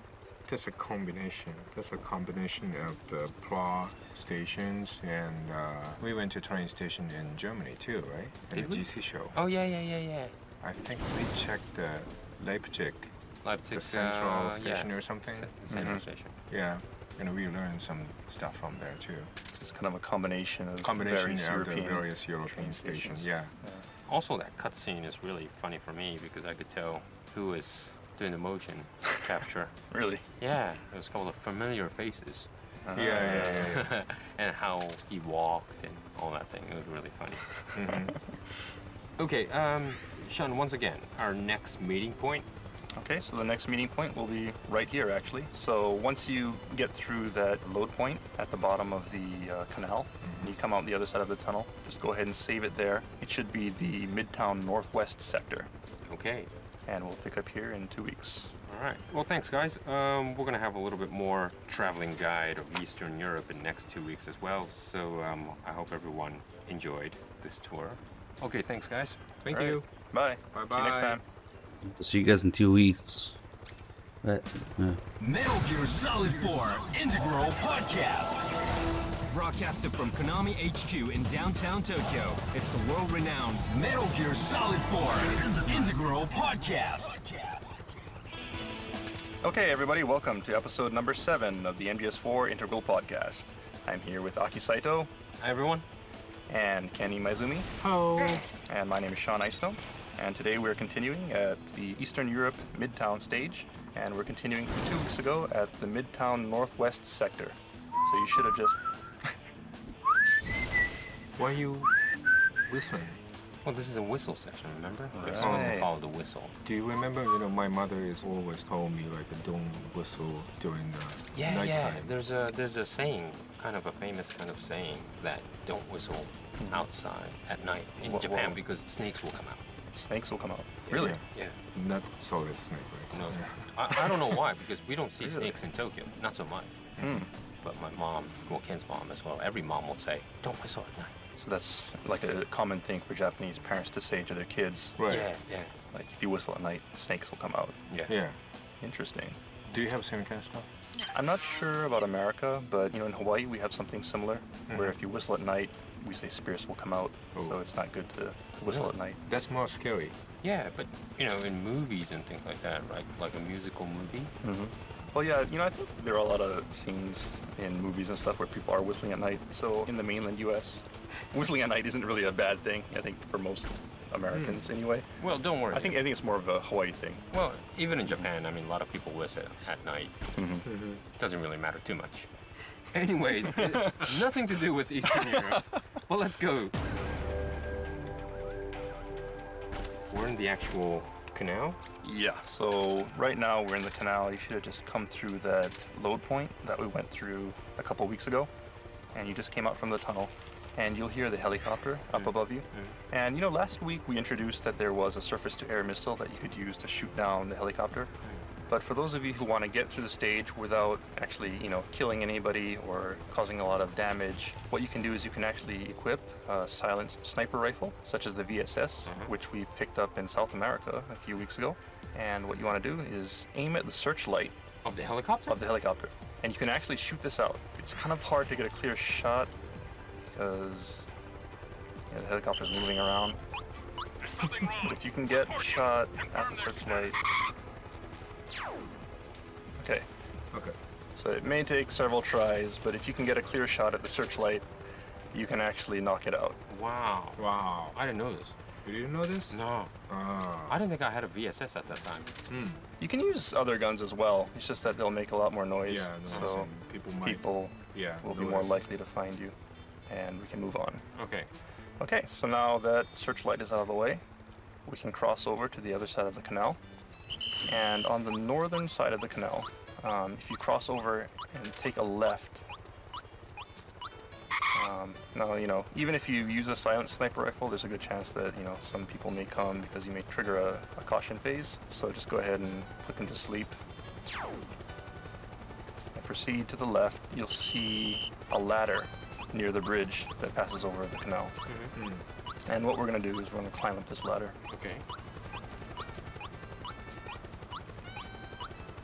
That might be problematic right now.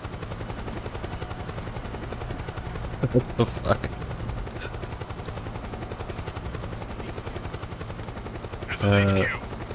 Okay. A doorway directly to your right, and there's like a double doors that are open. So we want to head into here, and you kind of enter this narrow alley. And then at the end of that, there's another gate that's closed this time.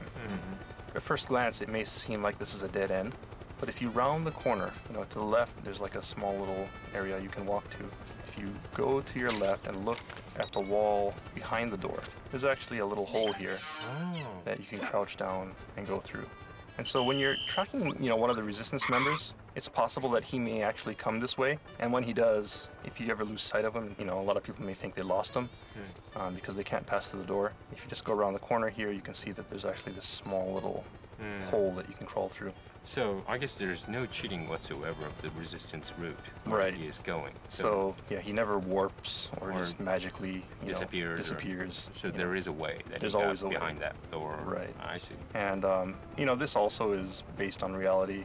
According to the design team, when they went to Eastern Europe, they actually saw this type of weird hole in the wall. Weird. They didn't know what it was for. It's just kind of there. It's not a door. It's too small for a normal person to pass through without crouching. But it was there, and so it kind of struck them as just being really unusual, and they wanted to put it in the game because of that. And so here it is. Right, so what we're going to do is we're going to crouch down and head through this hole, but use caution because once you get out on the other side, there are a couple of PMC guards on your left. So as soon as you pass through the hole, turn to your left, and then look to the north, and you'll see a pair of PMC guards in the street.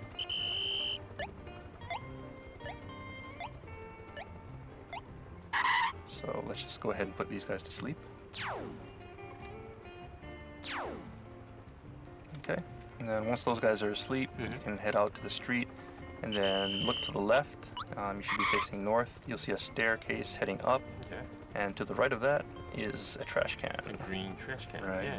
And so, you know, people may not remember that there are trash cans in the game, you know, because the last one that you saw was probably in the Middle East. Yeah. Act 1. Right. So, you know, you went through all of South America without ever seeing one, but you come to Eastern Europe and once again we have trash cans. So if you're ever spotted and you need to find a place to hide, you can always climb to one of these trash cans. All right. But these are definitely different looking than the Middle East ones. Yeah, and that's something too. You know, they were actually modeled after European trash cans also, so different from the Middle Eastern trash cans. All right, so next what we want to do is head up the stairs that are to the left of that trash can. When you get to the top of the stairs, take a left. Yeah, you're on kind of a balcony kind of. Right. Yeah. And you'll see another set of stairs going down on the other side of this balcony. So head down these stairs. And then when you get to the bottom of the stairs, you'll see on your left-hand side, well, there's a bench, and then there's a bookstore display case. Yeah. So what we want to point out is actually in this bookstore display case. If you go into first-person view and look at this display case, you may notice some things that most people probably missed. In the bottom right-hand corner, you'll see someone who probably looks familiar.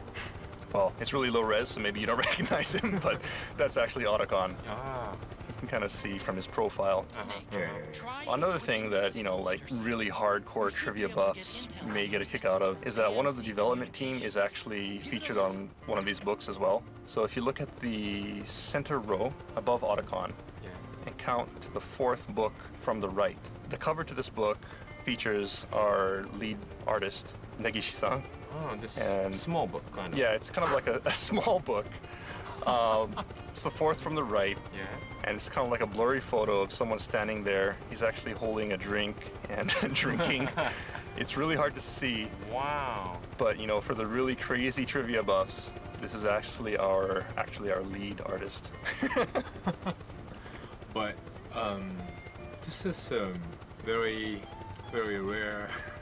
Yeah, it's a very trivia, but you know, who will be happy about it? Well, a lot of fans, a lot of Metal Gear Solid fans are. But you know, they don't even know what kind of face. Yeah, that's true. But that's true. But this is maybe his family will be happy about this. You know, my dad is on. Well, actually, maybe his family will not even notice this picture. You know, the funny thing is, Negi-san himself didn't notice this picture.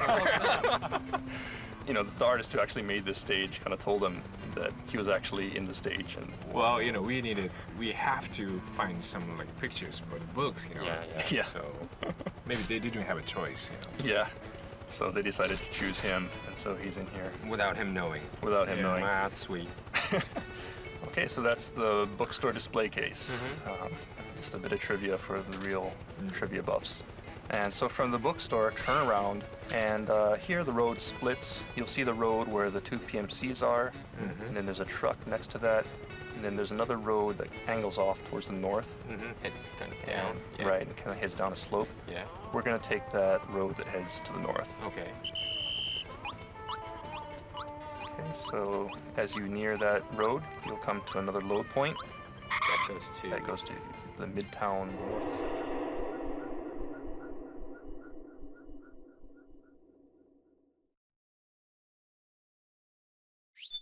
North sector. And so we're going to jump in here and we'll see you on the other side of the load.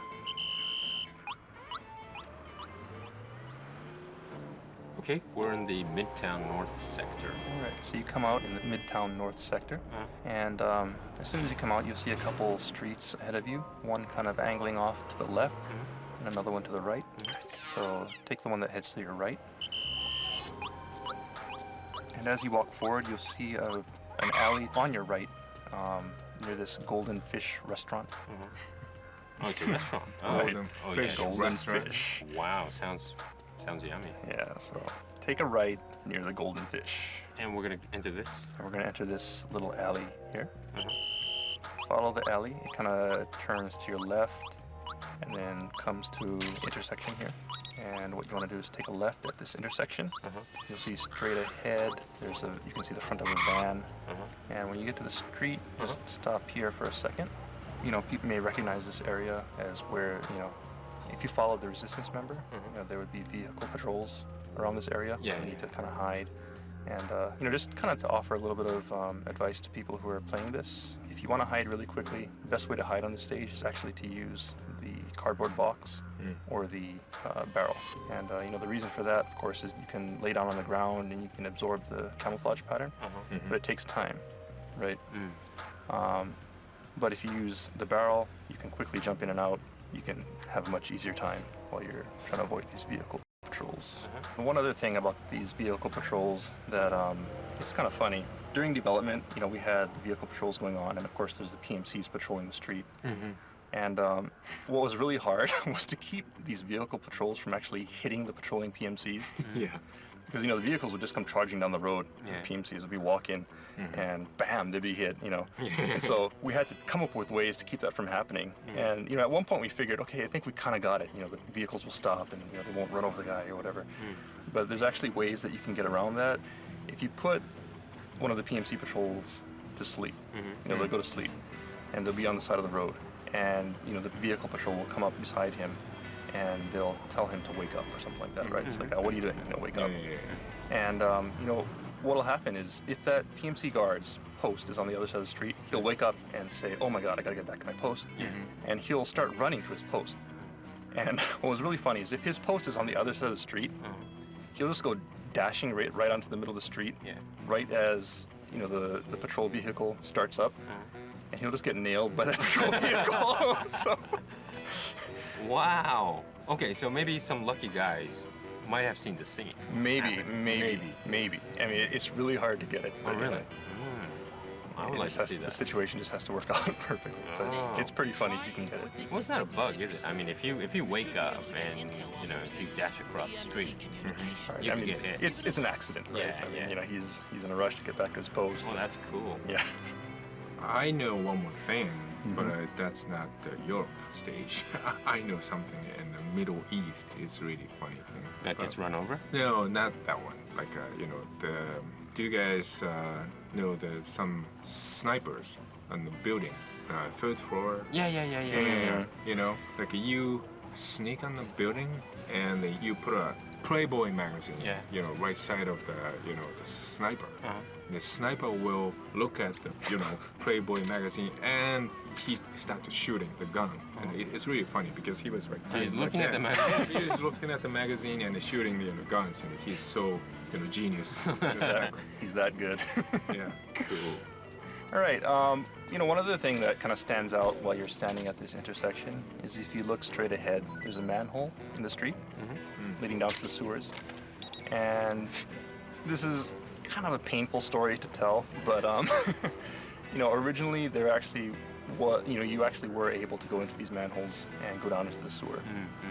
Yeah. So, you know, the idea was while you're tracking this resistance member, sometimes he'll crawl into these manholes and you'll have to follow him down and crawl through the sewer, things like that.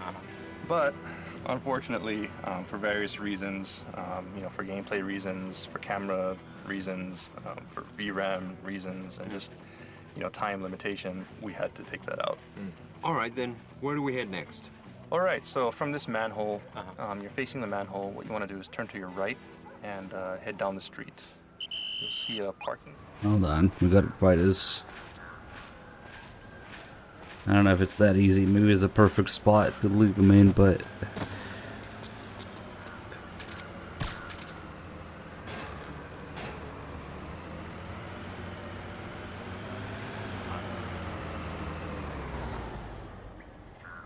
they're already past them.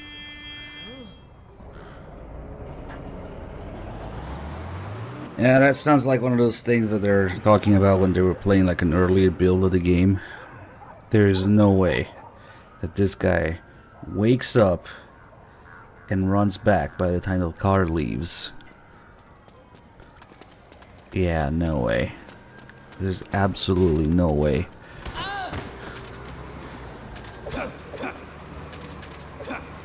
God damn it. Stairs and CQC. Oh, for fuck's sake. Okay, now we gotta lose them. Ugh. There's absolutely no way that timing works out. You've seen how long it takes for the guy to wake up and start running back. No, they said that that way of doing it is still in the game, so I don't know.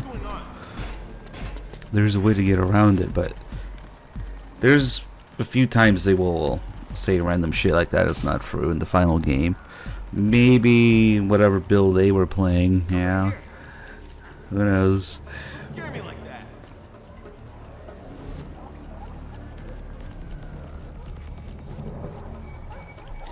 I think the way to do it would be to wake him up myself. If I wake him up as the vehicle comes and we time it with however long it takes him to get back, then it might be possible. But I have to wake him up myself instead of letting the vehicle do it.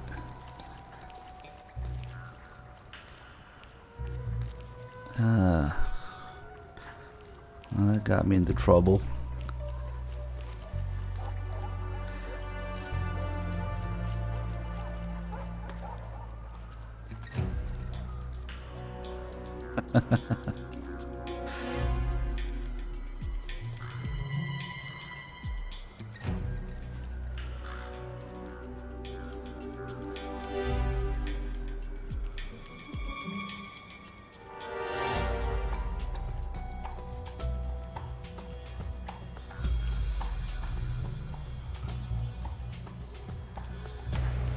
And we had to change phase too, because they've seen an alert with this phase.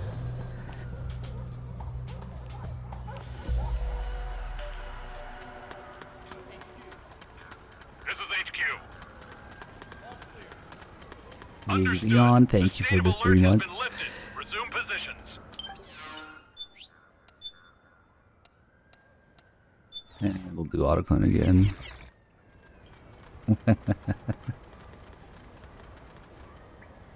Let's see, the vehicle patrol resumes now.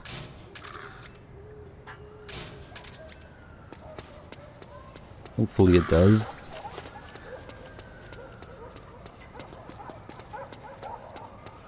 Once you figure out a spot to do it, it should be pretty easy to time it consistently between the vehicles' approaching sound and the distance and the timing.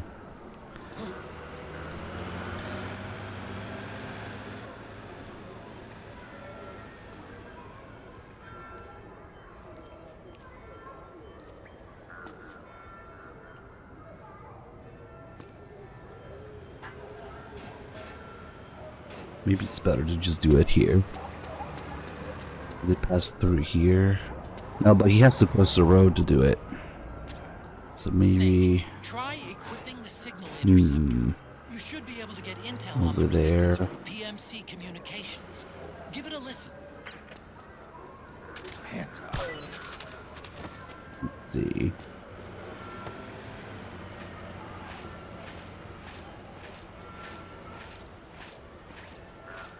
Oh shit, are we gonna make it in time?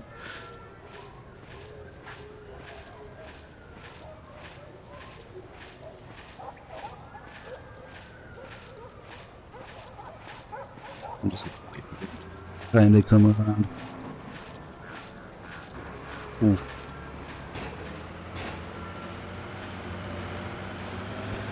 What's that? It takes him quite a bit of time to wake up and start running back, so I wonder when I should start doing it.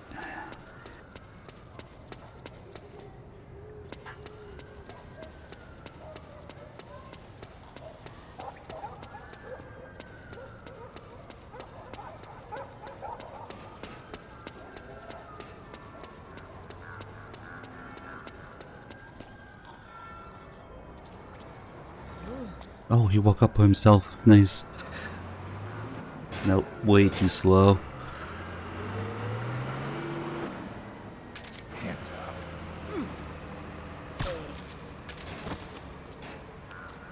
Way too slow. He takes forever to start running back. Get up. Hmm. Get up.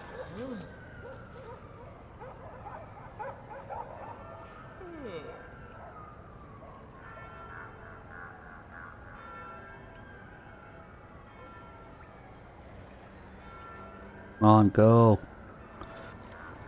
Maybe. Maybe. Come on. Oh, close. Fuck. Close. Damn. Hands up. Oh, fuck.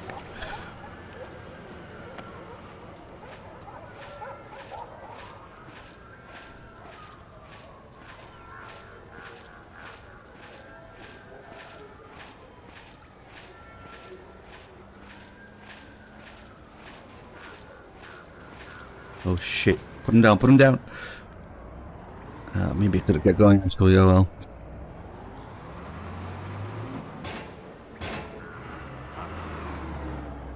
Okay, maybe now. No. Nah, because it still takes forever to get back. Yeah. Oh, what the fuck? What? That was weird. Maybe they're in that particular state where they're, waking the guy up. They're suspicious and they see you. That's kind of fucking weird. I didn't do anything suspicious, but okay.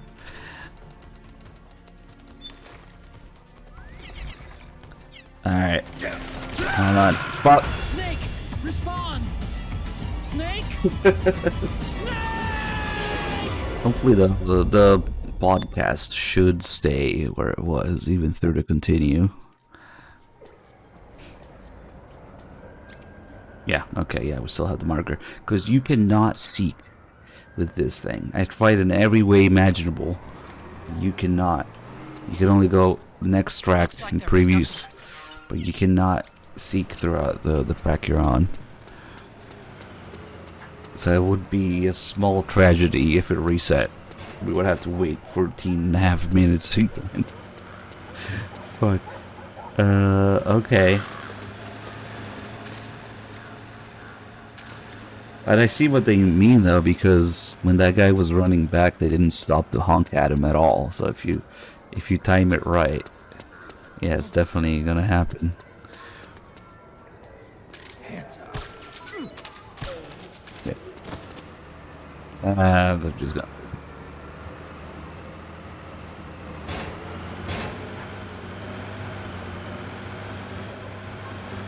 Does this stop for the porn?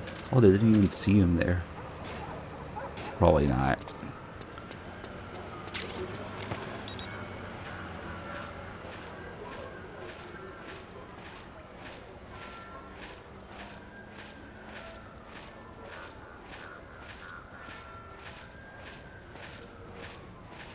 What are you going about, Atlin? What?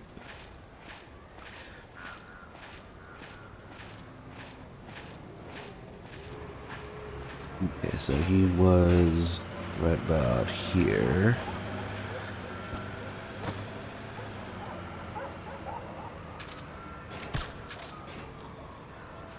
Get up.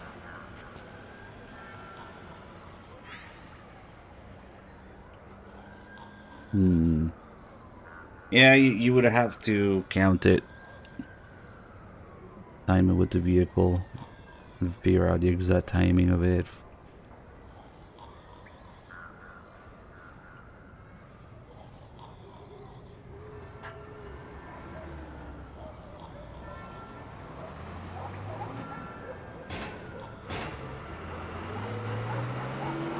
I wonder if I do it exactly as they pass by here. How close is it gonna be?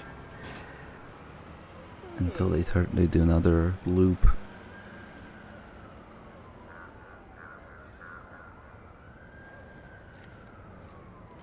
Nah, it's too early.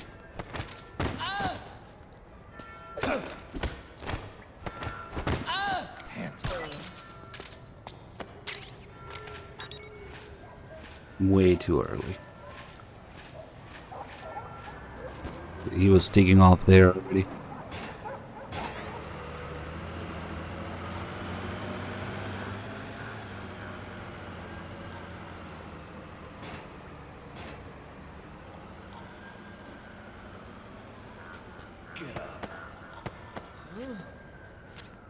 Snake, try equipping the signal interceptor. You should be able to get intel on the resistance from PMC communications. Give it a listen.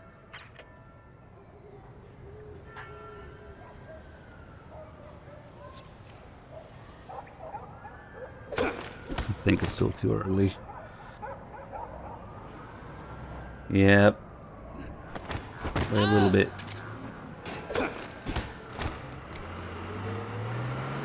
Those guys on the side don't see this. Okay. Hands up.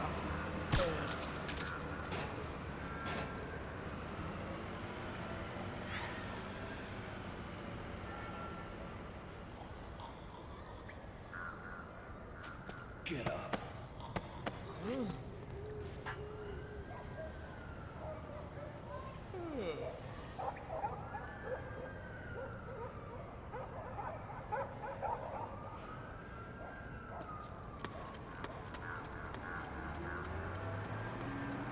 Damn it.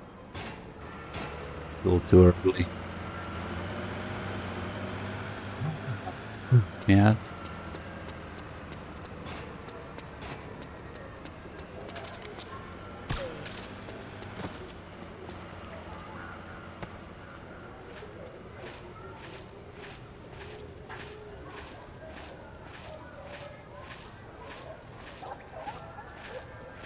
He's got his knife now.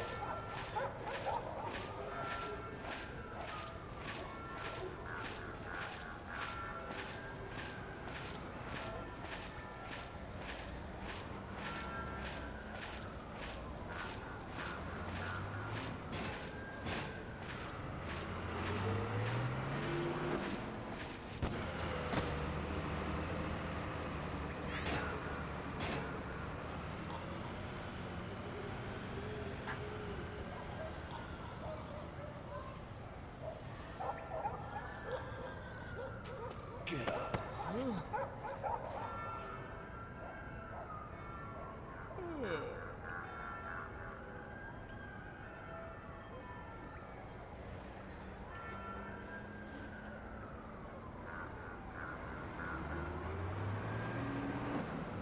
Too late, huh?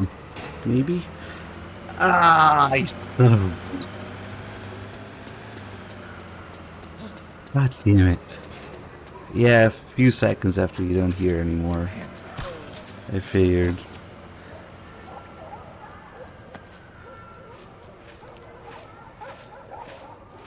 All we really need to know is that value. If we have the position down, always put him there near the car. Always wait for the car to stop when I can't hear anymore. Give it a listen. I know.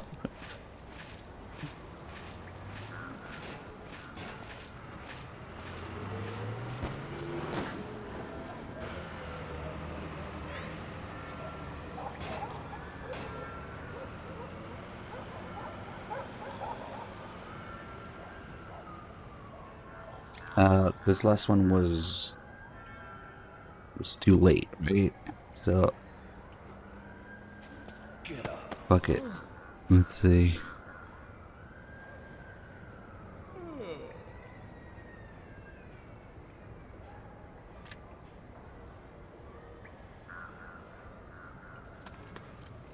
No, what the fuck? Ah. Does it? It should be consistent, right? How often they come here?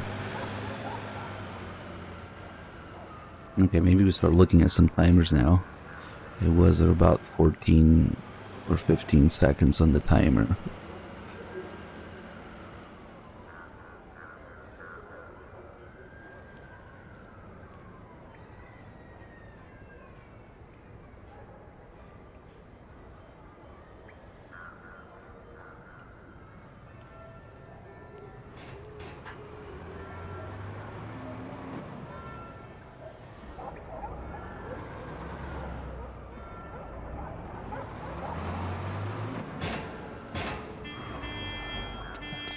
honking at me. Shit. Okay, but that was basically... So what does it take, like 50 seconds to get here? God damn it, I fucked with it by being near them. Oh shit. Yes. It is I, Screaming Beauty.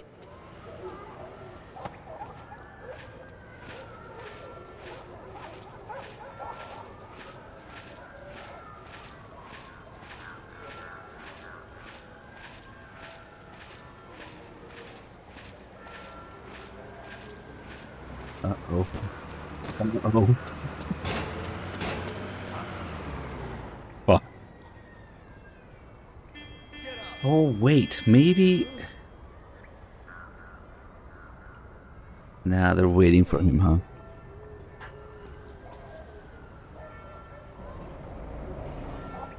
Yeah, they wait for him. Damn it.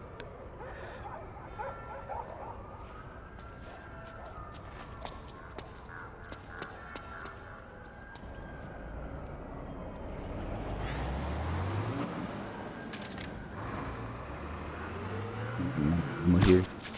Snake, try equipping the signal interceptor. You should be able to get intel on the resistance from PMC communications. Give it a listen. I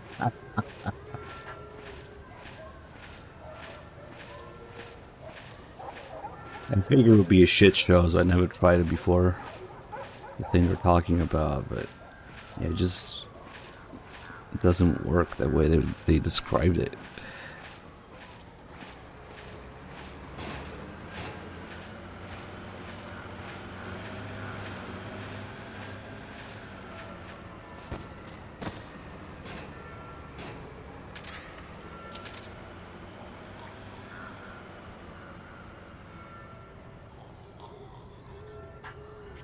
Get up.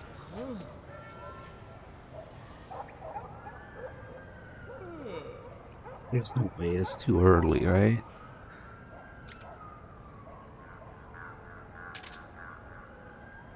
Maybe? Yeah.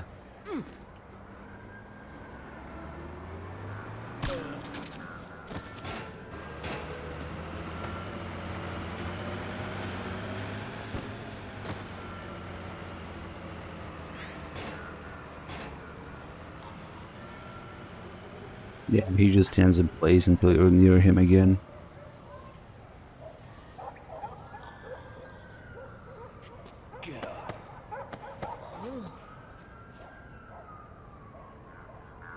Depends. He has certain spots where he stops and waits for the player. If there's guards in his way, he will change paths instead. Run, you idiot! Go! Fuck. Damn it, dude.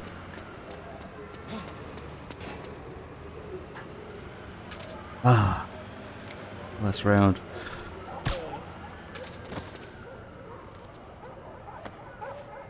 Maybe we should put him closer to the road.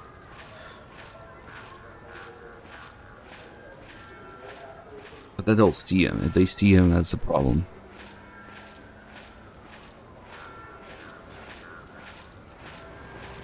Oh shit. Oh shit. Oh shit. Oh shit. Oh shit. Oh shit. Oh shit. Oh shit. Cool. Okay. So they don't see here, I guess.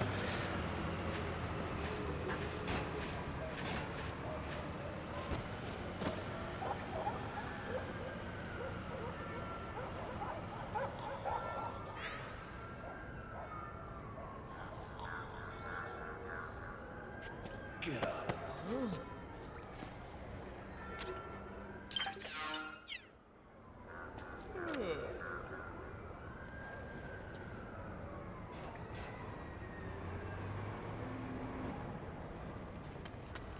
Fuck.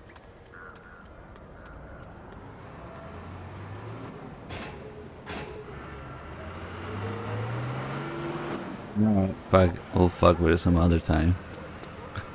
Oh shit, there's people here. This whole time I was taking this guy here. There's those two guys there. They never noticed. Nice. You'll see a parking sign in the distance, as well as a van Oh wait, parked that's next right. to that They're parking sign. And so what you want? they're moving. Okay, I know where they're going.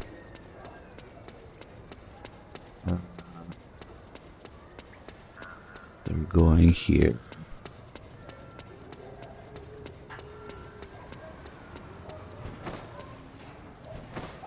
That parking sign. And so what you want to do is head up onto the sidewalk, go past that parking sign, and keep an eye on your right. And you'll see a staircase heading up on your right. Okay. So let's just head up this staircase. And when you get to the top of the staircase, on your right, there's a door that leads to this small little empty lot. Kind of This a building. garden. Right, kind of like a garden. And, you know, people may recognize this place when they're tracking the Resistance member. This is where the Resistance member, of course, ducked into this door and changed into his PMC uniform. Yeah.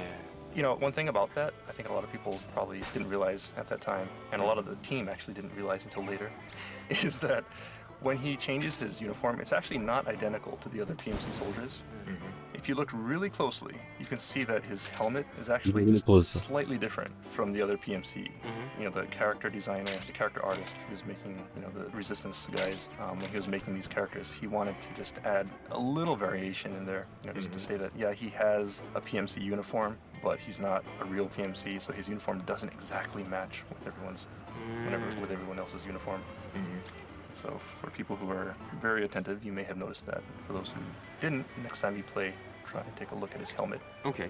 What's next in our tour? You know, actually, in the last program, we mentioned that you could listen at the doors to houses and hear, you know, sounds coming from the inside of the house. So what I'm going to do now is take you to one of those houses and point out something that's kind of cool. So from here, head back outside and back down the stairs that we came from.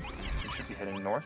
Then on your right, you'll see a pair of PMC soldiers standing next to a barrel. If you're the violent type, you could go ahead and blow up that barrel. Otherwise, you can just go ahead and put these guys to sleep.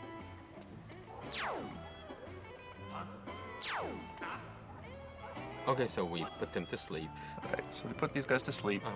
What we want to do is head down the hill towards that barrel that they were standing next to. Okay, so when you get to this barrel, first of all, take a look at the corner here. There's a building. Cafe bar? It says cafe bar, right? And there's a couple posters on that wall. If you look at the top poster, What's this top poster? you'll see another picture of our lead artist. It's taking a picture. And he's taking a picture. So this is actually a picture of him taking a picture? pictures Wow. in Eastern Europe. Wow. Doing, you know, research. Trivia. Trivia within trivia. Pictures within pictures. Is this real trivia? Yeah, it's Negipi. Yeah. Okay. Enough. It's enough. Where are we heading, Sean? All right, so let's just follow this wall. Okay, so you're looking at, you know, the picture, the And the poster cafe bar, of the yeah. cafe bar, and just follow this wall. It'll head up this slope. To the Kinda head left. To the left, of the yeah. poster, Follow yeah. to the left of the poster, and kind of head up this slope. Okay. And you should be heading kind of to the northwest. All right, so walk up the slope, but slow down as you get to the top of the slope. Because on your left you'll see 3 PMC soldiers. Wow. 3. Facing away from you. Yes. Okay, so let's just go ahead and put these guys to sleep.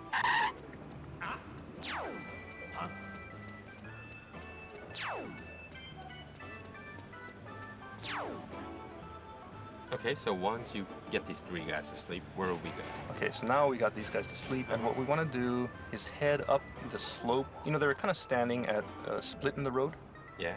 And if you're facing them, after you Right came in up with the his slope, PMC you know, company. there's a road that goes straight ahead, and then another one that kind of angles off to the right. And what we're going to do is we're going to take this road that angles off to the right. So you should see a van on the left and a van on the right, a little bit further up. And the building number? What's the building number? Building number is 32218. Okay. Okay. So we're heading up this hill. You go past that van on your left. You go past this peacock sign. So you pass that sign, and then you come to another van on your right. And what you want to do is head to the other side of that van towards the wall, and you'll see a sign above this door. We're back here. Sign, right. So what you want to do is press up against that door underneath the snake sign and listen. And when you do, you should hear one of our Kojima Productions podcasts. Oh, wow. Coming from inside the building. Wow. You may need to, rotate your camera a little bit, get a good angle on it. And, for those of you who maybe triggered a caution phase as you were walking, it might be hard to hear because of the background music. And so for those people, just to point out one other feature, is you can actually turn off the background music. So if you press start and go into your menu, go down to options, then go over to the audio video tab, and you'll see an in-game music on-off option. So on the default setting, this is on? On the default setting, it's on, but you can toggle it off. If you do that, you should be able to hear the sound much more easily. One thing to point out also is that originally in Metal Gear Solid 4, there wasn't going to be any background music. Originally. Yeah. The idea was to make the game much more realistic and therefore avoid putting in background music. So the whole game actually would have sounded like this, where you're just listening to atmospheric sounds, listening to people walking, background. They say as there's music in their podcast. But as we were making it, Mr. Kojima said, well, actually it's a little bit lonely without background music. So Really, Kojima? Spice it up a little bit more, so background music was restored. But, the sound designers really put a lot of effort into making all this, all the background noise, 2008 Kojima. sound effects. So for people who really want to experience the game, I guess in its raw form, they can go ahead and do that and turn off the background music and maybe play through the game. And I think especially, like in places where there's a lot of battle, there's usually like really intense background music and things like that. So without the music, it's actually pretty different. And so people maybe can get a new experience by turning off the background music. Well, it was so natural for me to have this background music when you're like in the caution phase or whatever. Right. Because it brings up attention, like the movie kind of theater experience. But come to think of it, yeah, I think it will be fun to try to live through if you have a good sound system, that is, like 5.1 at your home. And you could actually hear the battle sounds and things like that. But you might not necessarily feel that tense caution phase, tense feeling, the pressure. I think it's probably a different type of tension. Like maybe you won't have that tension from the music, but it's more realistic. So I guess, you feel like you're been shot from... Right, you hear shots coming from the distance, and you know exactly where they're coming from because you can hear them clearly, things like that. So, in the direction, yeah, surely people who haven't tried it should try it out. Yeah. Okay, and what people may not realize is that there's actually another house where they're listening to the MSX. Well, they're playing the original MSX and you Metal can Gear, listen and you can listen in from outside the door. From that house, right? Right. And so this one's kind of far from where we are, so we're not going to backtrack to that point. Yes, we are. But I will just kind of point out where it is. So people probably know the park. So go to the park and go to the north end of the park. And you'll find a slope heading up to a building on the north end of the park. And that building... Maybe Jelly Cake. I would have to... No, but I think he's gonna go on the sidewalk as soon as he crosses. And that building, the number is 3145. The red number is 314, the black number is 5. That building, if you listen to the door on the other side of the building, on the opposite side of the park, you'll be able to hear someone playing the MSX version of Metal Gear. Wow. Okay, anyway, so... Let's go do that.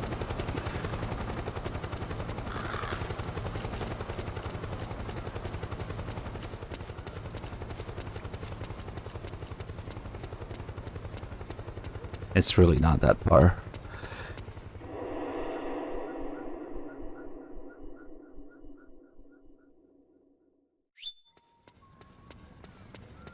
Oh, you guys here. Nice.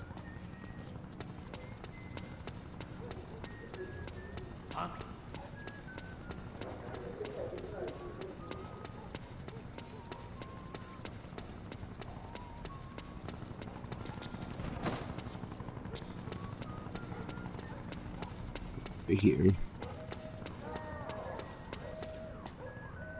3145.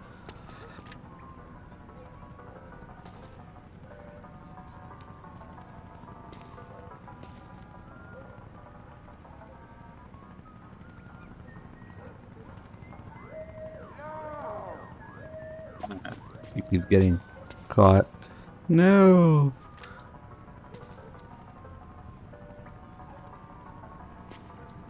Yep.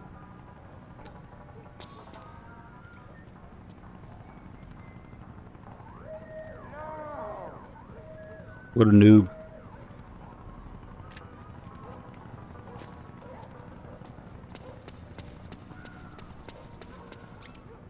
I think we're going to wrap it up here. For those who want to continue Here on to comes the the end, best story. you head up the slope and take a right at the intersection where there's, you know, a four-way intersection. You take a right and keep on heading straight ahead, heading to the north until you hit a wall. If you turn left at that wall, you'll find yourself at the church. And if you happen to be tracking the resistance member, you know, you can follow him into the church, and that'll trigger the cutscene where you meet Big Mama.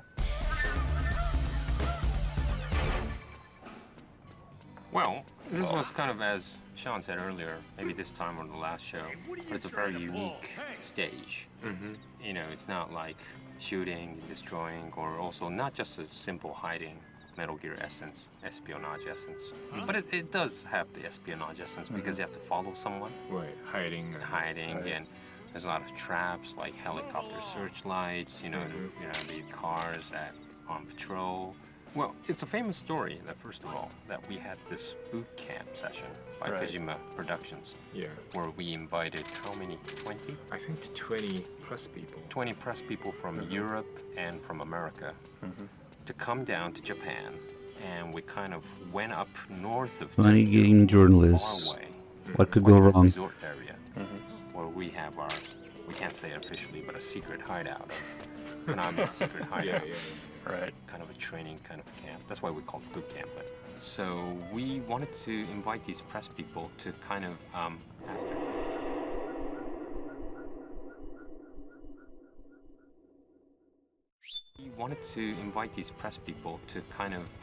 ask their feelings about how MGS4 is, because it was almost connected till the end. So we wanted people to play through it and just give like us a test feedback. play. Yeah, test these very limited people, mostly in the daytime. We were in this meeting room, and we set up all the PS3s on a good high def. Right. We brought the the PlayStation 3 from Tokyo, and a high def TV, and we set it up the whole whole thing, whole system. Everyone was enjoying because it got excited, right? Yeah.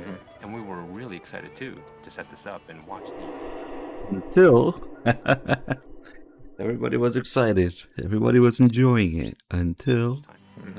But until the point when they entered Act 3, which was this Eastern Europe stage. Because I think it was quite difficult. Yeah. Well, first of all, there was a couple of bugs. Yeah. And it was really hard. Right. And a lot of people got stuck. Couldn't find the resistant member, couldn't stay onto it. People started shooting at people, thought that it was the way to clear it. Yeah. Some people killed a resistant member, but of course you could do that. But people thought that, how do I clear this? And some guys are taking a long time, like 7 hours. 7 hours. Wow, 7 hours. Yeah, playing that stage and trying to reach the goal. And some guy was really very upset. Yeah, very upset. But Some guy was very upset. To kind of, I have played that. It was the before, Dorito Pope. Camp, and so have the team I members. can almost guarantee you he was there. Watching these press people play, but no one was supposed to give them direct orders how to clear it, because that won't really help the development people for the feedback. But we were almost like Ken was almost telling a couple of guys saying, no, don't go there, hide here, stay here for a while, things like that. But a lot of people got really furious, frustrated. Yeah, very frustrated. And that made Hideo really upset to some point. And he sent an email directly to the team back in Tokyo. And there's a bug here. What are you guys doing? Things like that. Well, there was some bugs, that's true. Yeah, at that stage. Yeah, some people got stuck, And Shinta Nojiri, some people know him. He was handling this stage and... the stalking scene, right? Yeah, Not the whole Eastern Europe. Right. But the stalking scene was just 6 hours or 7 hours stuck here. And Shinta Nojiri was, very serious. I mean, he took the problem very seriously, and yeah, and he started to fixing. But it was kind of found out that there was this just a couple of guards, really off where they weren't supposed to be. So you could kind of almost, crawl up behind them or something without them noticing you. But because of this couple of guards stationed at a, just a fraction away from each other or something, that made it really hard. Right. But we found out that this would be a disaster. Oh, I could use the iPod to put him to sleep. But it was good that we did this boot camp. Yeah.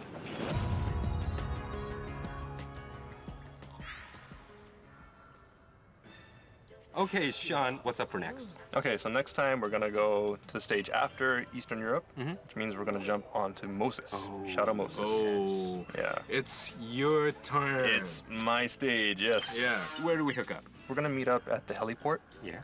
So what we want you to do is enter the Shadow Moses stage, and then Snake is gonna jump off the helicopter in the cutscene. So what you need to do is just head, through the snowy wilderness area and head towards the heliport. And then at the north end of the heliport, there's a truck parked in front of the hangar. Yeah. And what we want people to do is just head towards that truck, and we'll meet behind that truck. Okay. Make sure to check back the next issue of our Integral podcast. Well, thanks, guys. Thanks for this lovely tour of Eastern Europe. Thank you. Bye. Bye. All right, that's gonna wrap up this edition of the Metal Gear Solid 4 Integral Podcast. Check back next time for more tips, tricks, and insider info on Metal Gear Solid 4. Brought to you by Kojima Productions and Hideo Kojima himself. Make sure to send in your comments to Hideo Blog. See you next time. Hard to do without with the noise in the background.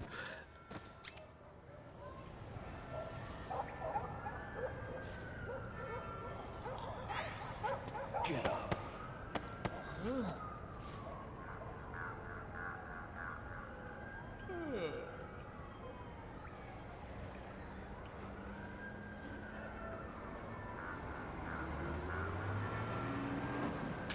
Hands up. You're enclosed.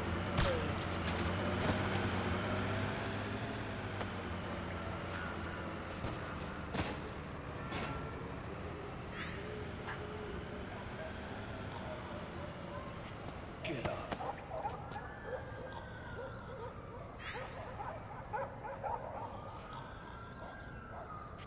Get up.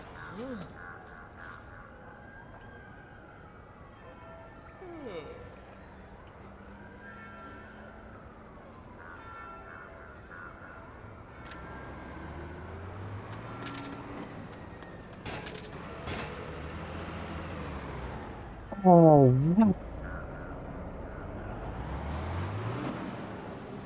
they still stop. What?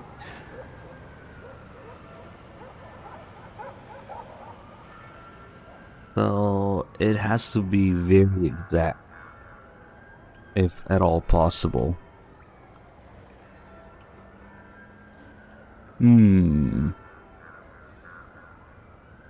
Alright then. Let's just roll with it. That's as close as it gets. If they still stop when he's in front of the vehicle, then maybe he would have to be at the very edge of it, which is kind of insanely exact. Snake, try equipping the signal. Maybe there's a different way of doing it.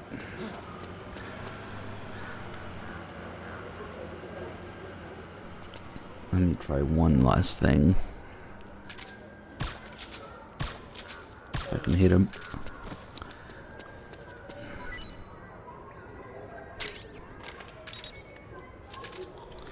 We'll try dragging him a little bit further down the road, but I don't know.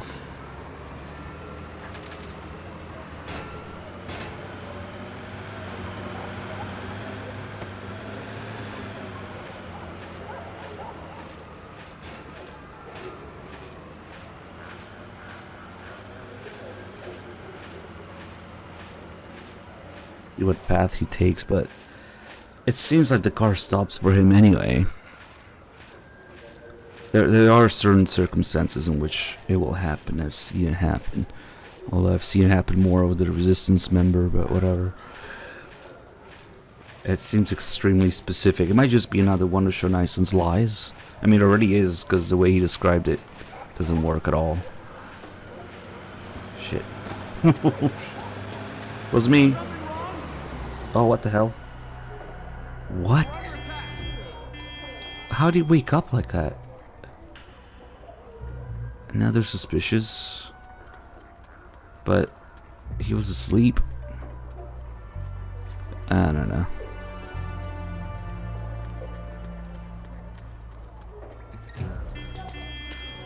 They're still honking at the guy in front. That's one of their own. Wait a minute. Ah, fuck, he moved out of the way. They were honking at me, I guess. If you stand in front of them, they eventually keep going if you stay there for too long. So I was hoping it would get that guy like that. Oh, god damn it. Hold on. Let's refresh this caution.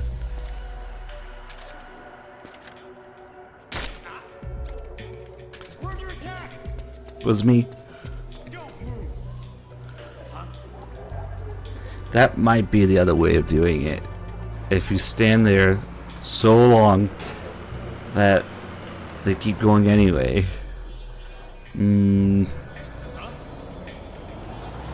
Uh-oh. But they're not honking at me right now. They're just waiting for him. Hold on. Maybe. Oh, come on. You fucking bumped into me. Snake, try equipping the signal interceptor. You should be able to get intel on the resistance from PMC communications. Oh, what the fuck? I need to get in range of the cars honking. If they honk long enough, they will keep going anyway. Shit. This is HQ. Yeah, like that. Understood. The state of alert has Hey, been he stopped lifted. again. Resume positions. Fuck it, just run me over. Why not?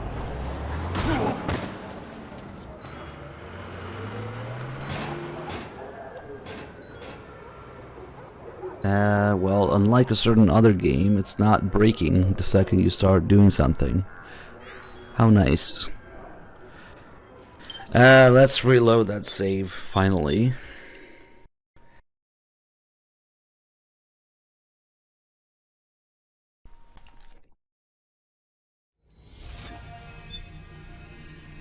Now we're about to do it properly. Just as soon as I'm done with the Easter egg, piss off Otacon here first. Yeah, imagine if you'd try doing that in Phantom Bay. Oh man, the car would probably start flying off or something. Okay, let's. I guess it doesn't matter because. Nah, fuck it. Concealed carry, 50 caliber rifle. We're gonna do a little something to piss off Otacon, and then we'll follow the guy properly.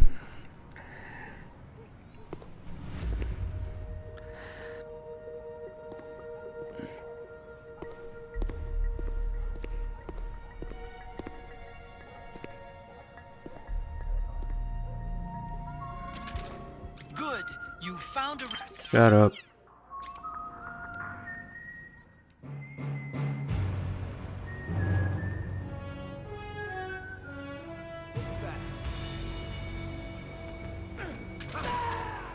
The resistance.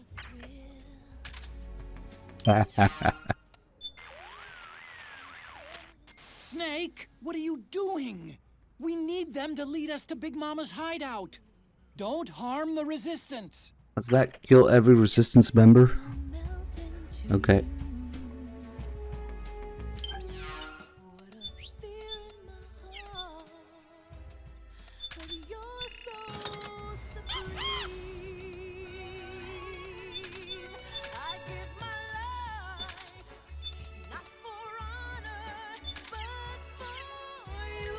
This is my concealed carry piece. It's right in my pocket. See?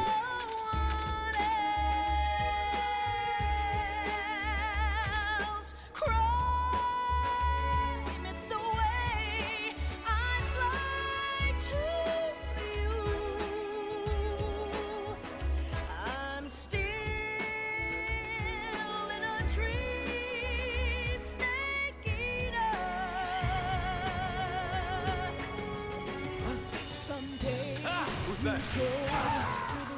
resistance. Someday you'll feed on a tree. Snake, do not kill the resistance. They're our only means of finding Big Mama's hideout. You sure?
Close quarters, Claymore.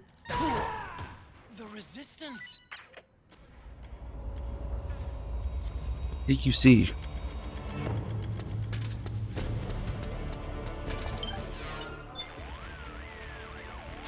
Knock it off, Snake. Are you trying to abort this mission? Okay.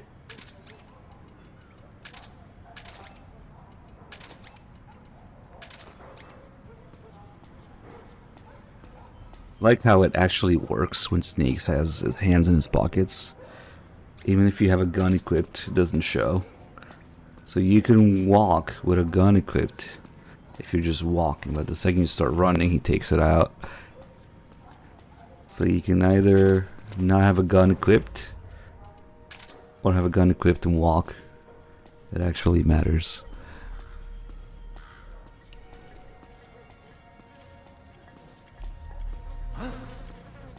And like this, he's not seeing anything, he's chill. But if I start running, he sees the gun. Let's see.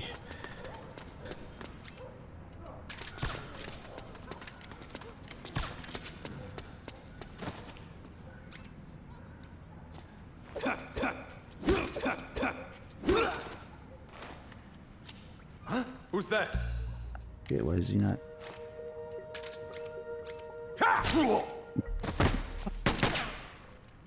Okay.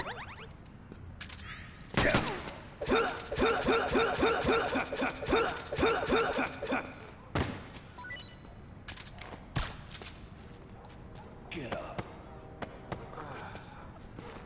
Hands up. There we go.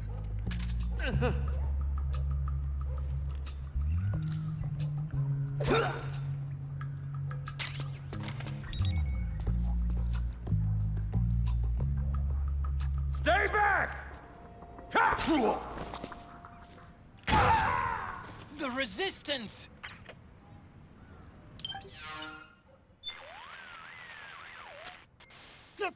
What? Snake? It'd be funny if Eva had some extra lines if you killed some of her members. Unfortunately, she doesn't. Alright, I think we got one or two left. That's the last thing Otacon says. He repeats it once. So he says it twice. And then I think once you've killed enough of these guys, it's a game over. Also, each one of these guys that spawns will I think they have different things that they do. They don't all take the same path. You know, they look a little different. They have different voices. And I have to swear I've seen one of these guys grenade the PMCs. He was like, Viva la Resistance, and fucking grenaded them. Instead of sneaking around, he was like, fuck this, and threw grenades at the PMCs. The first guy never does that, so I've only seen it once. I'm playing this game hundreds of times. I've only seen it once. He's not just trying to get there, he attacks the PMCs. What's up? Oh shit. I can't believe you survived that. No way. The resistance!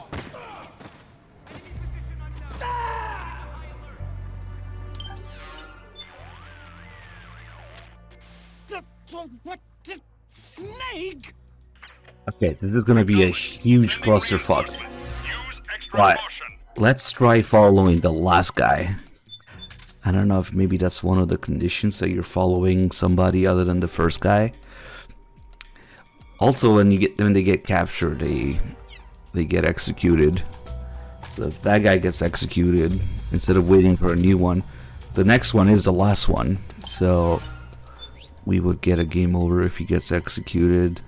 I kind of want to show the execution though, but it's kind of not worth it. It's a pain in the ass. Well, maybe now that there's a caution, it won't be that bad. It won't take that long for him to get caught. What's going to take a long time is for him to get taken to the execution site. That would take a long time.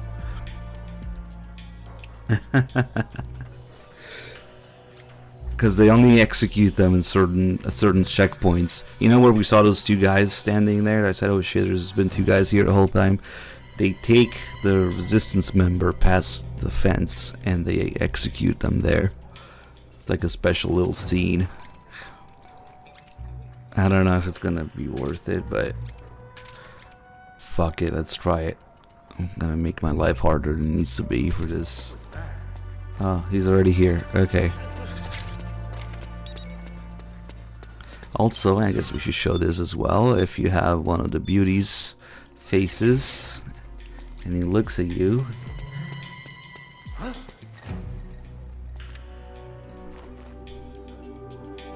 there, baby.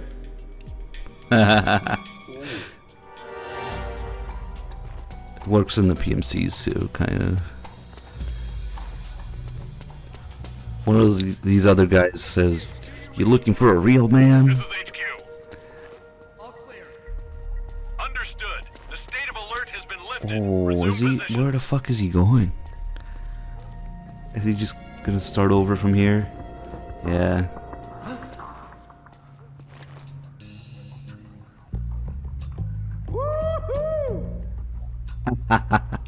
That's his other line. Okay.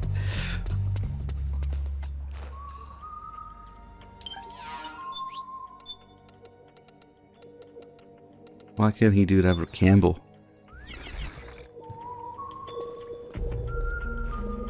Alright, fuck it. Let's see what happens.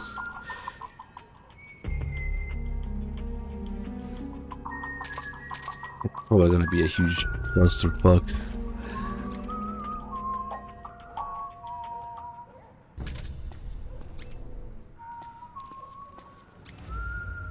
That's the actual music here.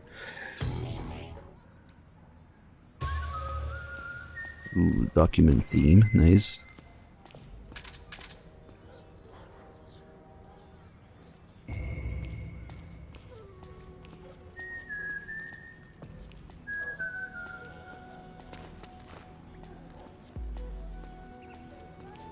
Who knows, maybe he goes the same way.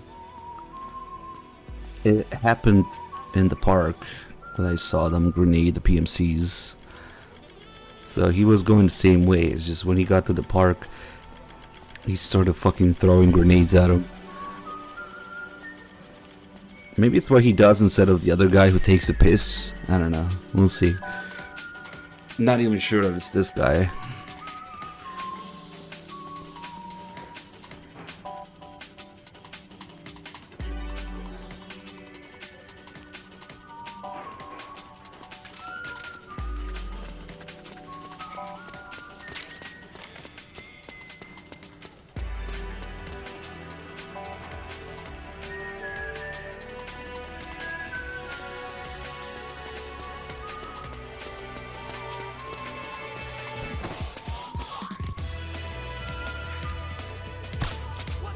Oh.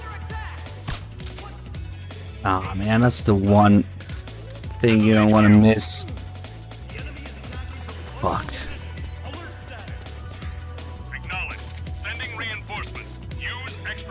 Ah, man, when I miss that shot, it turns into a clusterfuck.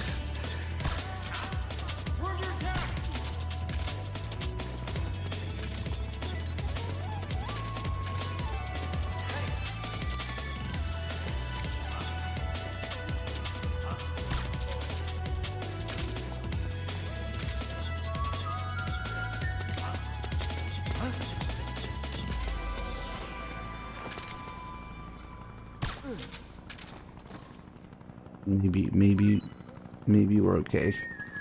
Ooh, okay, he didn't change his mind.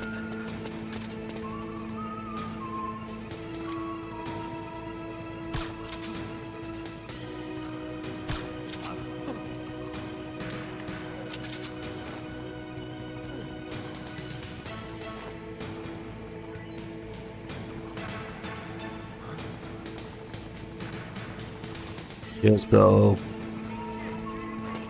Okay, that was relatively painless. Understood. The state of alert has been lifted. Resume positions. Didn't I put down a lot more guys here? They're on top of each other.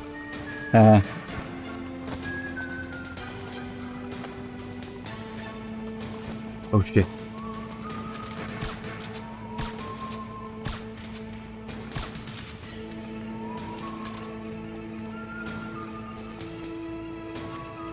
Damn. This is a problem. The assault guys will wake up and run back.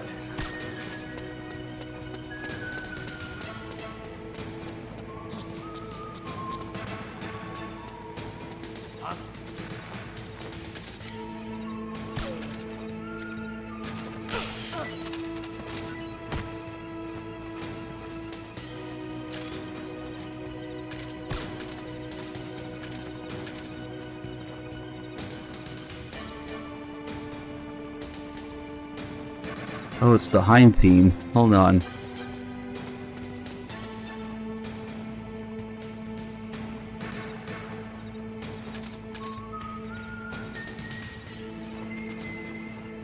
Damn it. Okay, it wasn't these guys. Instead of going to take a piss, he throws a grenade at him. But okay, he's going for the piss. I don't know if it was some other crazy condition or some different guy. I don't know.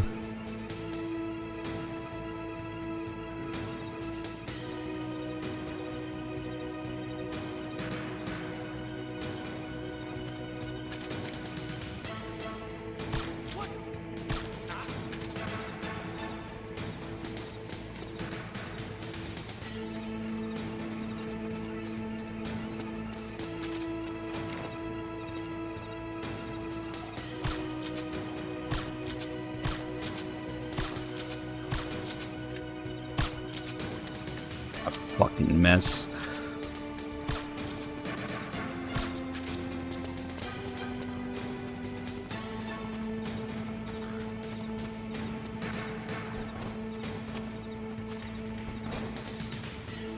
Yeah, well, so far he's doing the same thing.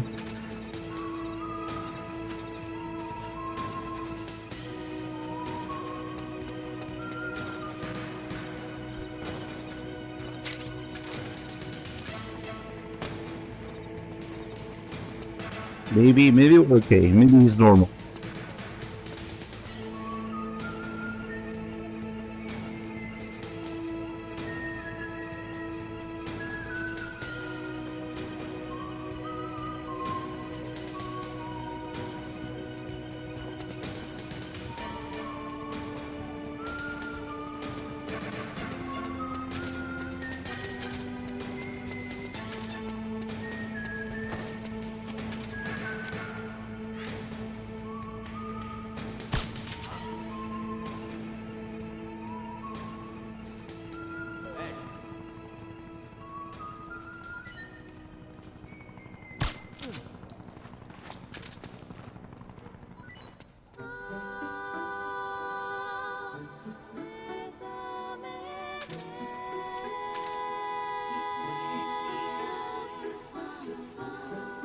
I'm thinking we can stop on the way here to listen to the MSX guy. Yeah, because there's a lot of time to kill. I could even do it during big boss runs.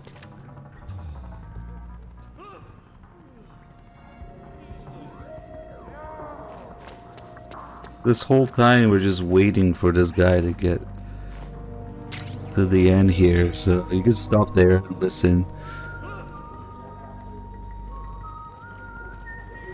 I never thought about it.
Well, yeah, it's still going. Hey, the 2 gamer.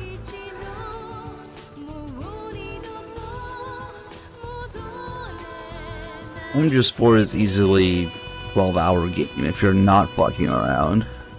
And we are fucking around.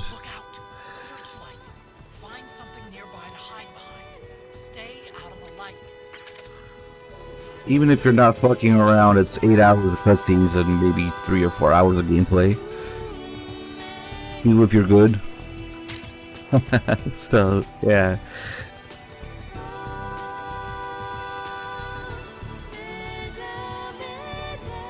When you start doing extra stuff, the podcasts and showing things, and who knows how long it could take.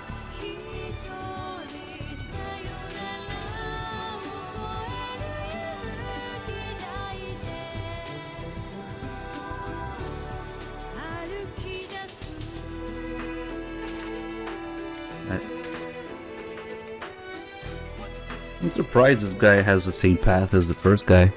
One of these days I'm gonna be following all of them.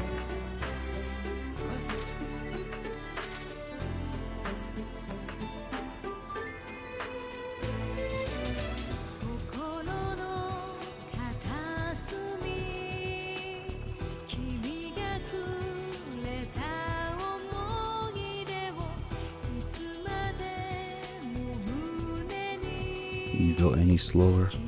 Actually, yes, he can't. He can go much slower than this.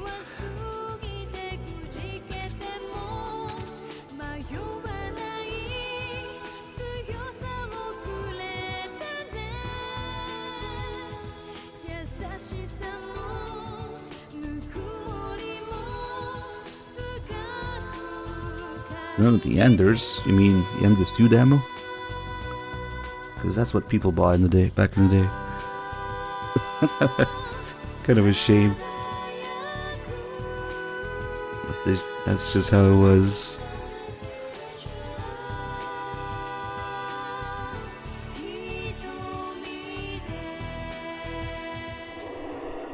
Ah, yes, the game that came with the MGS2 demo as a side. That's right.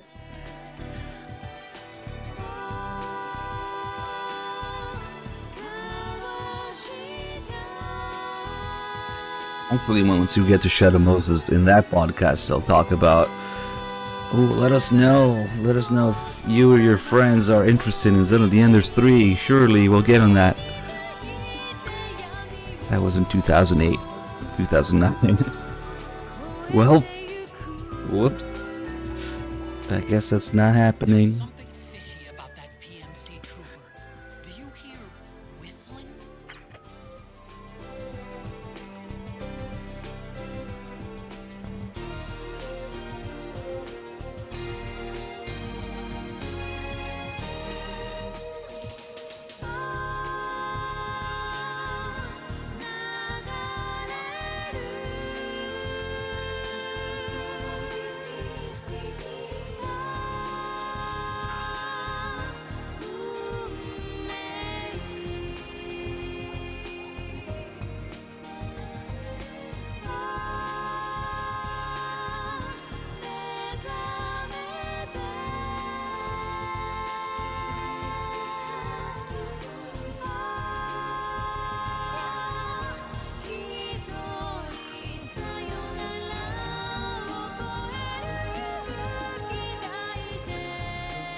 Money. Is that what it says? Money.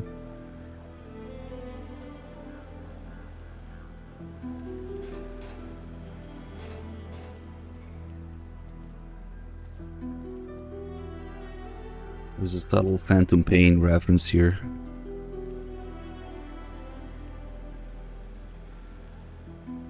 Because we have Campbell's face. Any face that's not a variation of Snake's face works for this. Subtle Phantom Pain reference here with a dog pit.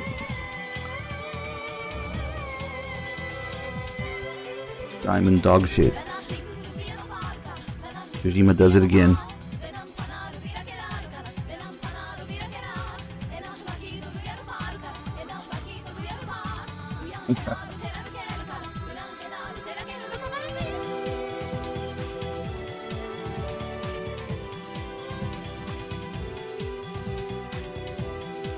At least even when scanning models, MGS4 is still a professionally made piece of software. Yeah.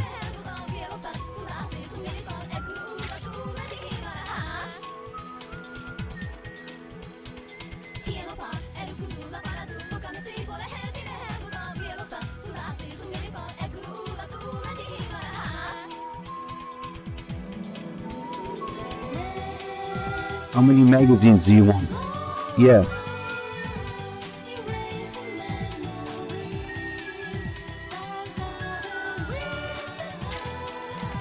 Oh, magazine is back. You should turn more in the back and the front. Right.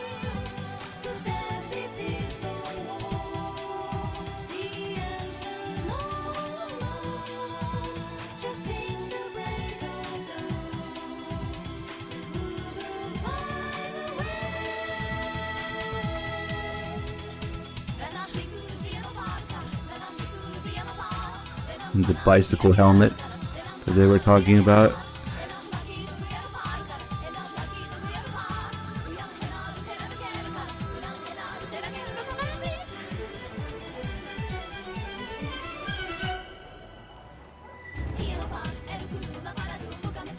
Nothing suspicious here.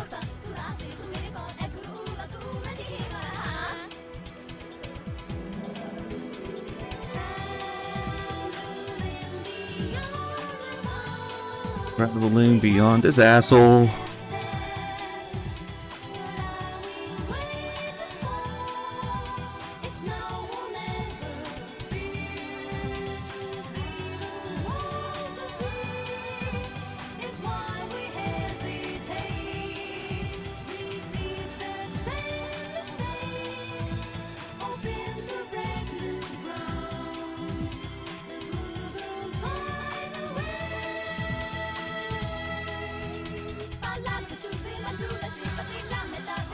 You got the quick balloon. Oh well.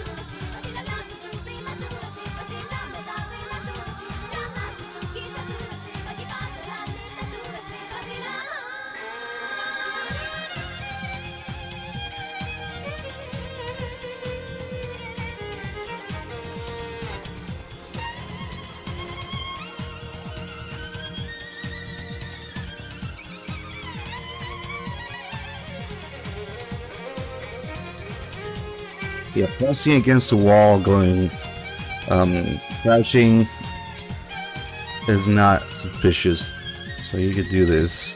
But going prone, man, that's evil. If they see you do that, they'll run immediately.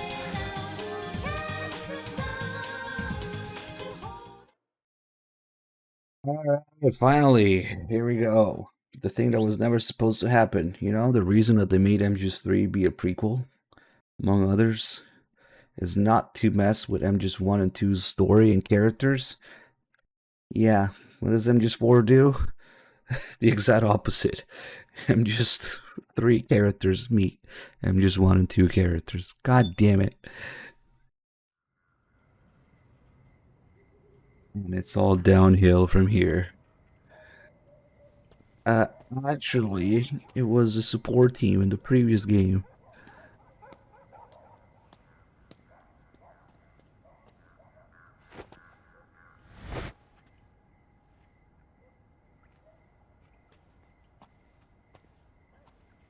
Yeah, sure, we can hump the ground. But first, the greatest bike chase in history.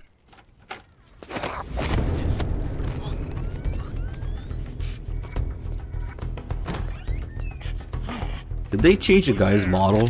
I'm here to see Big Mama. Is it? Does he always look like that? I guess he does.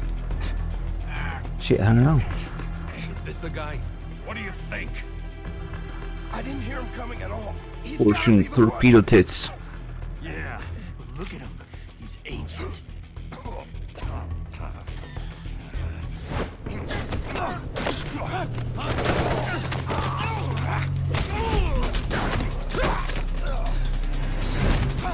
The model of the guy in the cutscene doesn't change depending on who you follow. Right? Yeah, no.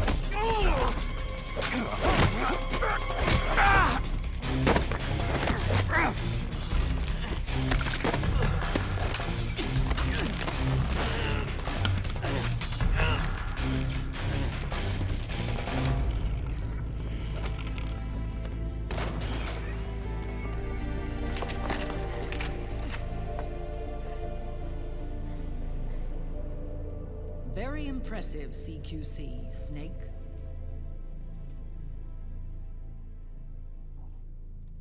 No doubt about it. He is the legendary soldier. Call me Mama. Big Mama.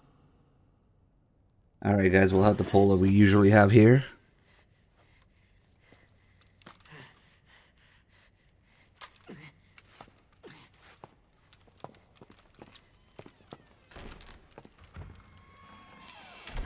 I need to talk to you. Very important poll. Raiden sent me. Contribute. My, how you've grown. David. It was you, not I, who was created from the rib of man. But I gave you life. I am your mother. What? Les enfants terribles. You can't grow a human being in a test tube, not even a clone. You need a woman's body to give it life. You mean a surrogate mother? That's an awfully cold way to put it. He's only about 78. I am your mother. I gave birth for the Patriots.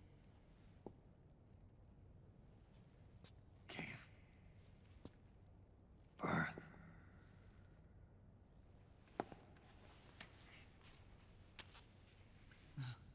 The forbidden fruit. Appropriate. No?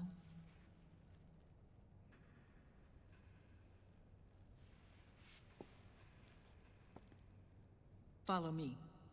I'll explain everything.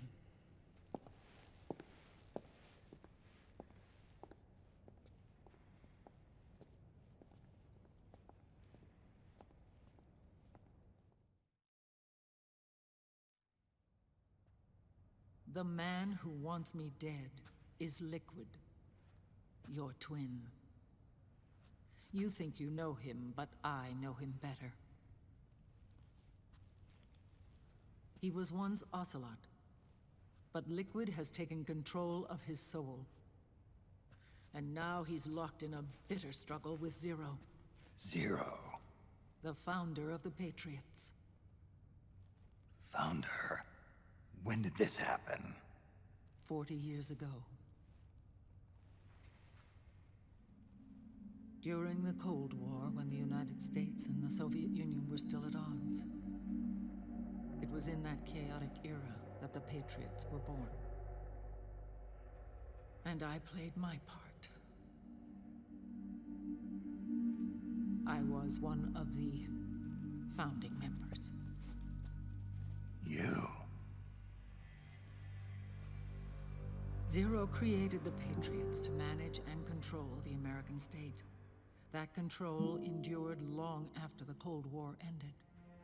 The organization became an empty shell, continuing to function through AIs. Those AIs are responsible for the creation of the war economy, and they gave rise to the Sons of the Patriot system. But partly to blame. I bear some of the guilt for creating the organization. It was right after I first met your father, Big Boss.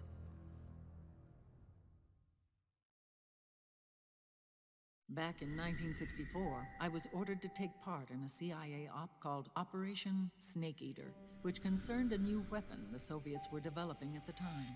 My mission was to support a certain agent. That agent later became Big Boss, but I knew him as Snake. Snake? Yes, Naked Snake. That was his code name at the time. A name he would give to you, his son. The commander of this mission was a man called Zero, the head of Special Forces Unit Fox. Back then, I was working as a double agent for the Chinese. My objective was to secure the location of the Philosopher's Legacy, a massive cache of hidden wealth, and report it to Beijing. I was to acquire a microfilm showing the location of secret funds amassed by the Allied powers during World War II. But I failed in my mission and was expelled from China. I took the apple from the snake and was cast out of Eden. After years on the run, I ended up in Hanoi. That's where I met him again. It was around then that Zero used the massive funds contained in the Philosopher's Legacy to start a new organization, the Patriots, which would carry out the final wishes of a certain legendary hero. The initial membership consisted of Big Boss, Sigint, Paramedic, and their commander, Zero. Oh, and there was one more who we mustn't forget. He stayed behind in the Soviet Union to support the group as an informant, Ocelot, who is now Liquid. After your father rescued me in Hanoi, I went to America and joined their organization. Zero's goal was to achieve a unity of thought and awareness. He believed that was what the boss wanted, and the rest of the Patriots followed his lead. The boss? The boss was a legendary hero from the Second World War, known as the Mother of Special Forces. She had an almost overwhelming charisma about her. The CIA feared this, so they had her eliminated. If she had survived, the world of the 21st century might have been a very different place. We were all influenced by the boss's will. It was what drove us to create this organization, to be closer to that spirit. Zero decided that in order to lead the people, we needed a special kind of icon. So he turned to Big Boss, the last son of the boss. He shared more of her life than anyone else. It was Big Boss, the true heir to her legacy, who was best suited to play this role. Zero elevated Big Boss, the hero who saved the world, to the status of an idol. The truth behind Big Boss became riddled with exaggeration, misrepresentation, and outright lies. Zero disseminated these stories among the masses and gathered the rich and powerful to his banner.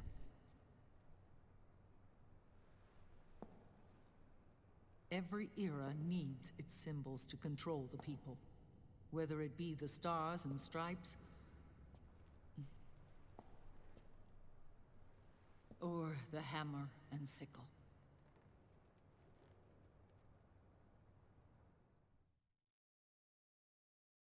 As the times and currents of politics changed, so too did Zero. Eventually, he became a prisoner of his own lust for power, sparking friction between him and Big Boss, who resented playing the puppet. With Big Boss drifting away, Zero realized he would need insurance. Something that would perpetuate the existence of Big Boss, their organization's icon. And so Zero secretly embarked on a new project, Les Enfants Terribles. Its goal was to create a clone of Big Boss, the ultimate soldier. The project was led by Dr. Clark, known at the time as Paramedic. After dozens of failures, they finally, miraculously, succeeded in producing a fertilized egg. The egg used in the successful in vitro fertilization came from Dr. Clark's assistant, a healthy Japanese woman. Blood from the east flows within your veins. Give birth to Big Boss. To realize this, asked to serve as the surrogate mother, and was more than happy to carry you in my womb. I loved him. 9 months later, I gave birth to 2 big bosses, you and Liquid.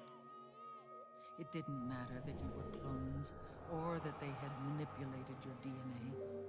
You were born the same way as any other normal child, from your mother's womb.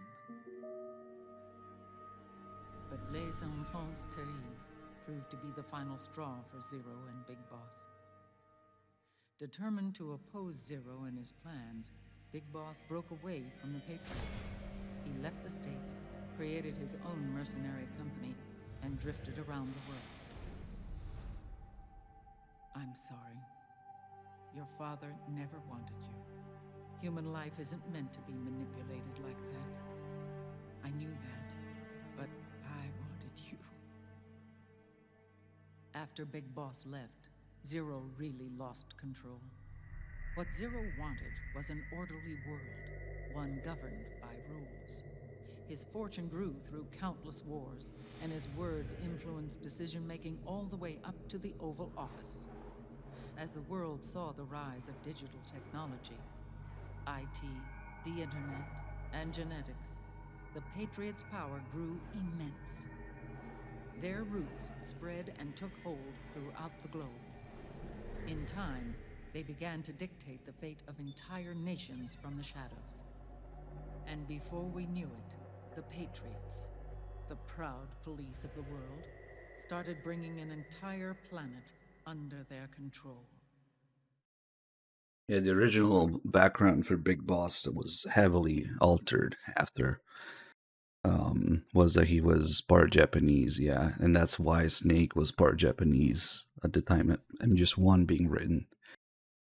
But then they changed everything about Big Boss's origins, his age, his nationality, his past experiences, his everything. So now Snake is only part Japanese because of some random Japanese assistant the paramedic had instead.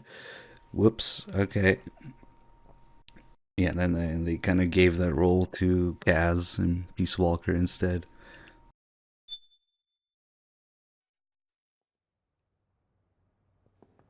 Their intentions were fair, but their execution was flawed. Zero developed weapons, amassed armies, used information for extortion, all in order to gain more wealth. He was obsessed with controlling awareness on the inside from the outside. But I cannot imagine that's what the boss would have wanted. They both misinterpreted her will.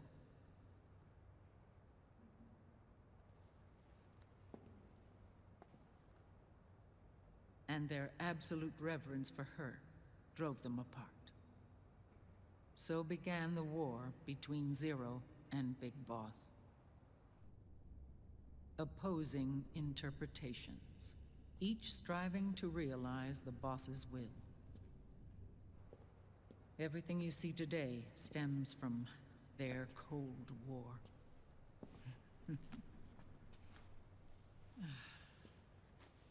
Differences in race, in religion, in ideology. This war they've caused is no different from any other human error in history. It all started with a tiny fork in the path and grew into a great rift. There was nothing left of the boss's noble will in their struggle. All that remained was hatred, a passion to destroy one another. Big Boss returned to the US with a plan in mind, and once again assumed command of Foxhound. In Outer Heaven, and then Zanzibar Land, Big Boss plotted coup d'etat against Zero. But you, Solid Snake, his own clone, foiled his efforts both times. Big Boss and Gray Fox, Frank Yeager, were left near death. Zero recovered their bodies. Frank Yeager's entire body was reconstructed through surgery, and he was reborn as the cyborg ninja. Big Boss, now a vegetable, became a prisoner of Zero even in death. For Zero, more than anyone else, your father was an irreplaceable icon. No, the truth is, for Zero, he was an irreplaceable friend. I don't know why this scene is so After quiet. Big Boss's betrayal, Zero could no longer believe in something so uncertain as When it life. gets loud during gameplay. He lost his belief in everything. Nations, organizations, individuals. Zero was no longer willing to place his organization in the hands of the next generation. Instead, he set up a network of AIs, a decision-making system formed from all the information he had accumulated. He built 4 AIs, GW, TJ, AL, and TR, as sort of a digital Mount Rushmore, and 1 core artificial intelligence to unite them, John Doe. GW. The same GW we destroyed 5 years ago. The same. Ever since GW was cut off, JD and the other 3 AIs have controlled all information on every aspect of global society. Economics, politics, law, morals, and culture. The war economy. Everything in that turd's path turned into shit. In the shadow of the system and its complete control over the world, Big Boss isn't allowed to live or die. He's trapped for eternity in a brain-dead prison. To bind himself to his friend, to ensure his rule over the world, Zero transformed Big Boss into an icon, neither living nor dead. Sounds almost like a religion. Naturally, Ocelot and I plan to free him from Zero's prison. We enlisted Naomi Hunter, an authority in the field of nanomachine research, into our organization. And we used Frank Yeager to kill Dr. Clark. Ocelot tortured the DARPA chief, Donald Anderson, also known as Sigint, to death, and made it look like an accident. The Shadow Moses incident. With Paramedic and Sigint dead, Zero was the only one left. But we too paid a price. I lost Ocelot. Ocelot wasn't fighting for the Pentagon or the Russians, and certainly not for Zero. He was fighting for Big Boss. He idolized him.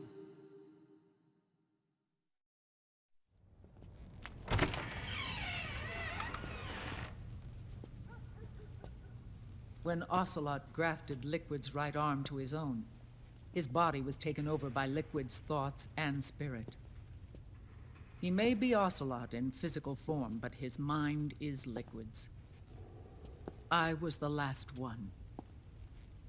And then someone appeared to help me. Raiden.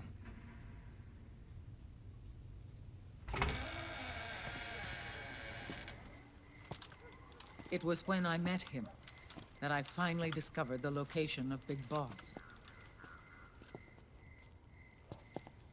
It was in the data he obtained from GW. Together, he and I retrieved Big Boss. But Big Boss was still asleep, as Zero had left him. Why did Zero keep him alive?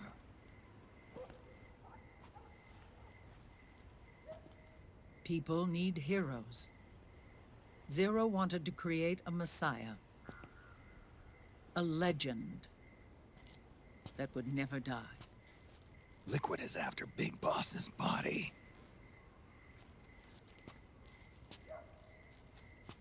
Is it here?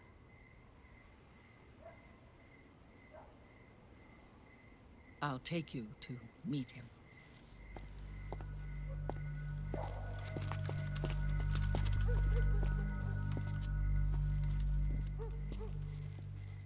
This is his pyx, his holy ark.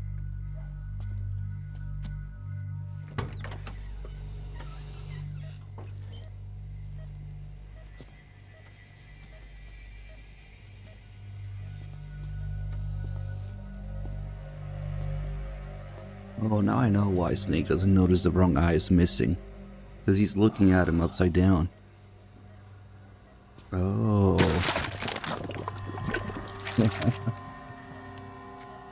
His Okay. body is alive, but his consciousness is locked away by nanomachines. So technically speaking, he's not really brain dead. We can't allow Liquid to inherit the same sins that corrupted Zero. Manipulating people's minds for the sake of his own ego.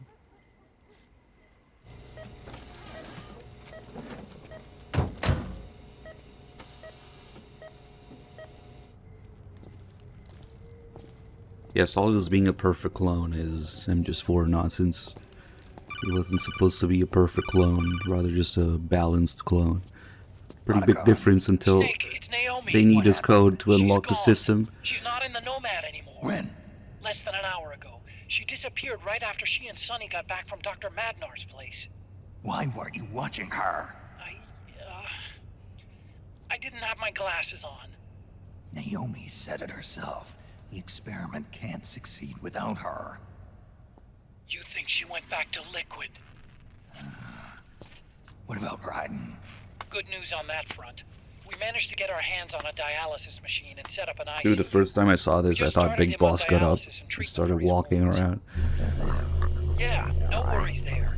Sonny's They show you the body and then they show you this creepy thing walking around. Until then, Raiden can't move. Hey, you! Come here! I always forget to kill these guys. You can see them following Snake during gameplay. While we're going there.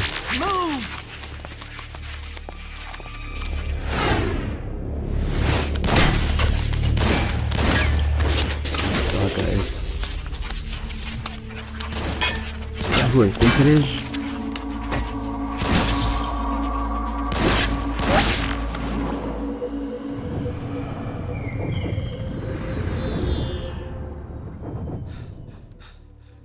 Scarabs. Can't be. Unmanned scouts. They've found us. We're moving out. Snake, the PMCs are converging on your location. Damn it! They're sending in Gecko. They'll be on you in less than 5 minutes. Are they ready? Yes, ma'am. We'll escape through the canal route using the real van. Get it ready. Hurry. Yes, ma'am. Snake, over here. Gun safety You've is got decoy from the vans set to draw 60s. some of our pursuers away.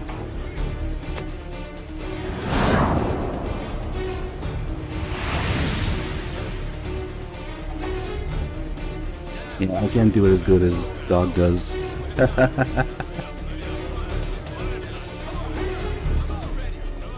All of these children are orphans.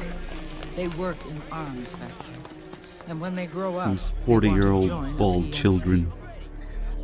They seek revenge on other companies, PMCs that killed their parents, and use their earnings to support their younger siblings.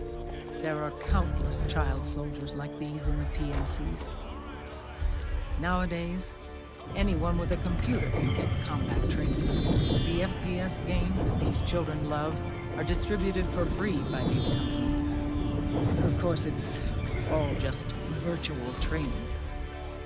It's so easy for them to get absorbed by these war games. And before they know it, they're in the PMCs holding real guns. These kids end up fighting in proxy wars that have nothing to do with their own lives. They think it's cool to fight like this. They think that combat is They life. think it's cool to just They fight. don't need a reason to fight. Big After all, Boss's for them, philosophy. It's only a game. They think that combat is Zero life. is the cause of all this. MGS3 is the cause of Defeating all Liquid this. won't change things. Unless we stop the Patriot system, the cycle will go unbroken.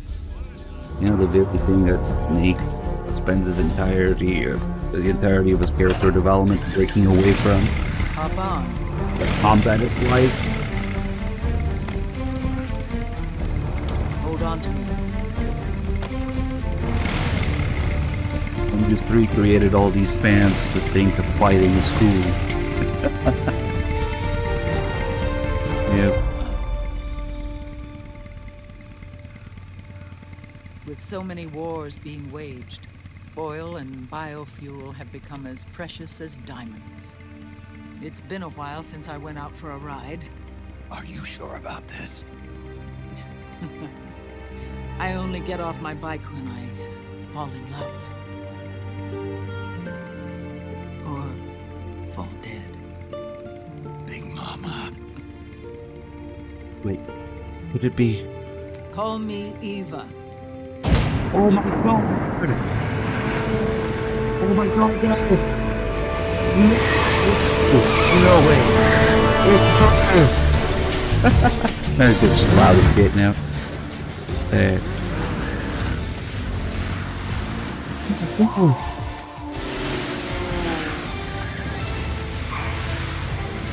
What the fuck?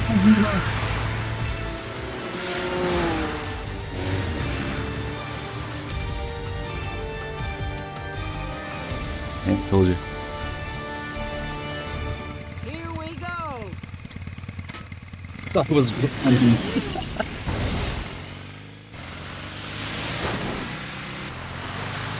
Everybody say, Kojima is God! Kojima is God!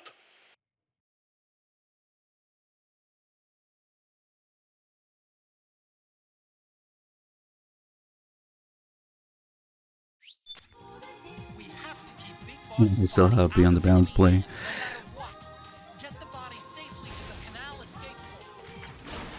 Let's practice doing this non-lethal just for the hell of it.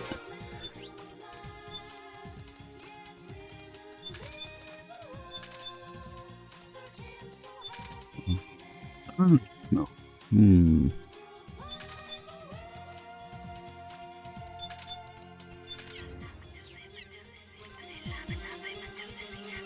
I'll keep noodles equipped just in case, but...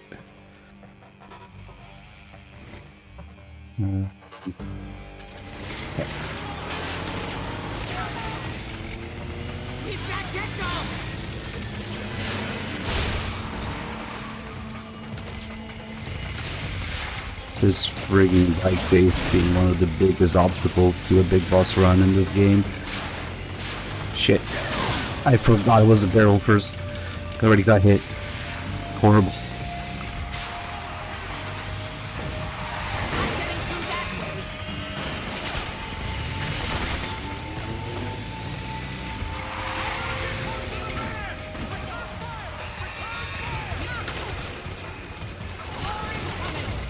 You missed it.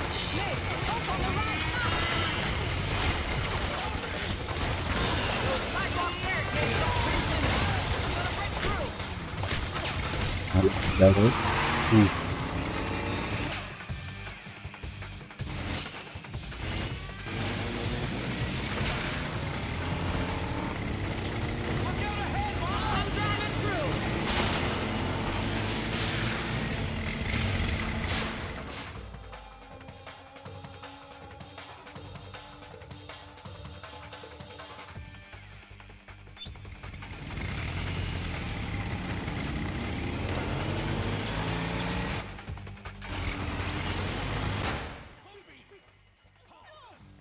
I just avoid the damage of this corner. It's crucial.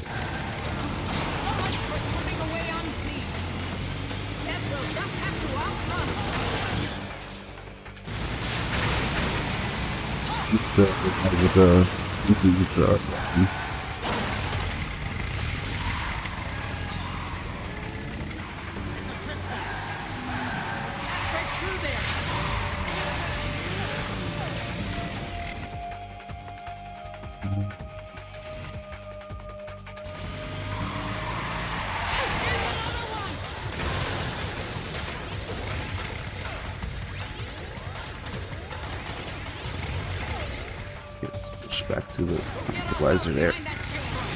Ooh, okay.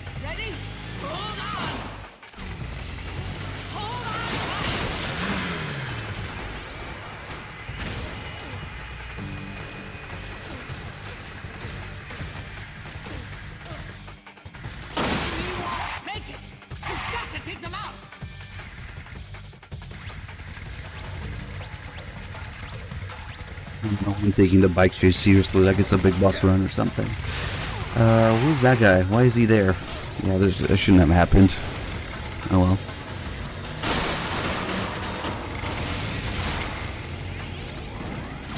Here they come! Need a hand on the right.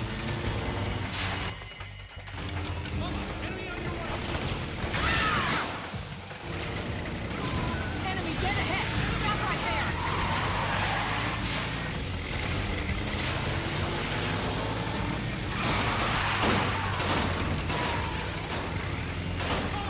Enemy dead ahead!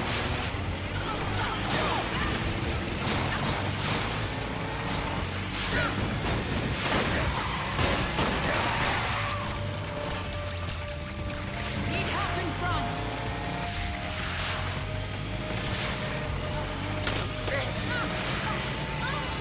Nice, that would have worked too. I gotta refill both health and solar gun ammo for the third one.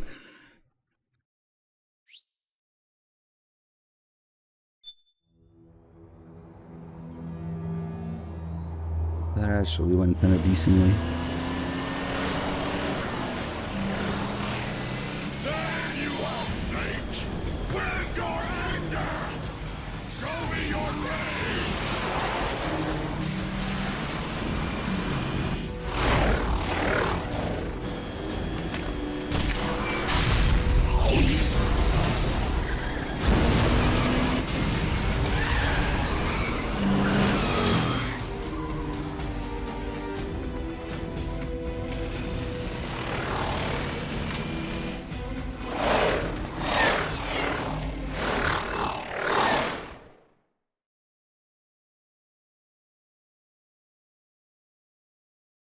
When is the Master Collection Volume 2 supposed to be out?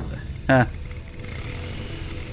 Good luck with that, nobody knows if it's even happening. I've got bad news.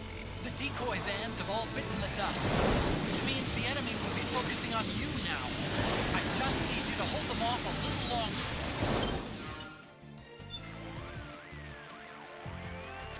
I don't know much about motorcycles, but it's clear Big Mama's amazingly talented with that bike. It's like danger doesn't even register with her. One false move, though, and you're both done for. That's part of the thrill. She may be affected by what's known as rider's high. I've heard of runner's high. It's a similar phenomenon. Beta endorphins are secreted inside the brain while you run, creating a feeling of intoxication. In other words, a psychological high. Right. I've heard of that. Some motorcyclists have actually reported Moving her experiencing boobs? the same sort of That's just sensation. Gamble with South Gamble playing with her tits. Psychologically, but that high could make you oblivious to danger. That may explain why she's driving like nothing could stop her. Sounds like a combat high. Kind of wish I wasn't riding a shotgun, though. In a combat high, your brain You're riding overdoses bitch, on Snake. adrenaline, not endorphins. But don't worry, Snake. As far as I can tell, she's got skills, and she deserves your faith. Damn it! We lost the van! Yeah. And to top it off, there's some monster crows flying around here. Looks like the tourists have been feeding these guys. They're pretty damn big. We'll just have to head to the rendezvous point and pray that the van is safe. Hang in there, Snake! You're almost to the rendezvous point!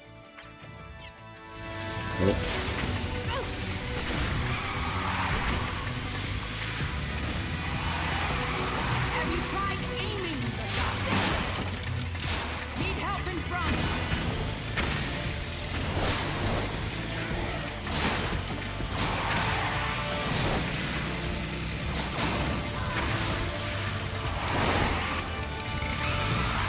Need help on the left!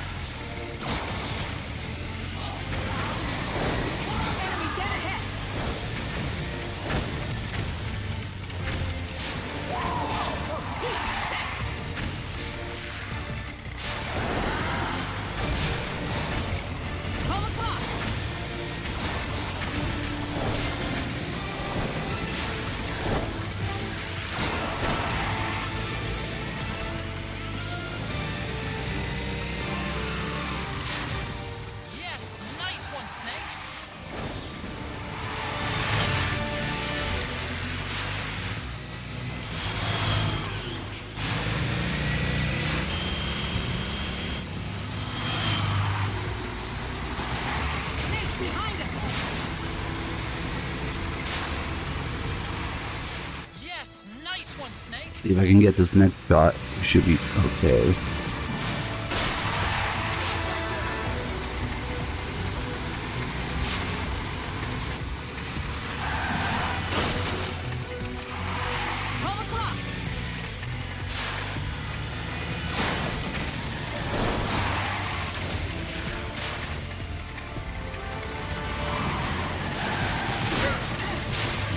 Yeah, completely, but could have been worse. Should still be okay, actually.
Yeah, take a magnum rifle round to the chest. All good.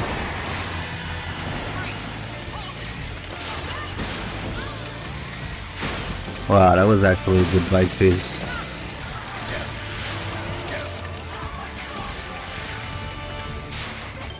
See what else we have here. Shake those guys off your tail. What? Don't relax just yet. Okay, you're both useless. Level 4 implants, yeah.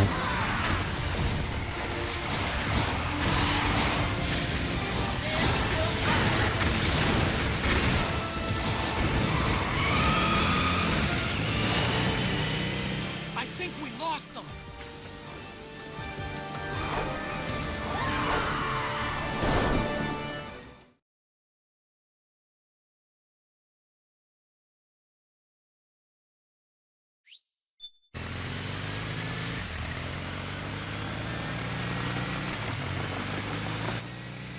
There it is.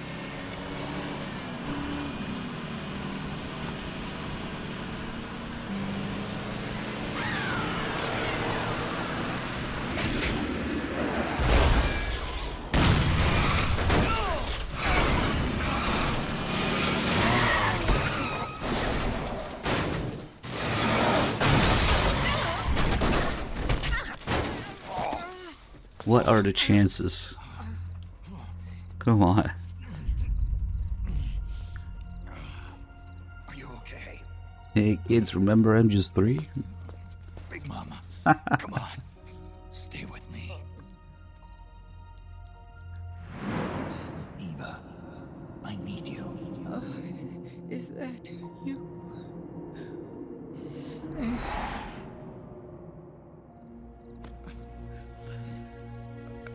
Mother's work is never done.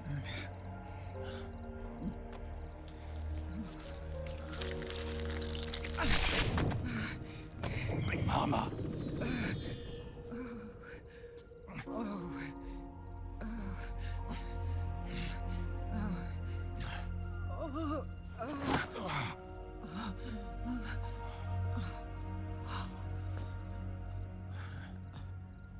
Where's the van?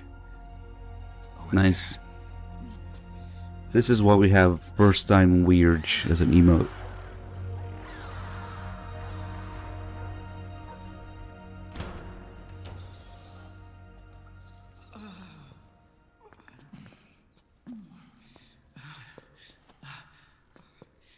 Children.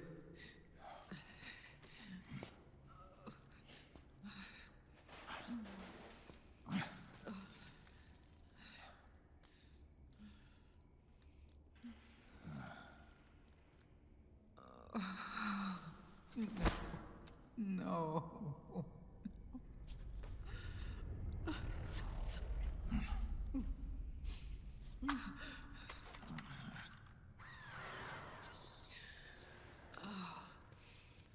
There's also last time chatter.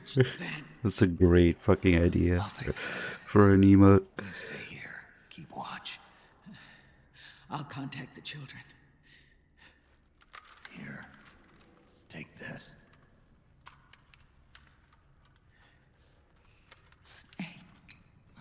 Well, yeah, would make sure it says rerun everywhere. If it was a rerun. Maybe it will be.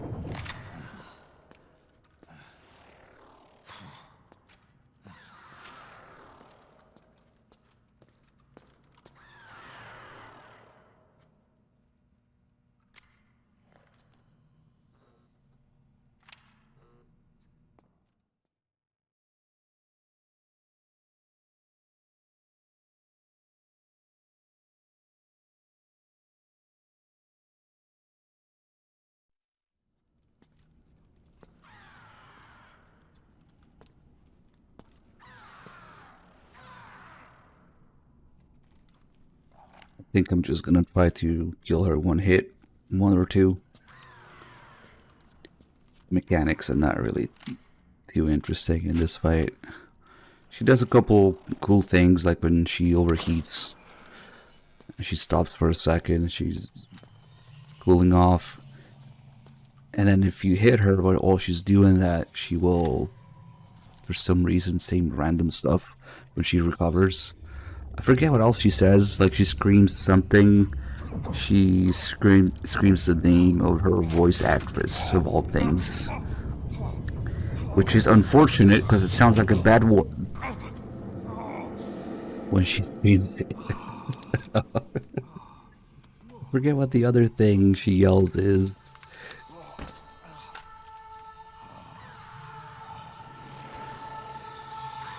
I wonder what she says in Japanese. Maybe just a Japanese name. I haven't done that in ages.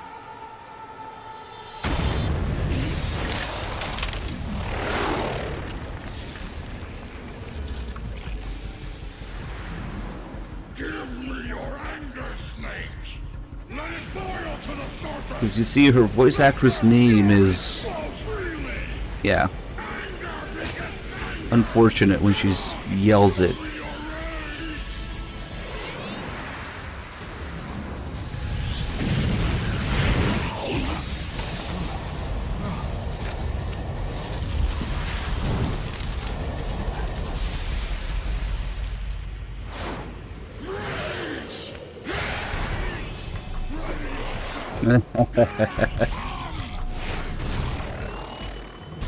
No, the other one.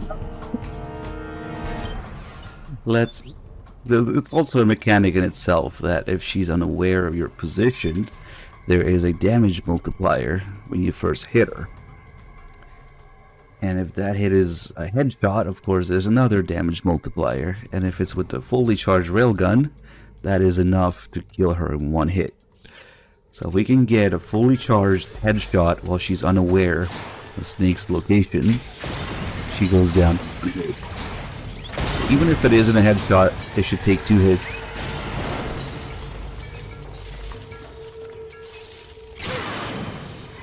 That wasn't a headshot, but she immediately comes up here after that, so we can get another one in her ass. Hold on.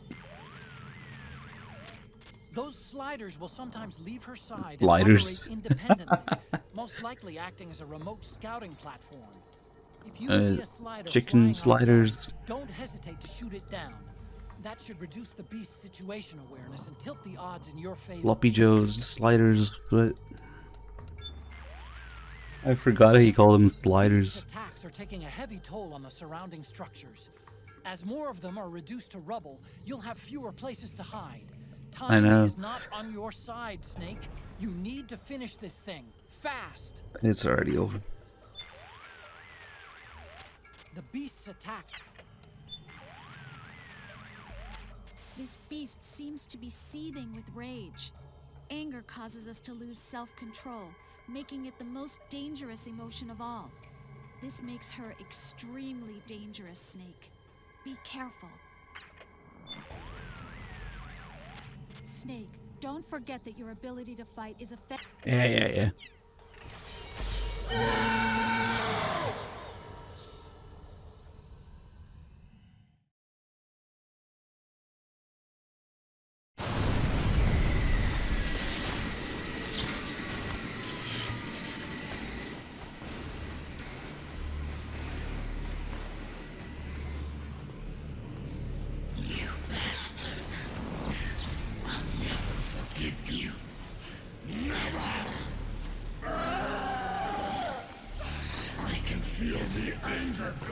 open fight.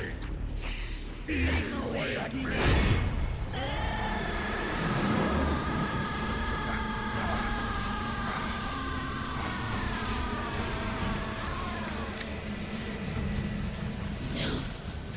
No.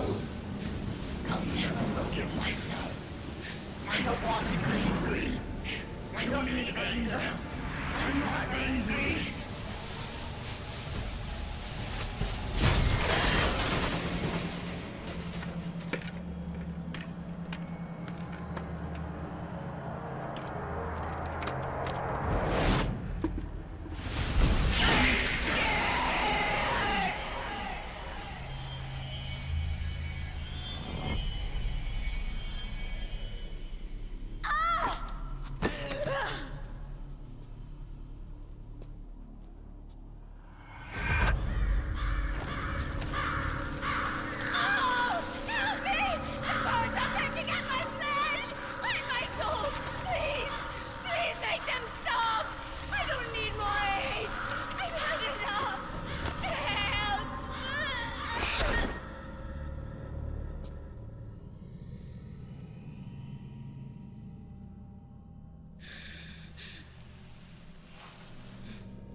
Let me out of this cage.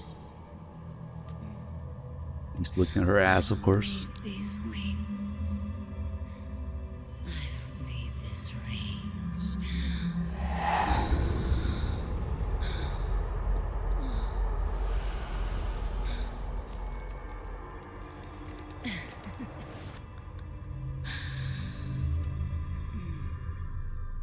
Calm. Let your anger flow.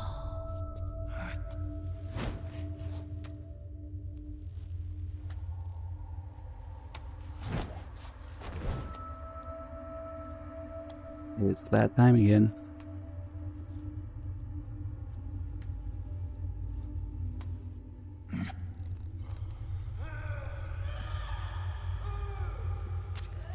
Snake! She's come out of her suit! Watch out! She's gonna try to grab you!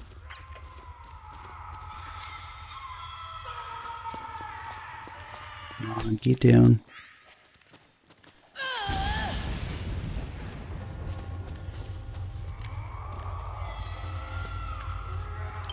Let's take a look here.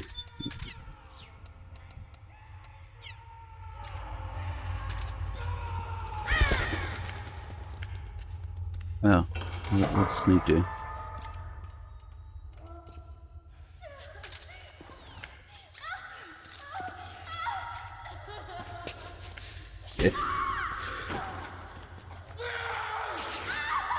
There she is.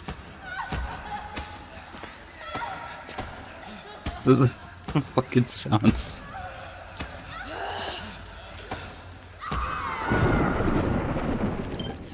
Hold on.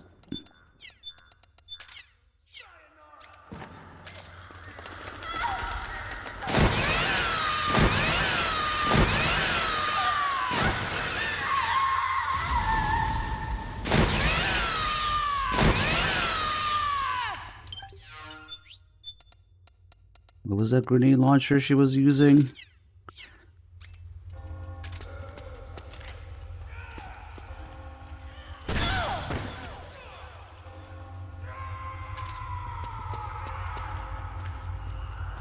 Okay, I guess we'll let it change.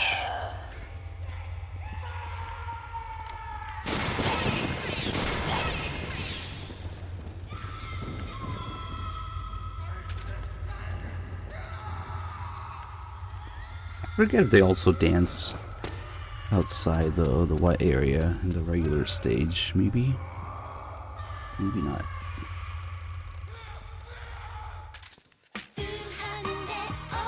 Nope, she doesn't dance here.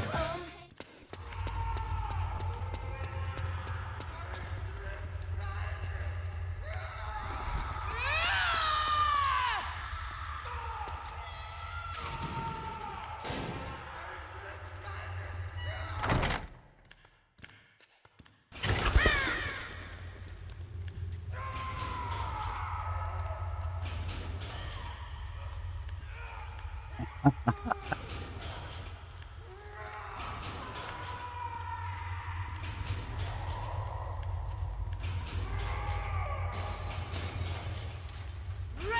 with me!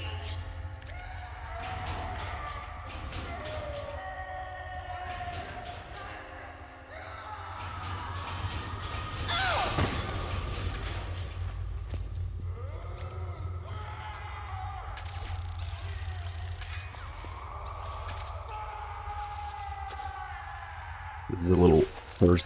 If I can hit her with this.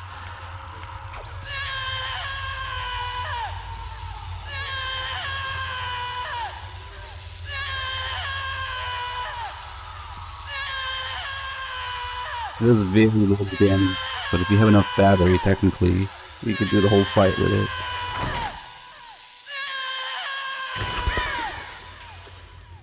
Oh, here comes the real sound effects.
Everybody say, Kojima is God! Kojima is God!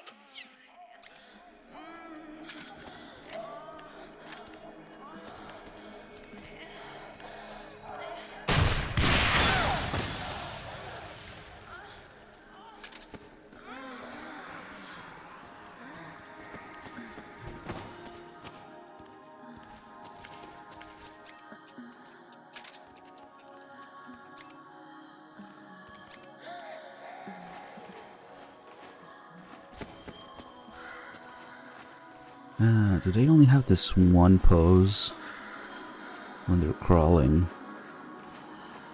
Probably.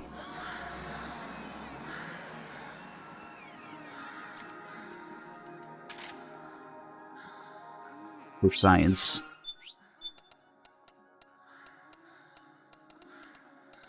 Kojima knew exactly what he was doing.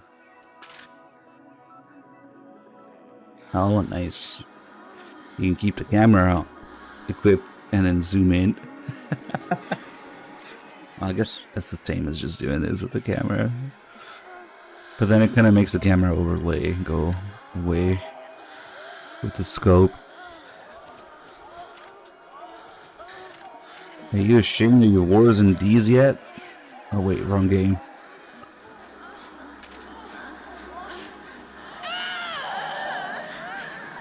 These fucking sound effects.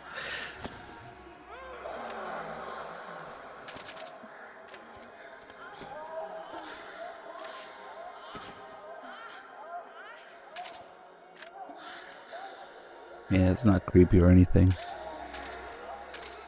Rage with me! I wonder what the recording booth sound like for this. Maybe they're stock downs, who knows? Oh, there's only 20 seconds left.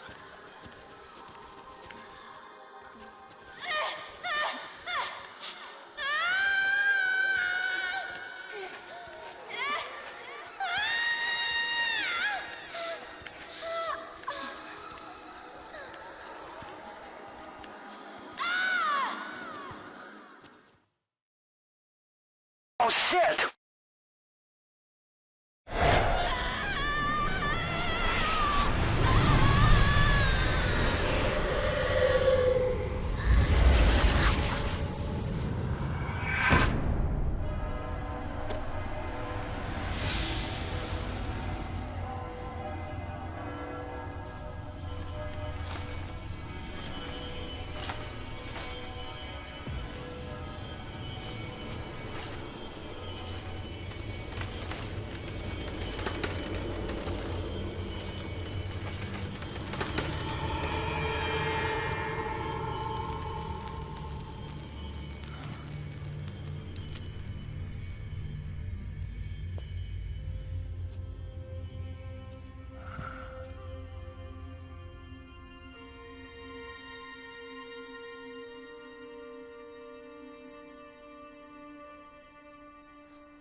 Way to bring that bird down, Snake.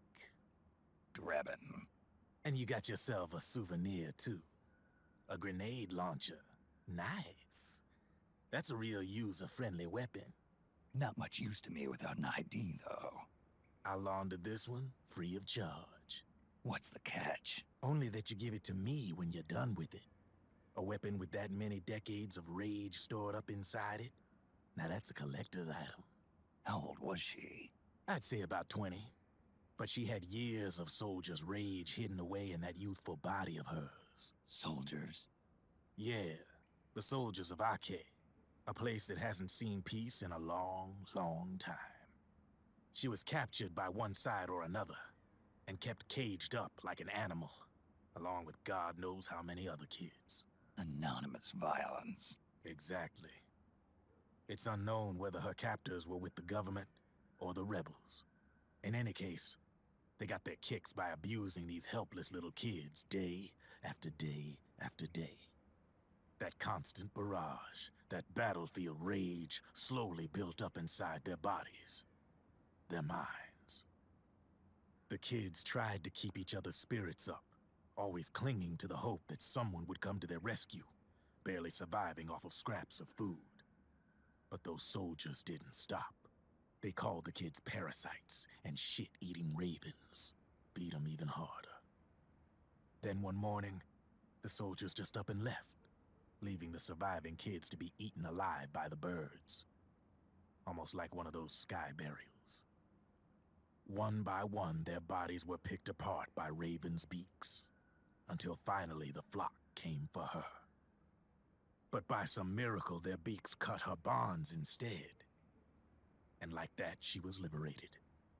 In that instant, she was filled with an uncontrollable rage, and it smothered her soul. She ripped the ravens pecking at her to pieces, and then went after the soldiers. And when she finally caught up with them, she waited until nightfall like a hunter awaiting its prey.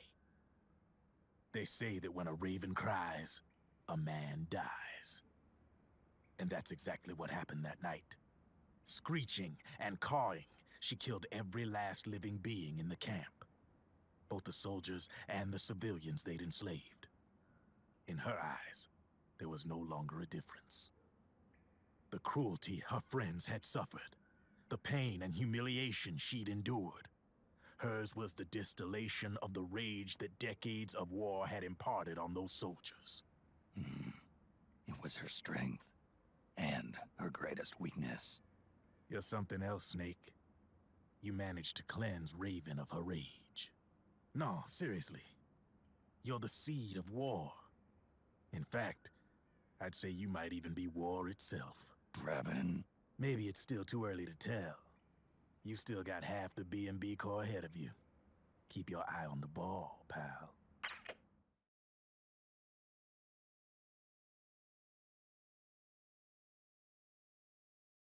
I'm pretty sure the Yumi Kikuchi is aware of Kojima's shenanigans.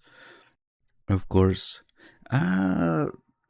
What? I don't think she did the motion capture for the 4 B&Bs. She did a motion capture for Mei Ling. And has been working closely with Konami, Kojima, whatever, at the time. You know that poster in MGS3 you see of her? She also sings the 2 Weeb songs on the iPod.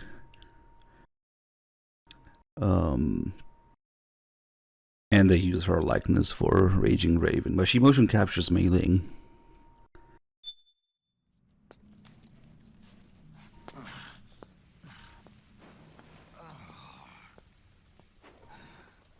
You can see the motion actors when the characters are introduced. You know, when it shows their voice actors, if you press R2, it changes to the motion captures actors.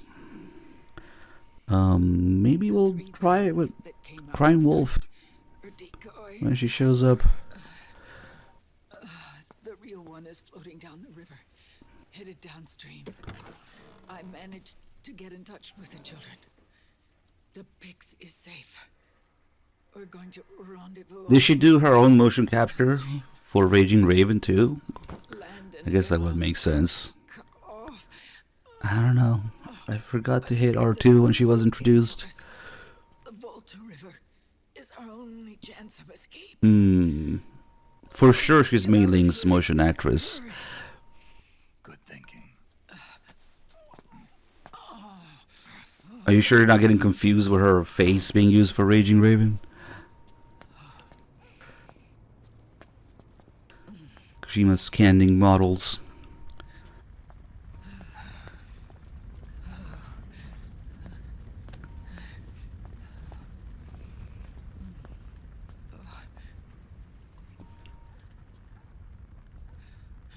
This way. Follow me.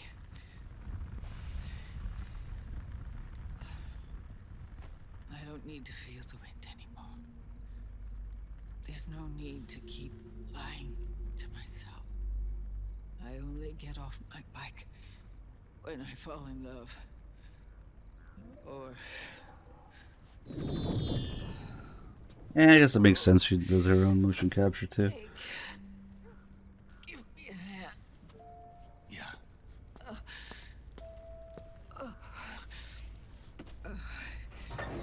The underground aqueduct leads to the river.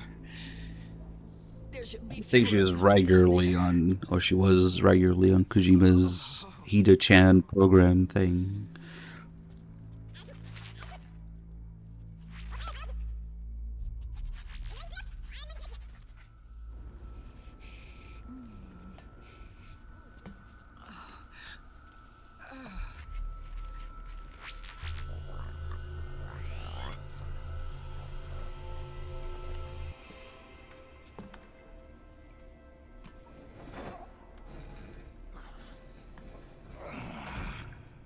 I don't know if the lady in the cooking show is supposed to look like her thing, but her voice actress is the person interviewing Hater in those TV shows at the beginning of the game. I guess that does kind of look like her top a little bit, yeah.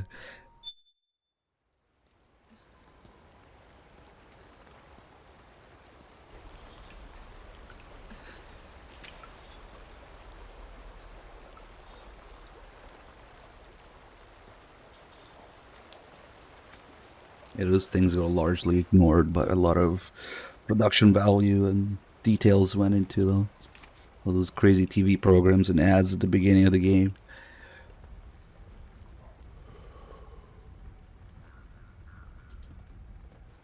Liquid.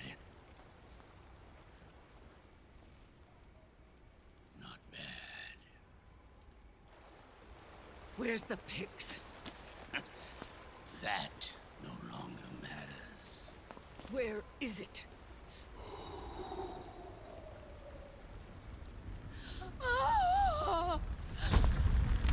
What the hell is that prediction?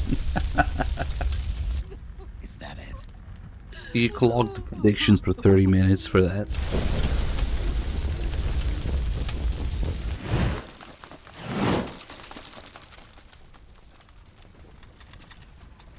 Nobody wants to risk their nanomachines for it.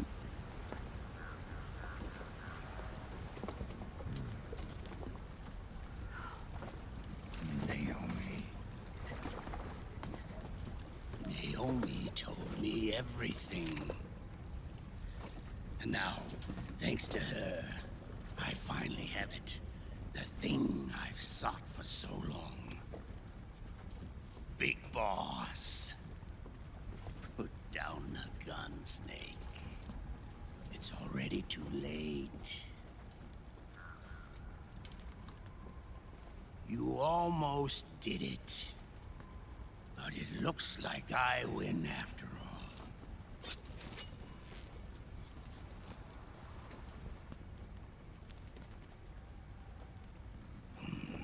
Cigars, father's favorite. What do you say? Care for one last smoke? Huh.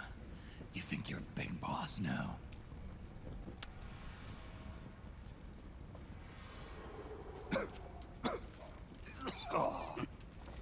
Guilty as charged.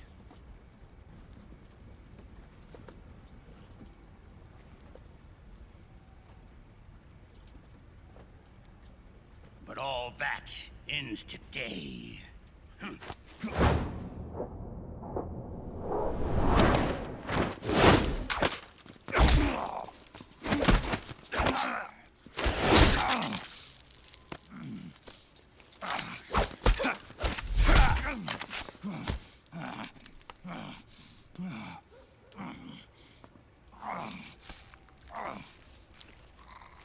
Nice try. But when it comes to CQC, I've got the upper hand. Even if you do get a hold of the system, you'll only have one part of the Patriots AI. The military part.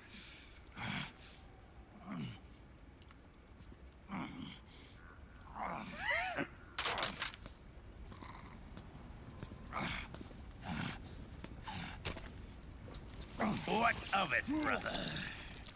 It's only a matter of time before I have everything.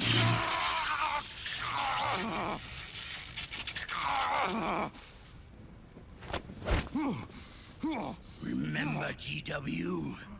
The AI they think they lost? It's mine. A part of my army. Impossible. We destroyed it.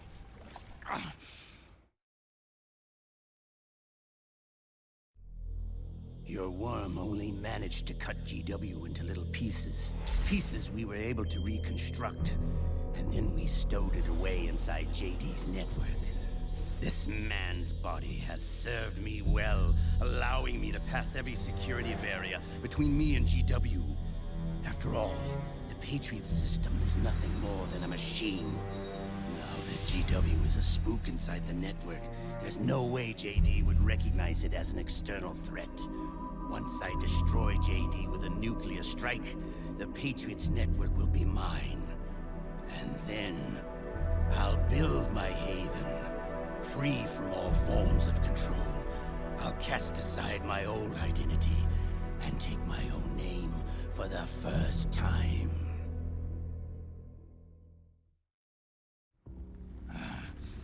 Liquid, you're planning to recreate the Patriots. Snake, we were created by the Patriots. We're not men.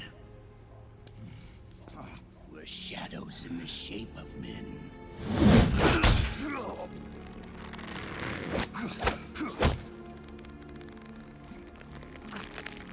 We're freaks who never should have existed.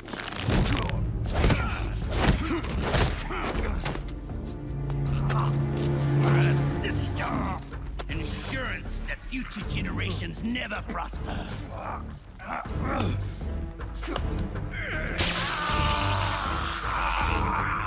The Patriots saw fit to create us, and in doing so became our only raison d'etre.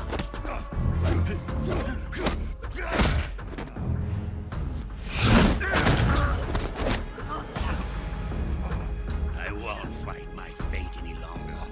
I'll kill Zero and Big Boss and become a Patriot myself. It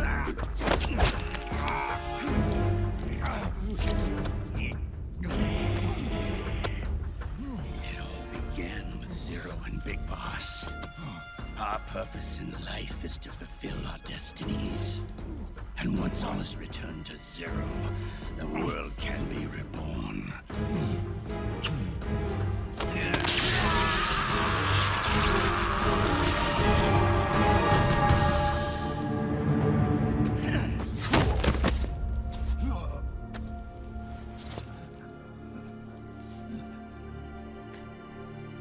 Adam.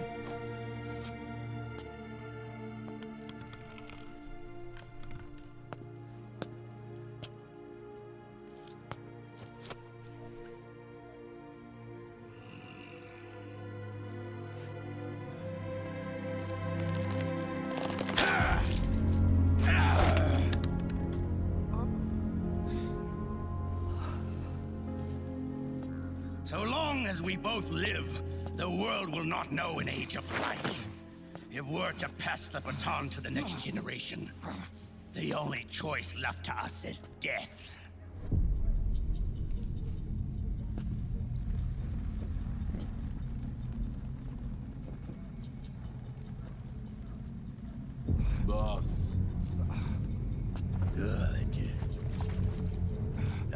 Pioneers have all assembled, Snake. The time has come for you to witness. Witness our moment of triumph.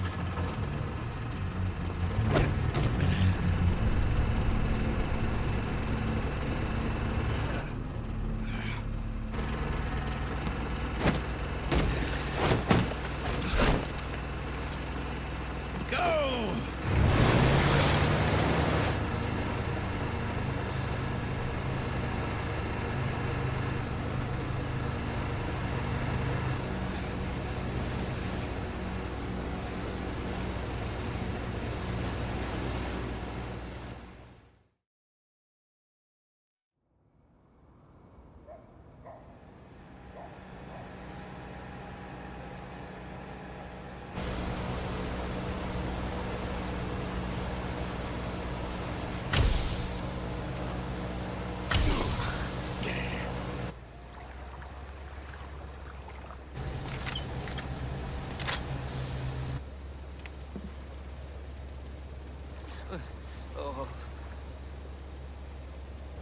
Hold it right there, Liquid!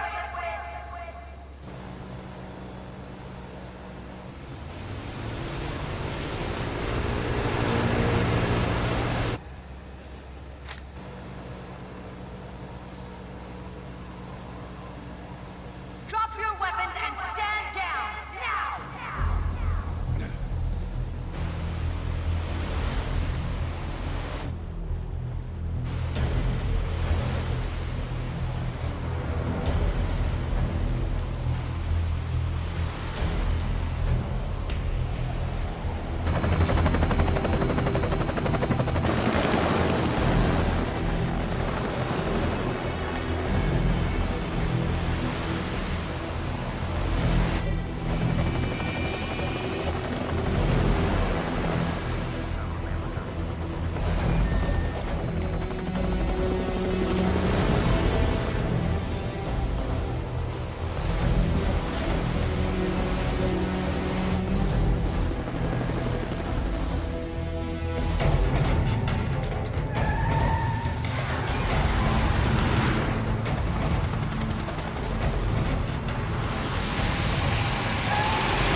Well, but there's more AIs.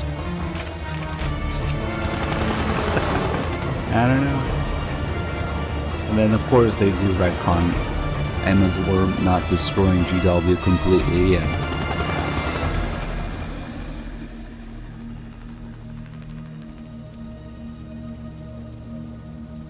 All of you, drop your weapons and put your hands up!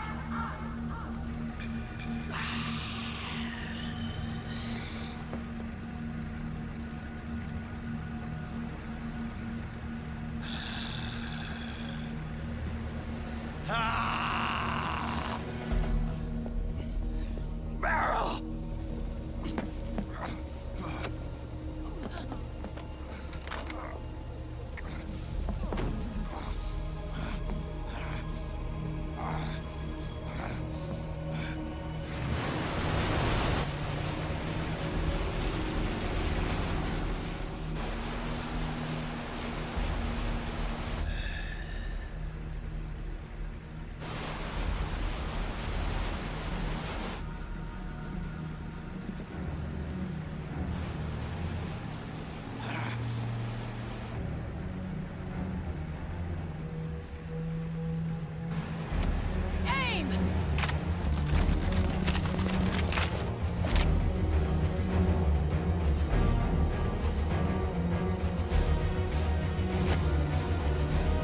liquid! Stop! Fire!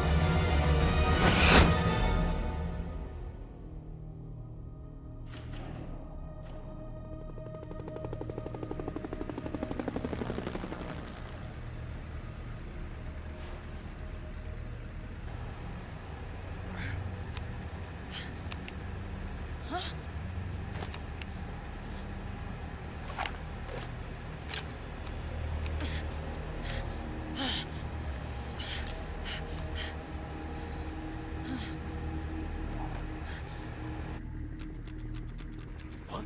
What?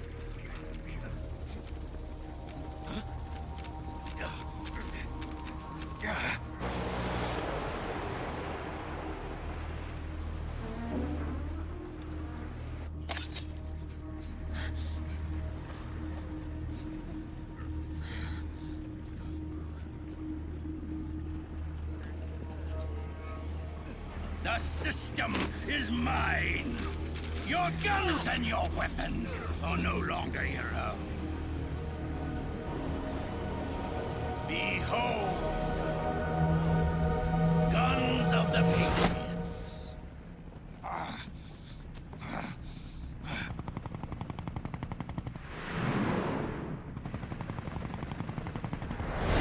Bang! Bang!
Jonathan! Ed! Commander! Commander! Akiba, you're okay? Yeah, I'm fine. But why?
Let them have it. We don't need it anymore.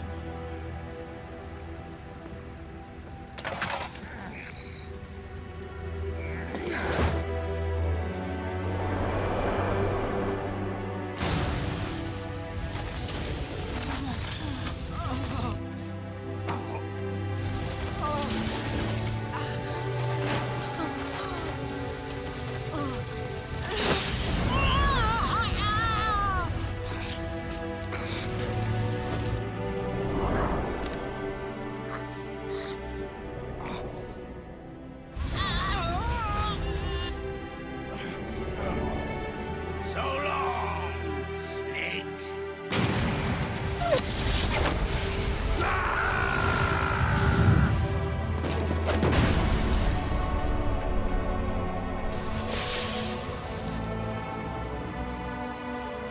Naomi and Vamp definitely fuck. You see how she acts around him in Act 4? That's not even like up for discussion. And he calls her queen like he did Fortune. Good thing Snake's mustache is made out of asbestos.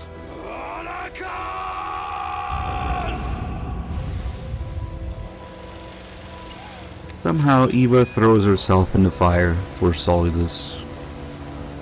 What?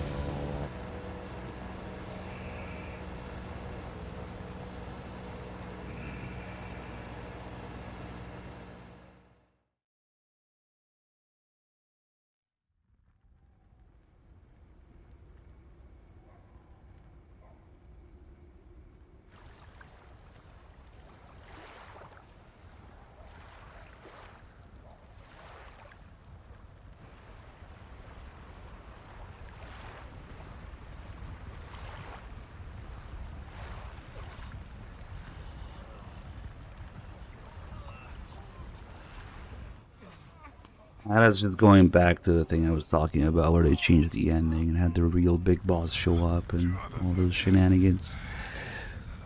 And then he says that Eva retrieved his body from them. So Eva retrieved 2 bodies. We were great partners. No. Great friends. That's the biggest clusterfuck in this game, I think. The whole dynamic between Eva, Raiden, Big Boss, Solidus' body, and Naomi to a lesser extent.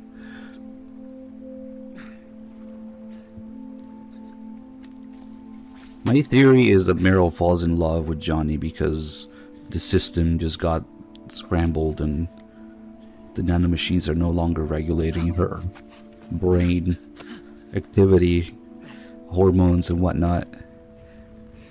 And she wakes up, and the first thing she sees is Johnny. She imprints on him.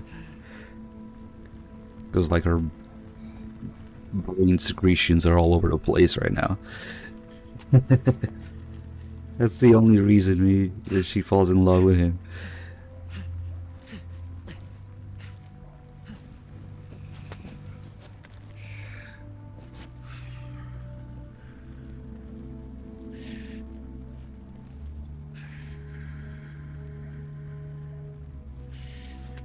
Why is this a prediction? So we can look at who put nanomachines in which option and decide who gets them.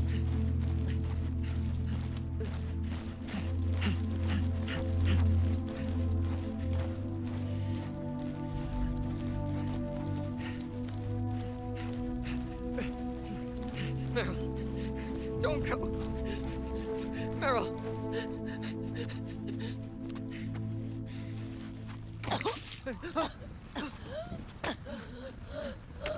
Meryl. Meryl.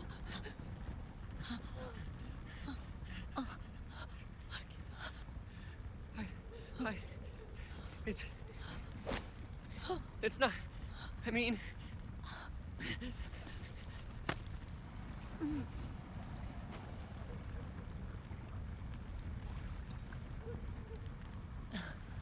Thank you.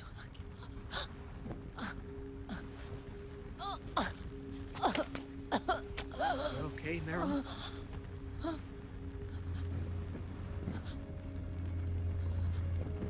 Hey. If it's all right, call me Johnny. Once he takes off his mask, he never once shits himself again. Because now he's cool. Maybe it was the mask that had diarrhea chemicals in it. I don't know. Diarrhea-inducing mask somehow. And the beasts are no different. Scorched shadows born to the world. When a beast steps into the light, unless the light is put out, the shadow cannot be erased.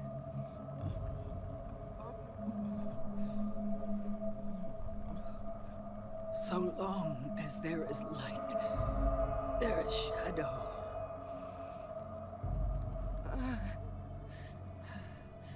To return everything to normal, the light must be extinguished. And when that happens, you will be too.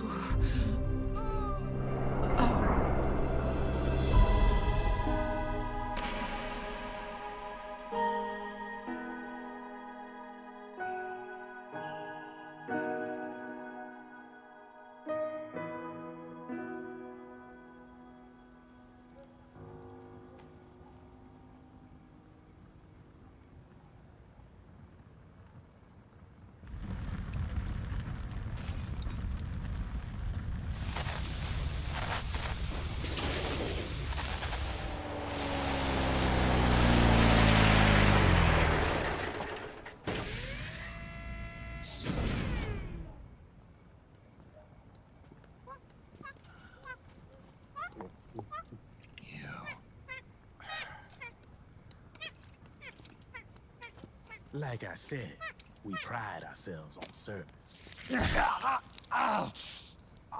Come on, let's take this guy to his friends.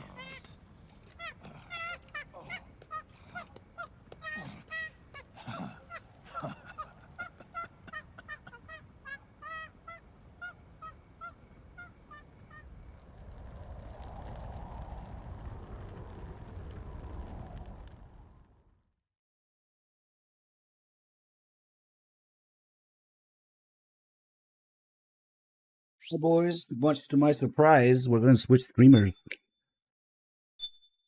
About an hour early. I think Three Dog wants to move the timing back for everything a little bit so that it works out better for his schedule.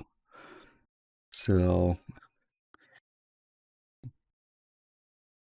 we're going to put this save on a USB drive.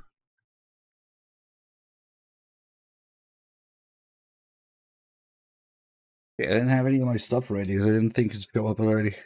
USB drive, where are you?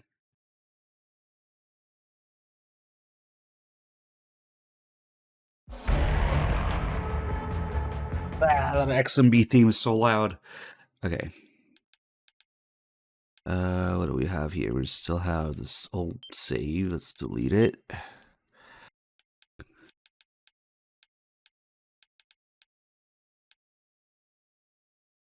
Looks right.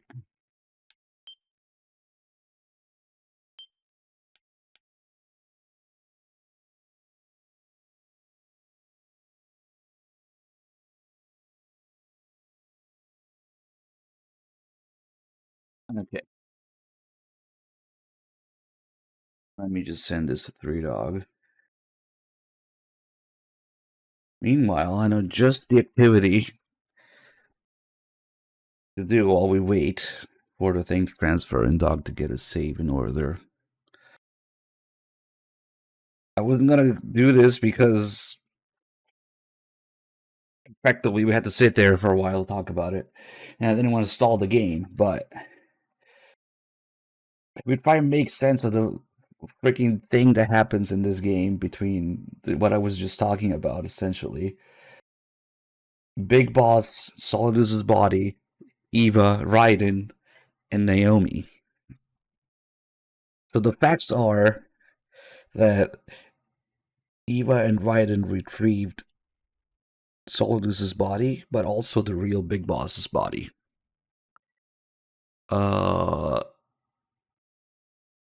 Then they have the fact that the location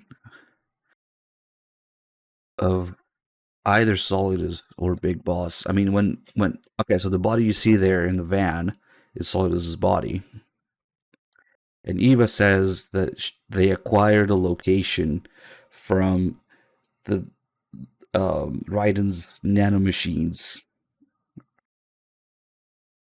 The data that Raiden got from GW contained the location of that body. Except when Raiden was around GW, there couldn't have been any fucking location of Solidus's body because Solidus was alive. So that doesn't make any fucking sense either. Right?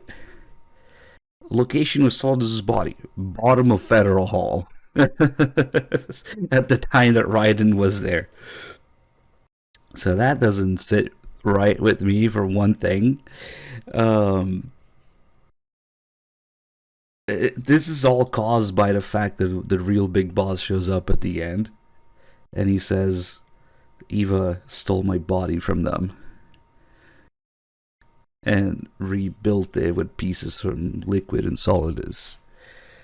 So they had both the real Big Boss's body and Solidus's body. But, you know, they figured they wouldn't mention it, you know, as a joke.